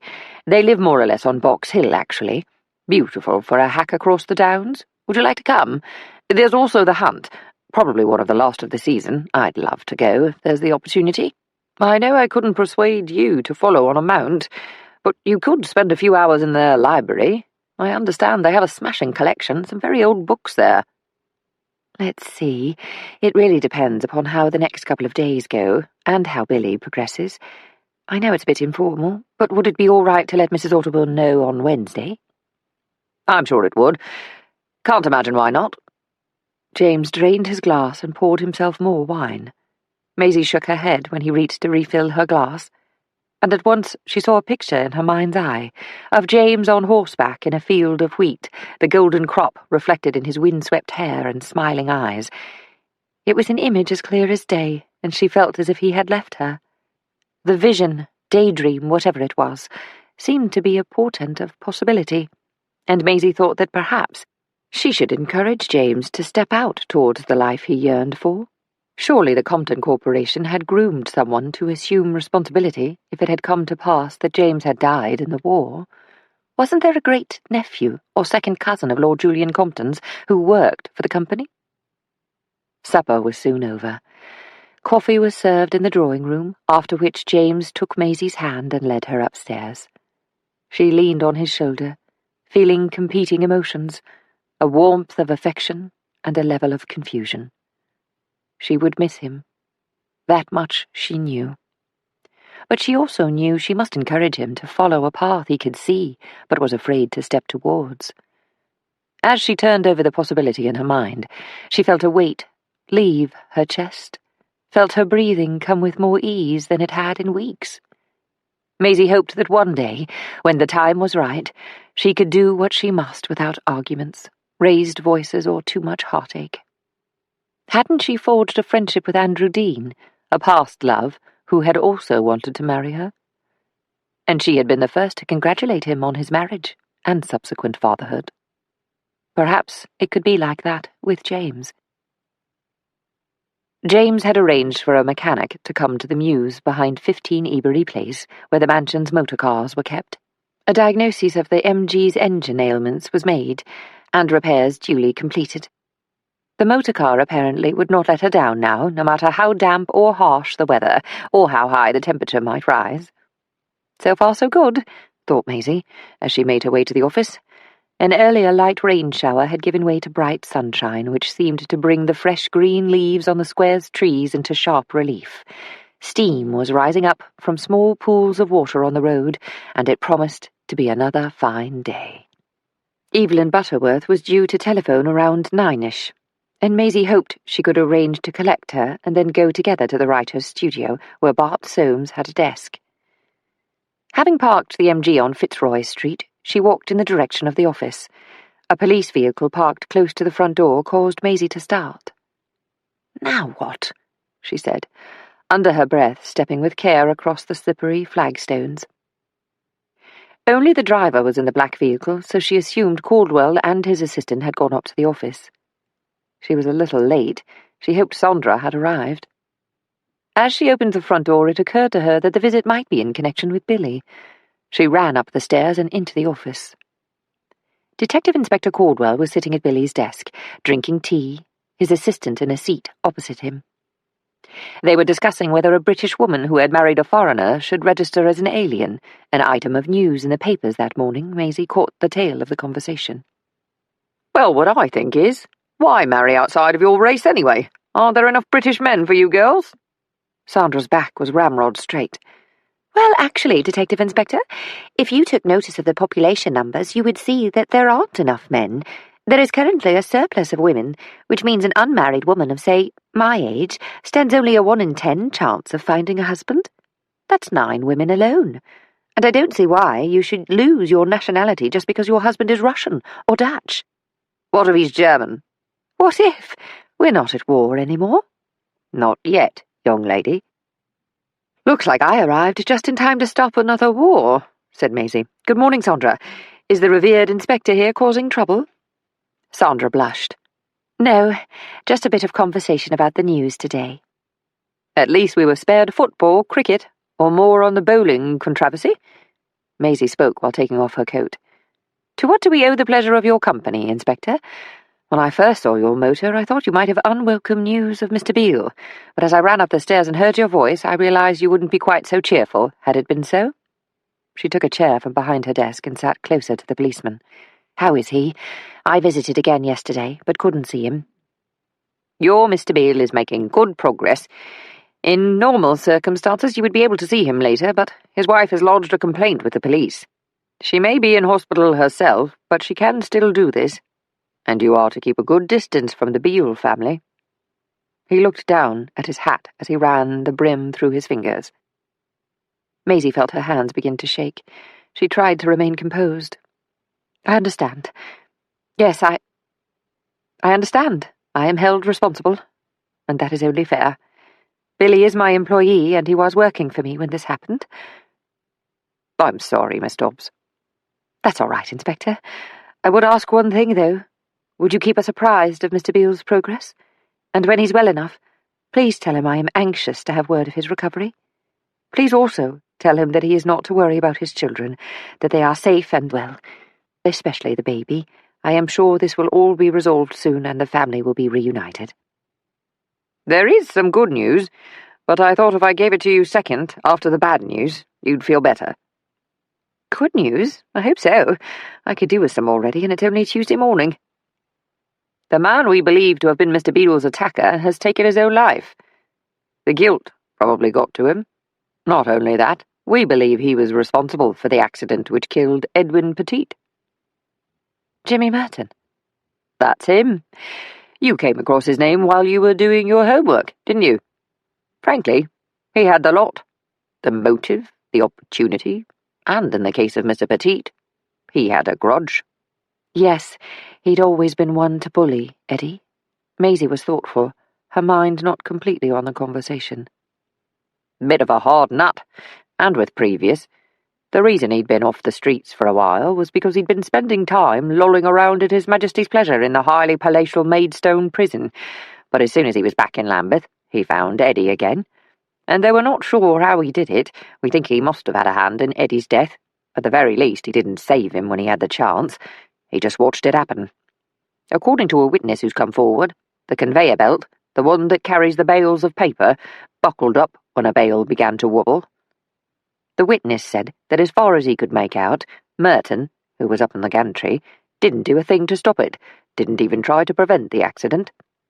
Our investigation has led us to believe the machinery might have been overburdened, causing a vibration that in turn made the conveyor buckle. Merton could have seen his opportunity to actually cause the accident, knowing that Mr. Petit would be badly injured, if not killed. When your Billy came along, the fact that he was a stranger was likely enough to set off Jimmy Merton, who had a bit of a short fuse. We believe he didn't mean to do as much damage to Mr. Beale as he did, but Merton was, the sort of man who never knew when to stop. It's a surprise he topped himself, that much is true. He's more the sort who'd do a runner, but his conscience seems to have caught up with his actions, so he hung himself from Lambeth Bridge. Lambeth Bridge? That's becoming a rather popular place for suicide, don't you think? Easier than some. You wouldn't want to try to put a noose around the girders on Tower Bridge, would you? You might fall and kill yourself. Caldwell grinned. Maisie shook her head. Oh, dear. You've got to laugh about it sometimes, Miss Dobbs. It's the only way to get through the day in this job. Thank you for coming, Inspector. I was planning to go to the hospital again today, which might have caused a problem. And now I have some news for Mrs. Petit. About this business of restraining your access to Mr. Beale, I'm sure it will sort itself out. Caldwell put his hand on her shoulder. It was an uncharacteristic move, and one that might once have caused Maisie to step back, but instead she appreciated the good intention in his gesture. Thank you, Detective Inspector Caldwell. I'm grateful for your support. Maisie closed the door as Caldwell and his assistant departed, and turned to see Sandra looking at her. What is it, Sandra? You don't think it was Jimmy Merton, do you, Miss Dobbs? Maisie walked to her desk, pulling the chair back into its place, and sat down, resting her hands on her blotting pad. I think it's a bit more complicated. I like to see a quick solution as much as the next person, but it seems that this has been swept into the dustbin and tidily dispatched with too much ease and congratulation on the part of the police. And I can't deny, I would have liked to talk to the man myself, but that won't be possible now. She picked up a pencil and ran it through her fingers. No, there's something missing. Probably almost everything Caldwell says is right. I don't doubt Eddie died as a result of Jimmy Merton either causing an accident or not stopping an accident when it was about to happen. But what about Bart Soames? Or the fact that his girl, wife, whatever she wants to be known as, had her flat broken into? Which reminds me, Sandra, did you know Mr. Partridge owns a property at Lancaster Gate, which he allows cash-strapped writers to use? I knew he had some property over that way, said Sandra. I've seen some correspondence come in about it, a very ordinary mail, regarding the water or the gas bill. I take the bills, all his bills for the property, actually, and I list them for him, so that at the end of each month he has all the due invoices in front of him. That's interesting. Do you know if he ever goes there? No, I don't think so. As I said, I don't know much about it, except where it is. But I believe the writer who's been there the longest lets Mr. Partridge know of any changes, or if something needs mending, like a window if it's broken. They were interrupted by the telephone ringing. The caller was Evelyn Butterworth, who said she had been summoned to the school where she taught. They'd sent another teacher around to the flat where she was staying, as they were short-staffed that week. She would telephone Maisie when she was available to go to Bart's studio, possibly in a day or two. Maisie replaced the telephone receiver and asked Sandra to let her know directly when Evelyn Butterworth called again. I should go down to the market to see the gentleman. She pushed back her chair and was reaching for her coat, which was on a hook behind the door, when the telephone rang again.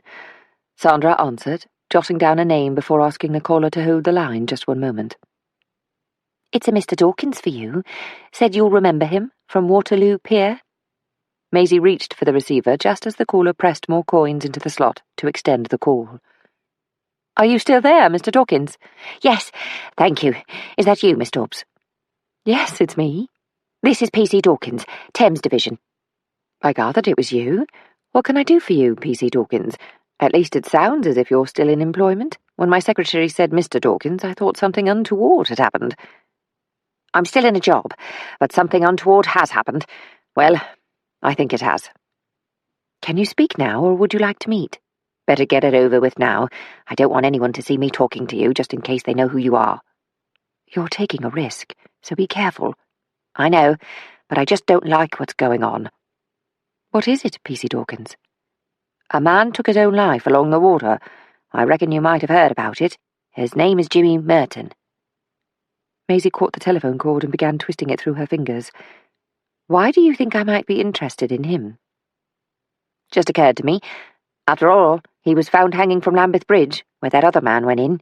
And in my opinion, most people who want to do away with themselves along the water choose one of the other bridges. The Albert is very popular, although we do get quite a few over by Blackfriars Bridge, what with it being close to the courts. Tell me about the man, if you don't mind. You said he was found hanging? It was me and my mate what found him. We couldn't call for assistance at the time, so my mate had to hold the boat steady while I cut him down and lowered him in. That must have been difficult for you, said Maisie. She wondered at the effect of seeing so many suicides on one so young, and at once she was glad that at least he had never been called upon to go to war.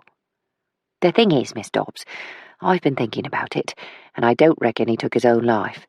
I daren't say anything, because they like it cut and dried here, no doubt, and the CID, when they came and had a look, they said they could see he was dead, and that it was by his own hand, and that it would be an in-and-out job for the pathologist.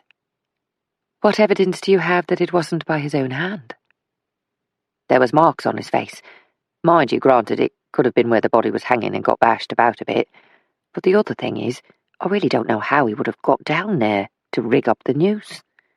He was sort of part way under the bridge, not hanging from the top, where you'd stand to look down the river. I mean, he could have climbed down, but I don't think so. I reckon it was done by boat. I think he must have been dead already.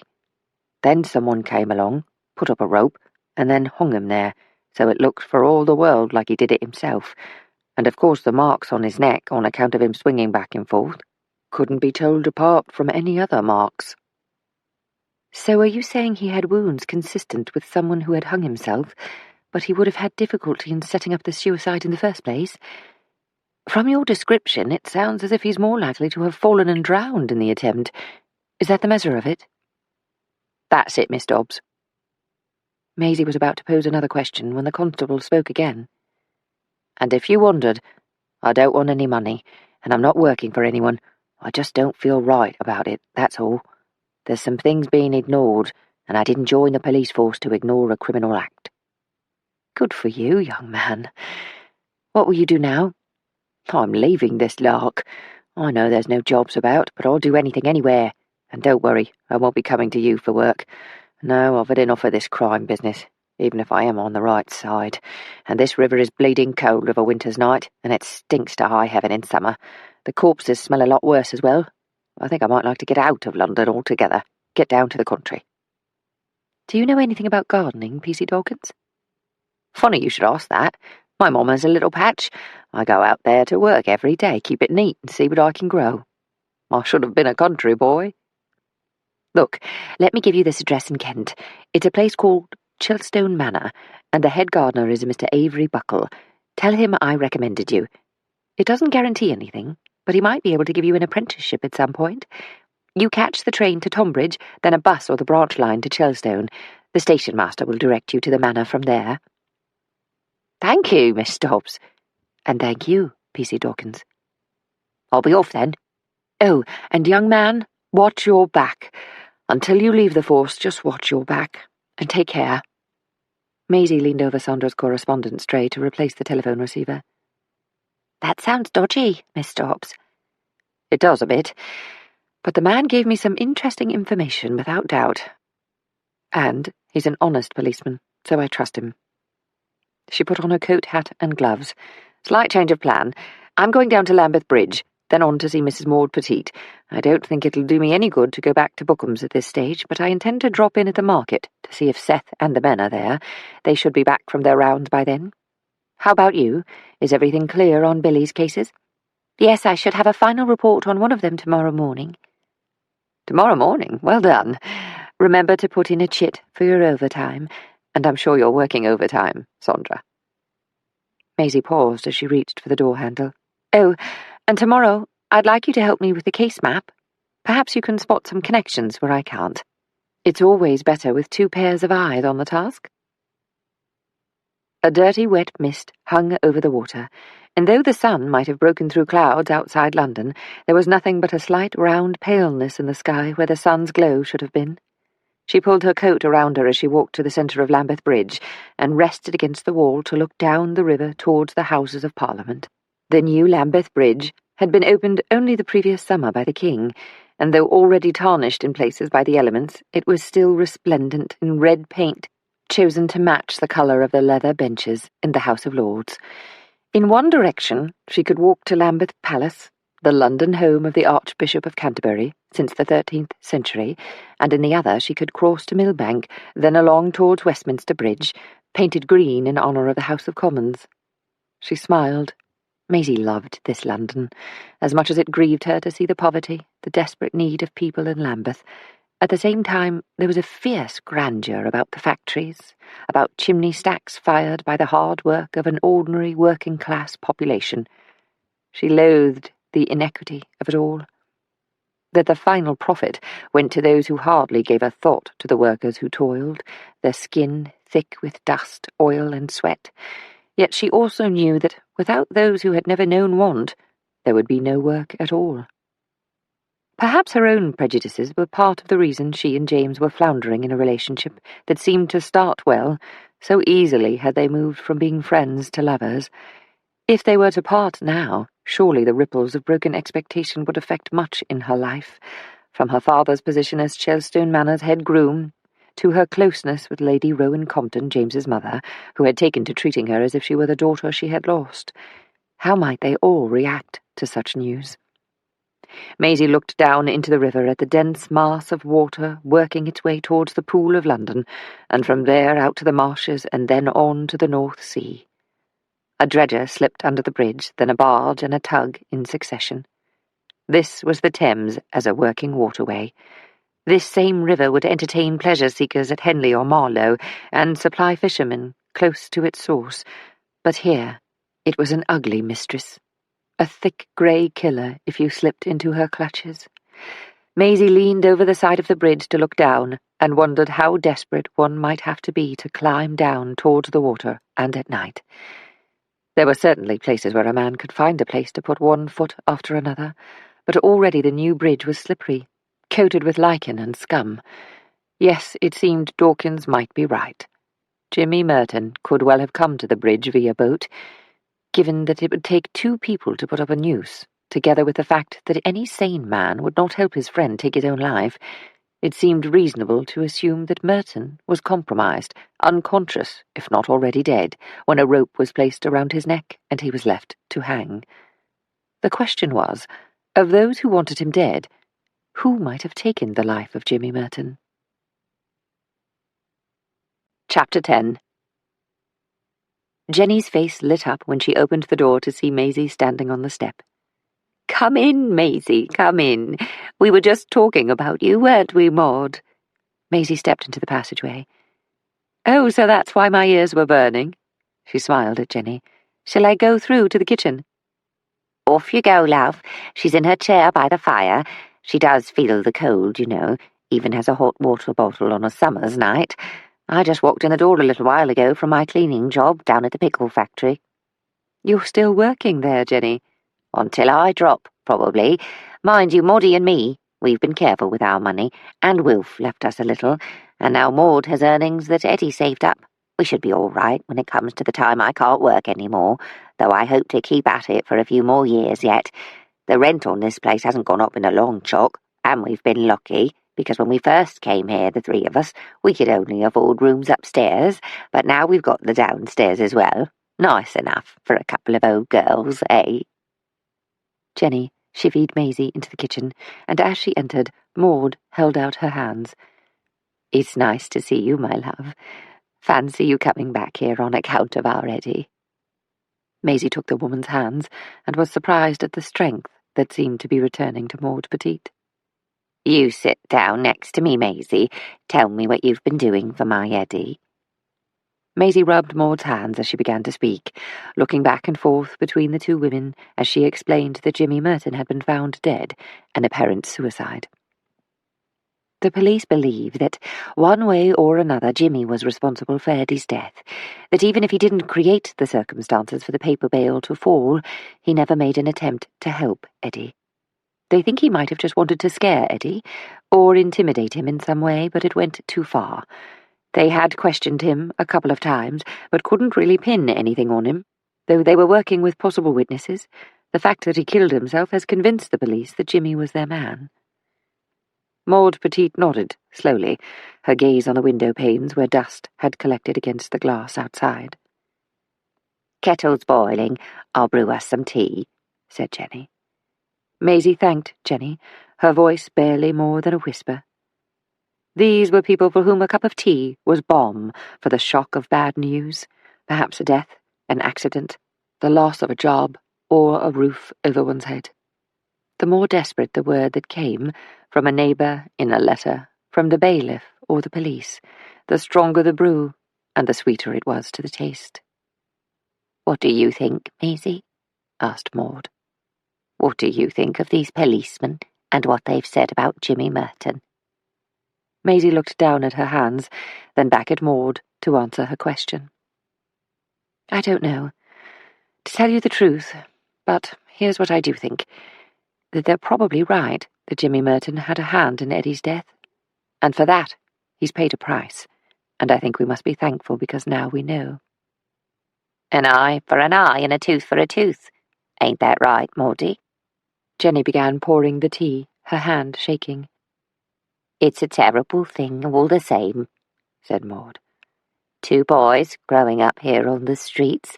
You'd think we'd all stick together after all. We're all in the same boat. We should be looking out for each other, not one trying to kill another. It's a terrible thing, terrible." "Yes, it is."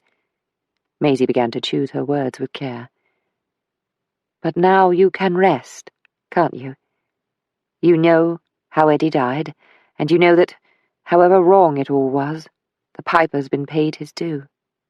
Now you can mourn, and you can remember Eddie with all the love in your hearts, because he touched so many people.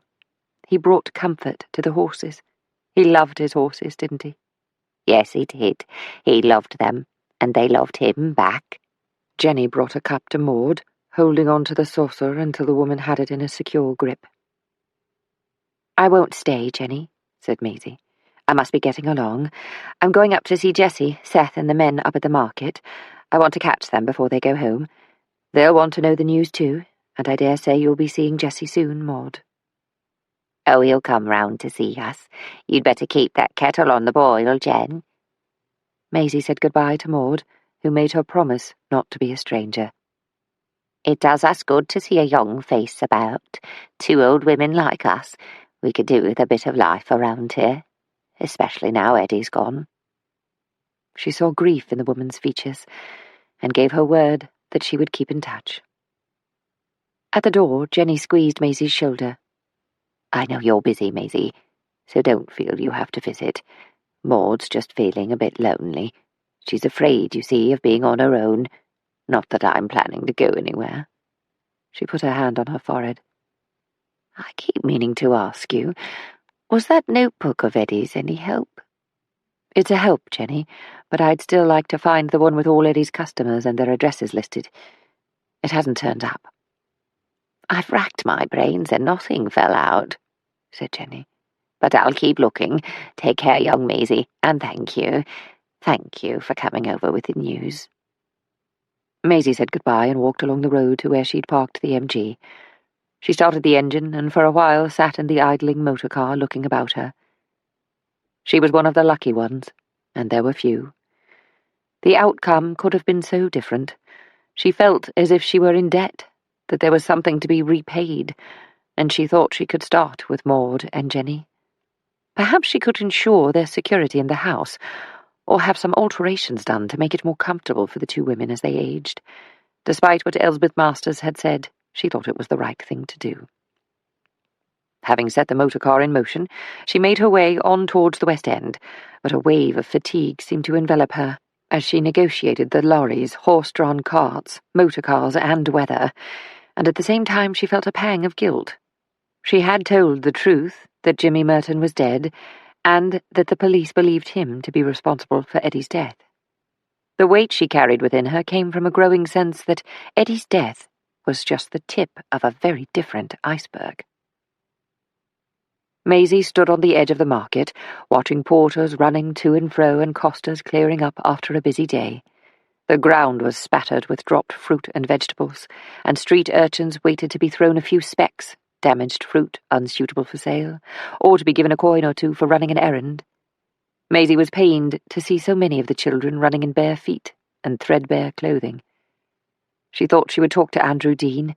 In Maurice Blanche's last will and testament, they had been given a responsibility to ensure the continuation of the medical clinics he'd set up in the poorest areas of London. Perhaps they could add a distribution office to provide discarded clothing to the poor. Or she could allocate a certain amount to add new children's clothing each year. Perhaps C&A's would give her a discount if she asked someone at the store. She hated to see children so wanting. She spotted Jessie lifting a box of cucumbers and stepped out in his direction, waving when he looked up. "Mr. Riley! Jessie! Over here!" Riley touched his flat cap and began walking towards her. On the way he called out to a man walking across the market.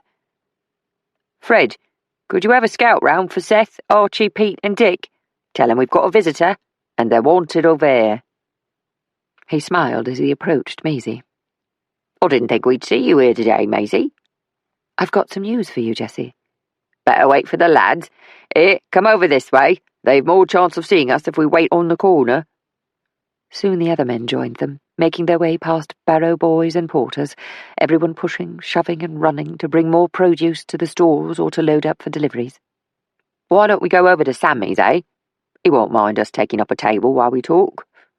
Pete led the way through the throng to a small cafe on the opposite side of the market. The owner waved to the men as they came in. "Just want to sit down for a minute or two, Sam," said Jessie. "All right with you?" "Trying to impress the lady," said Sam, sweeping back gunmetal grey hair that had flopped into his eyes as he worked. "You know who this is?" called Jessie. "Frankie Dobbs' girl. Remember Frankie? Went down to the country when the war started. He still comes up this way now and again. This is his Maisie." Maisie waved to the cafe owner. She recognised him when he looked up, and remembered being told he was from Malta, though she recalled that when she was a child Sam had jet black hair, always oiled and in place. "Maisie? Maisie, the little girl who loved my ice cream?"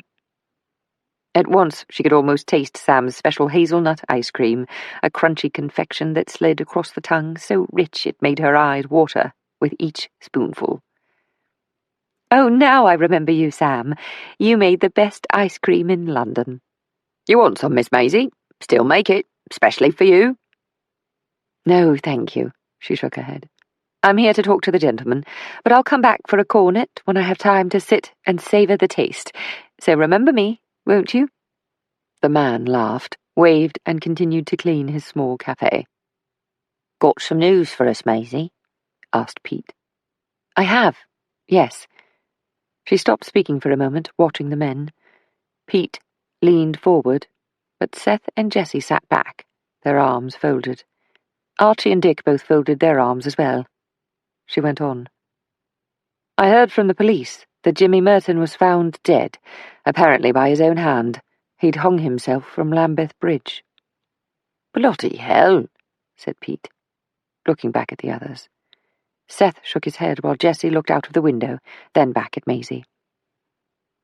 "Merton was under suspicion anyway," said Maisie. "The police said they couldn't pin Eddie's death on him, but they believe he either caused the accident or, at the very least, he didn't make any attempt to help Eddie. And that wasn't the end of it. My assistant, whom you met, Mr. Beale, was attacked when he left the Lighterman after conducting inquiries. He was left for dead and is now in St. Thomas's Hospital. He's out of the woods, but still very ill. Jimmy Merton was fingered as the attacker. The police believe Merton knew he could face the gallows for Eddie's death if guilt could be proved, and he doesn't exactly have a sterling record. At the very least, he could have been sent down for a long time for the attack on Billy, for which there were apparently witnesses. The result was that he took his life to avoid the gallows or prison." "Well then, he got what was coming to him." Jessie looked at the other men. "I've no sympathy for him. It's a shock. I never expects the likes of Jimmy Merton to do away with himself, but you never know what goes on in a man's head, especially his sort. But I'm not sorry to see the back of him. I don't think any of us are. Can't say as I disagree, Maisie. I don't like to speak ill of the dead, but I never liked that bloke. He was bad, all the way through that one. Good riddance, that's what I say," said Archie. The men nodded in agreement. "Will your Billy be all right? Will he be able to go back to work, do you reckon?" asked Seth. "I don't know, Seth. I'm not allowed to see him at the moment. I'll probably know soon, though." "Strong lad, that one," said Dick Samuels. "But you could see he'd been wounded in the war," said Pete Turner. "And did you hear his chest when he spoke to us down here in the market? He'd been gassed. You can always tell him." Pete looked from Jessie to Maisie. "What about his family? They going to be all right?" "Yes, I'll make sure they want for nothing." "And you? What about you?" Maisie smiled. The men had no knowledge of the way in which her circumstances had changed, that she was not only a working woman, but one who had considerable wealth. "I'll be all right. Don't you worry about me, I can take care of them." "That's all right, then." Jessie frowned for a second or two, then looked at his friends. "Well, lads, we better get a move on. Reckon we should go round to see Maudie, don't you?"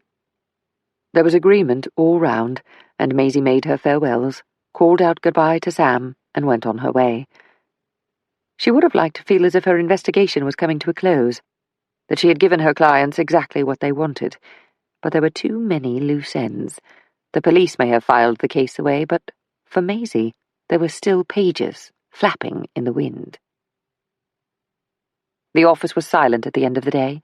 There were a few messages from Sandra, but nothing urgent. She picked up the black telephone on her desk and dialed the number for the Compton Corporation. James was not available, so she left a message asking him to telephone her at the flat later. She did not care what James's secretary might think. For the moment, she just wanted to be alone.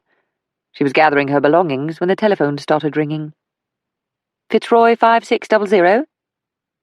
"Maisie, where on earth have you been? Come over for a cocktail now, I insist." "Pris, oh dear. I know I promised, but I've been busy." "All the more reason. I'll drink tea if it makes you feel better." "All right, give me a few moments to tie up some odds and ends here, and I'll come over before going back to the flat." "The flat?" "Yes, it's my home, and I want to go back there this evening." "Oh dear, hit a nerve there, didn't I? I'll expect you by 6:30 then, all right?" "I'll be there, Priscilla."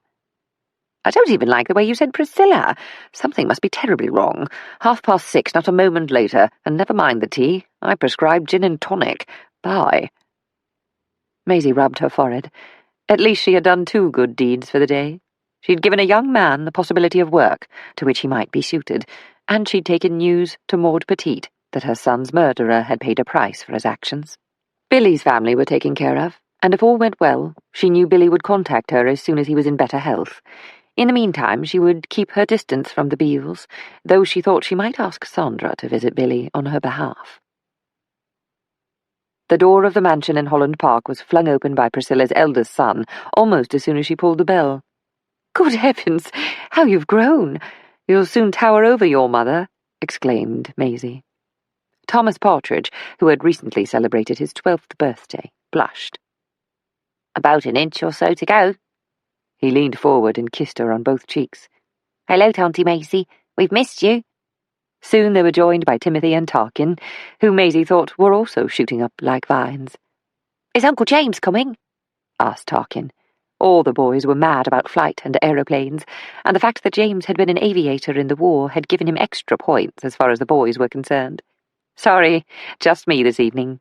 There was a collective sigh of disappointment. "Oh, for goodness sake," said Priscilla, as she approached, her arms outstretched to shepherd her sons in the direction of the staircase.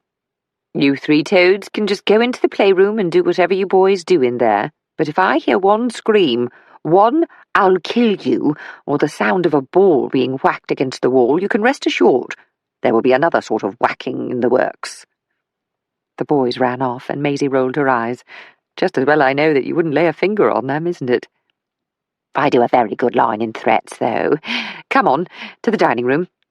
I've been so terribly good for so long that I've been looking forward to my cocktail this evening. Join me?" "I think I might." "Oh dear, now I know there's trouble." Priscilla led the way to the drawing room. Maisie took a seat on a leather Chesterfield and looked out at the garden while listening to the sound of Priscilla dropping ice into glasses, pouring gin, and then a brief swish as she added tonic water. "There you are. Mother's ruin." Priscilla handed a glass to Maisie, and kicking off her shoes, seated herself at the opposite end of the Chesterfield, her legs to one side. She rubbed her feet. Maisie sipped her drink and sighed deeply as she leaned back. "All right, out with it.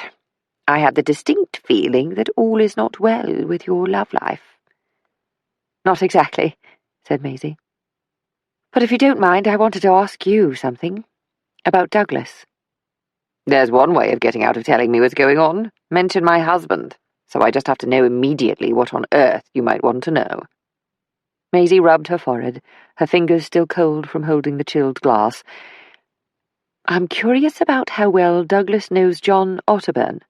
I mean, I know he must know him, but to what extent? Does he work for him?" "Douglas has written for all the big newspapers at one time or another, so he knows Otterburn, and our paths have crossed socially. We were invited to tomorrow's bash, actually, but had to decline in favour of a supper with one of Douglas's old army chums and his wife. They went off to live in Greece after the war, bit like us. They had to get away from it all." "But do you know if he's working for him at the moment?"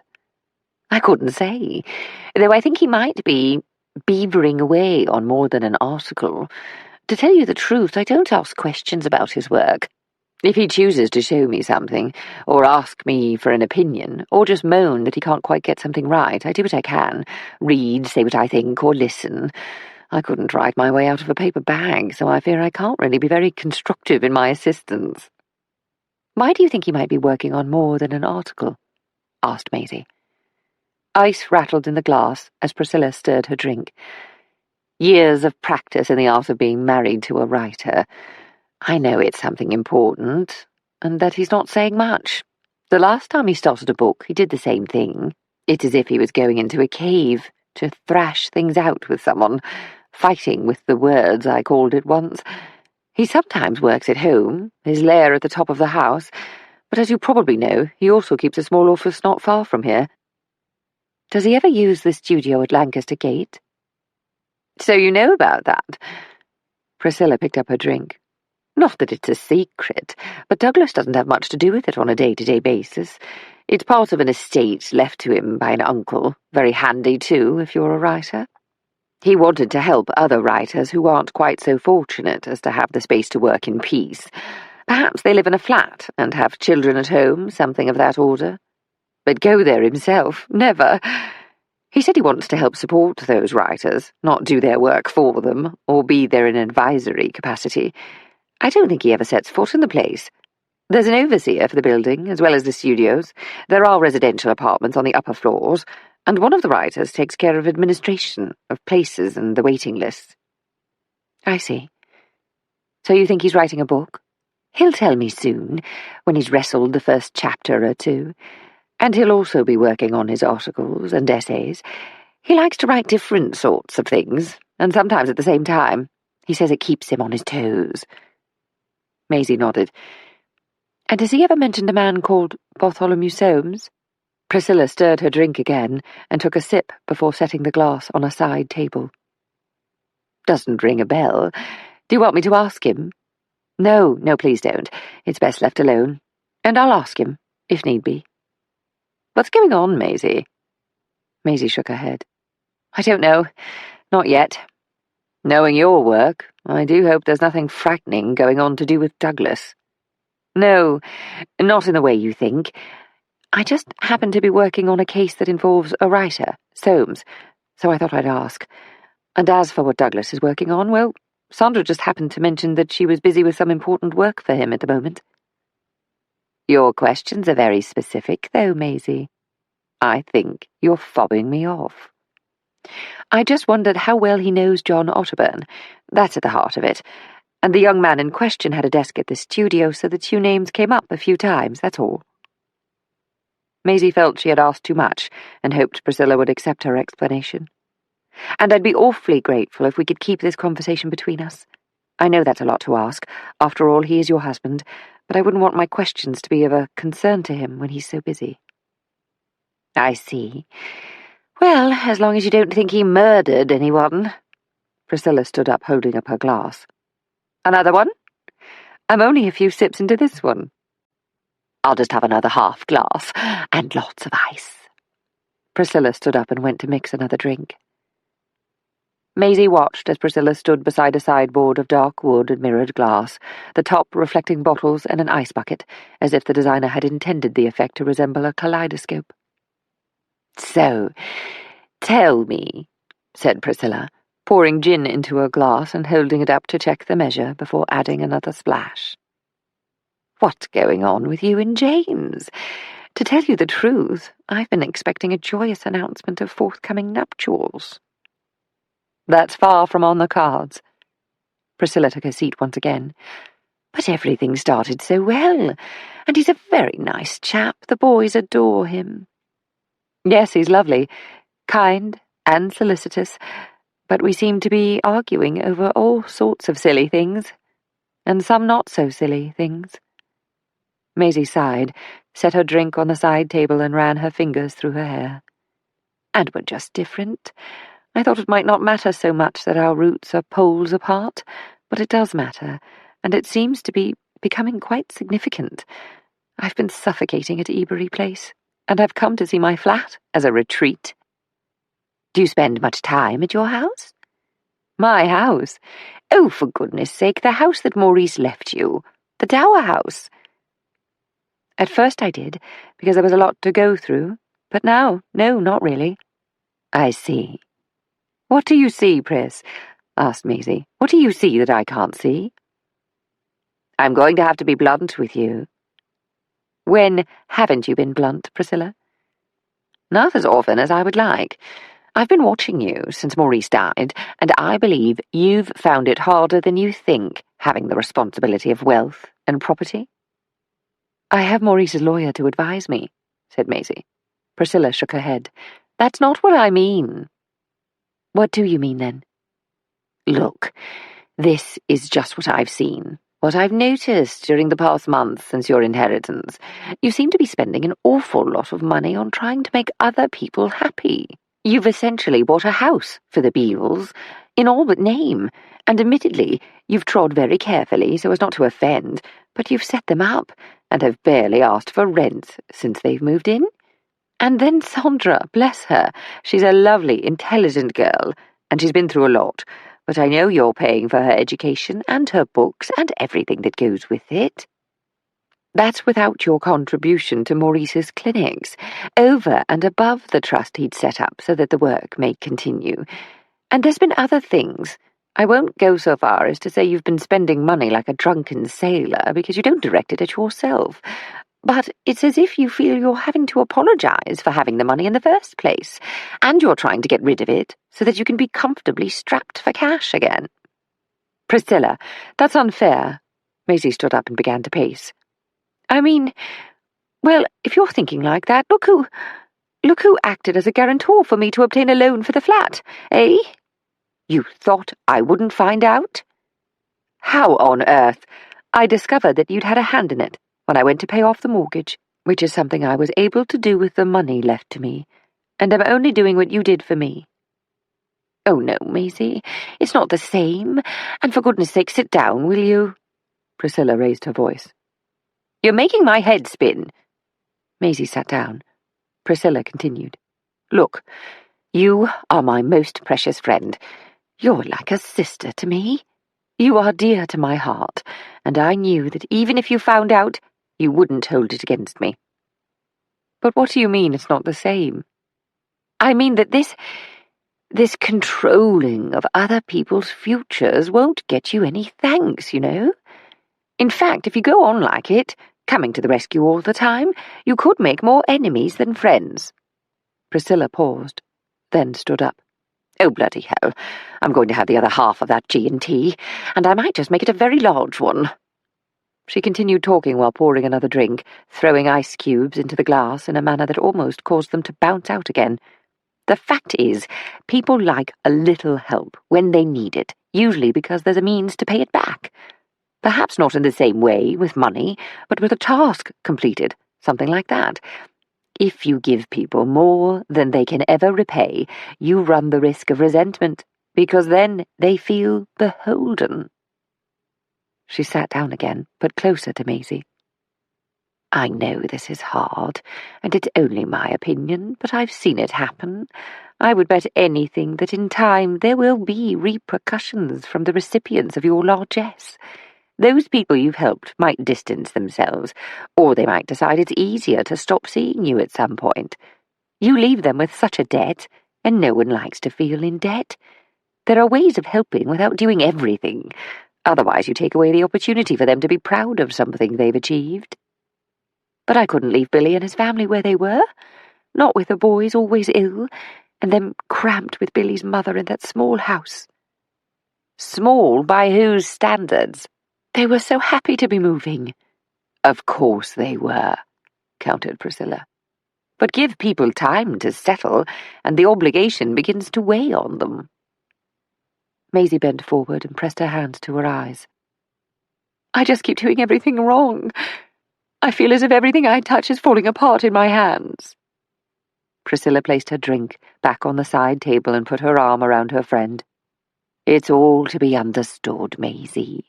I may not have your insight, but I know when I see something out of kilter, and I think that's what's happened to you, but in a subtle way. Everything good has a dark side, even generosity.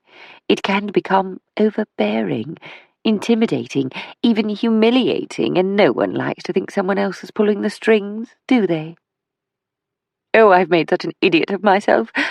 I wish Maurice had left the money to someone else, someone more capable. He did the right thing, Maisie, but it is a change in circumstances you weren't prepared for, and I think you've done a remarkable job, really. I should keep my nose out of other people's business. Well, Maisie sat upright, but I do know one thing, and that is James and I, we're on different paths. We have different expectations of what might be, and of each other. I think we're at the end. I just feel it. Now then, the sky isn't falling, Maisie. You've just got to buck up, take care of your business, take care of your estate, and above all, take care of yourself. I bet this upset with James is just a storm in a teacup. Truly I do. The course of true love ne'er did run smooth. Maisie finished her drink. The fact is, Pris, I don't think we are each other's true love. I think we've simply been very good company for each other, and we've probably helped each other realize that we still know how to love. Priscilla looked at Maisie for a moment. "I do wish you would just give it some more time." "Anyway," said Maisie, coming to her feet, "we've that Otterburn supper tomorrow, and perhaps a Friday to Monday with them over Easter. We've some other social engagements on the horizon, so we'll get through them and see where we are. Yes, dear friend, see where you are. Don't be hasty in your decisions." The two bid farewell on the threshold, Priscilla holding Maisie just a few seconds longer than usual. She was aware Priscilla had remained at the door as she walked down the steps to her motor car, and as she turned at the end of the street she looked back, and Priscilla was still there, watching as she drove away. She thought she might feel lightheaded following the strong cocktail, but as she negotiated traffic back to Pimlico she felt alert, her thoughts clearer than they'd been in a long time. She was surprised at how easily she had articulated her situation with James. She could see in Priscilla's eyes a hint of realization that the intermittent discord was not a storm in a teacup, and yet she was even more surprised, mortified, in fact, by the way in which her friend's words had echoed the conversation with Elsbeth Masters. But Priscilla's summing up, one phrase in particular, resonated in a different way. Everything good has a dark side, even generosity. And no one likes to think someone else is pulling the strings, do they? For some reason Eddie Petite had come to mind when Priscilla spoke, and it caused Maisie to wonder if someone had been pulling his strings, which might explain why he had been so unlike his usual self in the weeks before his death. And she thought the puppeteer in question might have been Bart Soames, and she was determined to find out why. Chapter 11. Having spent the night in her own home, Maisie felt quite refreshed. She had sighed with relief upon entering the flat. The fat radiators were just warm enough, and she felt as if the walls, the furniture, the painting above the fireplace, and her collection of photographs were all pleased to see her. She prepared a supper of soup, bread and cheese, and felt at ease with no servants flapping, no need to ring a bell to summon help for this or that. She could run her own bath, put in her own lavender salts.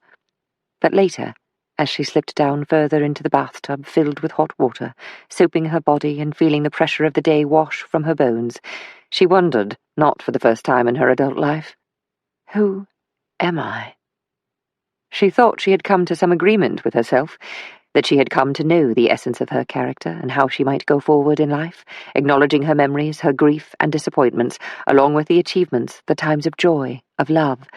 But now it was as if she had built a house of cards, and then with one puff the shelter, constructed with care, had come down, and she had to start all over again.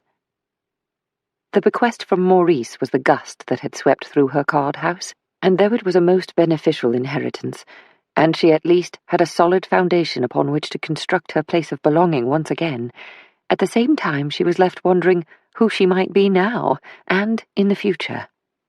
James was right to turn the question back to her.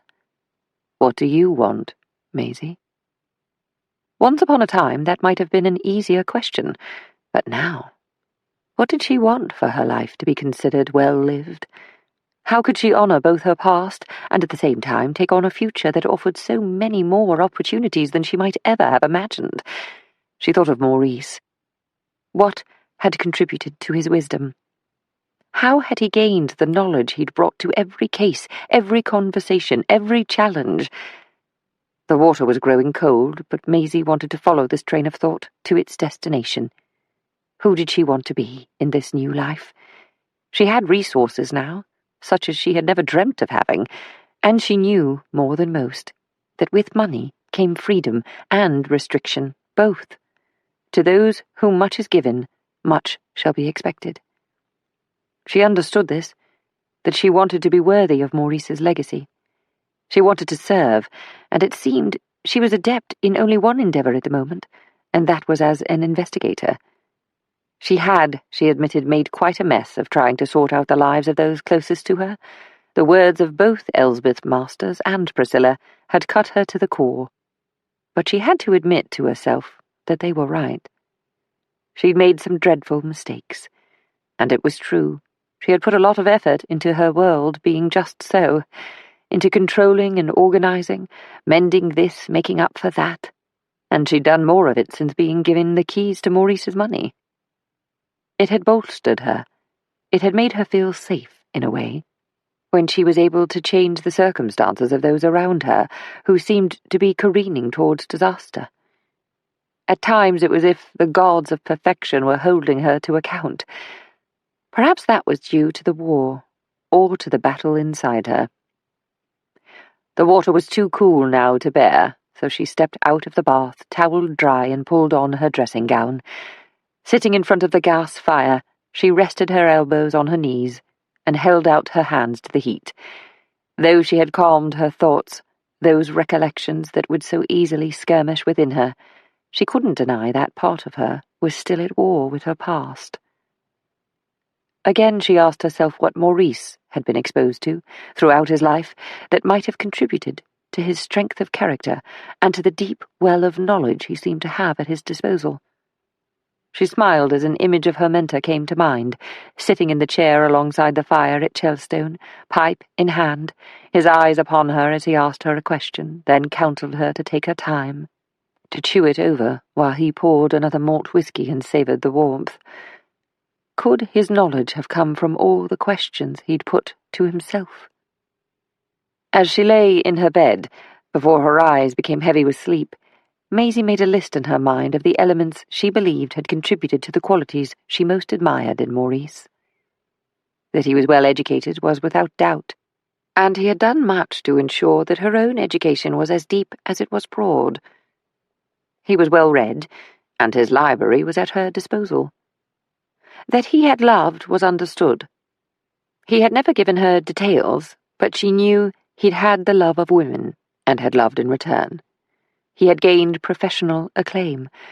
He had served those less fortunate, and he had known the world, in his day spending time on every continent, immersion into the lives of others in far-flung places, contributing to his understanding of humanity. Ah, yes, there was something. Maurice had travelled. Maisie, for her part, had been to France, and she had been to war. But war was more than a place. It was a monster, a thing at once alive and dead and predatory, and it could be the root of a new-found hell anywhere. Like a new island born of volcanic eruption, it could even create havoc before fully formed. Yes, war was a country, and she had been there. The offices of Sanders and Herald on Chancery Lane were situated close to Lincoln's Inn Fields, in a Georgian stucco building with high arches and heavy oak doors. Maisie's footsteps echoed on flagstones as she entered, and a porter asked if he might help her. She informed the porter that she was there to see Mr. York Herald, and had been told by his clerk that he was not in court that afternoon, and would see her at her convenience. If the man detected a lie, it was not revealed in his expression. Holding out his hand as if he were a policeman directing traffic, he explained to Maisie that at the top of the staircase she should turn right, through the black door, and the clerk would assist her. She thanked him, and went on her way. The clerk, a man wearing grey pinstriped trousers, a black jacket, a crisp white shirt with a wing collar and a black tie, asked if he could help. "I am here to see Mr. York Herald regarding the matter of Mr. Edwin Petit's untimely death at Bookham's paper in Lambeth.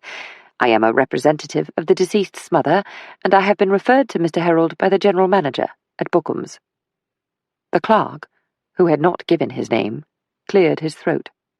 "Quite. I'll see if he can spare you a few moments. You should have telephoned first, you know. He's a very busy man." "Which is why I so appreciate your help," said Maisie. "And not to worry, I can wait until he's available. I've brought something to read."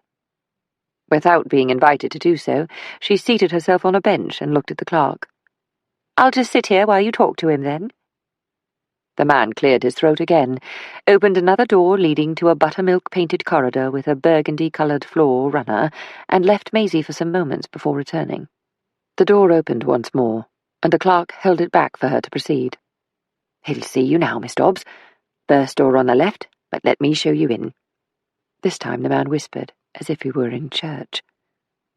"Thank you," said Maisie, her voice at a normal pitch. The clerk closed the door behind him, then knocked at another door painted in the same rich shade of cream before entering the book-lined room. "Miss Dobbs to see you, sir." "Very good, Williams." A tall man, younger than Maisie had expected, came from behind the carved oak desk to greet her. "I'm glad I was here when you called. A stroke of luck." He shook her hand. "Do sit down." Maisie had anticipated a crusty old lawyer, not someone who seemed more of a high flyer with his confident smile and ready greeting. York Herald was probably around her own age, with dark hair and features set off by the requisite dark clothing. A barrister's wig hung over the back of his chair, and a gown had been placed on a hook on another door. "I see you looking at my wig. Yes, I know I should put it away carefully, and Williams will tut-tut-tut about it, but there you are. It makes my head itch, and brings me out in a rash on my forehead, so I can't wait to be rid of the thing when I leave court. But of course you're not here to talk about my wig problems, are you?" Maisie at once felt herself on guard. Here was an ambitious man, a man who was used to disarming those he questioned. Was that why John Otterburn had chosen the firm to represent his business interests? "No, I'm here to ask a few questions that you may or may not be able to answer about the death of Mr. Edwin Petite at Bookham's paper. Very tragic, and I believe the man thought to have caused the accident has taken his own life. Yes, it's sad all around, but how can I help? As the owner's counsel, we ensured that Mrs. Petite received a sum to help with funeral arrangements, though, as you know, Mr. Petite was not an employee, and, frankly, should not have been on the premises. We have assisted the company in the process of investigating new rules regarding access to the factory by non-employees, and as you know, because you've been to the factory, according to the manager, Mr. Mills, there are now additional safeguards in place, so that such an accident will never happen again." He smiled at Maisie. "Factories are dangerous places, and it's a painful truth that it often takes an accident such as this to have the engineers and so on look again at the various processes and procedures to see what might be done to stop it happening in the future. Tragedy as the mother of invention, if you will." "Quite, but that's not exactly why I'm here, though I'd like to come back to the plight of Mrs. Petite." "Go on," said Harold, his face giving away nothing of his inner thoughts. "I'm curious to know why Bookham's took on a known criminal in James Merton. The man had previous convictions, and seemed to wield a certain amount of power, especially when it came to preventing union activity in the factory. I wonder if that was sanctioned by the company.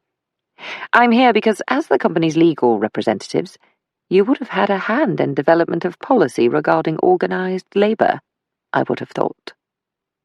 Harold took a moment to answer, clearly formulating his response with care.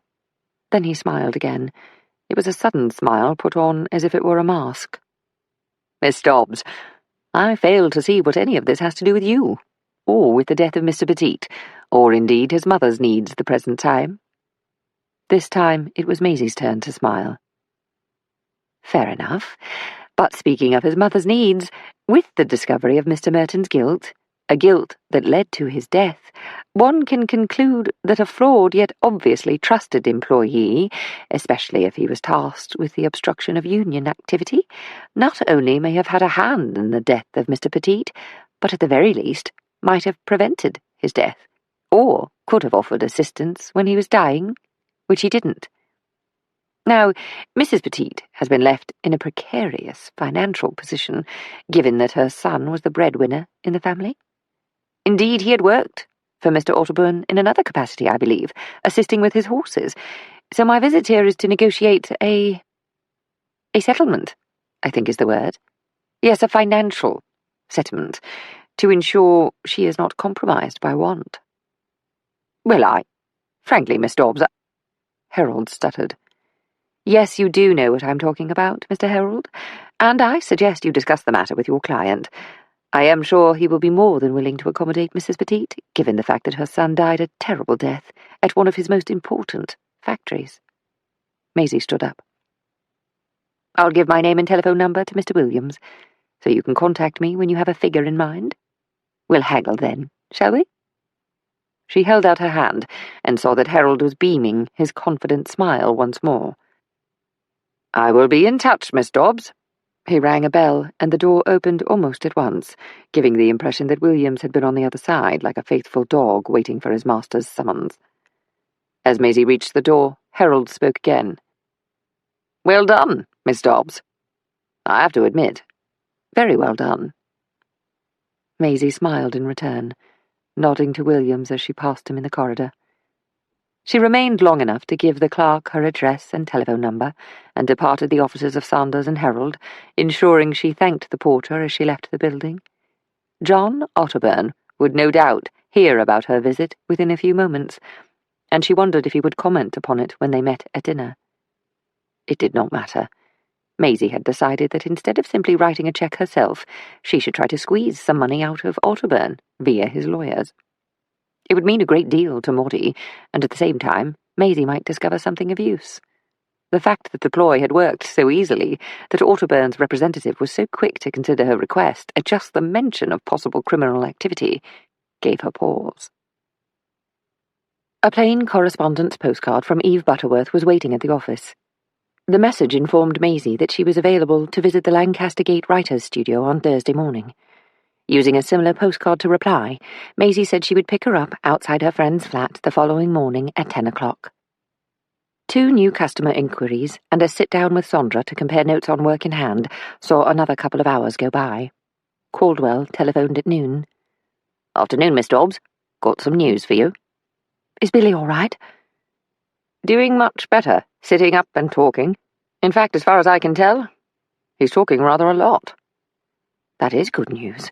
Maisie put her hand on her chest. "I am so glad. I cannot tell you how much. We were able to have a word with him this morning, just dotting I's and crossing T's in this Merton business, because that's one thing I want to get right off my desk. Anyway, he'd like to see you, afternoon visiting tomorrow, if you'd like to go in. He is considered fully capable, and his wishes make the previous instruction from Mrs. Beale null and void." "I'm so glad. How is she? Do you know?"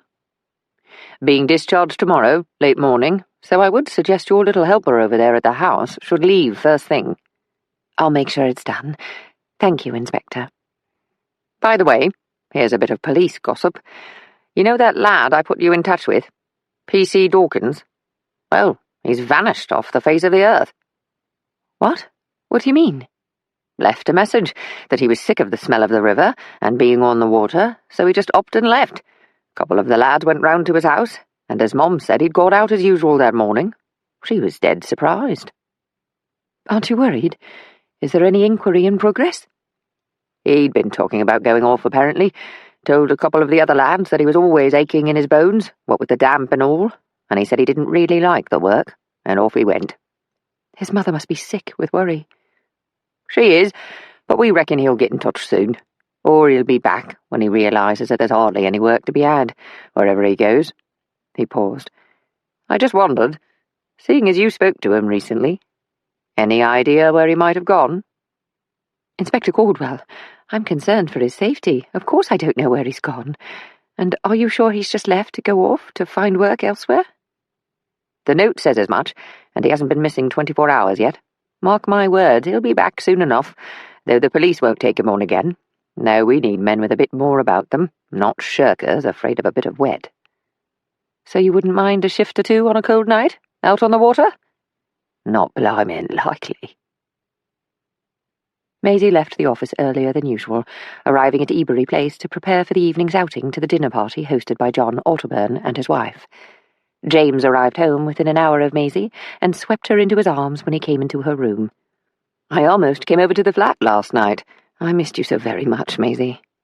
She smiled. "Oh, I had my usual bowl of soup. You were better off here, having a good meal." "No, not really. I rather miss our evenings at the flat." He shrugged. "Perhaps it was a mistake, opening up the house." "Your mother was right, James. A man of your position needs a home in London, not to be living at a club," said Maisie. "And you've breathed life into the old house." "It's alive when you're here with me." James held Maisie close, and she was filled with confusion again. How might it be, she wondered, if they were married? And with that question she felt the air leave her lungs and her breath become shorter. She pulled away. We'd better get ready, don't you think? This one's an early supper, so we don't want to be late. Right you are, General. James turned. Let's have a glass of champagne before we go. Lovely idea. Maisie, you look smashing as always. Maisie looked down at her dress of heavy silk in the same violet blue as her eyes. It's another one of Priscilla's, gratefully accepted. She probably had to give it to you. I can't see that suiting her half as well, not with her chestnut hair. It gives you an air of intrigue, all dark colours reflected. Oh dear, I do believe you're in a poetic frame of mind this evening. Maisie was glad they were in a light mood, almost as if it were the early days of their courtship.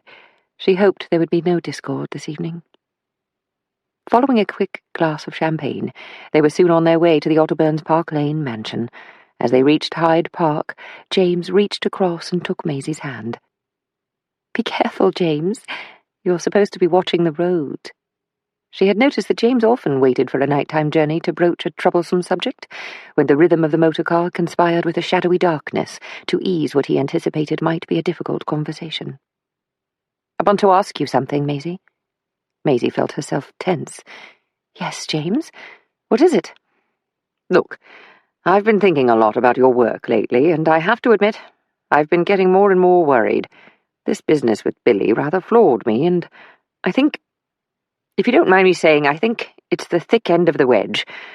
I want to ask, no, in fact, in respect of our relationship, I believe I must insist, if that's not too strong a word, that you give it up. Or perhaps not do so much, or don't accept these risky assignments. You asked what I really wanted, and I realized I want you to step back a bit, not only for your own safety, but for us. I mean, look, what is to be achieved by taking on these jobs? And this one has been for a simple man who died in an accident. What? Did you just call Eddie a simple man? James ran a hand through his hair. Look, that came out all wrong. But at the same time, please, Maisie, let's be honest. From everything I've gleaned, not that you tell me anything about your work, not the details, I have to find that out myself, but from all I know, he was not quite all there, was he? Maisie thought her head might burst as questions formed in her mind, and a rising anger caught in her chest when she thought of what James had said. The only thing that matters is that he was a human being. In fact, he was the most innocent of human beings, James, and those men who came to me for help deserve everything I could do to bring peace to the memory of Eddie Petite. I don't have to explain any of this, James, but let me ask, what do you mean? You have to find out yourself. Am I the subject of an investigation? No, not at all. I mean, well, James, I will not spoil our evening, and I will not give you cause for embarrassment at the home of John Otterburn. But you can drop me at my flat after we leave, and then be on your way back to Ebury Place. I won't be the subject of an investigation because you don't like what I do. Have you someone snooping on me, is that it? Well, that would certainly be one for the books. Maisie, don't take it like that. There's no investigation. I've just been paying attention, that's all. Really, I only wanted to let you know that I worry about you, that I'm concerned. Then it's best if you don't know what I'm doing, or when. Then you won't worry, will you? You're being unfair, most unfair. You're not a bachelor girl anymore. You're a woman who is loved, and I think I have some say in your well-being. Think of that next time you want to screech off somewhere in your Aston Martin, or go with your friends to watch motor racing. It cuts both ways, you know. But, Maisie, I do believe we're here. James cruised the motor car to a halt alongside the main entrance to the grand house, and a footman came to open the passenger door. Maisie took his hand and stepped from the vehicle, then waited on the top step for James, who buttoned his jacket as he approached her. I love you, Maisie. She sighed. I know you do, James, and I understand how you might feel, but my work is part of me. Now then, let's compose ourselves and go in. This can wait for another time. At first glance, Maisie judged there to be about 30 people invited for supper, all of them clustered in the drawing room while footmen zipped to and fro with champagne and canapes. Maisie recognized several politicians, as well as 2 or 3 actors and a writer whose name she couldn't quite remember. She recognized Winston Churchill, who was in conversation with an American whom she suspected was a man of commerce, and a very successful one at that, given the cut and quality of his suit, the way he stood, and the gold and diamond ring catching the light as he lifted his champagne glass to his lips. It was well known that Churchill had a fondness for Americans. His mother had come from that country to marry his father, and in so doing, with her not inconsiderable dowry, had shored up the fortune of the third son of the then Duke of Marlborough. James mingled easily, his hand on Maisie's elbow, steering her to meet people he knew, introducing her to Lady this and Lord that, to the heir of this title, the politician from that party. Words seemed to carry on the air, and Maisie thought that a guest at such a party was rather like a bee, buzzing from one bloom to the next in search of nectar, whether it be the sweet devilishness of gossip, the gravity of politics, or the weight of opinion. And everyone had an opinion. And she was wearing red? I mean, who's wearing red this season? I tell you, old chap, if I were you, I'd keep an eye on those stocks. It's not over yet. Mark my words, that man Hitler has his eye on the whole of Europe, and we're not ready for it, not ready at all. Put your money in land, that's what I say. Land! I do think it's about time the prince settled down, don't you? And what about those Midford girls? Can you imagine? On and on it went, like water tumbling across rocks in the riverbed. And like a river, the groups and couples were soon on the move, funnelled through double doors into a dining room that could quite easily have accommodated 100 guests, thought Maisie. She was surprised to find that she was seated to John Otterburn's right, at one end of the table. His wife, Lorraine, was at the opposite end, with Winston Churchill to her left and James to her right. James smiled at Maisie, and gave a subtle wave. She smiled in return. In truth, she was not sure how she felt at that very moment, and each time doubt threatened to undermine the depth of consideration she'd given the matter while at her flat the previous evening, she pressed it back again. Her thoughts were lingering on the subject of their relationship when she felt a hand on her arm. "I said I'm pleased to meet you, Miss Dobbs. James has told me a lot about you." John Otterburn cut an impressive figure. Maisie thought he looked not so much like a man of business as a film star, though she suspected his hair might have been dyed to hide the onset of grey. His suit was of an elegant cut, and his demeanour gave him an air of confidence and power, as if he were a king in his castle, and those gathered round him at table were his court. "Oh, Mr. Otterburn, I'm so sorry. I was distracted. Probably by your amour at the other end of the table. I'm not sure he trusts me." "I'm sure he does, Mr. Otterburn. Why wouldn't he?" Maisie picked up her water goblet to quench her thirst, then, without awaiting a reply, continued. "You've gathered an interesting assemblage of guests this evening. You make me sound like a collector of butterflies. Actually, I rather like watching people, flitting here and there, wondering what they're thinking. Don't you?" Maisie nodded, thanks to a footman who filled her wine glass, and turned back to Otterburn. "I rather believe everyone does that at times. Certainly, private inquiry agents have a tendency to more inquisitiveness than the average person." Maisie gave away nothing in her demeanour, nor did she take up the point with Otterburn. "Well, I would imagine so. How else would someone in that line of work get along? Without healthy curiosity and something of an imagination." Imagination. I would say that in such a profession one has to have an imagination, if only to grasp the full extent of what human beings are capable of, and to what purpose. Maisie was grateful when the woman to Otterburn's left interrupted and firmly asked what he thought of the Prince of Wales and his current paramour. "It's common knowledge," she exclaimed, and asked if the newspapermen didn't think the subject was worthy of a column or two, as people had a right to know. "I say I don't know what Compton must find to talk to Churchill about over there," said the man seated on Maisie's other side, as he listed towards her in a waft of whisky. "Everyone knows he's got nothing better to do than pen his thoughts, and then try to get them published."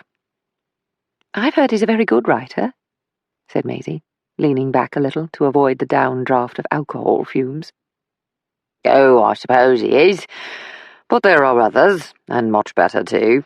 Surprised there aren't a few more here, but then Johnny's keeping his stable of opinion-makers under wraps." Maisie was about to ask what the man meant when Otterburn interrupted them. "Miss Dobbs, I see you've been set upon by my ne'er-do-well brother-in-law. Is he bending your ear with one of his stories?" "No, not at all," replied Maisie. "Just making sure. He tells a tall tale, and must be regulated at times. Isn't that right, Jonty?" The man looked half asleep as he leaned forward, almost into his soup, and Otterburn rolled his eyes. "Always the way. Don't listen to anything he says. Not all there, you know."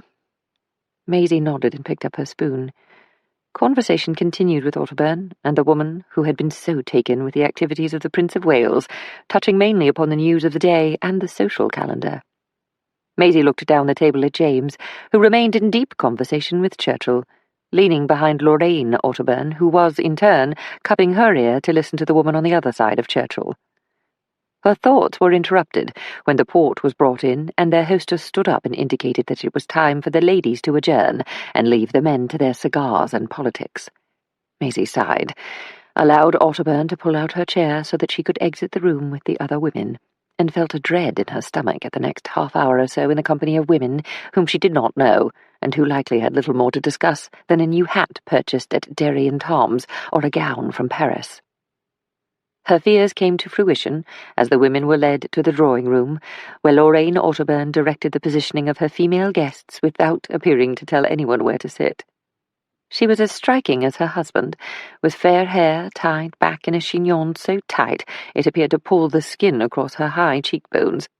Her gown was of a black and grey silk blend that seemed to shimmer in the low light, and Maisie thought she looked like a Greek goddess in the midst of her handmaidens. It seemed she wielded a power no less potent than that of her husband. The women, arranged in clusters, proceeded to gossip about who was doing what with whom, and the trouble one had in hiring trustworthy household staff, especially as everyone wanted more these days. Maisie whispered to the woman seated next to her on a leather Chesterfield, though she couldn't remember her name, that she had need to powder her nose. She left the room and made her way along an endless hallway, hung with paintings of gentry she suspected were no relation to John Otterburn. She thought she might delay returning until she heard the men leave the dining room to join the ladies for coffee. She reached a door left ajar, and when she looked closer could see the light had not been switched off. Curiosity, she almost laughed when she remembered the conversation with Otterburn about the curiosity of an inquiry agent, fanned the flames of interest, and she pushed against the door, only to realize that this room was a study and a library. At once she was reminded of her nighttime excursions into the library at Ebury Place when she was a maid on the bottom rung of service. In the early hours she had tiptoed into the library to read and to learn, and she had never lost her love of libraries, of places of learning. Now she crept alongside Otterburn's bookshelves, her head to one side as she scanned the titles. Indeed, it was an enviable collection. Tapping her fingers against the leather spines, she stopped when she reached the 2 volumes of Mein Kampf, written by Adolf Hitler. She was at once surprised, then not, for this was the house of a leading newspaperman, and the German Chancellor was nothing if not newsworthy. She took down the first volume and began to read, skipping from one chapter to another as she drew upon memories of German classes from her student days. Then, with the book in hand, she walked across the room and took the liberty of seating herself at John Otterburn's desk. 15 minutes later, she looked up at the mantelpiece clock and realized the time had indeed passed, and the men had likely finished their port and cigars and withdrawn from the dining room to join their womenfolk. "Oh, heavens!" she whispered into the silence of the room. Standing up, Maisie felt her foot catch on the carpet and began to stumble. She reached out for the desk to steady herself, knocking a pile of papers, which had been neatly stacked, onto the floor. "Blast!" she said, as she set the book on the desk and knelt down to gather the folders and pages. She came to her feet slowly, leaning across towards the desk lamp to better see what was in her hand, but before she could read the words on the top page, she was interrupted. "What the hell do you think you're doing, Maisie?"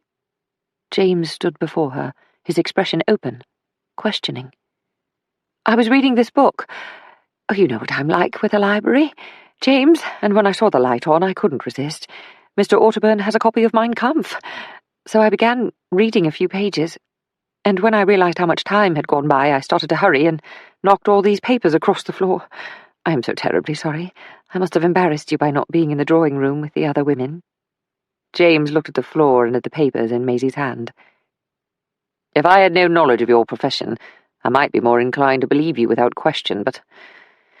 Oh well, look, let's put it all back and then join the other guests. I had to insist upon coming to find you when you weren't there with the women. Frankly, I suppose I feared you might be up to something." James squared the papers on Otterburn's desk, while Maisie returned the book to its place. "There's more drinking going on in the drawing room, Maisie. I don't know if I want to stay long now, in any case." They walked together towards the staircase. "You seem to be having a lively conversation with Mr. Churchill." "Yes, he's an interesting fellow. I can't say you did as well, what with that woman who's obsessed with the prince and that drunk lolling all over you." He put an arm around her shoulder. "Come to think of it, no wonder you made a run for the library."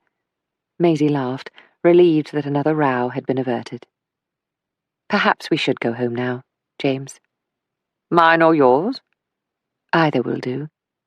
James pulled her to him and kissed her tenderly. "Oh, I see you found your love, James." Otterburn walked along the hallway towards them. "She was in the library, John." James took Maisie's hand. "If Maisie's missing, it's where I'll always find her, you know."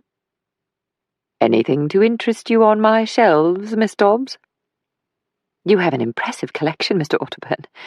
I saw that you have the 2 volumes of Mein Kampf, so I started to read, and, well, it's what always happens with me when I have a book in my hand. I forget time, and that's it." "And what do you think of Hitler?" "I didn't read very far into the book, just dipped here and there. But if I add what I read to what I know from the newspapers, your newspapers, actually, I would say he's someone to be worried about." "You've got that right." Otterburn paused, extending his hand to James. Maisie thought it was the first time his Canadian accent had been evident in his speech. "In any case, my main collection is at our country home in Surrey. It's where I do most of my serious thinking and talking at the week's end. In fact, it's unusual for us to entertain so many guests during the week, but Laurie insisted it would be the most convenient day for our guests here tonight." He turned to James. "See you again soon, James. Looking forward to it." James caught Maisie's eye, and it was clear that he had confirmed their presence at the Easter gathering at the Otterburns' Box Hill estate in Surrey. John Otterburn escorted Maisie and James to the drawing-room, where a few guests were making ready to leave, but others seemed to be settling in for an evening of convivial company. On the way back to Ebury Place, James once again reached across to Maisie. "Everything all right? You seem distant." Maisie shook her head. "Oh, sorry, nothing. Just thinking." "Of me, I hope." "Yes, James, I think of you all the time." She smiled, teasing, and squeezed his hand in return. The earlier arguments were buried for now, but Maisie had not been thinking of James. She was wondering if it was so unusual to find Bartholomew Soames' name on a file among the papers in John Otterburn's study. After all, the man was a reporter. More interesting was a file entitled Douglas Partridge. But most intriguing was the sheaf of papers she had glimpsed while she was on her knees, gathering them from the floor where they had fallen. On these pages were drawings, quite sophisticated drawings, each accompanied by detailed notes of aeroplanes. She was not familiar with aviation, her experience limited to the wood and cloth contraptions that buzzed overhead like moths in the wind during the war, and, more recently, when she'd boarded an Imperial Airways Armstrong Whitworth Argosy aeroplane and flown from Paris to Croydon Airport with Maurice. She wished James had waited just a few more minutes before coming in search of her, for she remembered being told that Eddie had talked about aeroplanes. It was a recollection that chilled her. Chapter 12. Maisie and James breakfasted together at Ebury Place, then each went their separate ways to work. Little was said about the events of the previous evening, as if each wanted to steer clear of the matter, now that a measure of oil had been poured on the troubled waters of their relationship.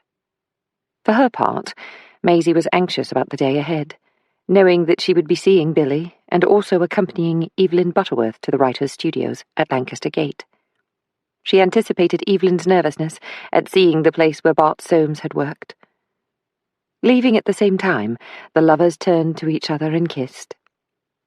"Will I see you this evening, Maisie?" asked James. He seemed to be avoiding eye contact with her, looking at his watch while asking the question.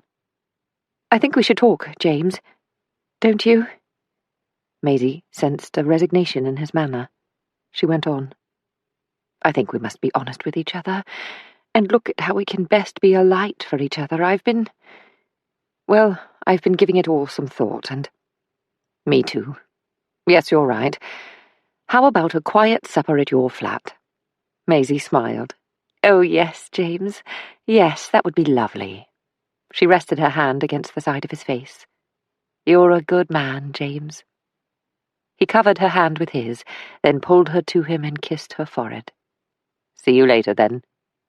"Yes, later. I'll go straight to the flat after work."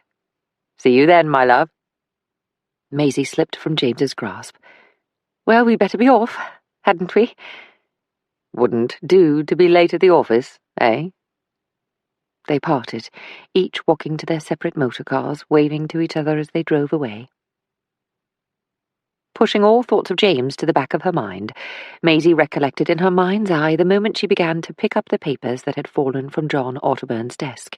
She could see the pile of manila folders and a sheaf of loose pages, and, as if time had slowed, she could again feel her shoe catch the carpet and her hand reach out, sending the papers cascading onto the floor. In her imagination she could see the words and drawings, and could feel the tremor of shock as James entered, looking at her as if he had come upon a common thief. She could see the images in front of her, as if she were still holding the pages in her hands. What was going on? The pieces of the puzzle were at odds. Douglas Partridge, a friend of Otterburn, Bart Soames' name among his private papers, and then detailed drawings of aeroplanes, the like of which she had never seen. Beyond what she already knew about him, who was Otterburn, and what had happened with Eddie Petite that seemed to link him with Soames? James had said that Otterburn had a finger in many pies, intimating that he was a linchpin in the marriage between business and politics. One only had to cast a glance around the supper table at his Park Lane mansion to see the diverse walks of life represented. What strings was he pulling? And if there were strings being pulled, was he doing it to benefit himself or another? Evelyn Butterworth was waiting outside her friend's flat as Maisie pulled alongside the curb. She reached across and opened the passenger door for Evelyn, and as soon as her passenger was settled, Maisie negotiated the MG out into traffic and drove in the direction of Bayswater and Lancaster Gate, one of London's most prestigious addresses. Decelerating as they approached a terrace of white stucco mansions alongside Hyde Park, Maisie slowed even more, the better to see the properties, and Evelyn rolled down the side window. "There, I think that's the one. Can you stop here?" said Evelyn. "It's probably best to go round the corner and park by the church." With the MG left close to Christ Church, the women walked back to the mansion owned by Douglas Partridge.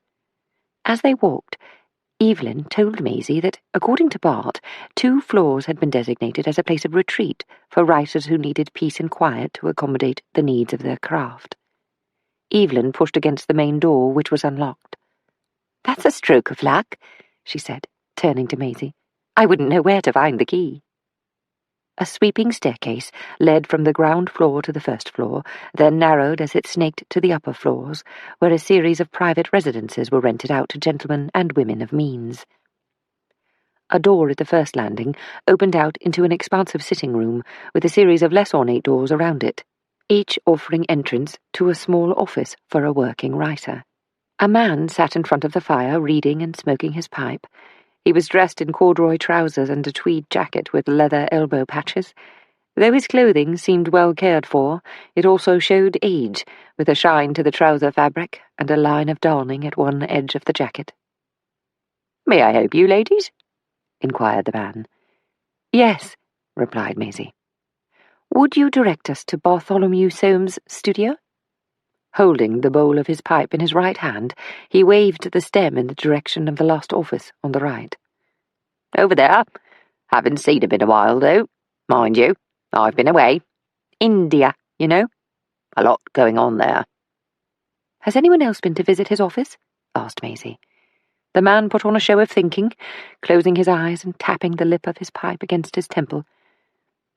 I'm wondering who you could ask. Despite the professional envy from which we all suffer when someone sells an article or, heaven forbid, a book to be published, we tend not to invade each other's havens, so any visitors would most likely have come from outside. He cleared his throat and was about to draw from the pipe when he frowned. Look here. Are you supposed to be going in there? I am Mr. Solmes's wife, sir, said Evelyn. My husband passed away several weeks ago, and this is the first opportunity I've had to come collect his things. I asked my friend to accompany me. Bart? Dead? Oh, good Lord. Whatever happened to him? As I said, I've been away, and this is my first day back. Evelyn pulled a handkerchief from her handbag and pressed it to her eyes. Maisie put an arm around her shoulder. She's quite upset, if you don't mind.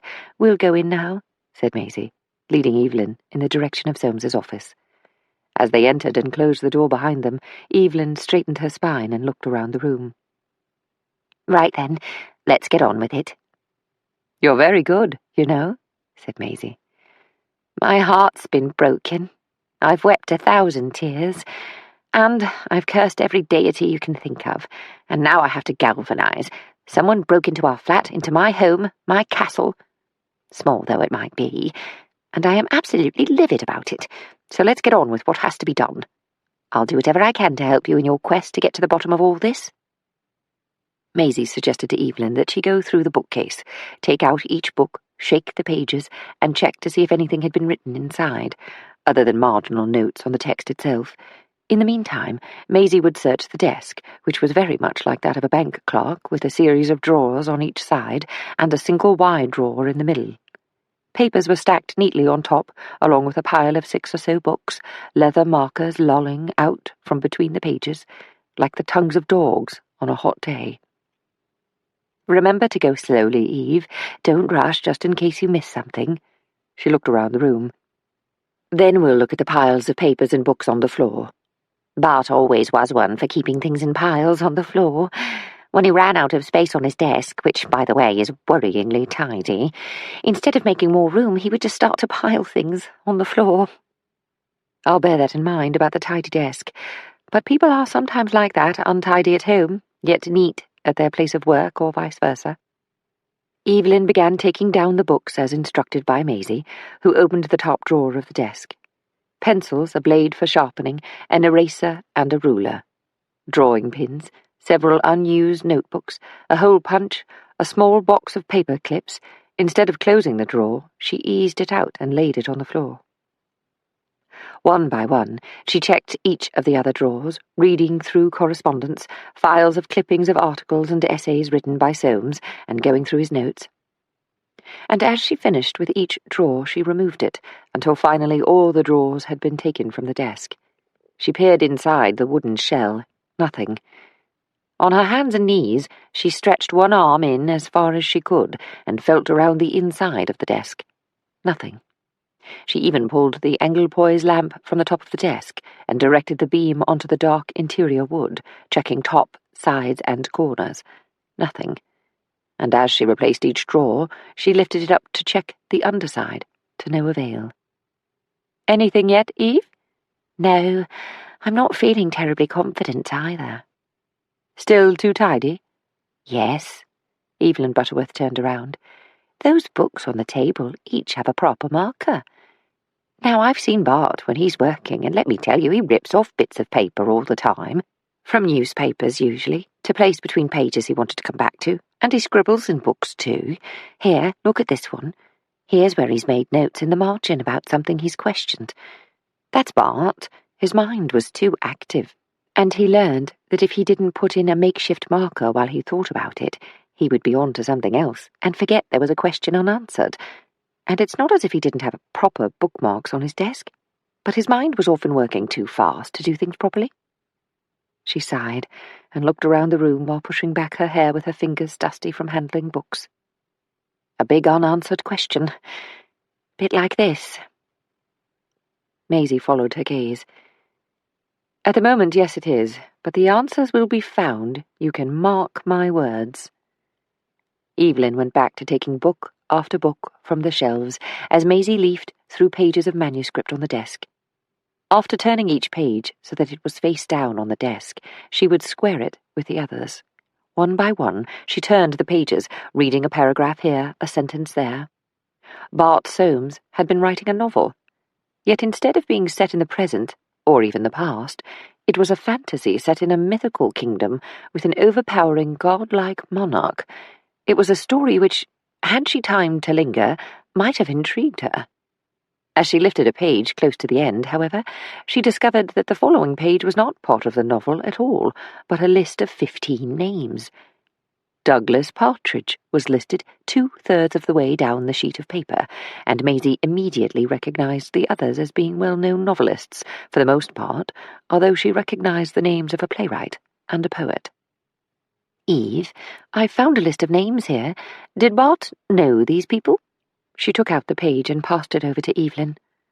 "I mean, did he know them well, or was he connected with them in some way?"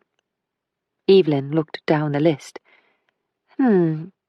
Well, I recognise them, and certainly Bart knew of every one of them, but I don't think he knew any of them well. I don't think he'd ever met Partridge, even though he owns this place." "You don't recall Bart talking about any of them?" "No." Maisie tucked her hair behind her right ear. "I think I'll hang on to this." "Do you think it's important?" "You know, I have a feeling it might be. Anyway, let's get on. And when we're finished, we should go and ask someone if there are spare boxes around here. For 2 women who've come to clear out someone's office, we are suspiciously bereft of boxes." The women spent another hour and a half going through papers, which in the main amounted to transcribed interviews that had no connection to either Eddie Petite, Douglas Partridge, or John Otterburn. They searched through the books, and they checked under a carpet and behind the picture frames, even going so far as to remove the back of each frame to check inside. Finally they sat down, Maisie on the desk chair and Evelyn on a small button-back leather chair, and studied the room. "It's very quiet, I will say that," said Evelyn. "No wonder Bart liked working here." "Are you still planning to try to take it over?" "I've been thinking about it a bit more, and what with the distance, it's probably best for me to just work at the flat. It's not as if there's someone else there to disturb me." She shrugged. "Anyway, word went round my friends about the break-in, and people are dropping off bits and pieces for me over the next few days. I'll probably end up with more than Bart and I started with, and I'm going to make sure I have a desk." "And you're sure you won't find other accommodation?" She shook her head. "I suppose it's my way of keeping him close, being at the flat. In fact, the burglars, whoever they were, probably did me a favour, because it won't look like it did when Bart was there, when we were there together, but I'll still feel him there." She paused and closed her eyes. "I feel him here, too." There was a faint aroma in the air that Maisie thought might remind Evelyn of Bart. Perhaps it was the soap he used, or hair oil, or the polish from his shoes.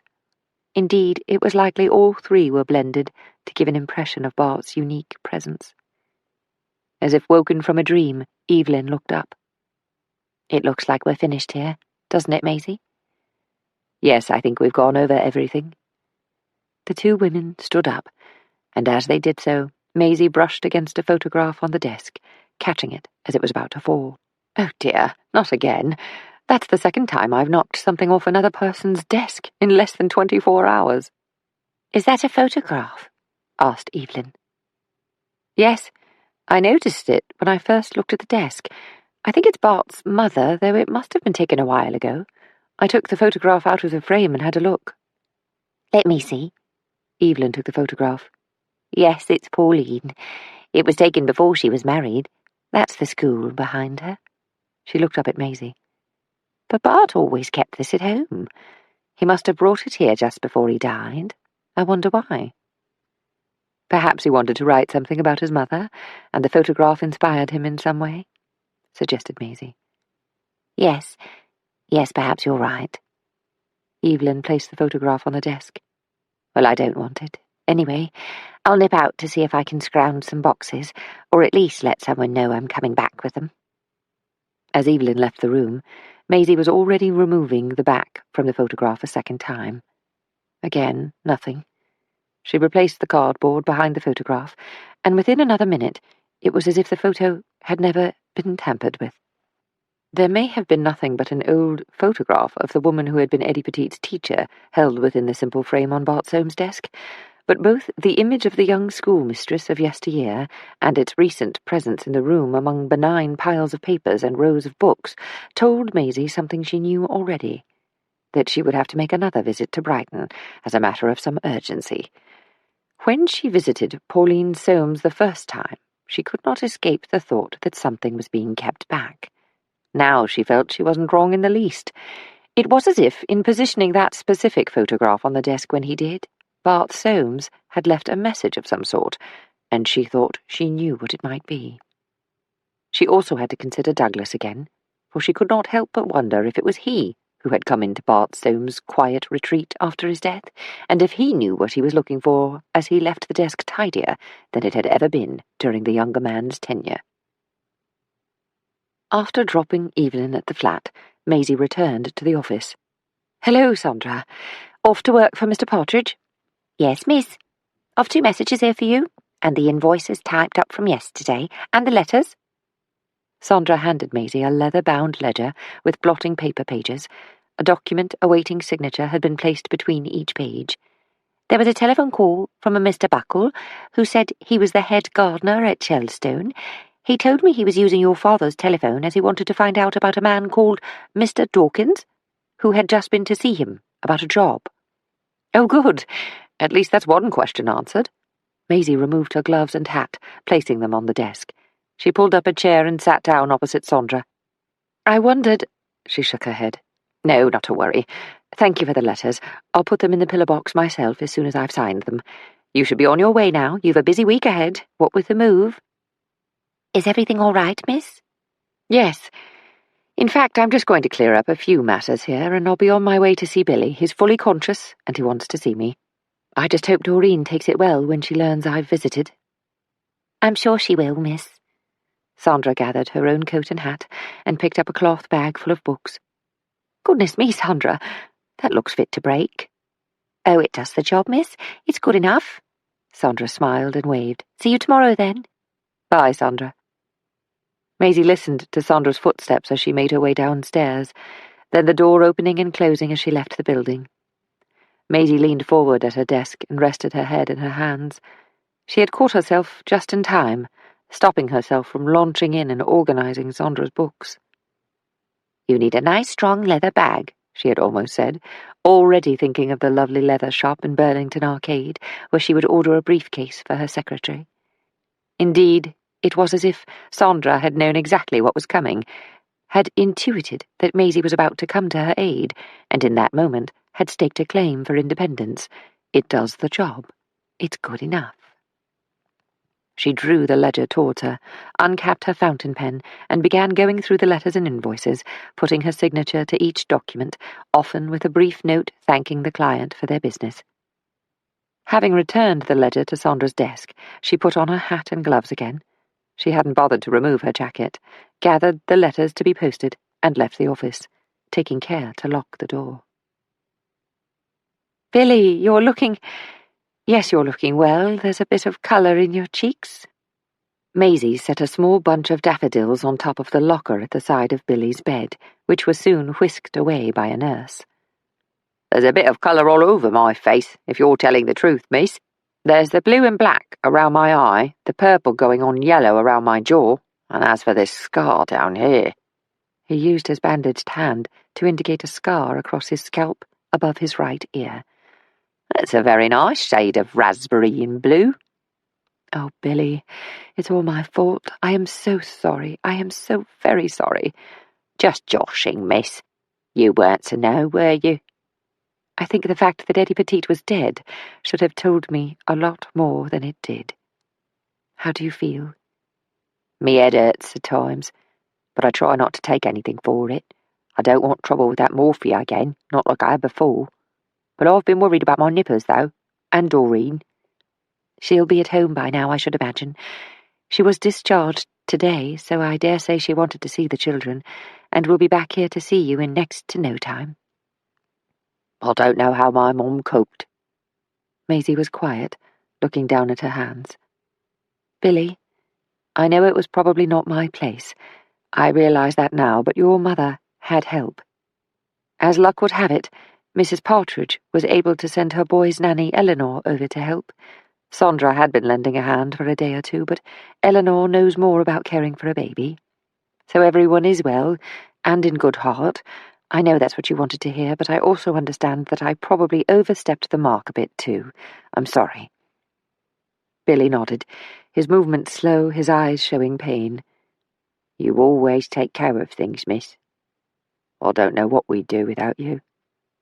Don't know how I can ever repay you. You don't need to. Doreen was rightly very upset and angry with me. You shouldn't have been at that pub, should not have been at the mercy of Merton or anyone else who would do you harm. Well, it weren't Jimmy Merton for a start. I beg your pardon? Billy squinted at Maisie through swollen eyelids. I just don't think it was Merton. I mean, I was talking to him all right in the pub. I went in and got into a bit of conversation, said I was looking for work. It's all a bit hazy, to tell you the truth, but a little bit comes back to me every day. Anyway, I was asking him about the union, how there isn't one, and he told me that they ain't allowed there. But then, the company looks after its own, so they don't need one anyway. He said it was his job to look out for agitators looking to make trouble. Did he think you were looking for trouble? Billy shrugged, wincing as he moved his shoulders. I forget myself at times. I forget what hurts and where, then I move and it's agony. He sighed. Anyway, I don't think he thought that at all. Well, he might have wanted to keep an eye on me if I'd gone to work there, but cuss me and turn me over like that? No, I don't think so. But I reckon he knew who'd done it, and that I'd been set upon. You see, it's a bit like fog at the moment. The memory sort of goes in and out, like a sound you think you've heard in the night. Only the more you listen, the more you can't hear it. I sort of remember lying there, with this taste of blood in my mouth, and my head pounding, and knowing I was slipping away somewhere else, like one of them mornings you just can't open your eyes for the tiredness. Only it was worse. And I thought I heard him shaking me. It sounded like him anyway, saying, "Billy Beale, Beale, wake up. Come on, mate, get up, open your eyes." Then this voice, if it was him, said, "Oh, what have they done? What's been done to you?"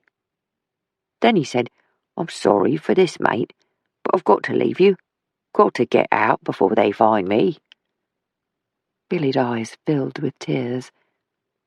It probably wasn't exactly like that, miss, but that's sort of how I keep remembering it. And to think he left me for dead, and me with 3 nippers and a wife at home. What would have happened then, eh? What would have happened to them? Shh, Billy, don't make it harder on yourself than it already is. You're on the mend. You're going to get well again. You'll be amazed how quickly you pick up now you're awake and talking. But I keep thinking about it all. Maisie touched Billy's arm. Hush. Hush now. As soon as you think one of those thoughts, put your mind to something else. There will be plenty of time to recount what happened, and when you're better, that's the best thing to do. Get it out of your system. In fact, you might have to tell the story a few times to bring it from the darkness and into the light so you can see it and not be scared by it anymore. But in the meantime, help your body to heal. Think of your children playing. Think of Doreen at home with little Meg. Get well, Billy. That's your job now. I should tell you something, miss. What's that? That Caldwell told me Jimmy Merton was dead, that he'd taken his own life. And I didn't tell him what I thought, that Jimmy might not have been the one to do me over. I reckon I just wanted to keep quiet about it, because I wasn't sure what I was remembering, even yesterday. That's all right. I'll get to the bottom of it all. You just get better. Thank you, miss. No need to thank me, Billy. You've done a lot for me, and for the business. You almost gave your life. Billy smiled, a crooked black and blue smile. Got 9 lives, I reckon. Trouble is, between this In the war. I reckon I've run through a few. Maisie shook her head. You're one of a kind, Billy, and that's a fact. Take care now. Maisie sat in the MG for some minutes after leaving the hospital.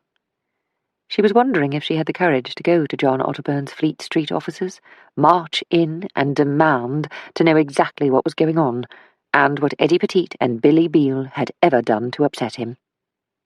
And as soon as the thought had crossed her mind, she examined it again, for it had come to her almost unbidden. She had been trying not to leap to conclusions, trying to keep the line of questioning open, so she could better see how Eddie Petite and John Otterburn might be linked, and how Jimmy Merton fitted into the picture, with Bart Soames' shadow behind them. But now she knew that she had been veering in Otterburn's direction since her visit to Bookham's. She checked the time on Big Ben as she crossed Westminster Bridge. It would take her nigh on 3 hours to get to Brighton at that hour, so instead she decided to pay a visit to Douglas Partridge. Brighton could wait until tomorrow. They had elected to drive down to John and Lorraine Otterburn's Surrey estate on Saturday. If she had more pieces of the puzzle in her hands, perhaps she could have that conversation with him then. Douglas was not at his office when she arrived, and it appeared that Sondra had already left for the day. Stopping at a telephone kiosk, she placed a call to the Partridge home, and was informed by the housekeeper that the couple were out for the evening, although if she wished, a message could be inscribed for them to read upon their return. Frustrated, she reconsidered the drive to Brighton. She was anxious to act upon her suspicions and obtain answers to her questions, but she knew the true need was to feel as if she were doing something instead of waiting, to make use of her time, to be in control instead of marking time. Given the hour she would arrive in Brighton, she would have to stick to her plan to go tomorrow morning first thing, and be back in London by mid-afternoon. There was James to consider, and she knew it would cause more ill-feeling if she had decided to cancel their evening together. She found it hard to put the day behind her when she arrived back at the flat. Thoughts still swirled around her mind, though she welcomed the silence, the peace that seemed to envelop her. She had stopped at a small grocery shop on the drive back to the flat and bought ingredients for a soup of vegetables and chicken, some bread, sharp cheddar cheese, and liver pâté. It would be their favourite supper, a picnic of sorts, but indoors with a glass of wine. Having made a cup of tea, she fried cubes of chicken, chopped the vegetables, made a stock, and brought the soup to a boil before lowering the flame to simmer. At that moment, the doorbell rang. Sighing, she turned off the gas and ran to the door, wondering who might be calling on her. "James, why didn't you use your key?" James Compton shrugged. "I didn't feel I ought," he explained, "just in case you weren't in the mood to see me after all. I thought I would leave it up to you whether you answered the door or not." "Oh, come in. Let's not act as if we've only just met each other." She looked up at him and took his hand in hers. "We might have had a row, James, and I spoke harshly, I know, and for that I am sorry, but let's not harbour fear of each other." "Maisie, I believe that's exactly what we've been doing." "Come on, hang up your coat and hat. I've soup on the hot plate, a fresh loaf, and some very nice pâté." James smiled. "I wouldn't want for more at this moment." Maisie laid the table with a cloth and cutlery, while James put out 2 glasses and poured from the bottle of wine he had brought with him. Soon they were seated, each with a bowl of soup and slices of toasted bread. "Not much soup left in the saucepan, but I can make enough toast to plug a leaking ship if you're really hungry." "This is plenty, Maisie." James took a spoonful of soup. "I think I've made a terrible mess of everything. I shouldn't have made such demands of you. I've no excuse, except perhaps that I'm at my wit's end, Maisie, not knowing how we might go on together, how we might, well, make a life, or not, because I just don't know what you want, or what I want, or if we want the same things, and I feel I'm floundering. I don't want to do that anymore. I've done it before after the war, and I don't want to flop around like a fish out of water. And I had such hope." Maisie reached across the table to cover his hand with her own. "James, hush. We're both at fault, and yet we are neither of us at fault. I feel dreadful about my behaviour, and feel as if I have failed you in so many ways, but I have thought long and hard about our recent conversations, at those times when we've struggled for honesty, with ourselves as much as each other, and I believe we are both beginning to realise that at the moment we just want different things." What do you want, Maisie? He grasped her hand. I would do anything for you. I know, James. Truly I know. I wish I could tell you what I want. But I have come to realize that I don't really know. I know only what I don't want. Sort of like Oliver Cromwell. Oliver Cromwell? James, you flummox me at times, said Maisie. One of the few things I remember from that period in history. In fact, from any period in history. I can tell you, sirs, what I would not have, though I cannot what I would. That's Oliver Cromwell for you. I wish I could say I was in good company, but wasn't he rather a killjoy? James laughed, though it was not a happy laugh. Maisie set down her spoon and lifted her wine-glass to her lips, taking a sip and keeping the glass in her hand. Tell me about being a farmer, James. Tell me about the places in Canada that made you want to have land there. James sighed. I suppose it was when I first went to Alberta, probably 10 years ago, something like that. I had a business there, and one of the men I met, he'd been born on a farm, and when I say farm, nothing we have here can compare to the sheer expanse available there. Well, he'd found out I'd been in the Royal Flying Corps during the war, and asked if I'd like to go up in his aeroplane. As you can imagine, I jumped at the chance, and on his part, I think he fancied himself as some sort of barnstormer. James refilled both his and Maisie's glasses. But of course, I hadn't been up since the war, and it took my breath away.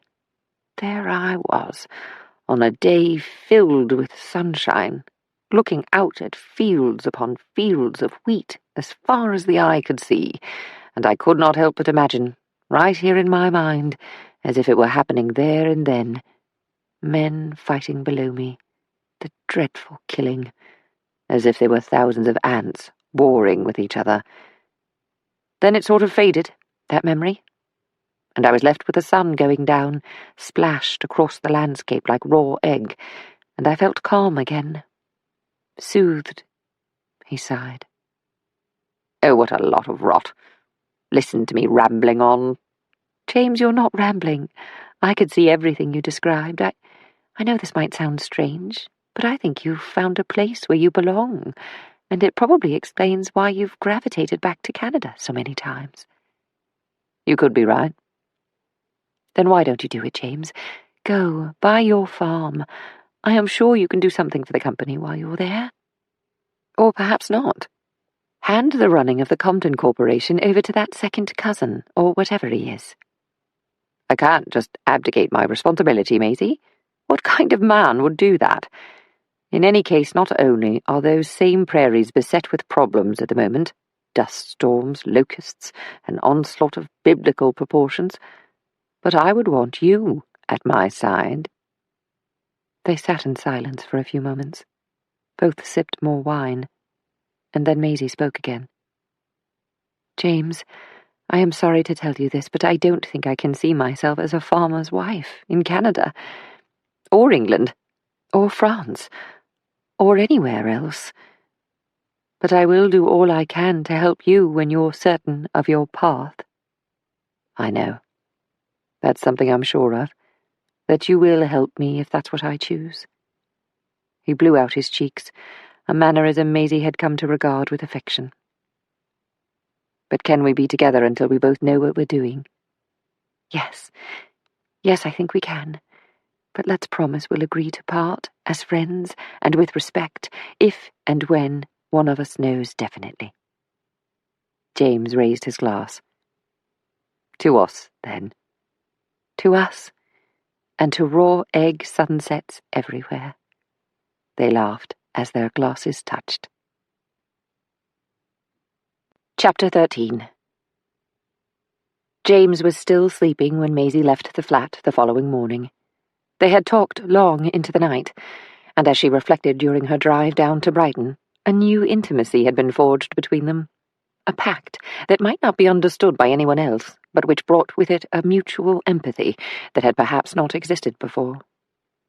She wondered if either of them were harbouring false hope that the end, when it came, would be without sadness.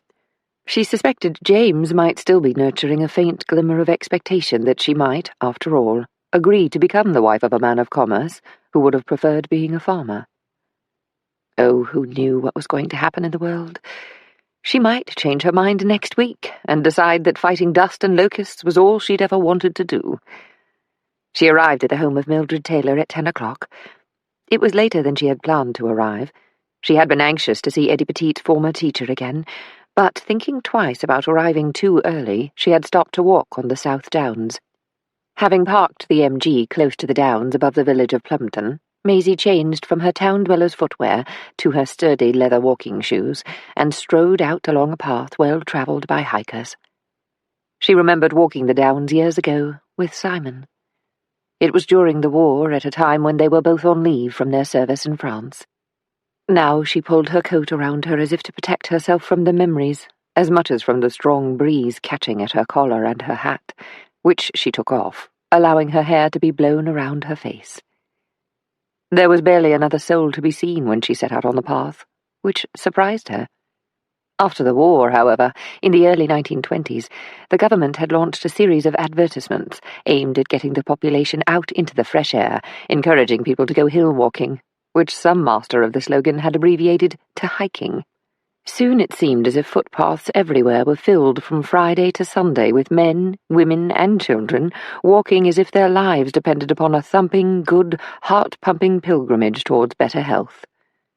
Today Maisie intended to walk for only an hour, and in that time passed several people making their way across the escarpment. 2 men appraising the day, using binoculars to better identify a bird, or simply to view the landscape. A woman struggled along with a small wooden easel under her arm and a rucksack on her back. She could hardly see beyond her straw hat tied with a leather cord under her chin. Maisie suspected the artist was probably somewhat optimistic regarding the day's weather outlook. Maisie's thoughts of Simon, the love who had died long after the war, of wounds sustained in the conflict, brought not the searing pain that once caught at her chest with such power she thought her heart was truly breaking, but instead a sweet ache of remembrance for one who has passed and who was much loved. She no longer asked herself, what if, while wondering how their lives might have been different had there been no war. She might not be completely at peace with the past, but rubbed along with it because it was part of who she had become. And part of her life had converged with that of Eddie Petit, with Maud, with the men who had come to her, caps in hand, asking for her help so that the memory of a simple man could be laid to rest. Now she must confront the mother of another man whose life was lost, a man she believed might have exploited the gentle giant who had a way with horses. Returning to the MG, Maisie changed into her town shoes and once inside the motor car, brushed her hair, applied a little lipstick, and went on her way. She parked the motor car outside the Lilies and, after knocking, waited for footsteps to approach along the passageway, extending from the front of the house to the kitchen. It was Pauline Soames' voice that came from beyond the door. "Who is it? Who's there?" "Mrs. Soames, it's Maisie Dobbs. Do you remember me?" The door was unlocked in 3 places and opened only as far as a chain would allow. "Good morning, Miss Dobbs." The woman did not open the door to its fullest extent, instead pressing her head against the frame to peer at her caller. "I wonder if I might speak to you, Mr. Soames. I'm alone, just me." The door was closed to allow the woman to draw back the chain and then opened again. "Come in. My sister's gone to the shops, and I don't like to open the door to strangers." "I understand, Mrs. Soames. Shall we go into the kitchen?" "Yes, I was sitting in there, reading a book." When they reached the kitchen, Pauline Soames pulled out a chair and moved a book and some papers to one side. She offered a cup of tea, but Maisie declined. "What can I do for you, Miss Dobbs?" Maisie inclined her head, as if wondering what indeed she wanted from the woman. In truth, she knew exactly what she wanted, but understood there was a need to choose her words with care. "Mrs. Soames, I have come because I want to see Bart's papers. You have his notes, you have drawings done for him by Eddie Petit, and also in your possession, I believe, is a notebook belonging to Eddie that held within it details of his clients." She paused. "I am not here to admonish you, Mrs. Soames, and I am not here to intimidate you. You are probably correct to fear the stranger at the door, but I assure you, the strangers in question would not allow 3 locks and a chain to stop them if they wanted to enter this house. The papers might be better off in my possession. Strictly speaking, a good number of them belong to Mrs. Petite, if truth be told, because they are Eddie's. I don't know. The woman kneaded a handkerchief she'd taken from her sleeve and pressed it to her tear-filled eyes. I think we both suspect Bart did not take his own life. He was murdered because of certain knowledge he'd sought out. Despite the fact that she had tried out words and phrases as she walked on the downs, Maisie still felt as if she were treading upon hot coals, trying to pass the truth in a way that might minimize the woman's pain. It was not right, was it, that Bart asked so much of Eddie? But in his defense, his life was sacrificed in the pursuit of the truth, and he was following the trail of a story that he believed should be known by all. I'm still unsure of what that truth might mean, but I know he sailed close to the wind, and that he soon learned there are those who would do anything to prevent release of the information he had acquired. Pauline Soames drew the handkerchief across her reddened eyes, pulling at the sore, inflamed skin. I told him he shouldn't be so strong with Eddie, that he was like a young boy, really, and you wouldn't ask that of a child, to go creeping around someone's property, drawing this and writing down secret things. It wasn't fair, and it wasn't right. But Bart, you had to know him, Miss Dobbs. He was a very determined man. He was my son, and I loved him, and in so many ways he was good to Eddie. He listened to him. He talked to him as if he was a man. You see, so many people just patronized him. Oh, good old Eddie, come on over and see to my horse. And when they were done with him, that was it. No more good old Eddie any more. No, they just wanted him off their property until they needed him the next time. Mrs. Soames, I don't doubt that there were people like that, but don't be blinded in your grief. You cannot deny that there were people who loved Eddie, who looked out for him, and would have done anything for him. Now Pauline Soames clenched her fists. There was more to Eddie than people thought, and God love her, Maud did her best. But he had a gift. You know, every child has a gift, but with some, it's hidden. She pushed back her chair and stood up. Wait here, and I'll show you. Maisie sat at the kitchen table, listening as Pauline Soames climbed the stairs, went into the bedroom at the front of the house. It sounded as if she were pulling things out from under the bed. Oh dear, whispered Maisie to herself. That's the first place anyone would have looked. The woman returned to the kitchen with a box in her hand. It was no deeper than a shoebox, but wider to accommodate papers. Bart gave this to me for safekeeping. To tell you the truth, I was too scared to look inside, and it wasn't my place to snoop, anyway. It's his private papers. She set it in front of Maisie. Go on. You wanted to see what he'd left, so here you are. Maisie stood up, looking down at the box. She pulled back the string and lifted off the lid. Each of 4 folders bore a white label with a blue border, inscribed in handwritten capital letters. Otterburn and Churchill, aeronautical drafts. Otterburn, propaganda. Otterburn, patriot, nationalist. Otterburn, procurement and politics. Maisie sat down, taking out the first folder. She frowned as she turned the pages, each of them bearing a drawing of an aeroplane with engineering dimensions scribbled alongside. These are Eddie's drawings, aren't they? Maisie held one up to show Pauline, who glanced at the drawing, then turned her head. I really would rather not know what's in there. It could be me dead next. She dabbed her eyes with the handkerchief again. I think you must have looked already, to know I'd find excellent examples of Eddie's dexterity in the art of copying. In any case, I'll take them with me, but I want to go through them here, just in case. Just in case of what? Maisie looked up.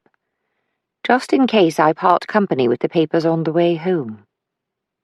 She faced Pauline until the woman felt Maisie's gaze and was compelled to meet her eyes. Tell me about Eddie's skill with pencil and paper. How could he do this? What most people didn't know about Eddie was that he could copy drawings. In fact, he could look at something, a bridge, a building, a row of houses, a boat, and then down at a sheet of paper, and with a pencil in his hand, he could just draw it. He could do the same thing with letters, if he had a mind to, and that's why I had to be very careful with him, to make sure he was writing something down that he'd thought about, and not just copied. But as you can see, he'd laid his eyes upon these drawings somewhere, and copied them. So let me see if I have this right. Bart realized, indeed, perhaps you told him, that Eddie had a gift for copying letters and images, yes? The woman nodded. Right, so Bart then asked Eddie to copy down anything he found interesting. Perhaps, for example, Eddie had been called in to meet John Otterburn, who was impressed by the way he worked with one of his horses, and wanted to meet the young man who had calmed the animal. Oh, and I think Eddie might have accidentally left his book, the one with all his customer names in, when he came for his lesson. And Bart found it. That might have been the beginning of everything. Does that sound about right? Yes, that's about right, I would imagine.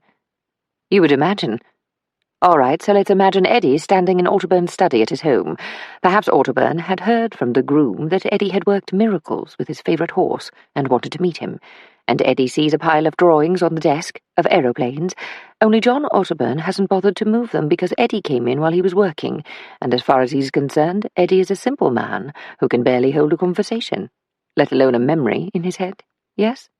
So they have a chat, but instead, Eddie's mind has gone click, click, click like a camera, and soon he's sitting at your kitchen table with Bart, his friend Bart, who treats him like an equal, drawing pictures of aeroplanes, because he wanted to please Bart, to show him how much the gift of his friendship meant to him, because as far as Eddie's concerned, he's found a big brother, and he would do anything for him. And you were there, weren't you, Mrs. Soames? The woman began shaking with tears. Yes, that's right. I was there. I knew it was wrong, but Eddie was so happy to do something for Bart. And Bart was such a friend to him.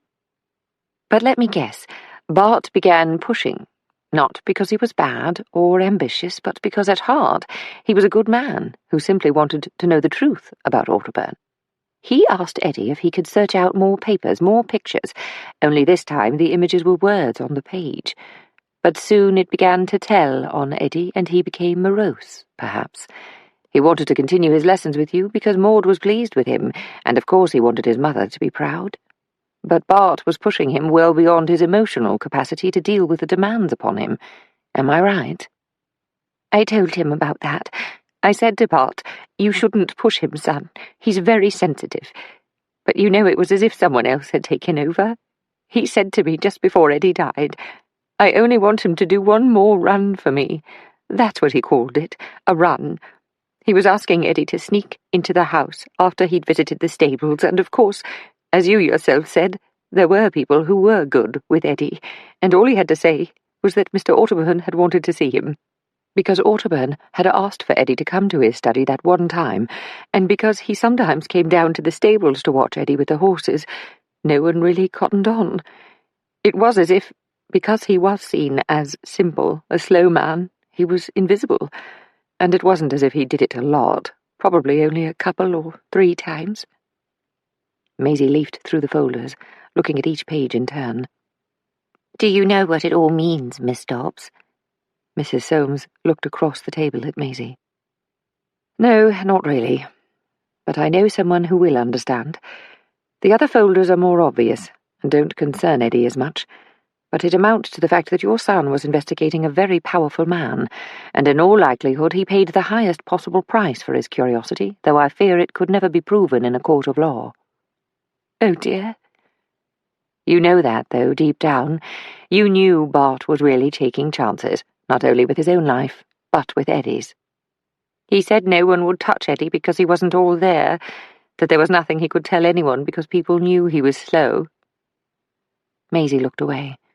She had said enough. Her anger at Bart Soames's wilful use of Eddie Petite was obvious, and had led her to upset a grieving mother. But Pauline Soames was party to the abuse of Eddie, and that's what it was, an abuse of power. She rolled the words around in her mind. They would remain with her for a long time. "I'll be leaving now," said Maisie. I think you and your sister ought to go on holiday, perhaps cross the channel for a bit. No harm will come to you, but it might serve you to put some miles between you, London, and Brighton. Cornwall can be nice at this time of year, too." Mrs. Solmes nodded as Maisie gathered the folders and placed them back in the box, making ready to leave. At that moment the door opened, and a voice could be heard in the hallway. "Very nice little motor car outside, dear. Did you see it?" Solmes's sister came into the kitchen, her shopping basket over her arm. She looked from Maisie to her sister. "What's she doing here? And where's she going with that box?" "It's all right, Millie. She knows everything, and she's taking the box away with her." Maisie smiled at the woman who was still clutching her shopping basket. "Your sister has just been telling me how much she would love to visit Cornwall, especially now that spring is just a little closer.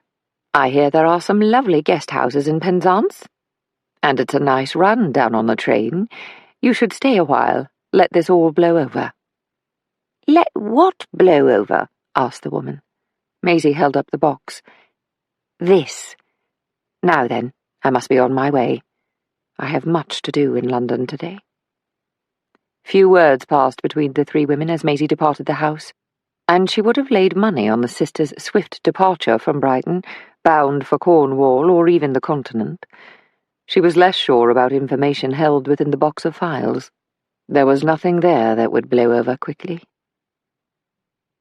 Though she'd originally planned to return to London without delay, instead, Maisie drove across Sussex and into Kent. She felt it might be safer to have the box with her at Chelstone. Time and again she checked behind her as she drove, to ensure she was not being followed. From the ancient town of Lewes, she made her way on towards Tunbridge Wells, then through Pembury before reaching Chelstone. She went straight to the Dower House. Instead of parking at the front of the property, she manoeuvred the MG around towards the side entrance and left it under an oak tree. The kitchen was warm when she walked in, the yeasty smell of fresh bread baking in the oven, and on the kitchen table evidence that two people had just eaten a midday meal. She walked through the house, feeling like an interloper, stepping with care towards the conservatory, which had been Maurice's favourite room, and was now hers as well. When at the house, she would often pull a chair into a shaft of sunlight to sit and watch the countryside greeting the morning.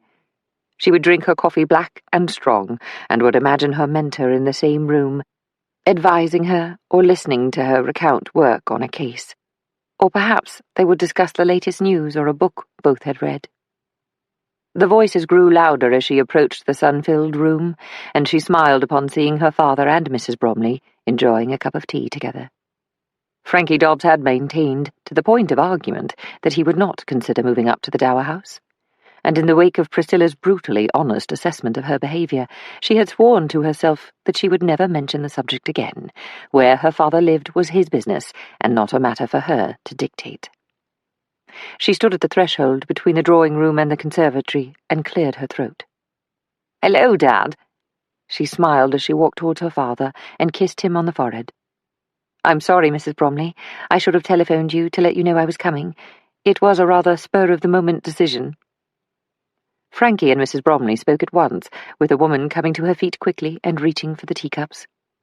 "We were just having a spot of lunch, weren't we, Mr. Dobbs? I'd have made more if I'd known you'd be coming." "And I must be getting on. Work to do," said Frankie, flustered. "Oh, let's not go through that again, Dad. Come on, have another cup of tea." "I'll get a cup and saucer for you," said the housekeeper, still blushing as if she were a schoolgirl with a crush. "Would you like a sandwich? I made some haslet meatloaf yesterday. It's very tasty, sliced with tomato. Would that suit you?" "It sounds delicious, Mrs. Bromley." Maisie sat down and looked at her father. "This is a lovely place to sit back for a while, isn't it, Dad?" "Yes, it is, love." He picked up his cup and saucer again, then pointed down towards part of the manor's garden visible from the conservatory. "See that young man there? That's the new under gardener. Just been taken on, and mainly because he knows you. I suppose that's why you're here, to check up on him." Maisie looked up, her hand above her eyes to shield her vision from the sun as she gazed in the direction indicated by her father. In truth, the matter of the young policeman had slipped her mind. "Oh, yes. Is he getting on well, do you know?" "I think this is only his second day, perhaps third. He's lodging in the village at the moment. Mind you, it's a wonder he's got that far. Should have seen the state of him when he arrived here. What sort of state? Had a shiner on each eye, and a cut along here. Frankie pointed to his jawline. Said that it was the reason why he'd had enough of London, and the job he did, that there were thugs all over the place. You couldn't help but feel sorry for the lad. Anyway, from what I know, he's already showing he's a worker. It never takes long to get the measure of someone when they're working with livestock, or the land. Either they put their back into the work, or they don't. He looked at Maisie. Anyway, what are you doing here? Come for a bit of rest until Monday morning? Maisie knew her father wanted to ask about James, but at the same time he was always reticent when it came to her personal affairs. As Mrs. Bromley returned with a tray bearing another cup, a jug of hot water to freshen the tea, and a sandwich, thick with haslet, tomato, and pickle for Maisie, the thought crossed her mind that she should be more like her father when it came to the personal business of others. But wouldn't that be nigh on impossible with her job? The three sat together for as long as it took for Maisie to finish her sandwich and a cup of tea, at which point Frankie declared that sitting about all day would never get any work done, and Mrs. Bromley agreed, listing the many jobs she'd lined up for the afternoon. Maisie took another cup of tea with her to the library, where she unpacked the box she had taken from Pauline Soames and laid out the folders on Maurice's heavy oak desk. Again she went through the drawings of aircraft one by one, only this time with greater scrutiny. There were 8 drawings, penciled with a heavy hand. Eddie had likely taken only a brief look at the original drafts, then committed them to his unusual memory until able to copy them out in his deliberate manner. She tapped the fingers of one hand with a pencil she held in the other, then went along to the kitchen. "Mrs. Bromley, do you by any chance have any of that really thin paper you use for baking?" The housekeeper looked up from creaming thick, rich butter together with sugar in a large, buff-coloured earthenware bowl. Are you really needing tracing paper? "Well, yes, that's exactly what I need." Mrs. Bromley smiled. Dr. Blanche was just the same. Always came in here to steal my baking parchment, so I ordered some special tracing paper for him. I'll show you where to find it." The woman bustled into the library, pulled out a drawer in a chest next to the desk, and took out several sheets of the fine, almost transparent paper. "There you are. You know where to find it next time." Maisie laughed, thanking Mrs. Bromley as she left the room. Soon she was copying each drawing onto the tracing paper. She placed her own drawings into another folder and replaced Eddie's copies back in the box. Then she began to read through Bart Soames's notes, which amounted to an investigation of John Otterburn.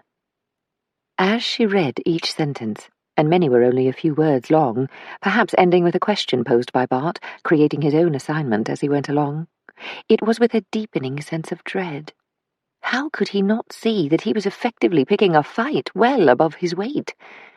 Though the notes were inconclusive, it seemed to her that Otterburn was less a businessman with a finger in a lot of pies than a powerful manipulator first and foremost. Against the list of authors and artists, which included Douglas Partridge, were questions pertaining to their work, along with titles of articles, essays, and novels that seemed to be out of their familiar subject matter. Maisie could not help but see the pattern identified by Soames. And then there was a history of Otterburn's relationship with Churchill and with other politicians, and his dislike of certain other leading lights in society. Maisie recognised the common denominator. John Otterburn's personal war was against fascism. She chewed her lip. That was all very well. She had her own deep concerns, a foreboding that had intensified in recent months, but what were these drawings all about? And was any of this worth the life of Eddie Petite? What was she missing? She rubbed her neck to alleviate the fatigue she felt throughout her body. Maisie did not make any further notes, but packed up the box and placed a folder with the copies she'd made in her bag. She walked through to the kitchen.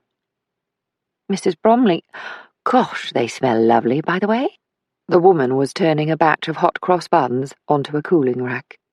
"I thought you wouldn't be staying long this time. Would you like some to take back with you? It's not Good Friday without hot cross buns." "Yes, please. I almost forgot it's Easter. And I'm sorry it's been such a short stay, but I think I might be back earlier next week. I'm planning... Well, I thought I'd take a few days off and come here, just for some peace and quiet." Right you are. Just let me know, and I'll get your favourite things to eat brought in. Mrs. Bromley put a half-dozen hot cross buns in a bag and wrapped a plain round loaf in a sheet of paper. She pushed them across the table towards Maisie. There, nice with a bit of cheese, that cottage bread, she said. Then, as Maisie was loading the MG, the housekeeper came out of the kitchen, rubbing her hands on her pinafore as she approached Maisie. He worries about you, your father, said Mrs. Bromley. He doesn't say much, but he worries all the same, and he misses you. I thought you should know, especially at his age. Maisie nodded. I know, Mrs. Bromley. I'm glad he has you as a confidant, and I'm grateful to you for staying on to be my housekeeper. I don't know what I would do without you. Oh, and what would I do on my own? Twiddle my thumbs and do my tatting? Better to be here. I keep an eye on your father, you know, and we're good company for each other. You can't ask more than that, can you? Than for two people to be good company. Maisie felt a lump in her throat as she nodded. Yes, I think you're right. And in a moment that could have embarrassed them both, but didn't, Mrs. Bromley reached forward and rested her hands on Maisie's shoulders. I heard Dr. Blanche once telling you not to take it all on your shoulders. Remember that, Maisie. Remember. Some things you just can't change about people or things or the way of the world, and some are not yours to change. Maisie nodded. I don't know what to say. The woman shrugged, her cheeks reddened by the familiarity she had assumed. I don't know why I said that, but it just occurred to me. Perhaps it was thinking of Dr. Blanche and how much she's missed. Thank you, Mrs. Bromley. Thank you. Maisie waved as she drove alongside the dower house and decided that she would spend more time at Chelstone. Perhaps when the case of Eddie Petit's death was closed and her load became lighter. Her solicitor, Bernard Klein, agreed to be responsible for the safekeeping of the box of folders, and together he and Maisie went to his bankers so that the box could be placed in safe deposit. From there, she went to Ebury Place to await James's return from work. She would have liked to see Douglas, but time was not on her side. However, on the way back to Belgravia, she stopped at Victoria Station, where she bought several newspapers from a vendor, and asked if any were available from the previous day. Fortunately, he had several days' worth in piles ready to send back for pulping. She was careful to choose only Audubon-owned newspapers. She was in the library, the newspapers spread out across the desk, when James came home. "Hello, darling. Oh, dear. That doesn't look like a quick look at the day's news. What are you up to, Maisie?" James eased the knot in his tie and unbuttoned his collar as he approached the desk and kissed Maisie on the cheek. "I'm looking at John Ottleburn's newspapers." "Not trying to gather information with which to impress him tomorrow?" She shook her head. "I don't think I will impress him at all." She looked up at James. "I know I've asked you this before, James, but how well do you know Otterburn?" "Funny you should ask, but I seem to know him a bit more these days. We've lunched a couple of times recently, and last week, I think you were in Brighton, I rode out with him early one morning in Hyde Park. He'd telephoned and invited me, so I went along." "What does he talk about?" "Politics, mainly. And he wanted to know my opinion on several matters, mainly to do with business in North America. And he was interested in my thoughts on how Herr Hitler is received in the United States, what they think of him, in my view." He scratched his head.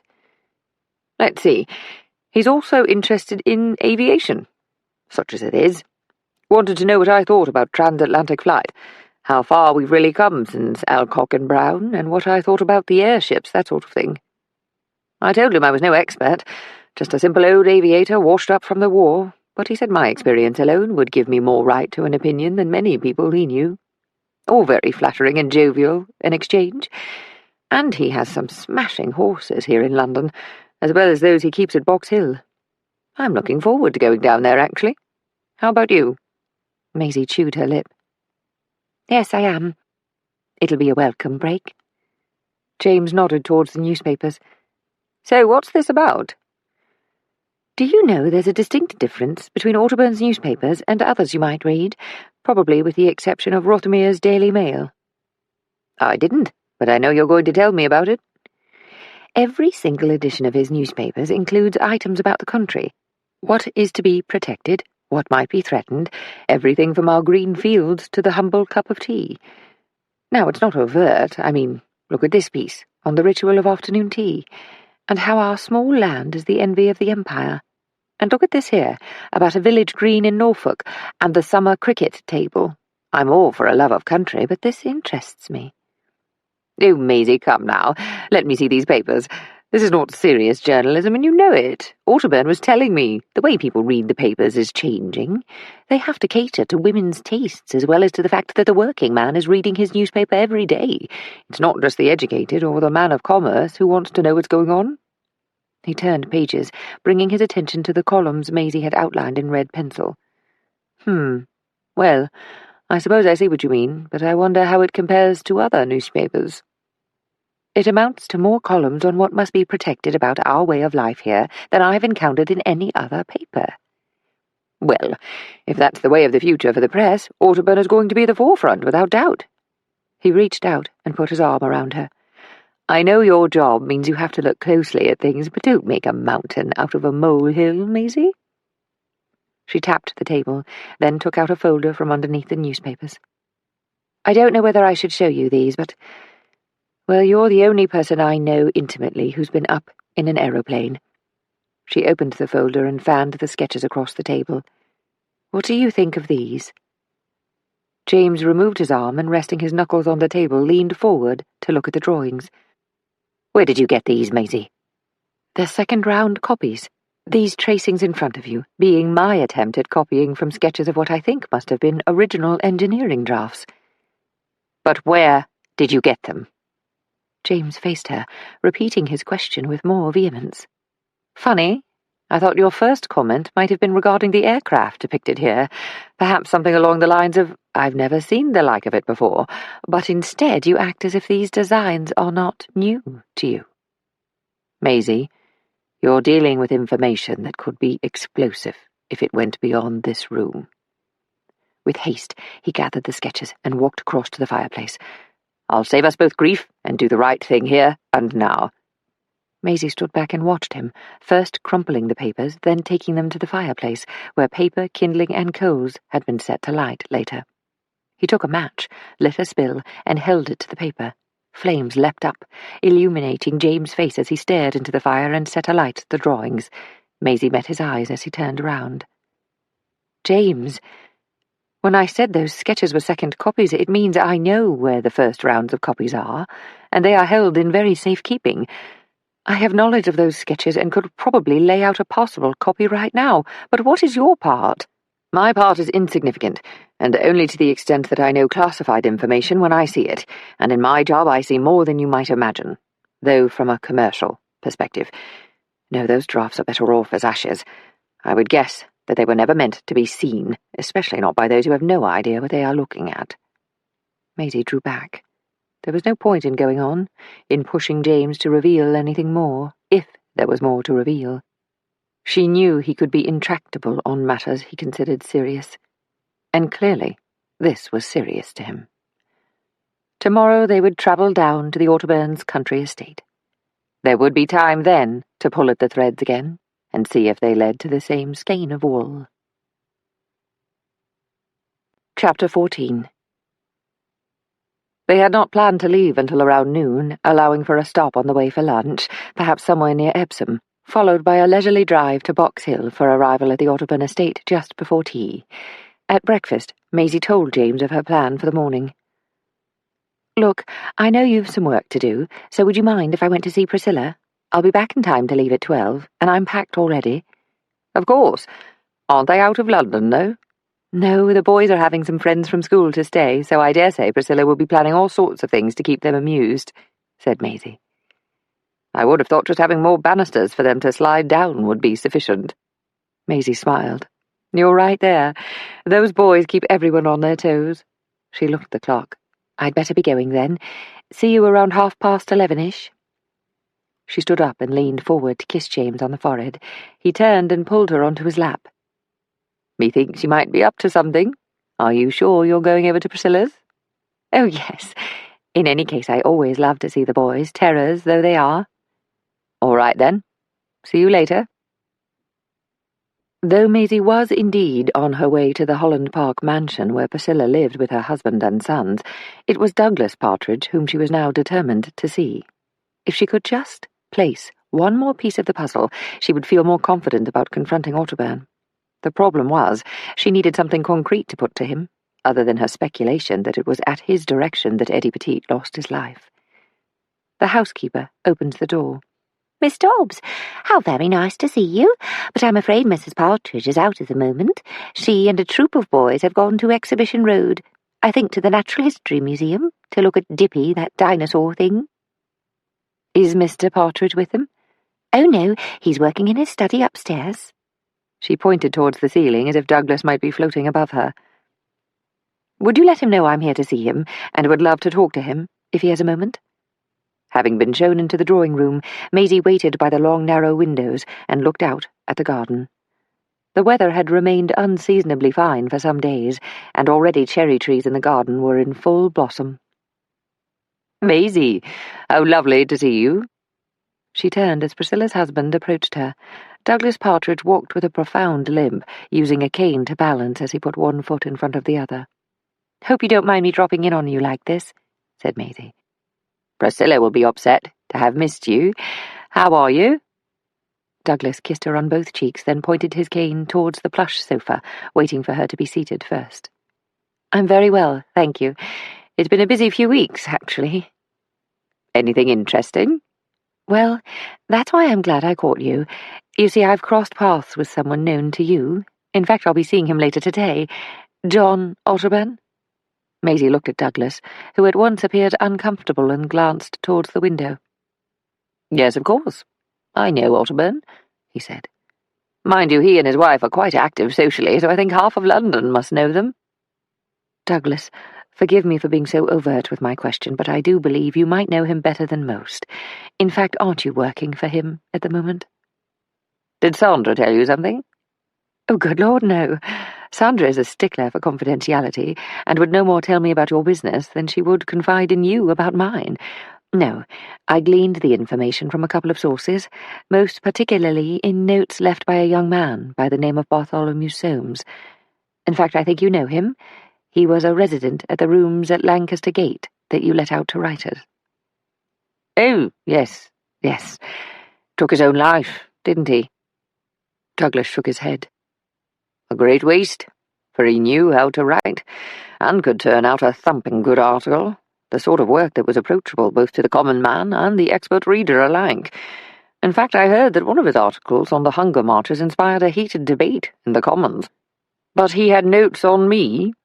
Douglas looked at Maisie, then away, once again as if unwilling to meet her gaze.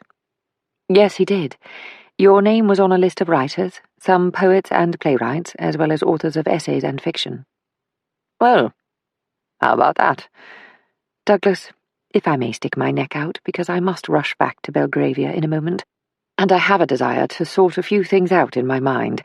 I wanted to say that I know you're writing for Otterburn, and I believe you and the other men of letters are all composing your work in such a way as to sway public opinion, to make them more— how shall I put it?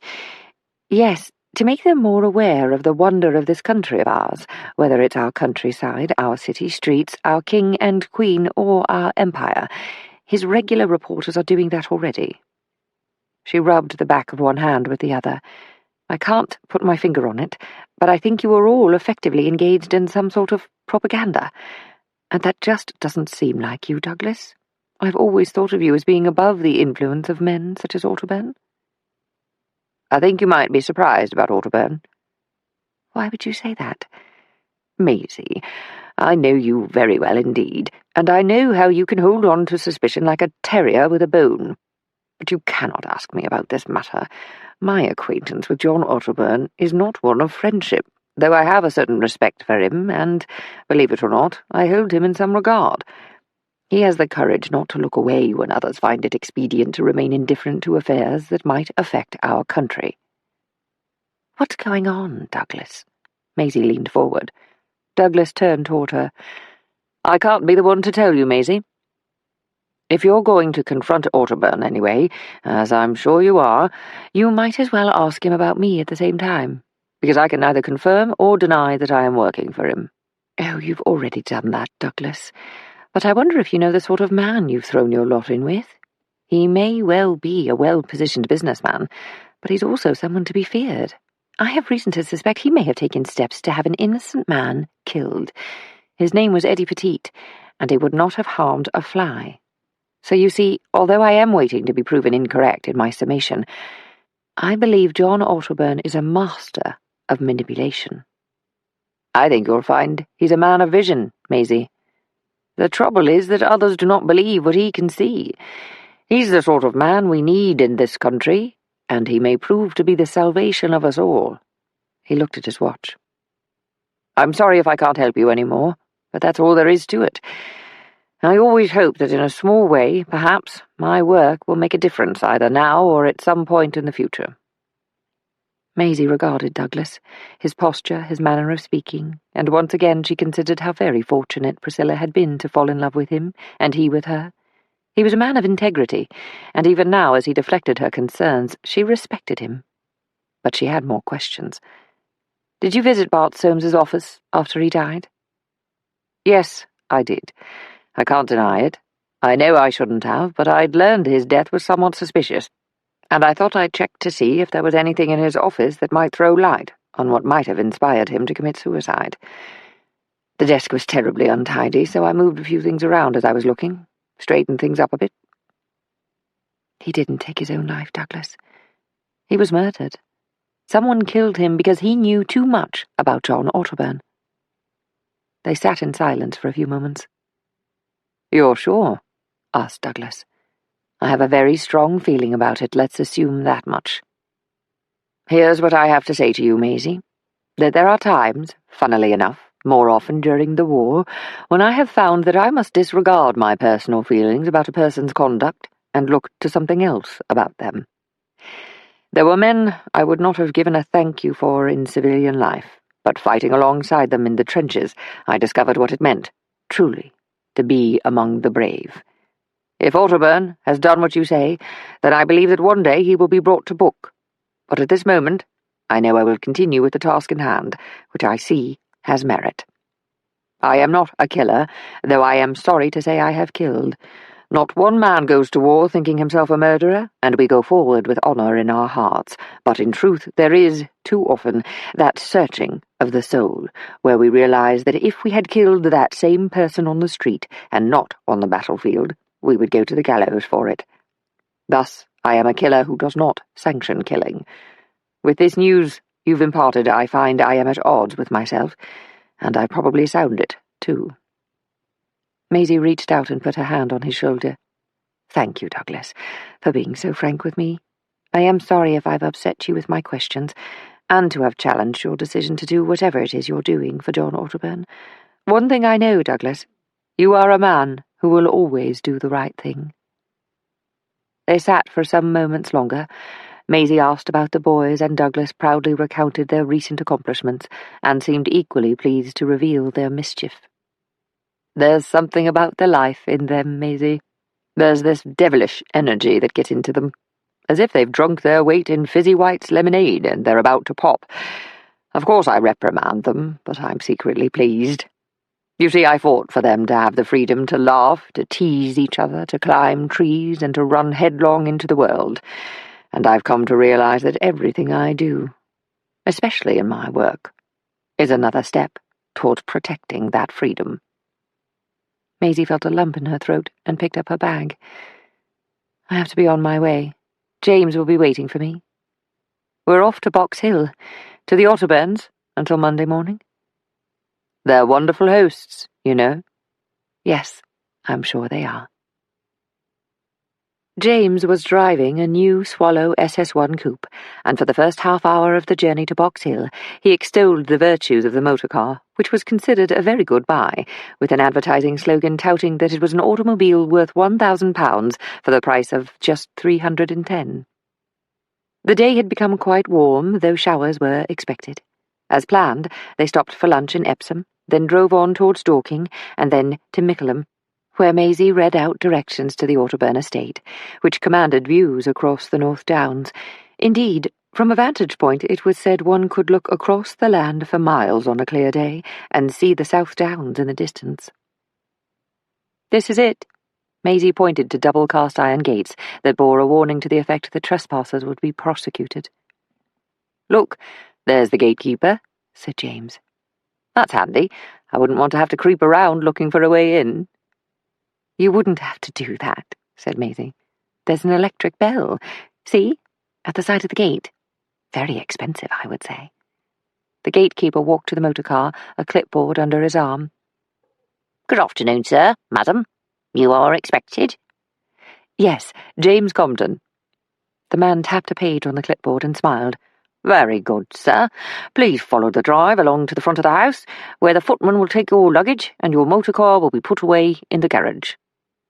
James thanked the man, who touched his cap before moving back to open the gates and wave them through. "I wonder how many guests they have at the house this evening. I think I saw quite a few names on that board," said James. "I know John wanted to hack out tomorrow morning, and there was that talk of a hunt. I'm looking forward to seeing his stable of horses." She looked across manicured gardens towards a grand mansion that was, she thought, quite new when compared to a property such as Chelstone Manor. The Otterburn home was built in the style favoured by William Morris. In fact, she thought it looked like the artist's home, which had been named Red House for the colour of the brickwork. The roofs were steep in pitch, and even from a distance she could see windows embellished with stained glass. It was a mansion in every sense of the word, and she thought it must have many, many rooms. As promised by the gatekeeper, a veritable battalion of footmen was at the ready to unload luggage before a chauffeur stepped into the motor car to park it in the garage. The butler and housekeeper welcomed James and Maisie, and it was left to the housekeeper to show them to their rooms. In diplomatic country house fashion, they had been assigned adjoining quarters. The housekeeper informed them that tea would be served at 3:30 in the orangery, allowing for some relaxation before drinks at 7 in the drawing-room, and supper at 8. "Shall we go for a walk, darling? I don't know about you, but I think the ride was a bit less than smooth." James rubbed his neck. "Smoother than the MG," said Maisie. "I think a walk would be lovely, especially as the showers may have passed. Come on, let's get our walking shoes." Soon they were out on the downs, with a sharp breeze reminding those venturing out that it might be a sunny day, but summer was still a long way off. Birds caught on the wind seemed to fly in place, and the trees bent this way and that, swept back and forth by the wind. A boy and his father struggled with a kite, and James ran to their aid when it crashed into the ground before them. Maisie watched as he took the kite, helping the boy to hold on to it while the father wound the string ready to try again. Whether it was a kite or an aeroplane, James adored flight. She wondered how much he might know about the sketches she'd taken from Pauline Soames. Had he prior knowledge, or did he warn her based upon his understanding of aircraft and a sense that the aeroplanes depicted represented something new by anyone's standards? Perhaps the drawings were intimidating to someone who had an understanding of aviation. This is what she had come to find out, and she believed the only way to accomplish this was to talk to John Otterburn alone. More than one person had warned her about him, and now she was gripped by the feeling that she was fighting above her weight. But she had no choice. Because of Bart Soames, Eddie had been fighting well above his weight, and it had led to his death, and that of Bart, his so-called friend. Maisie was ashamed at the anger she felt at Bart Soames, wishing he were still alive so she could take him to task for duping a man who could not answer for himself. "I used to love kites when I was a boy," said James, rejoining Maisie. "The trouble is I wasn't actually much good at it, always ending up in a tangle with the kite in a tree. If you walk around Chelstone, you'll see the wooden carcasses of kites I lost in childhood, hanging in the branches of the tallest trees." He smiled at Maisie, putting his arm around her and kissing her on the forehead as they continued their walk, making their last stop when he just had to show her the very spot where a man had suffered a fatal fall from his horse, and was reputedly buried head down in the ground in the manner of his fall. "And you want me to hack out tomorrow, James? No, I think not," said Maisie. "I can't understand how a man who knows horses like Frankie Dobbs has a daughter who cannot ride." James pressed his hand to his forehead in mock dismay. "Oh, I can ride, James. I just choose not to." "Seems to me there are quite a few things you choose not to do," said James. Maisie brushed the hair from her eyes, ignoring the comment. I think it's time to be getting back for tea. I'm looking forward to meeting the other guests, aren't you? Yes, I suppose I am. They started walking back towards the estate. Do you think they have ginger biscuits? You and your ginger biscuits, said Maisie. Lorraine Otterburn presided over tea, making introductions and ensuring that everyone knew everyone else. The Churchills were there, though apparently leaving after supper to return to their home, Chartwell, close to the village of Westerham, in Kent. There were a couple of writers present, and some men of commerce and their wives, whom Maisie had met at other engagements on the social calendar. Though she might have seemed adept in such company, she felt like a fish who'd jumped too high in the water and landed in the wrong pond.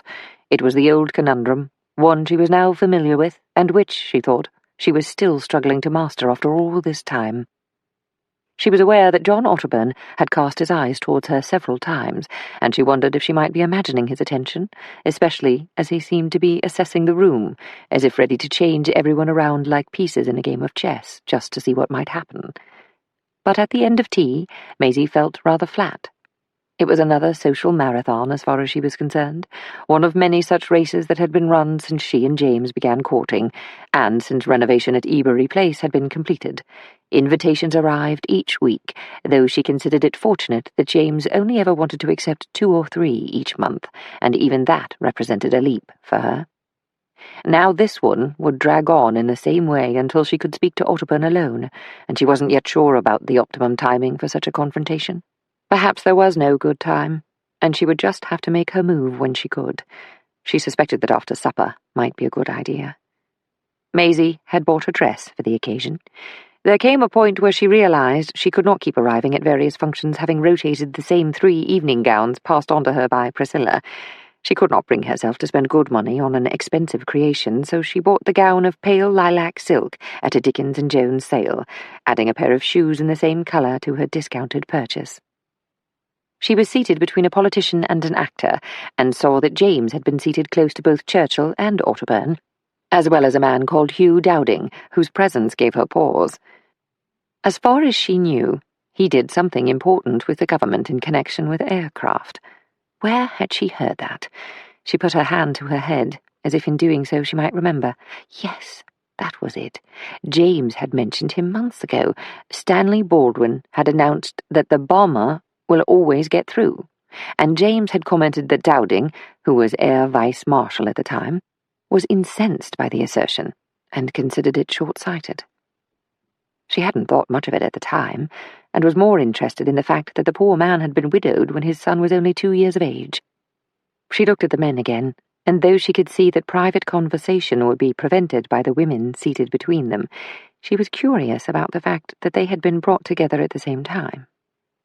James smiled at her, and at once she wished they could have been neighbours, rather than again having to find common ground with people she did not know.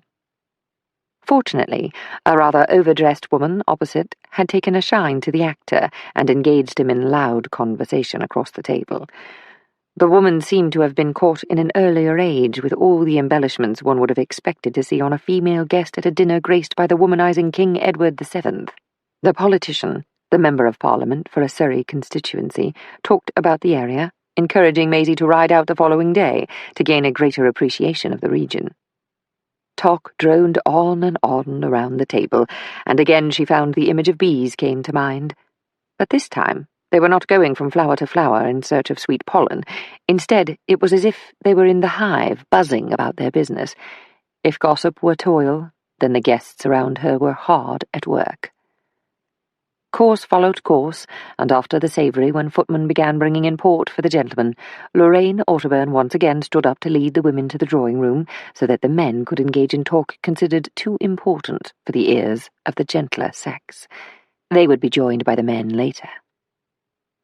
Maisie added to the conversation when she could, but found she had little to offer on the subject of Paris fashion, or the best finishing school for a daughter, or indeed the goings-on in the royal family and of socialites about town. However, the atmosphere changed when the overdressed woman, whose name was Cynthia Tomlinson, cut in with a topic of greater gravity. "I really don't see why the men are in their own world talking, as they must be, of what's going on in Germany, when we're all sitting here like stuffed ducks, ready for the table. Maisie could see that Lorraine Otterburn was a seasoned hostess, for she countered with a calm tone. "Oh, Cynthia, we know exactly what they're talking about, and I am sure every single one of us could hold her own, if not improve on that conversation. But we know better, don't we? We know that whatever happens in this country is a result of anything else going on in the world.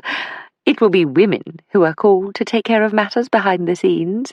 So let us not speculate, and just be confident in our ability to cope with whatever we are charged to do, and that our vote counts for something now." "Oh, well done, Laurie," said a woman with very blonde hair. "Very good, spot on," added one of the older women. Maisie realised that Lorraine Otterburn was looking at her, so she nodded her accord and smiled. Mrs. Otterburn continued to hold court. "Speaking for myself, I can only say that I would rather be among a monstrous regiment of women, and thank you, John Knox, for giving us that description. It's quite wonderful in its way, I think, than be jawing along with men who believe they control the strings of political puppetry." The women applauded, and Maisie found that she too was clapping, though her support was for Lorraine Otterburn herself, whom she thought to be a rather more interesting woman than she had imagined.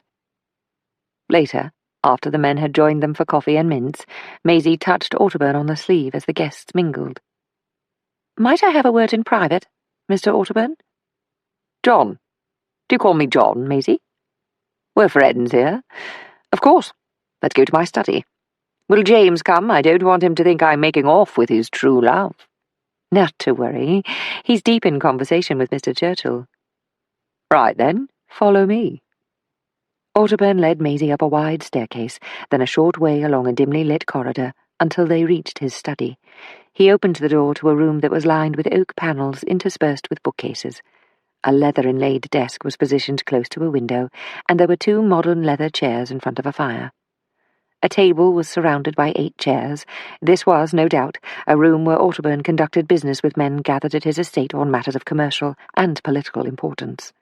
The table was topped with multiple copies of the most recent Otterburn newspapers. "Make yourself at home, Maisie." Otterburn held out his hand towards the leather chairs. "Now then, what can I do for you?"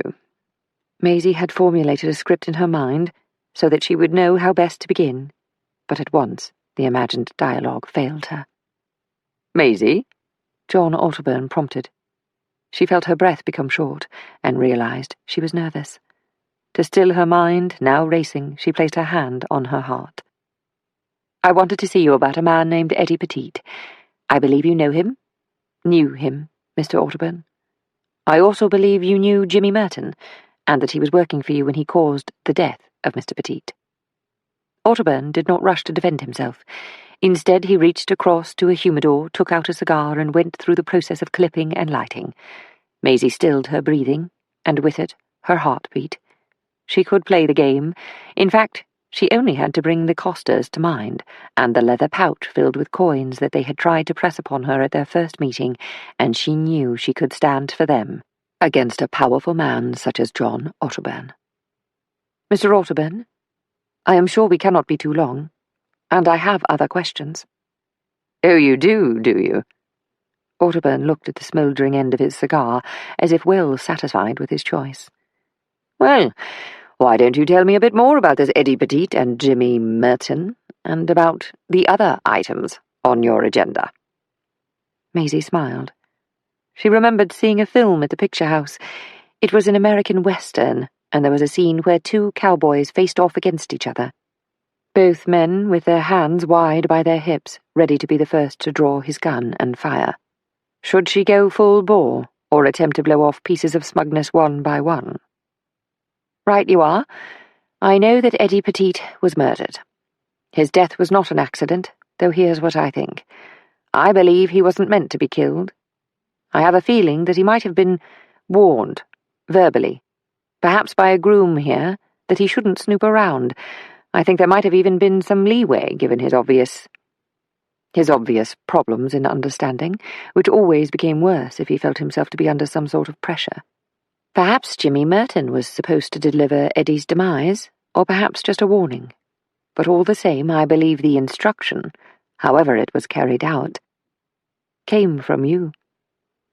Otterburn nodded. Go on. Maisie felt her heart lurch. She was slipping further out of her depth, and she felt it in every fibre of her being, but she knew she was in too far to draw back. Eddie's eyes saw too much, and it was discovered that he had a friend, admittedly a rather overbearing friend, who exploited a man who had not the reasoning to see how he was being used. Eddie saw the drafts of aeroplanes, and though I am far from being an expert on aviation, I believe those drawings are of aircraft to be used in battle. They are not for pleasure or transportation, that much is clear. And there are few other reasons to design aircraft. Otterburn was silent. Maisie noticed he was not attending to his cigar, but staring at her, his eyes catching the flickering reflection of the fire's flames. I have seen copies of the drawings, and I also know about your coterie of writers. I may not be right, but here's what I think. I think you are, in some way or form, in the process of influencing public opinion. I believe you are working in ways invisible to most of us, to change how the population is thinking. She paused, drawing her gaze to the fire, then back to Otterburn. But where I am having difficulty is that I am not sure whether you are working in the best interests of those people or not. But Eddie Petite is a different matter. I believe he was an innocent caught up in something he had no means of comprehending. He was a man who asked no more than to bring calm to horses whenever he could. He was born among them, he understood them, and they him, and I cannot forgive his death. She leaned back. Otterburn nodded slowly, and had his eyes not been open, and his cigar gripped tight between his fingers, Maisie thought it would have been easy to believe him to be asleep. You are indeed an observant woman, Maisie, and I believe a formidable foe, if someone's on the wrong side of you. But in this matter, what saves you from complete naivete is that you admit you do not know whether my work is for good or evil. He paused, looked at his cigar, which was no longer lit, and pressed it into an ashtray on the side table next to his chair. He stood up, went to a drinks tray, and poured whiskey into 2 crystal glasses. He returned, held one out to Maisie, and sat down again.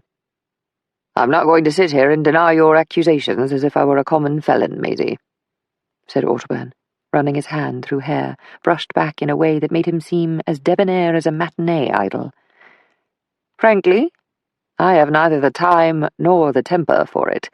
There are more serious matters to consider. Instead, I will indulge your curiosity, and I will also add that I have no compunction when it comes to sacrificing 1 or 2 lives to save thousands, perhaps millions. I'm sure I make myself clear without further description. He sighed, and Maisie thought he seemed at once tired. Eddie Petite should have stuck to what he knew and not gone snooping around. He may have been simple, but he knew what he was doing, and he could be very quiet. He was warned, and sympathetically, I might add, but he didn't listen. It was therefore left to those who work for me to ensure another warning was given. That's where it leaves my hands. I ask for a job to be done, and I expect my instructions to be carried out. I don't expect to have to say another word about it. If I make it known that a certain activity must be stopped, then that activity had better bloody well stop. Down the chain it goes. So, my dear, don't even consider giving your chums at Scotland Yard a call. In any case, by the time I've finished, I believe your perspective may have changed. Maisie lifted the glass to her lips and sipped, feeling the whiskey scald her tongue and catch in her throat. She took a second sip. For whatever reason, Jimmy Merton went too far. He'd been chosen to have a word with Eddie because he came from the same streets and was about the same age. We knew that much. Merton had worked for my company in the past, and was taken on again after his absence. And yes, I know full well why he was absent. He was a bad seed, but he could get things done that needed to be done. I don't know what axe he had to grind with Eddie Petite that led to Petite's death, but my lawyers have made overtures to the deceased's mother to ensure her well-being for the rest of her life. You know that already, though, don't you? Anyway, Merton had another job, to keep organised labour out of my factory, and how I run my business is no business of yours. My employees are paid over the odds and have working conditions as good as any other factory. so we don't have dissent. And they don't need a union. That's not up for discussion with the likes of you." Maisie felt the insult, and though the knot in her stomach almost caused her to make a snap retort, instead she gave a half-smile. It would not do to be abrasive with such a powerful man, especially if she wanted to learn more. She tempered her response. "Please continue, Mr. Otterburn." Otterburn was silent. He drained the rest of the whiskey in his glass, went to the drinks tray and came back with the whole decanter. "I am going to tell you some things, and you, Miss Dobbs, and I am very aware of your current profession, by the way. You will not do as much as whisper about anything you hear in this room. Do I make myself clear?" Maisie stared at Otterburn. "You have my word." She sipped again from the glass of whiskey. Otterburn leaned forward and poured more of the amber liquid into a glass, once again catching the fire's reflection. Maisie shivered, though the air in the room was warm. "All right." He looked at Maisie.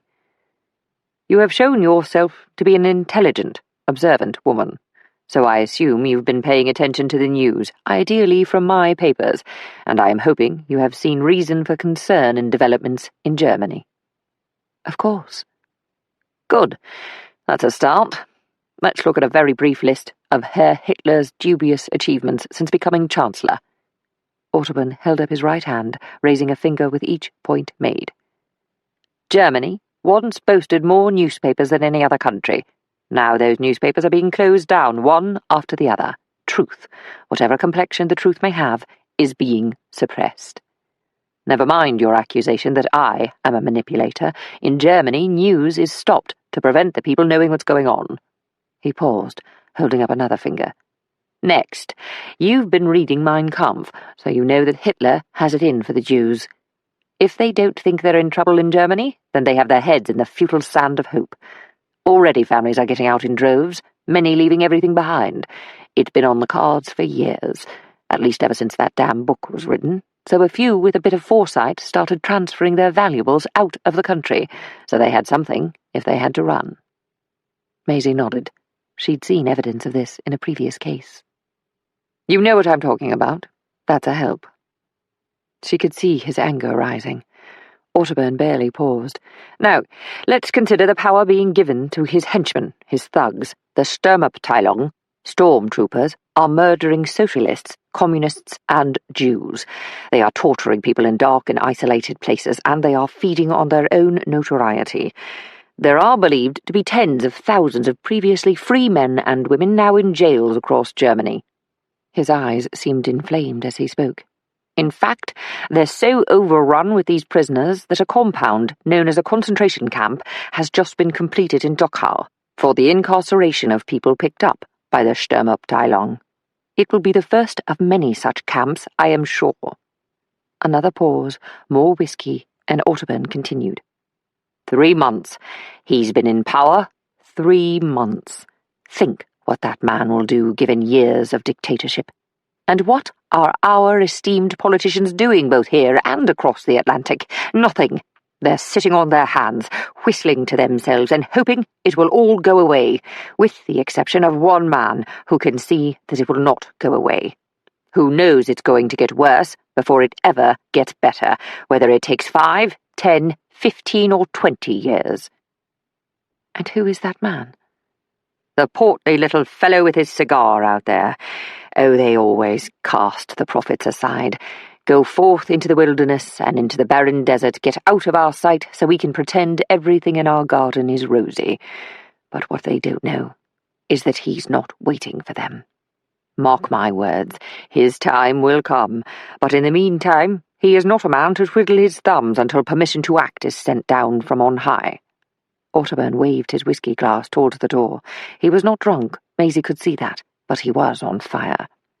"And so help me, I will do everything in my power to provide whatever he needs to do the job before him." "Tell me what you mean, John." Maisie leaned forward, towards Otterburn. He shook his head, as if not believing what he was about to say. "For a start, Herr Hitler, darling of too many of our so-called aristocracy, is a warmonger. We, Churchill and a few others, believe that his intention is to move into Europe and across the Channel. He is a man with a hunger for power and for revenge. It's so deep, it has eaten his soul. Yet we are a country in no mood for another conflict. The war seemed to take our spirit, along with a generation of young men. We may have been the victors, but we are still half comatose in our corner. We're spent, unable to summon the will for another fight. Just 2 months ago, the Oxford Union carried the debate that this House will, in no circumstances, fight for its king and country. Everyone just wants to get on with their lives. They take what they have, what little they have, in most cases, and they are just going on from day to day, and they think their politicians will save them, but they won't, because they have limited vision. So we have to change the national mood. We have to inspire the people to take pride in their country, to have something here. He pressed his hand to his chest. They have to believe there is something worth protecting, worth fighting for. And they have to understand that there is a true and genuine foe on the horizon. Maisie was on the edge of her seat. And you're doing that through your newspapers, aren't you? Those articles about Britain, about our historical greatness, about the Empire, Canada especially, I've noticed. Very good, Miss Dobbs, but that's just the beginning. Novels, poems, travel guides, books of recipes. We can get people thinking again through all sorts of reading matter. And not overtly. It doesn't have to be a story of us and them, of the Hun and the brave Tommy. No, we approach it with more subtlety, with the very best of our authors penning work that will first touch the spirit of the nation, then the ego. We have to inspire every man, woman, and child, or we will have those same stormtroopers throwing their weight around on our high streets, marching us into the ground. Maisie felt the bile rise in her throat, but forced herself to speak. And what about the aircraft?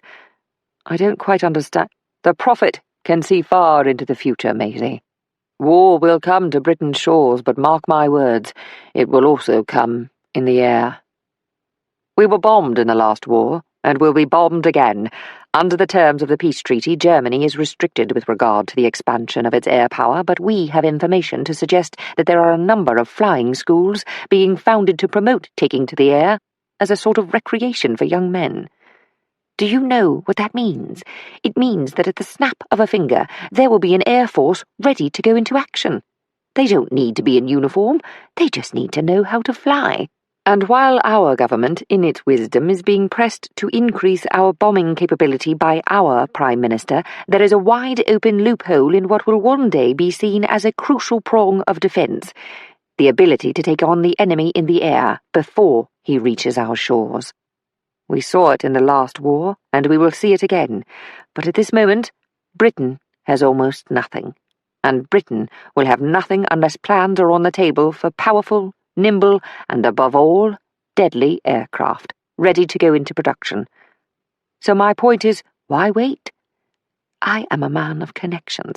I can get the machine going, and Winston and I, if we have people like James Compton. He stopped speaking, his lips trembling, as if there were much, much more to say. But never mind, he added. I dare say you can now see the bigger picture. Yes, I can, she answered, her voice barely above a whisper.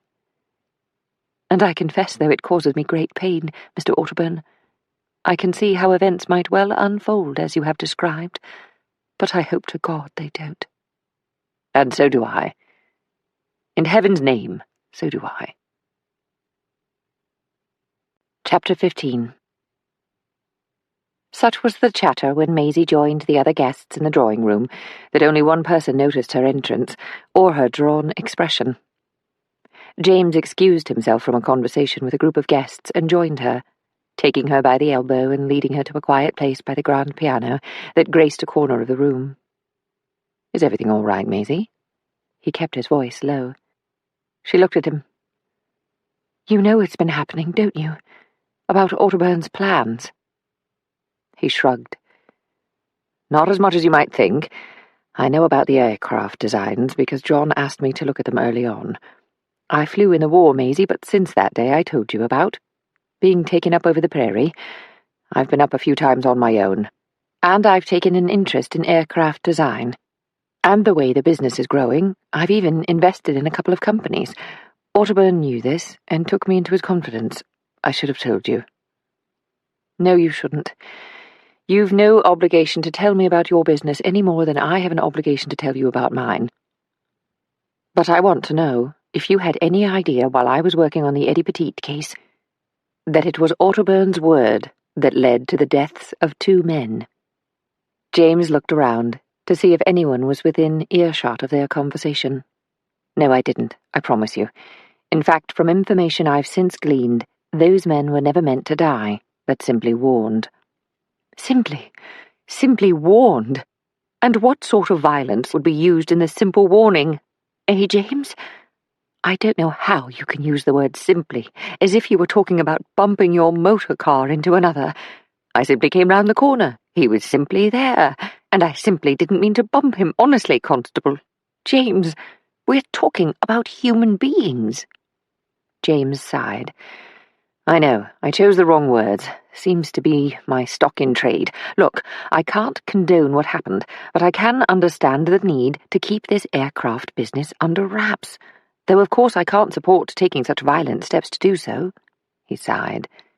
As you might have gathered, I asked a few of my own questions in the past several days, and in John's defence, his instruction was to ensure the men kept quiet. For a start, the newspaperman was a troublemaker, Maisie. I've since read his articles. They were very well written, but his intention seemed to be to upset the apple cart at every opportunity. As a writer, he was something of an anarchist. He glanced around again to ensure that no one could hear them. His voice was just above a whisper. And he had his sights on John ever since he'd been sacked from one of the newspapers, mainly due to his underhanded methods of reporting.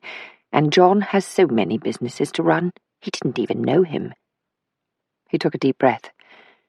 Maisie, I am not aware of the ways in which John Otterburn keeps knowledge of his work secure, but it's clear the information this reporter gathered simply could not be allowed to reach a wider audience. The ability of our country to be impenetrable to invasion depends upon the highest levels of secrecy. He paused. In any case, regarding Petit, perhaps you should ask why the man whose hand is stained with blood went so far. He's dead. An apparent suicide. That should tell you everything you need to know, shouldn't it? But it doesn't, James. It doesn't. Which means I'm going to have to use my imagination. She ran her fingers across the piano keys, the light touch barely sounding a note. You know, you said you wanted to go to Canada to be a farmer? That wasn't quite the truth, was it? James coloured. No, not quite. Well, it was, but it's moved on from there. Very recently, in fact. Are you going to tell me? He looked around the room. Yes, but not here. He put his arm around her. Do you want to stay, Maisie? She shook her head. Let's leave tomorrow morning, first thing. Let's go down to Chelstone and stay at the Dower House. If we stop on the way tomorrow, I can telephone Mrs. Bromley to let her know we'll be there for a couple of days. I suppose eyebrows will be raised all around, but I am past caring. You can go for a hack out on your stallion in the afternoon. Will you ride with me? You know I might. Let's see. She pulled away and took his hand. But I must know the truth, James.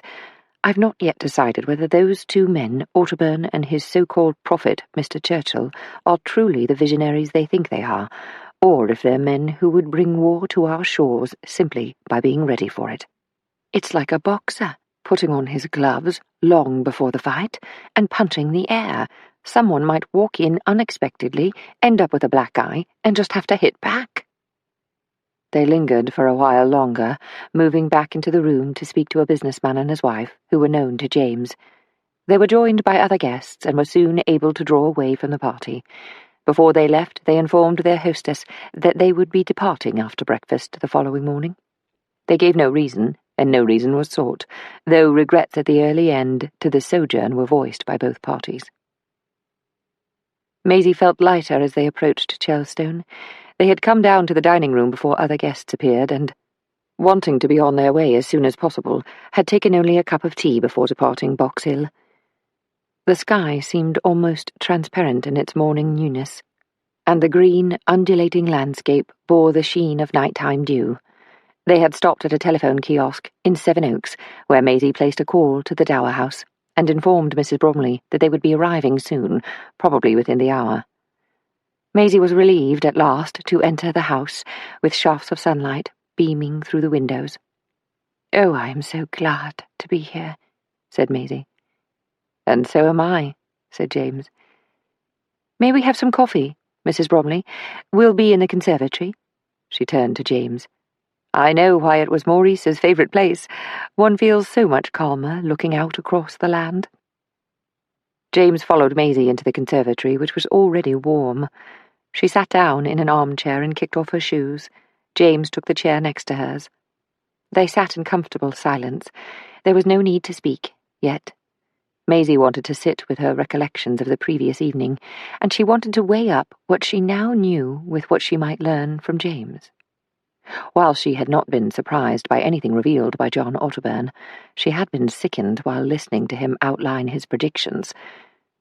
She might have already felt Europe beginning to slide, as if it were a heavy lorry caught in ice on a hill, but it was different when she heard Otterburn lay out what he, and clearly many others, predicted would be an inevitable conflict.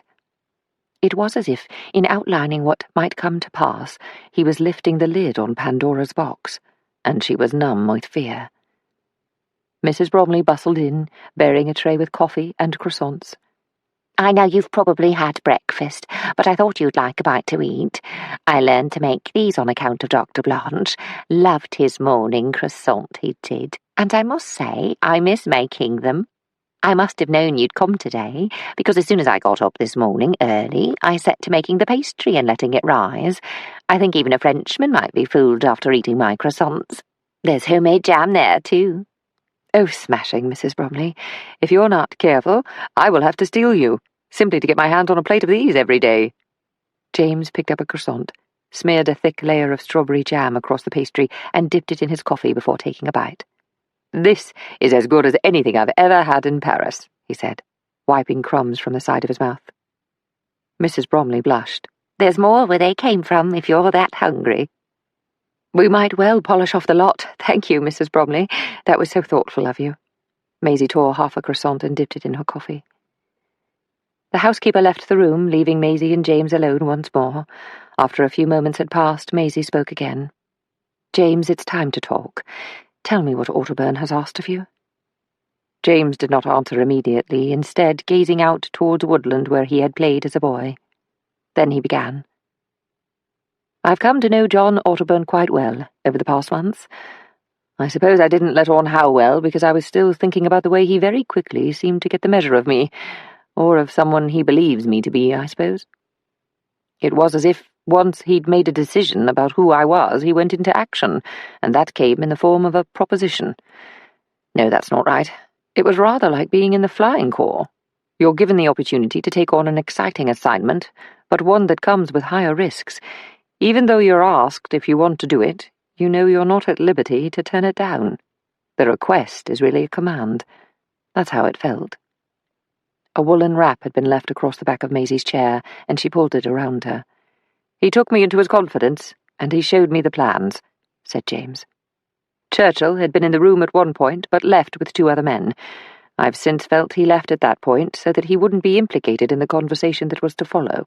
Anyway, I looked at the plans and asked how they were ever going to build such aircraft, and test them, all without word getting out. I was told that the parts would be built in different locations to very tight specifications. They would then be shipped to Canada, again separately, at staggered intervals, and through several ports of entry in both the United States and Canada. They would be assembled there, and then testing would begin.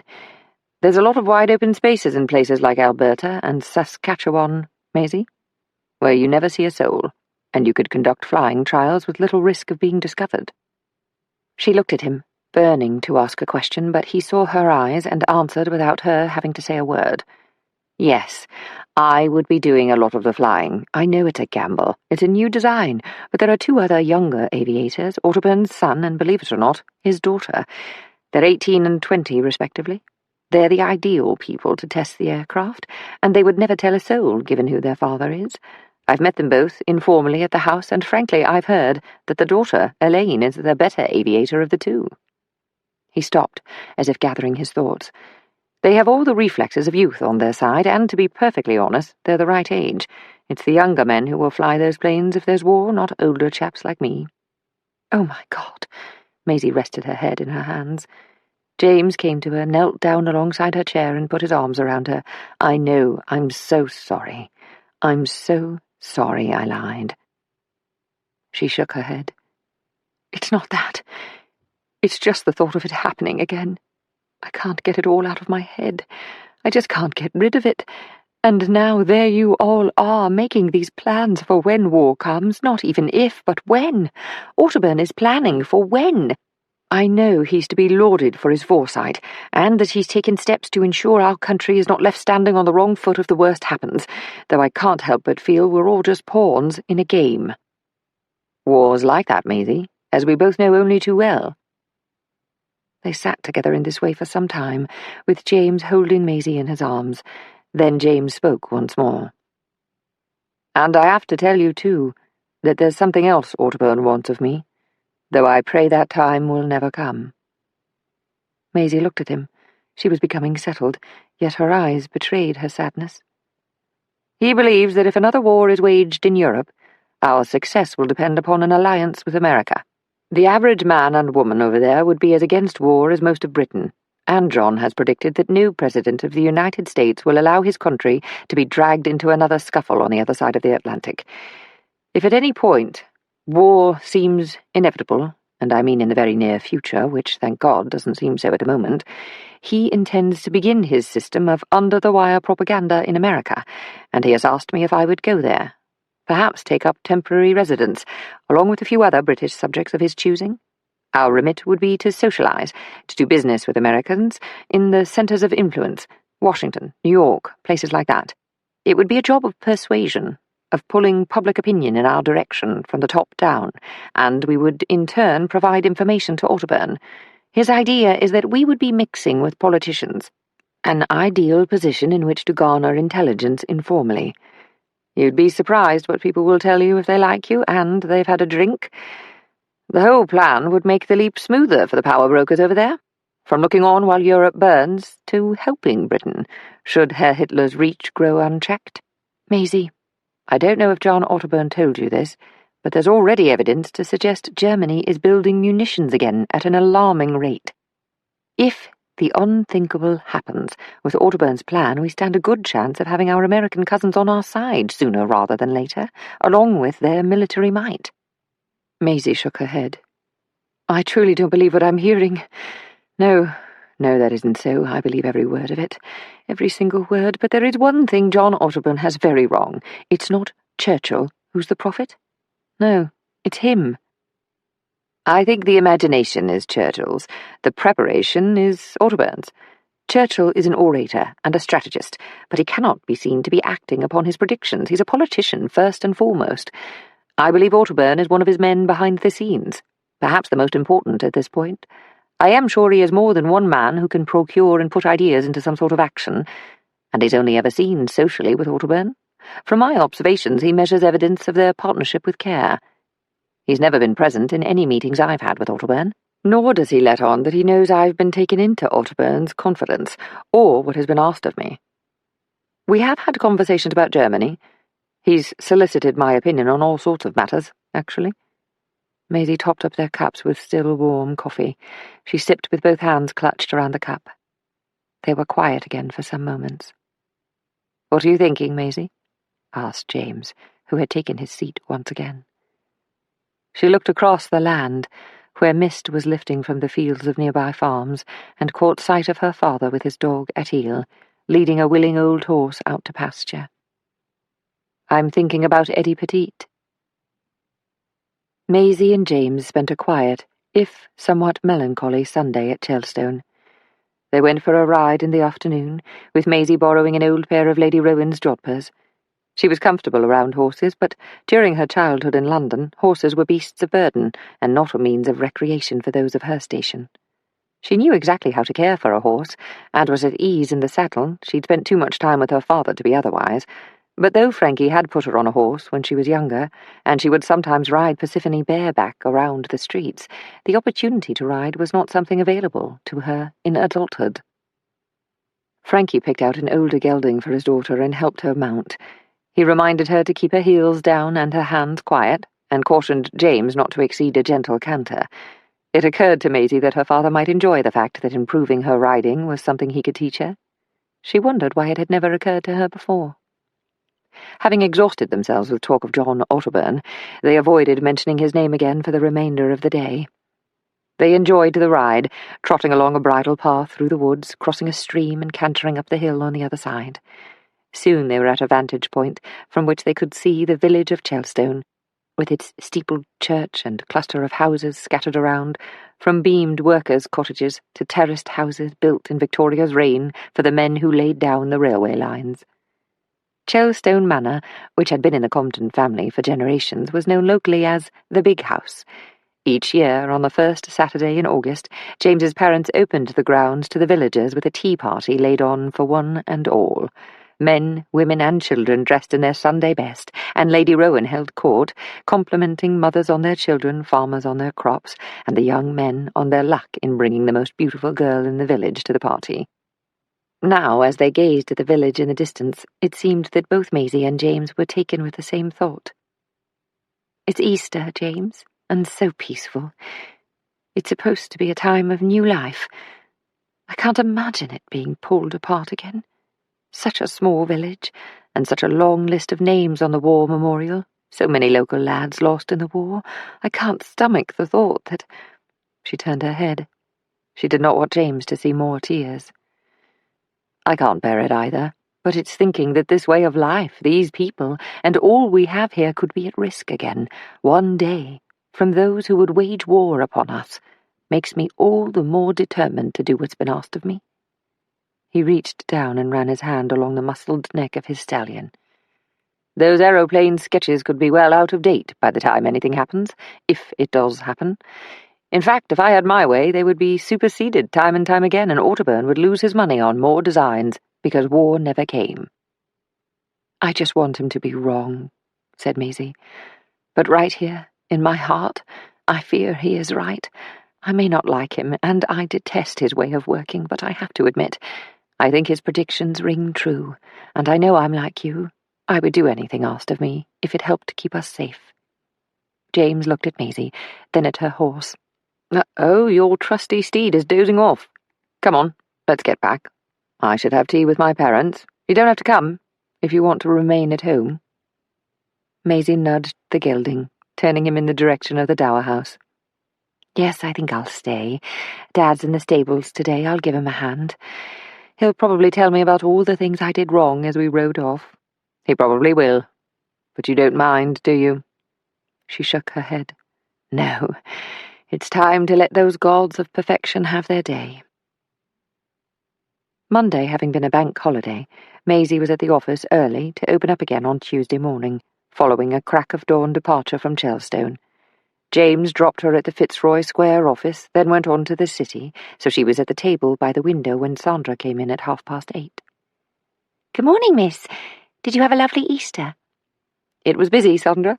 How about you? How did the move go? Oh, very well, thank you. I don't have much, and it didn't take long. We girls got ourselves settled in the flat, then ended up going out on Sunday. We took a train out to Whitstable, had a walk around, and treated ourselves to afternoon tea. Didn't touch any oysters, though, slimy-looking things.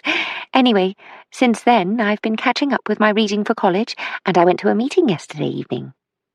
Maisie looked up. What sort of meeting? It's a women's gathering. We talk about the inequities between what men and women are paid, working conditions, and how women are taken care of when they're old. She hung her coat and hat on the hook behind the door and continued speaking to Maisie as she uncovered her typewriter. It's all men, you know. Women are treated as if we never did a day's work, and as if our money is just pin money, you know, a little bit on the side to help out. Well, it's just not true. We women have to look after ourselves, and we will show we mean it when we say we want equal rights, the same day's pay for the same day's work. Good for you, said Maisie. She smiled. Sandra, she had observed, was finding her voice. Well, I'd better get back to this case map, Sandra. I've left a couple of letters to be typed on your desk, and also the file on another one of Mr. Beale's cases. I think I'd like your help on that one. Perhaps we can talk about it later today. Oh, yes, miss, said Sandra. Maisie returned her attention to the case map. She had made notes in red and linked names together, and also listed a series of reasons why Jimmy Merton might have been murdered, and also why he might have taken the instruction to warn off Eddie Petite further than was ever needed or requested by his paymaster. John Otterburn clearly had a level of employee who could only be described as a thug, his orders trickling down a chain of command so that his wishes could never be linked to the outcome. Men in the next link along might have ended Jimmy's life because his actions left Otterburn and his factory bookums under a cloud. Yes, that could have happened. But Maisie did not think events unfolded in quite that way, though she suspected that it was Otterburn's men who saw to it that Billy was attacked, either to throw blame on Merton, perhaps to scare him, or perhaps they were watching and didn't like the questions Billy was asking. But more than anything, she didn't believe Merton killed himself either, and that was one loose thread she had to deal with. Maisie remained in the office for most of the morning, reviewing pending cases with Sandra. She talked with the young woman about college and helped her with an essay that was troubling her. She had waited for Sandra to ask for assistance without first offering. Sandra left at noon to go to her job with Douglas Partridge, and by the time Maisie looked up from a series of invoices she was checking, it was mid-afternoon. The costermongers would be back at the market, emptying their carts. As Maisie walked down the street towards the market, she saw Jessie in the distance, talking to another coster. She waited on the corner until they had finished and waved to him as he was about to move on. Maisie, ray of sunshine on a breezy afternoon. Lucky it's not too cold, that's what I say. How are you, Jessie? Mustn't grumble. Had a nice morning, got myself a new customer, so everything in the garden is rosy, as they say. He grinned, revealing a gap where 2 lower teeth should have been. I thought we was all done, Maisie. Do we owe you any more, girl? She shook her head. No, you don't owe me a penny, she said. But you do owe me the truth, I think. I don't catch your meaning, love. Then let's go somewhere private, where I can explain. Are the others here? Jessie looked round. There's Pete over there. Look, hold on. I'll see if I can find the lads.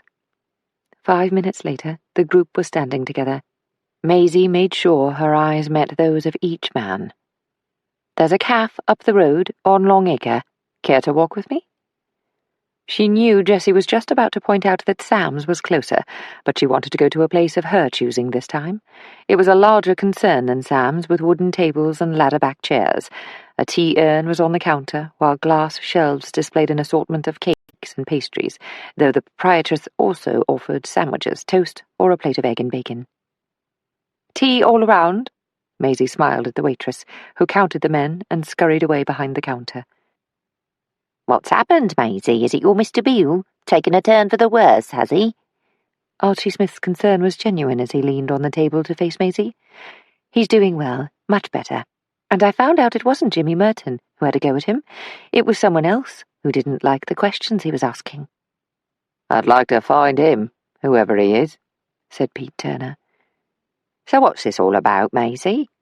Jessie Riley sat back in his chair, and Maisie could not help but smile, recognizing that he was putting literal distance between them. Jessie, it's like this. She looked at each man in turn. You, Pete, Seth, Dick, Archie, are the oak trees of my childhood. You were giants to me, especially when my mother was ill. For that I will never forget you, and for that I will be in your debt. However, she stopped speaking, as images of the men when they were younger, when she too was younger, flooded her mind. However, you took the law into your own hands, and I cannot let you think I don't know. I cannot let you imagine for a moment that I would condone taking the life of Jimmy Merton, though I know exactly what sort of man he was. Now, look here, Jessie. I was brought up to mind my manners, so it grieves me to have to tell you to button it until I'm finished. She pointed to her lips. I may be a woman who lives on this side of the water now, but if you think I've forgotten the streets, you can think again. An eye for an eye and a tooth for a tooth, Maisie. But you could have been wrong. and you could have been on your way to the gallows. I don't know who did what, but I know that you're all responsible for the death of Jimmy Merton.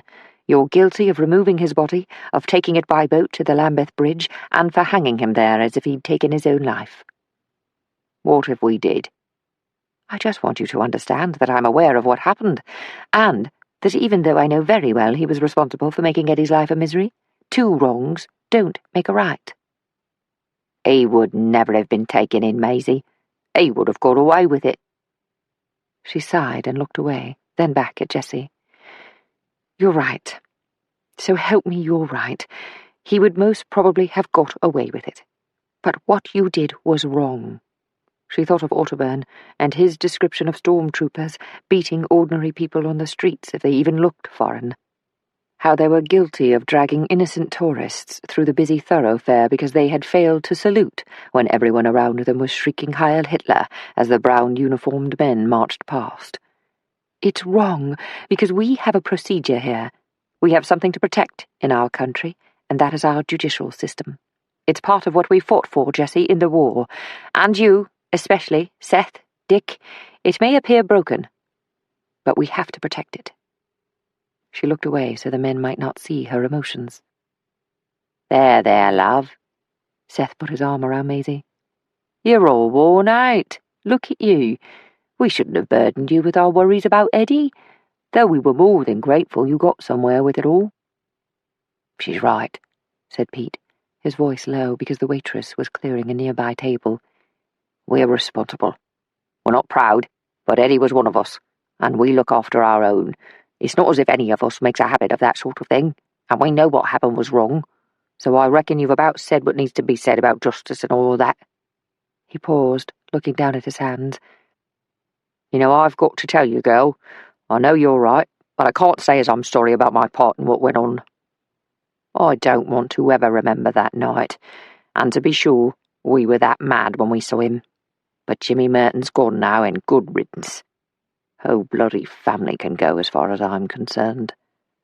The other men nodded. I have to be off now, said Maisie.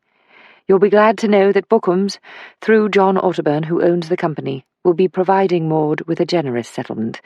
They've realised that they should be looking after her until she passes from this life, so she and Jenny will never have to worry about money again.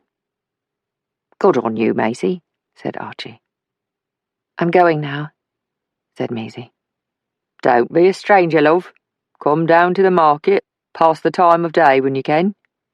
See you then, she said, and stepped towards the door. She did not look back as she walked in the direction of the underground station. It was in something of a daze that she made her way back to Pimlico, forgetting she'd promised James that she would see him that evening. Maisie entered her flat, which was quiet but for the distant sound of foghorns on the river. She went into the kitchen and picked up the kettle, but found that at once she had no energy to make tea, so she walked into her bedroom, closed the blinds, and without taking off her coat or clothes, she slipped under the eiderdown and slept. It was dark when she opened her eyes, and though her lids were heavy and sleep tried to claim her back, she could hear noise somewhere close. There was a rattling of metal, and as she squinted in the dark, she thought she could see a shaft of light. Her eyes closed again. Against her will, she fought to open them, battling to come to consciousness. Sleep still did not want to relinquish its grip.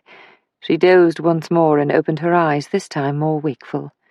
But she lay there on the bed and thought she heard music, faint though it was, playing in the distance.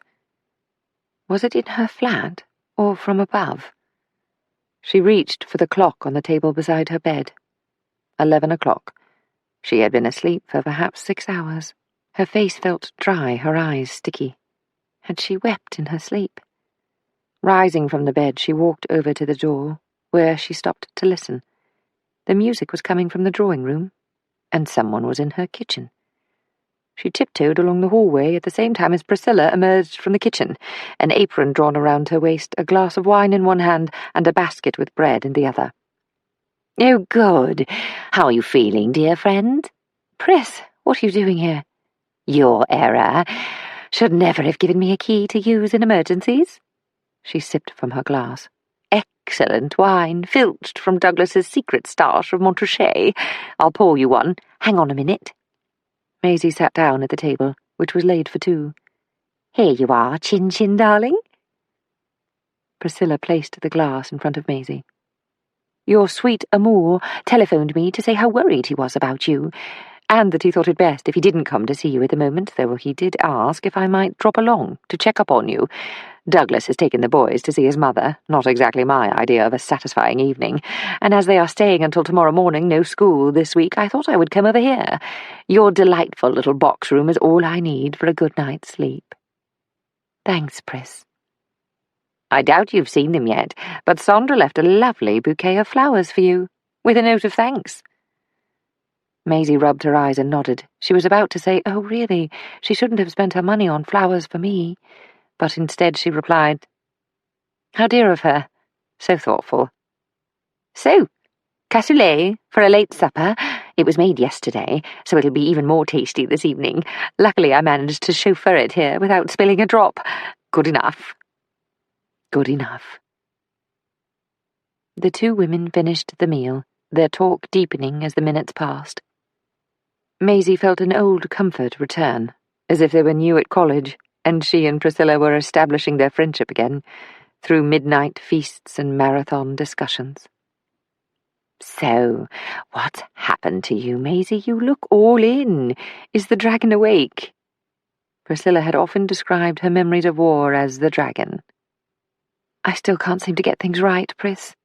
Today I wanted to let some people know I was aware that they'd done something dreadful, and how dangerous it had been. The consequences could have been unthinkable. I judged them and let them know it, but the fact is I blame myself. I should have seen it coming. I know these people well. I know how they think. I might have guessed what they would do, and if I had, I could have stopped it." She rubbed her forehead. "And I'm so terribly confused. There's a man who's doing something quite alarming, but truly honourable at the same time. He's caused such pain while trying to keep it all under wraps, but at the same time I cannot dislike him, nor can I say he's making a mistake, because I think he might help us all in time, and—" "You're talking about John Otterburn. I know. I can't see how Lorraine stands him for one moment myself." "Yes, I am talking about him, and—" "Maisie, stop. You will drive yourself mad." Priscilla poured more wine. "You're suffering, and you're the only person who can help yourself. Don't worry. It's only a blip. You won't sink as you did before. But you have to get used to the fact that you have the intense vigilance of one who has seen some dreadful things in the war. We both do it. I feel as if I'm always waiting for the most painful thing in the world to crop up all the time, and I'm trying terribly hard to rid myself of the habit." She twisted her wine glass by the stem. "I don't know what's happened over the past week or so, but I do know something's going on with you. You can't stop the world, Maisie. You can't stop Billy Beale from getting hurt. You can't save Sandra from the grief of widowhood. And you can't stop your father from falling in the stables again if he chooses to do half the things he shouldn't do at his age. And if you can't do that, then you can't expect to have a hand in stopping all the other disasters happening in the world, no matter how vigilant you are." Maisie nodded. "I suppose I've become tired with trying." "Yes, I suppose you have." Priscilla took a sip of wine. "Do you have anything wonderful to report, Maisie?" She thought for a while. "Against my better judgment, I had a lovely ride out with James yesterday at Chelstone. It was quite beautiful." "That's my girl," said Priscilla. "And are you finished with this latest case now?" Maisie shook her head. "No, not quite. Soon, though. I'll be finished soon. Just one more loose end to tie up."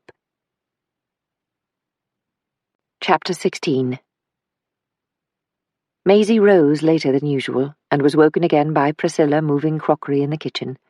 Putting her arms into the sleeves of her dressing gown as she walked towards the kitchen, she could already smell the pungent aroma of fresh coffee, with a hint of chicory. "Good morning." Priscilla held up a coffee pot. "Luckily I came prepared. I brought coffee from home, which was just as well, because like a poor old lady, when I looked there, your cupboard was bare." They sat together in front of the gas fire, one at either end of the sofa. "You've a busy day ahead, then," said Priscilla, sipping her coffee, steam rising from the hot liquid. Probably more, well, intense than busy would be a better way to put it. Not as full as some days, but more intense. Right, I see. Priscilla sipped again. And what about you and James? Maisie sighed. I think we could best be described as going through a somewhat uneven tear, rather than a clean cut in terms of parting. It's hard to explain. He loves me, and I have love for him, but it's just not all fitting into place, if there is such a thing. And frankly, I don't think I want to bumble along as if someone has put a new part in my motor car that looks like the right part, and does the job it should, but it scrapes here and there, and the engine doesn't ever go properly again. I think we both want something more than that. Something that fits. He's not the one, then, offered Priscilla. I don't know if there is such a thing for me. She sipped her coffee. But we've talked about it, and James is rather busy with all sorts of things at the moment, and has plans to return to Canada soon. Has he asked you to go with him? In so many words, yes. And you won't? I don't believe so, but you never know, do you, what might come to pass when the time comes? Maisie looked at the clock. I had better be off, Pris. Oh, heavens! Me too. Where are you going this morning? Lambeth, said Maisie. Jenny was wiping her hands on the hem of her apron as she greeted Maisie at the door of the small, smoke-stained house. The curtains had not been drawn since Eddie's death, and would remain closed for some weeks as a mark of respect, and to let callers know the occupants were in mourning. Maisie, this is a surprise. Come in, come in. Maud was just talking about you. Bet your ears were burning, eh? Go through into the kitchen. Maisie thanked Jenny and walked along the dark passageway that led to the kitchen. Maud was sitting at the table, a plate of toast in front of her, along with a cup of tea. She was dressed in black. Maisie, did Jenny tell you?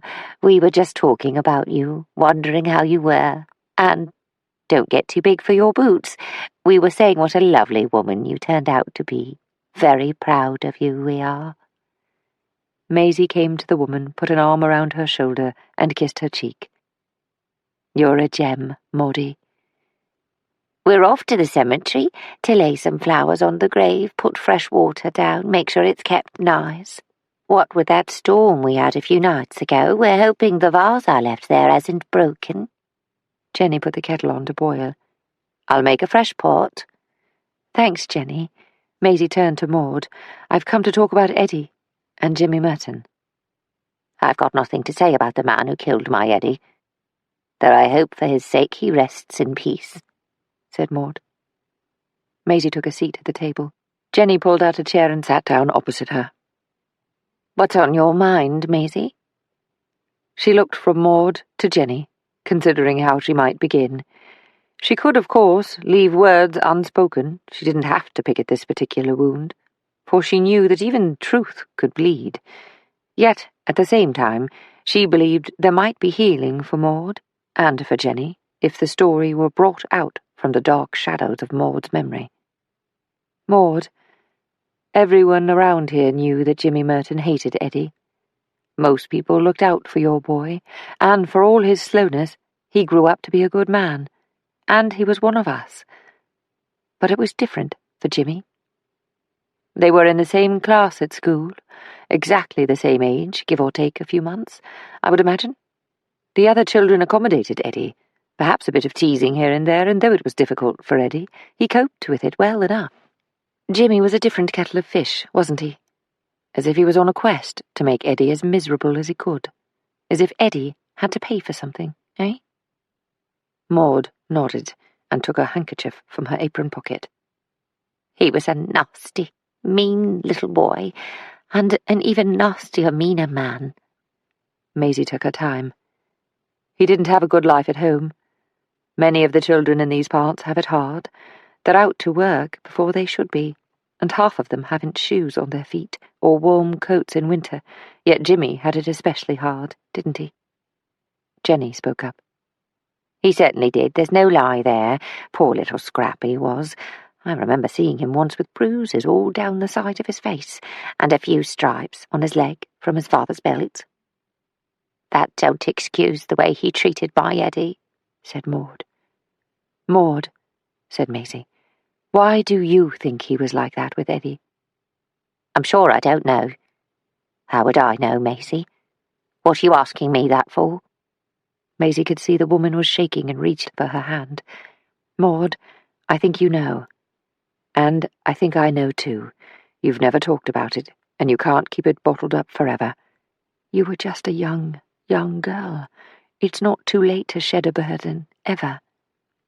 Jenny looked at Maisie, her brow furrowed, concern giving an edge to her voice.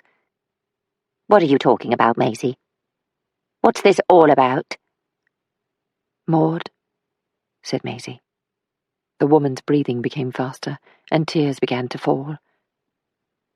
Jimmy Merton hated my Eddie. Sobs came with every breath.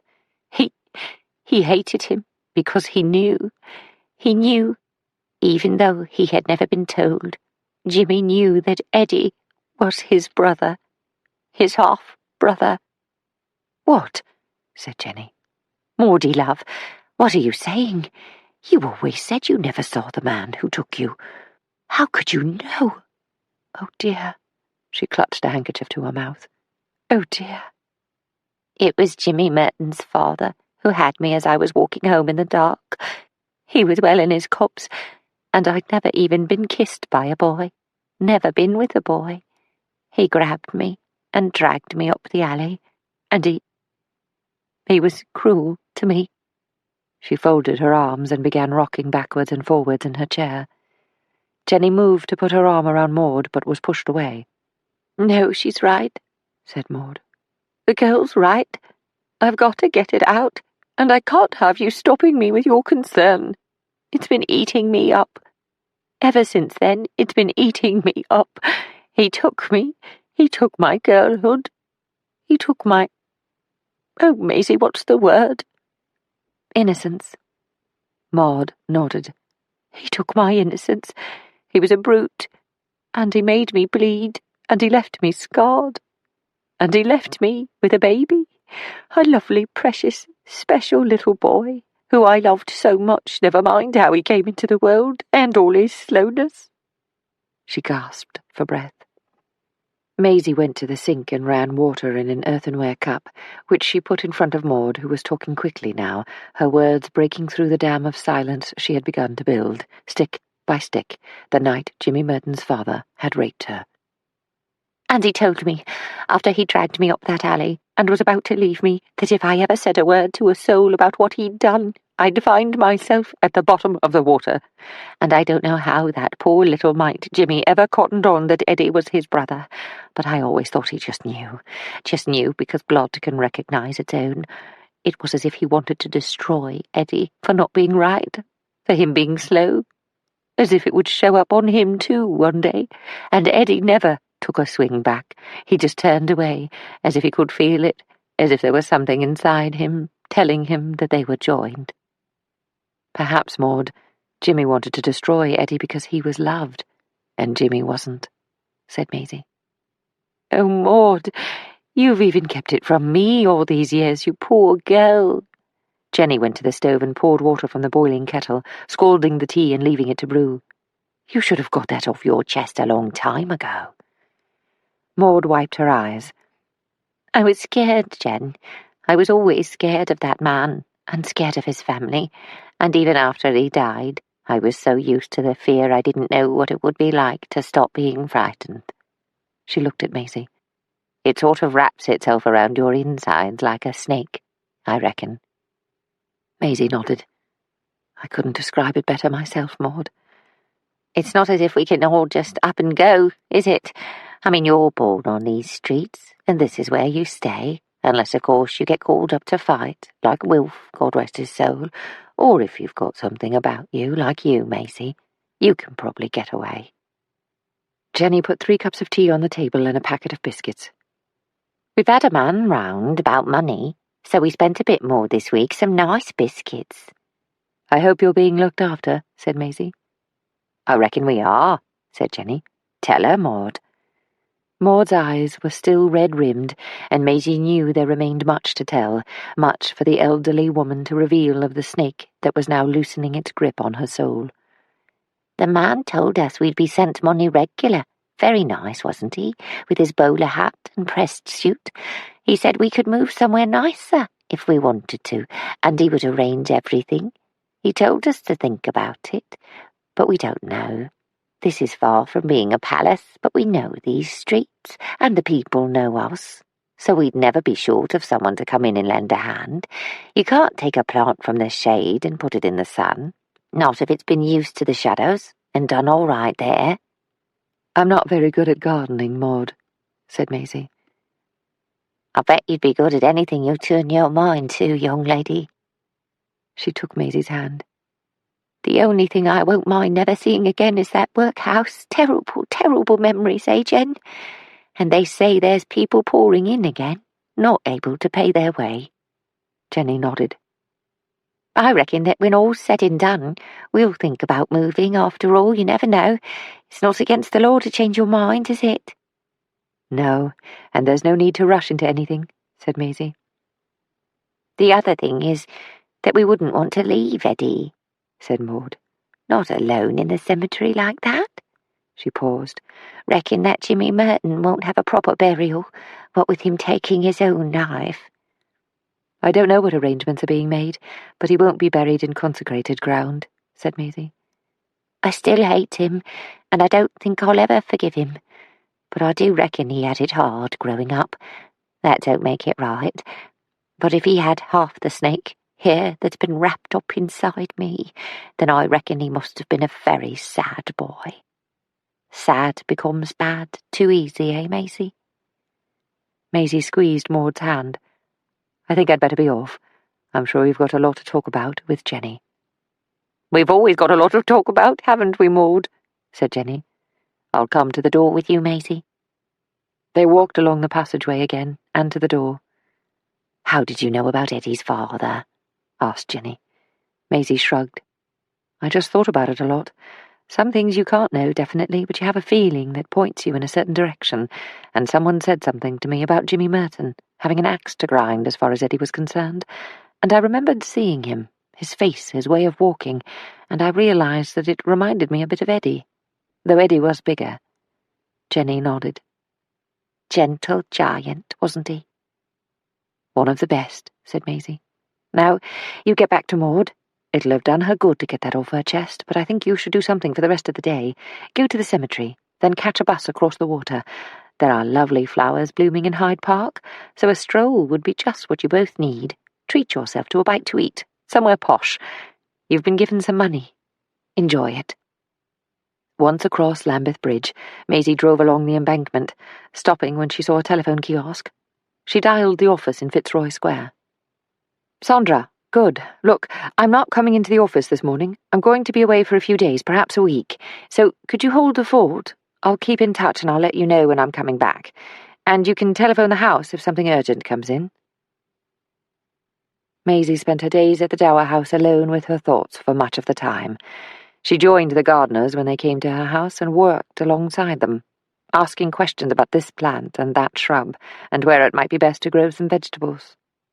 She had a few words with Dawkins, the new apprentice gardener. He was enjoying his job, and did not mention the fading bruises on his cheek and around his eye, and Maisie did not ask. Each evening she went down to the groom's cottage for supper, or she sat in the kitchen at the Dower House and thought about the ease with which they had fallen into habit, whereby Mrs. Bromley was both a companion to her father and someone whom she could count on, not simply as an employee, but one who sometimes volunteered a point of view. It was an opinion that usually gave food for thought, and for that she was grateful. Maisie suspected the housekeeper had done the same for Maurice, and she was gaining a new appreciation of their relationship. Some people were at their best, she realised, when relating to each other in a manner that was not in line with the accepted norm. Upon her return to London, she felt a growing warmth in her heart for James. They began to establish something neither had expected at the outset, when they came together with the excitement of new love. They no longer had a courtship. Though they continued to present themselves as a couple, yet they had something more than friendship.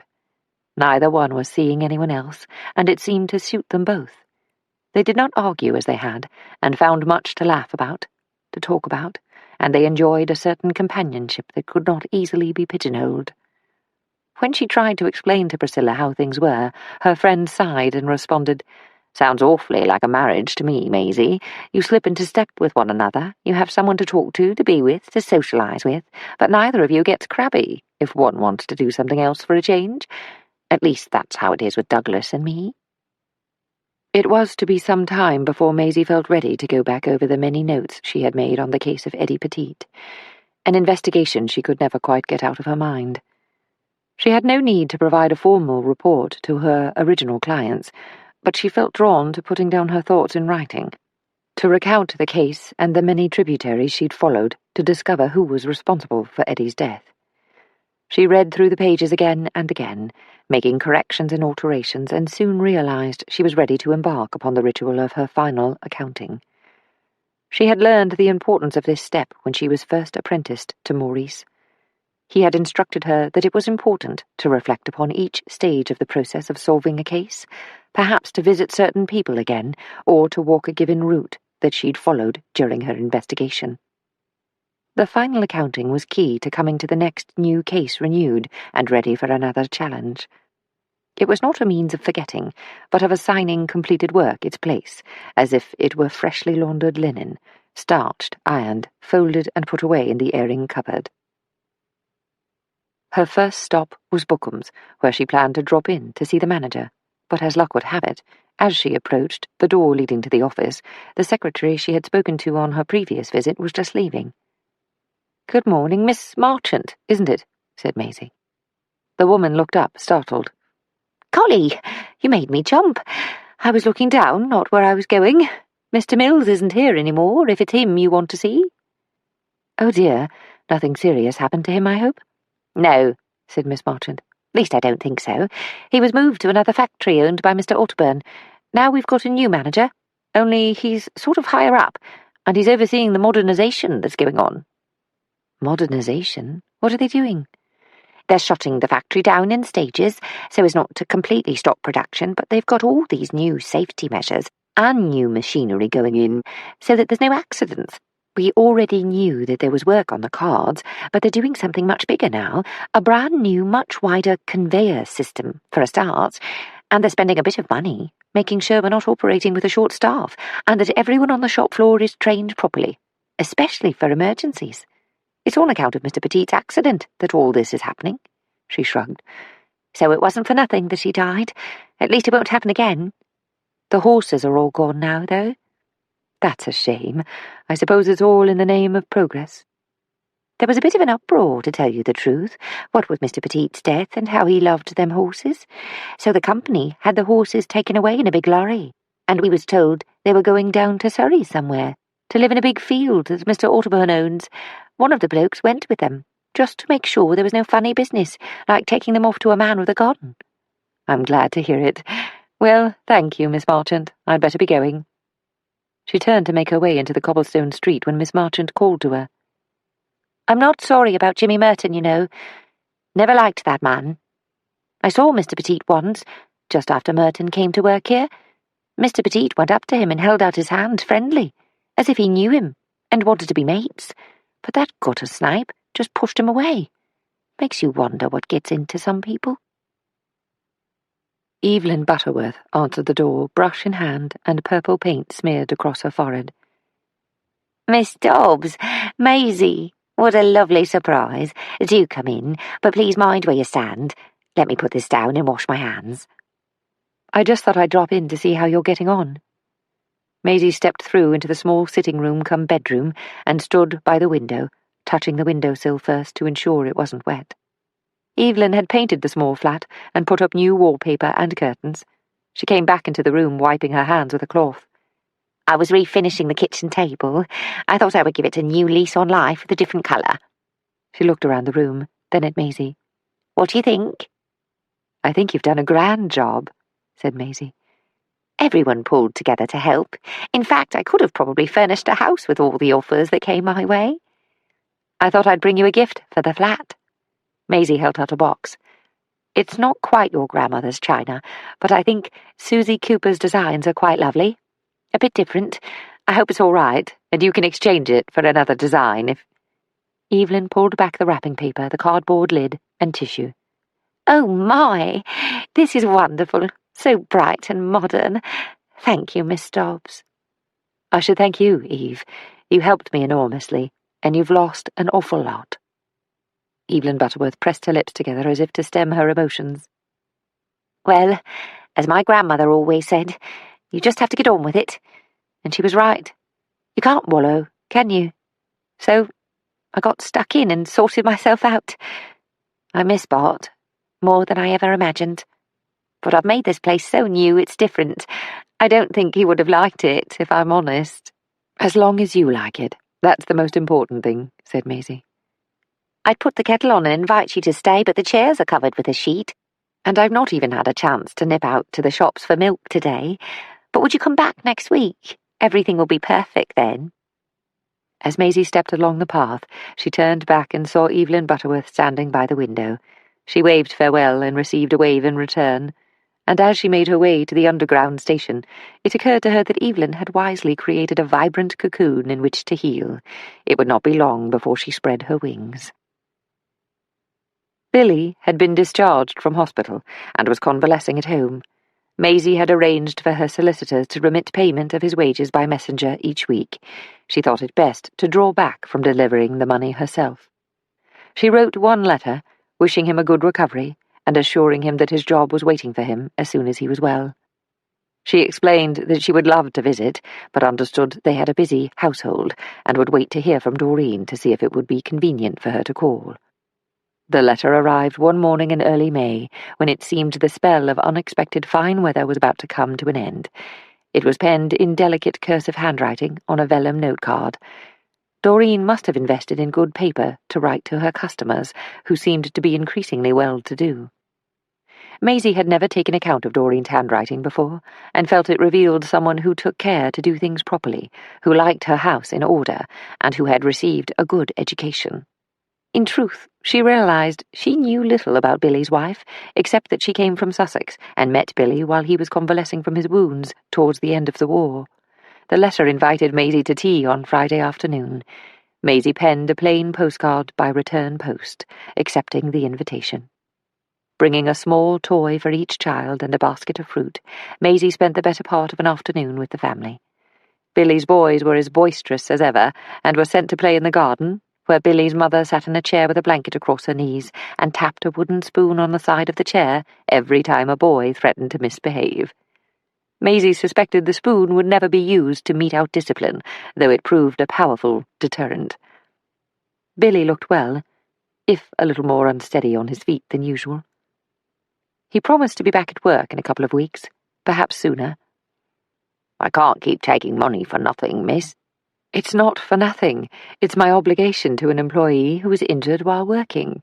But I'll be glad to see you back when you're ready." At that moment, Doreen came back into the room. Little Meg had just woken from a nap. Her eyes were half open, her cheeks peach-pink with sleep. Billy's wife had said little to Maisie since she arrived.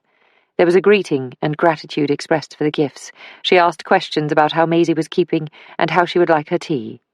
But now Doreen Beale walked straight towards Maisie and held out the baby for her to take, placing the beloved new daughter in her arms with pride. Maisie cradled little Meg Beale and looked into her eyes. "She's like her mum, isn't she?" she observed, and was comforted by Doreen's radiant smile.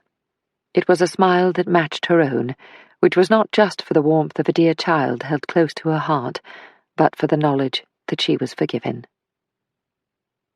She wanted to go to Box Hill, but rather dreaded a walk on her own, so she suggested to James that they could take Priscilla's sons down for an afternoon of kite-flying. "You do realize that this means we won't have the energy to go out for a week, don't you?" said James. "The Beale boys may be rascals, but Priscilla's toads are demons."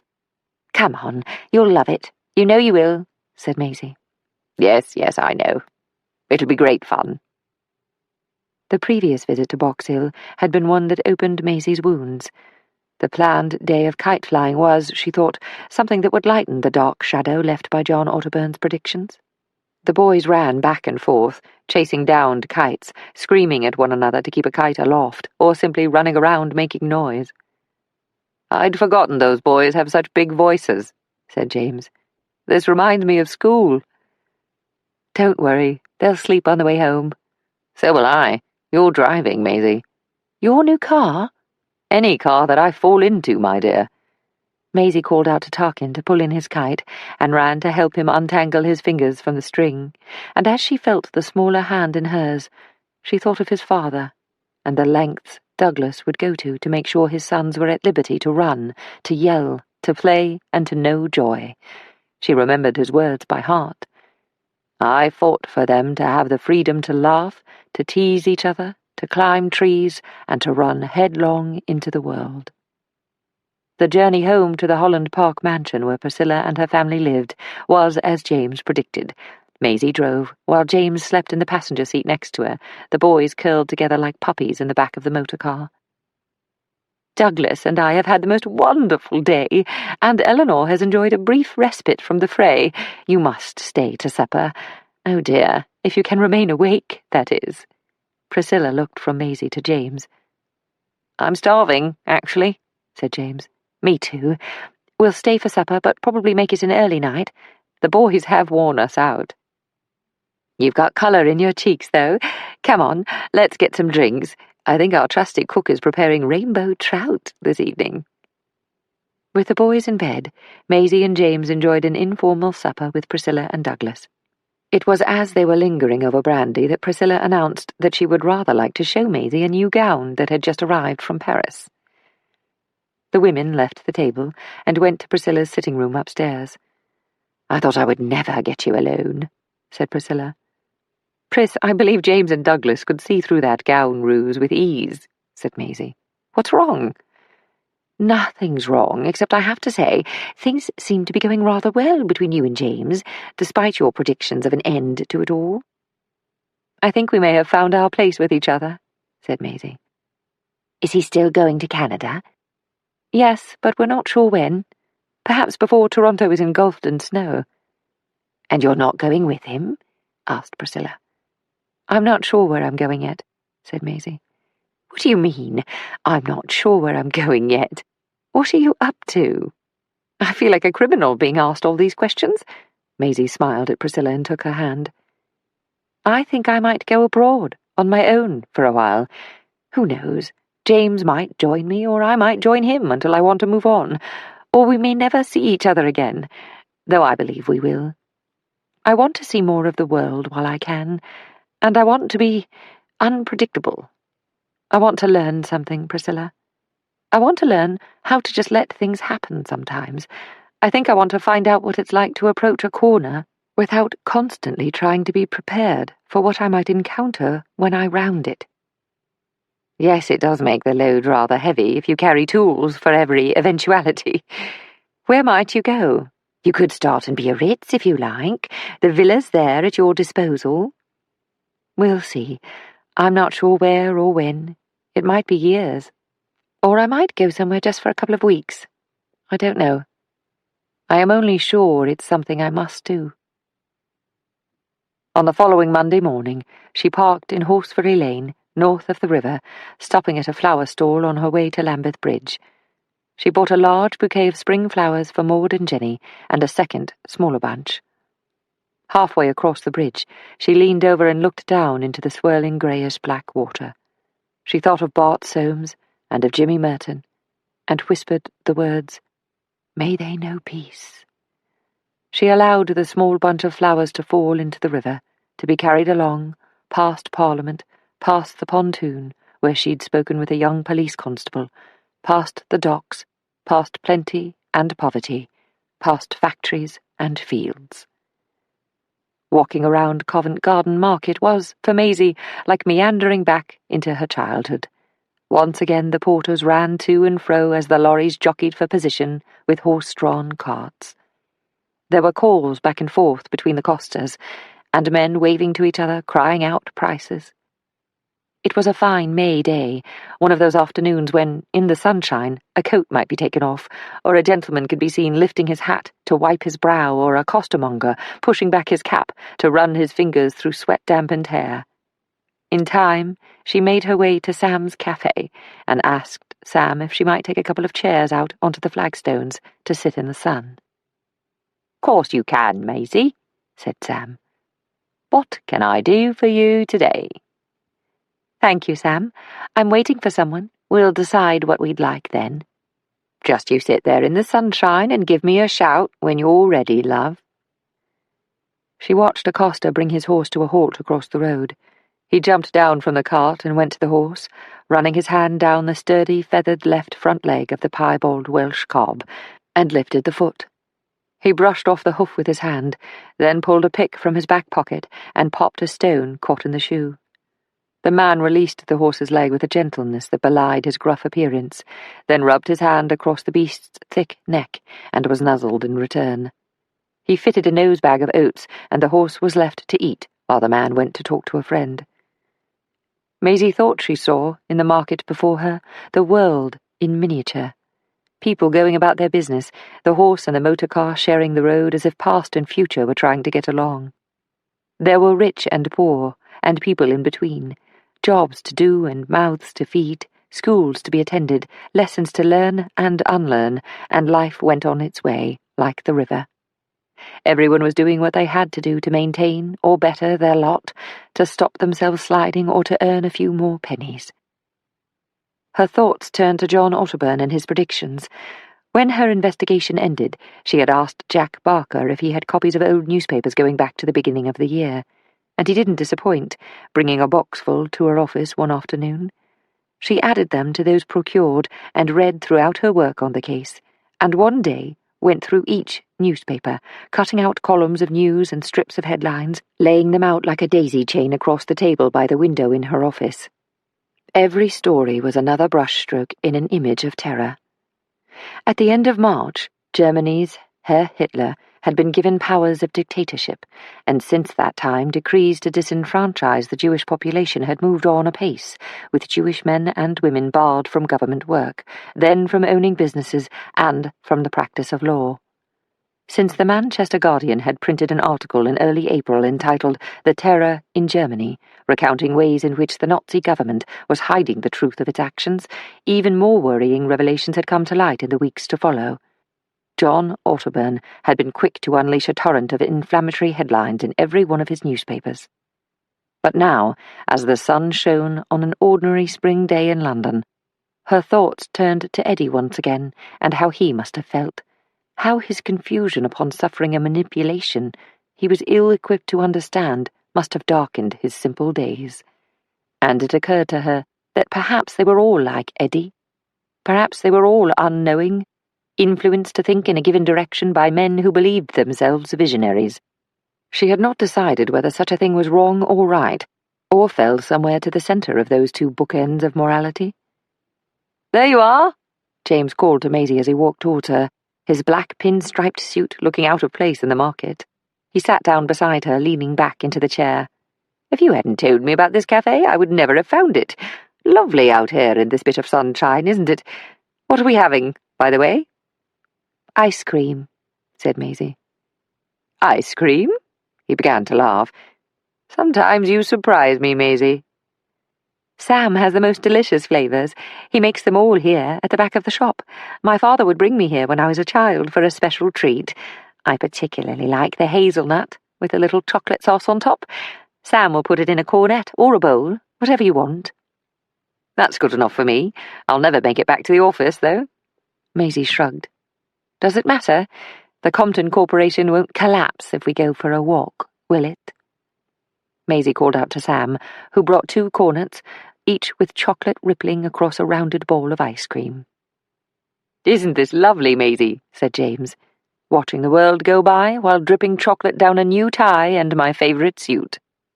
"And my chin, and my blouse," added Maisie. Then they sat back in silence, eating ice cream, each with their own thoughts, watching their world go by.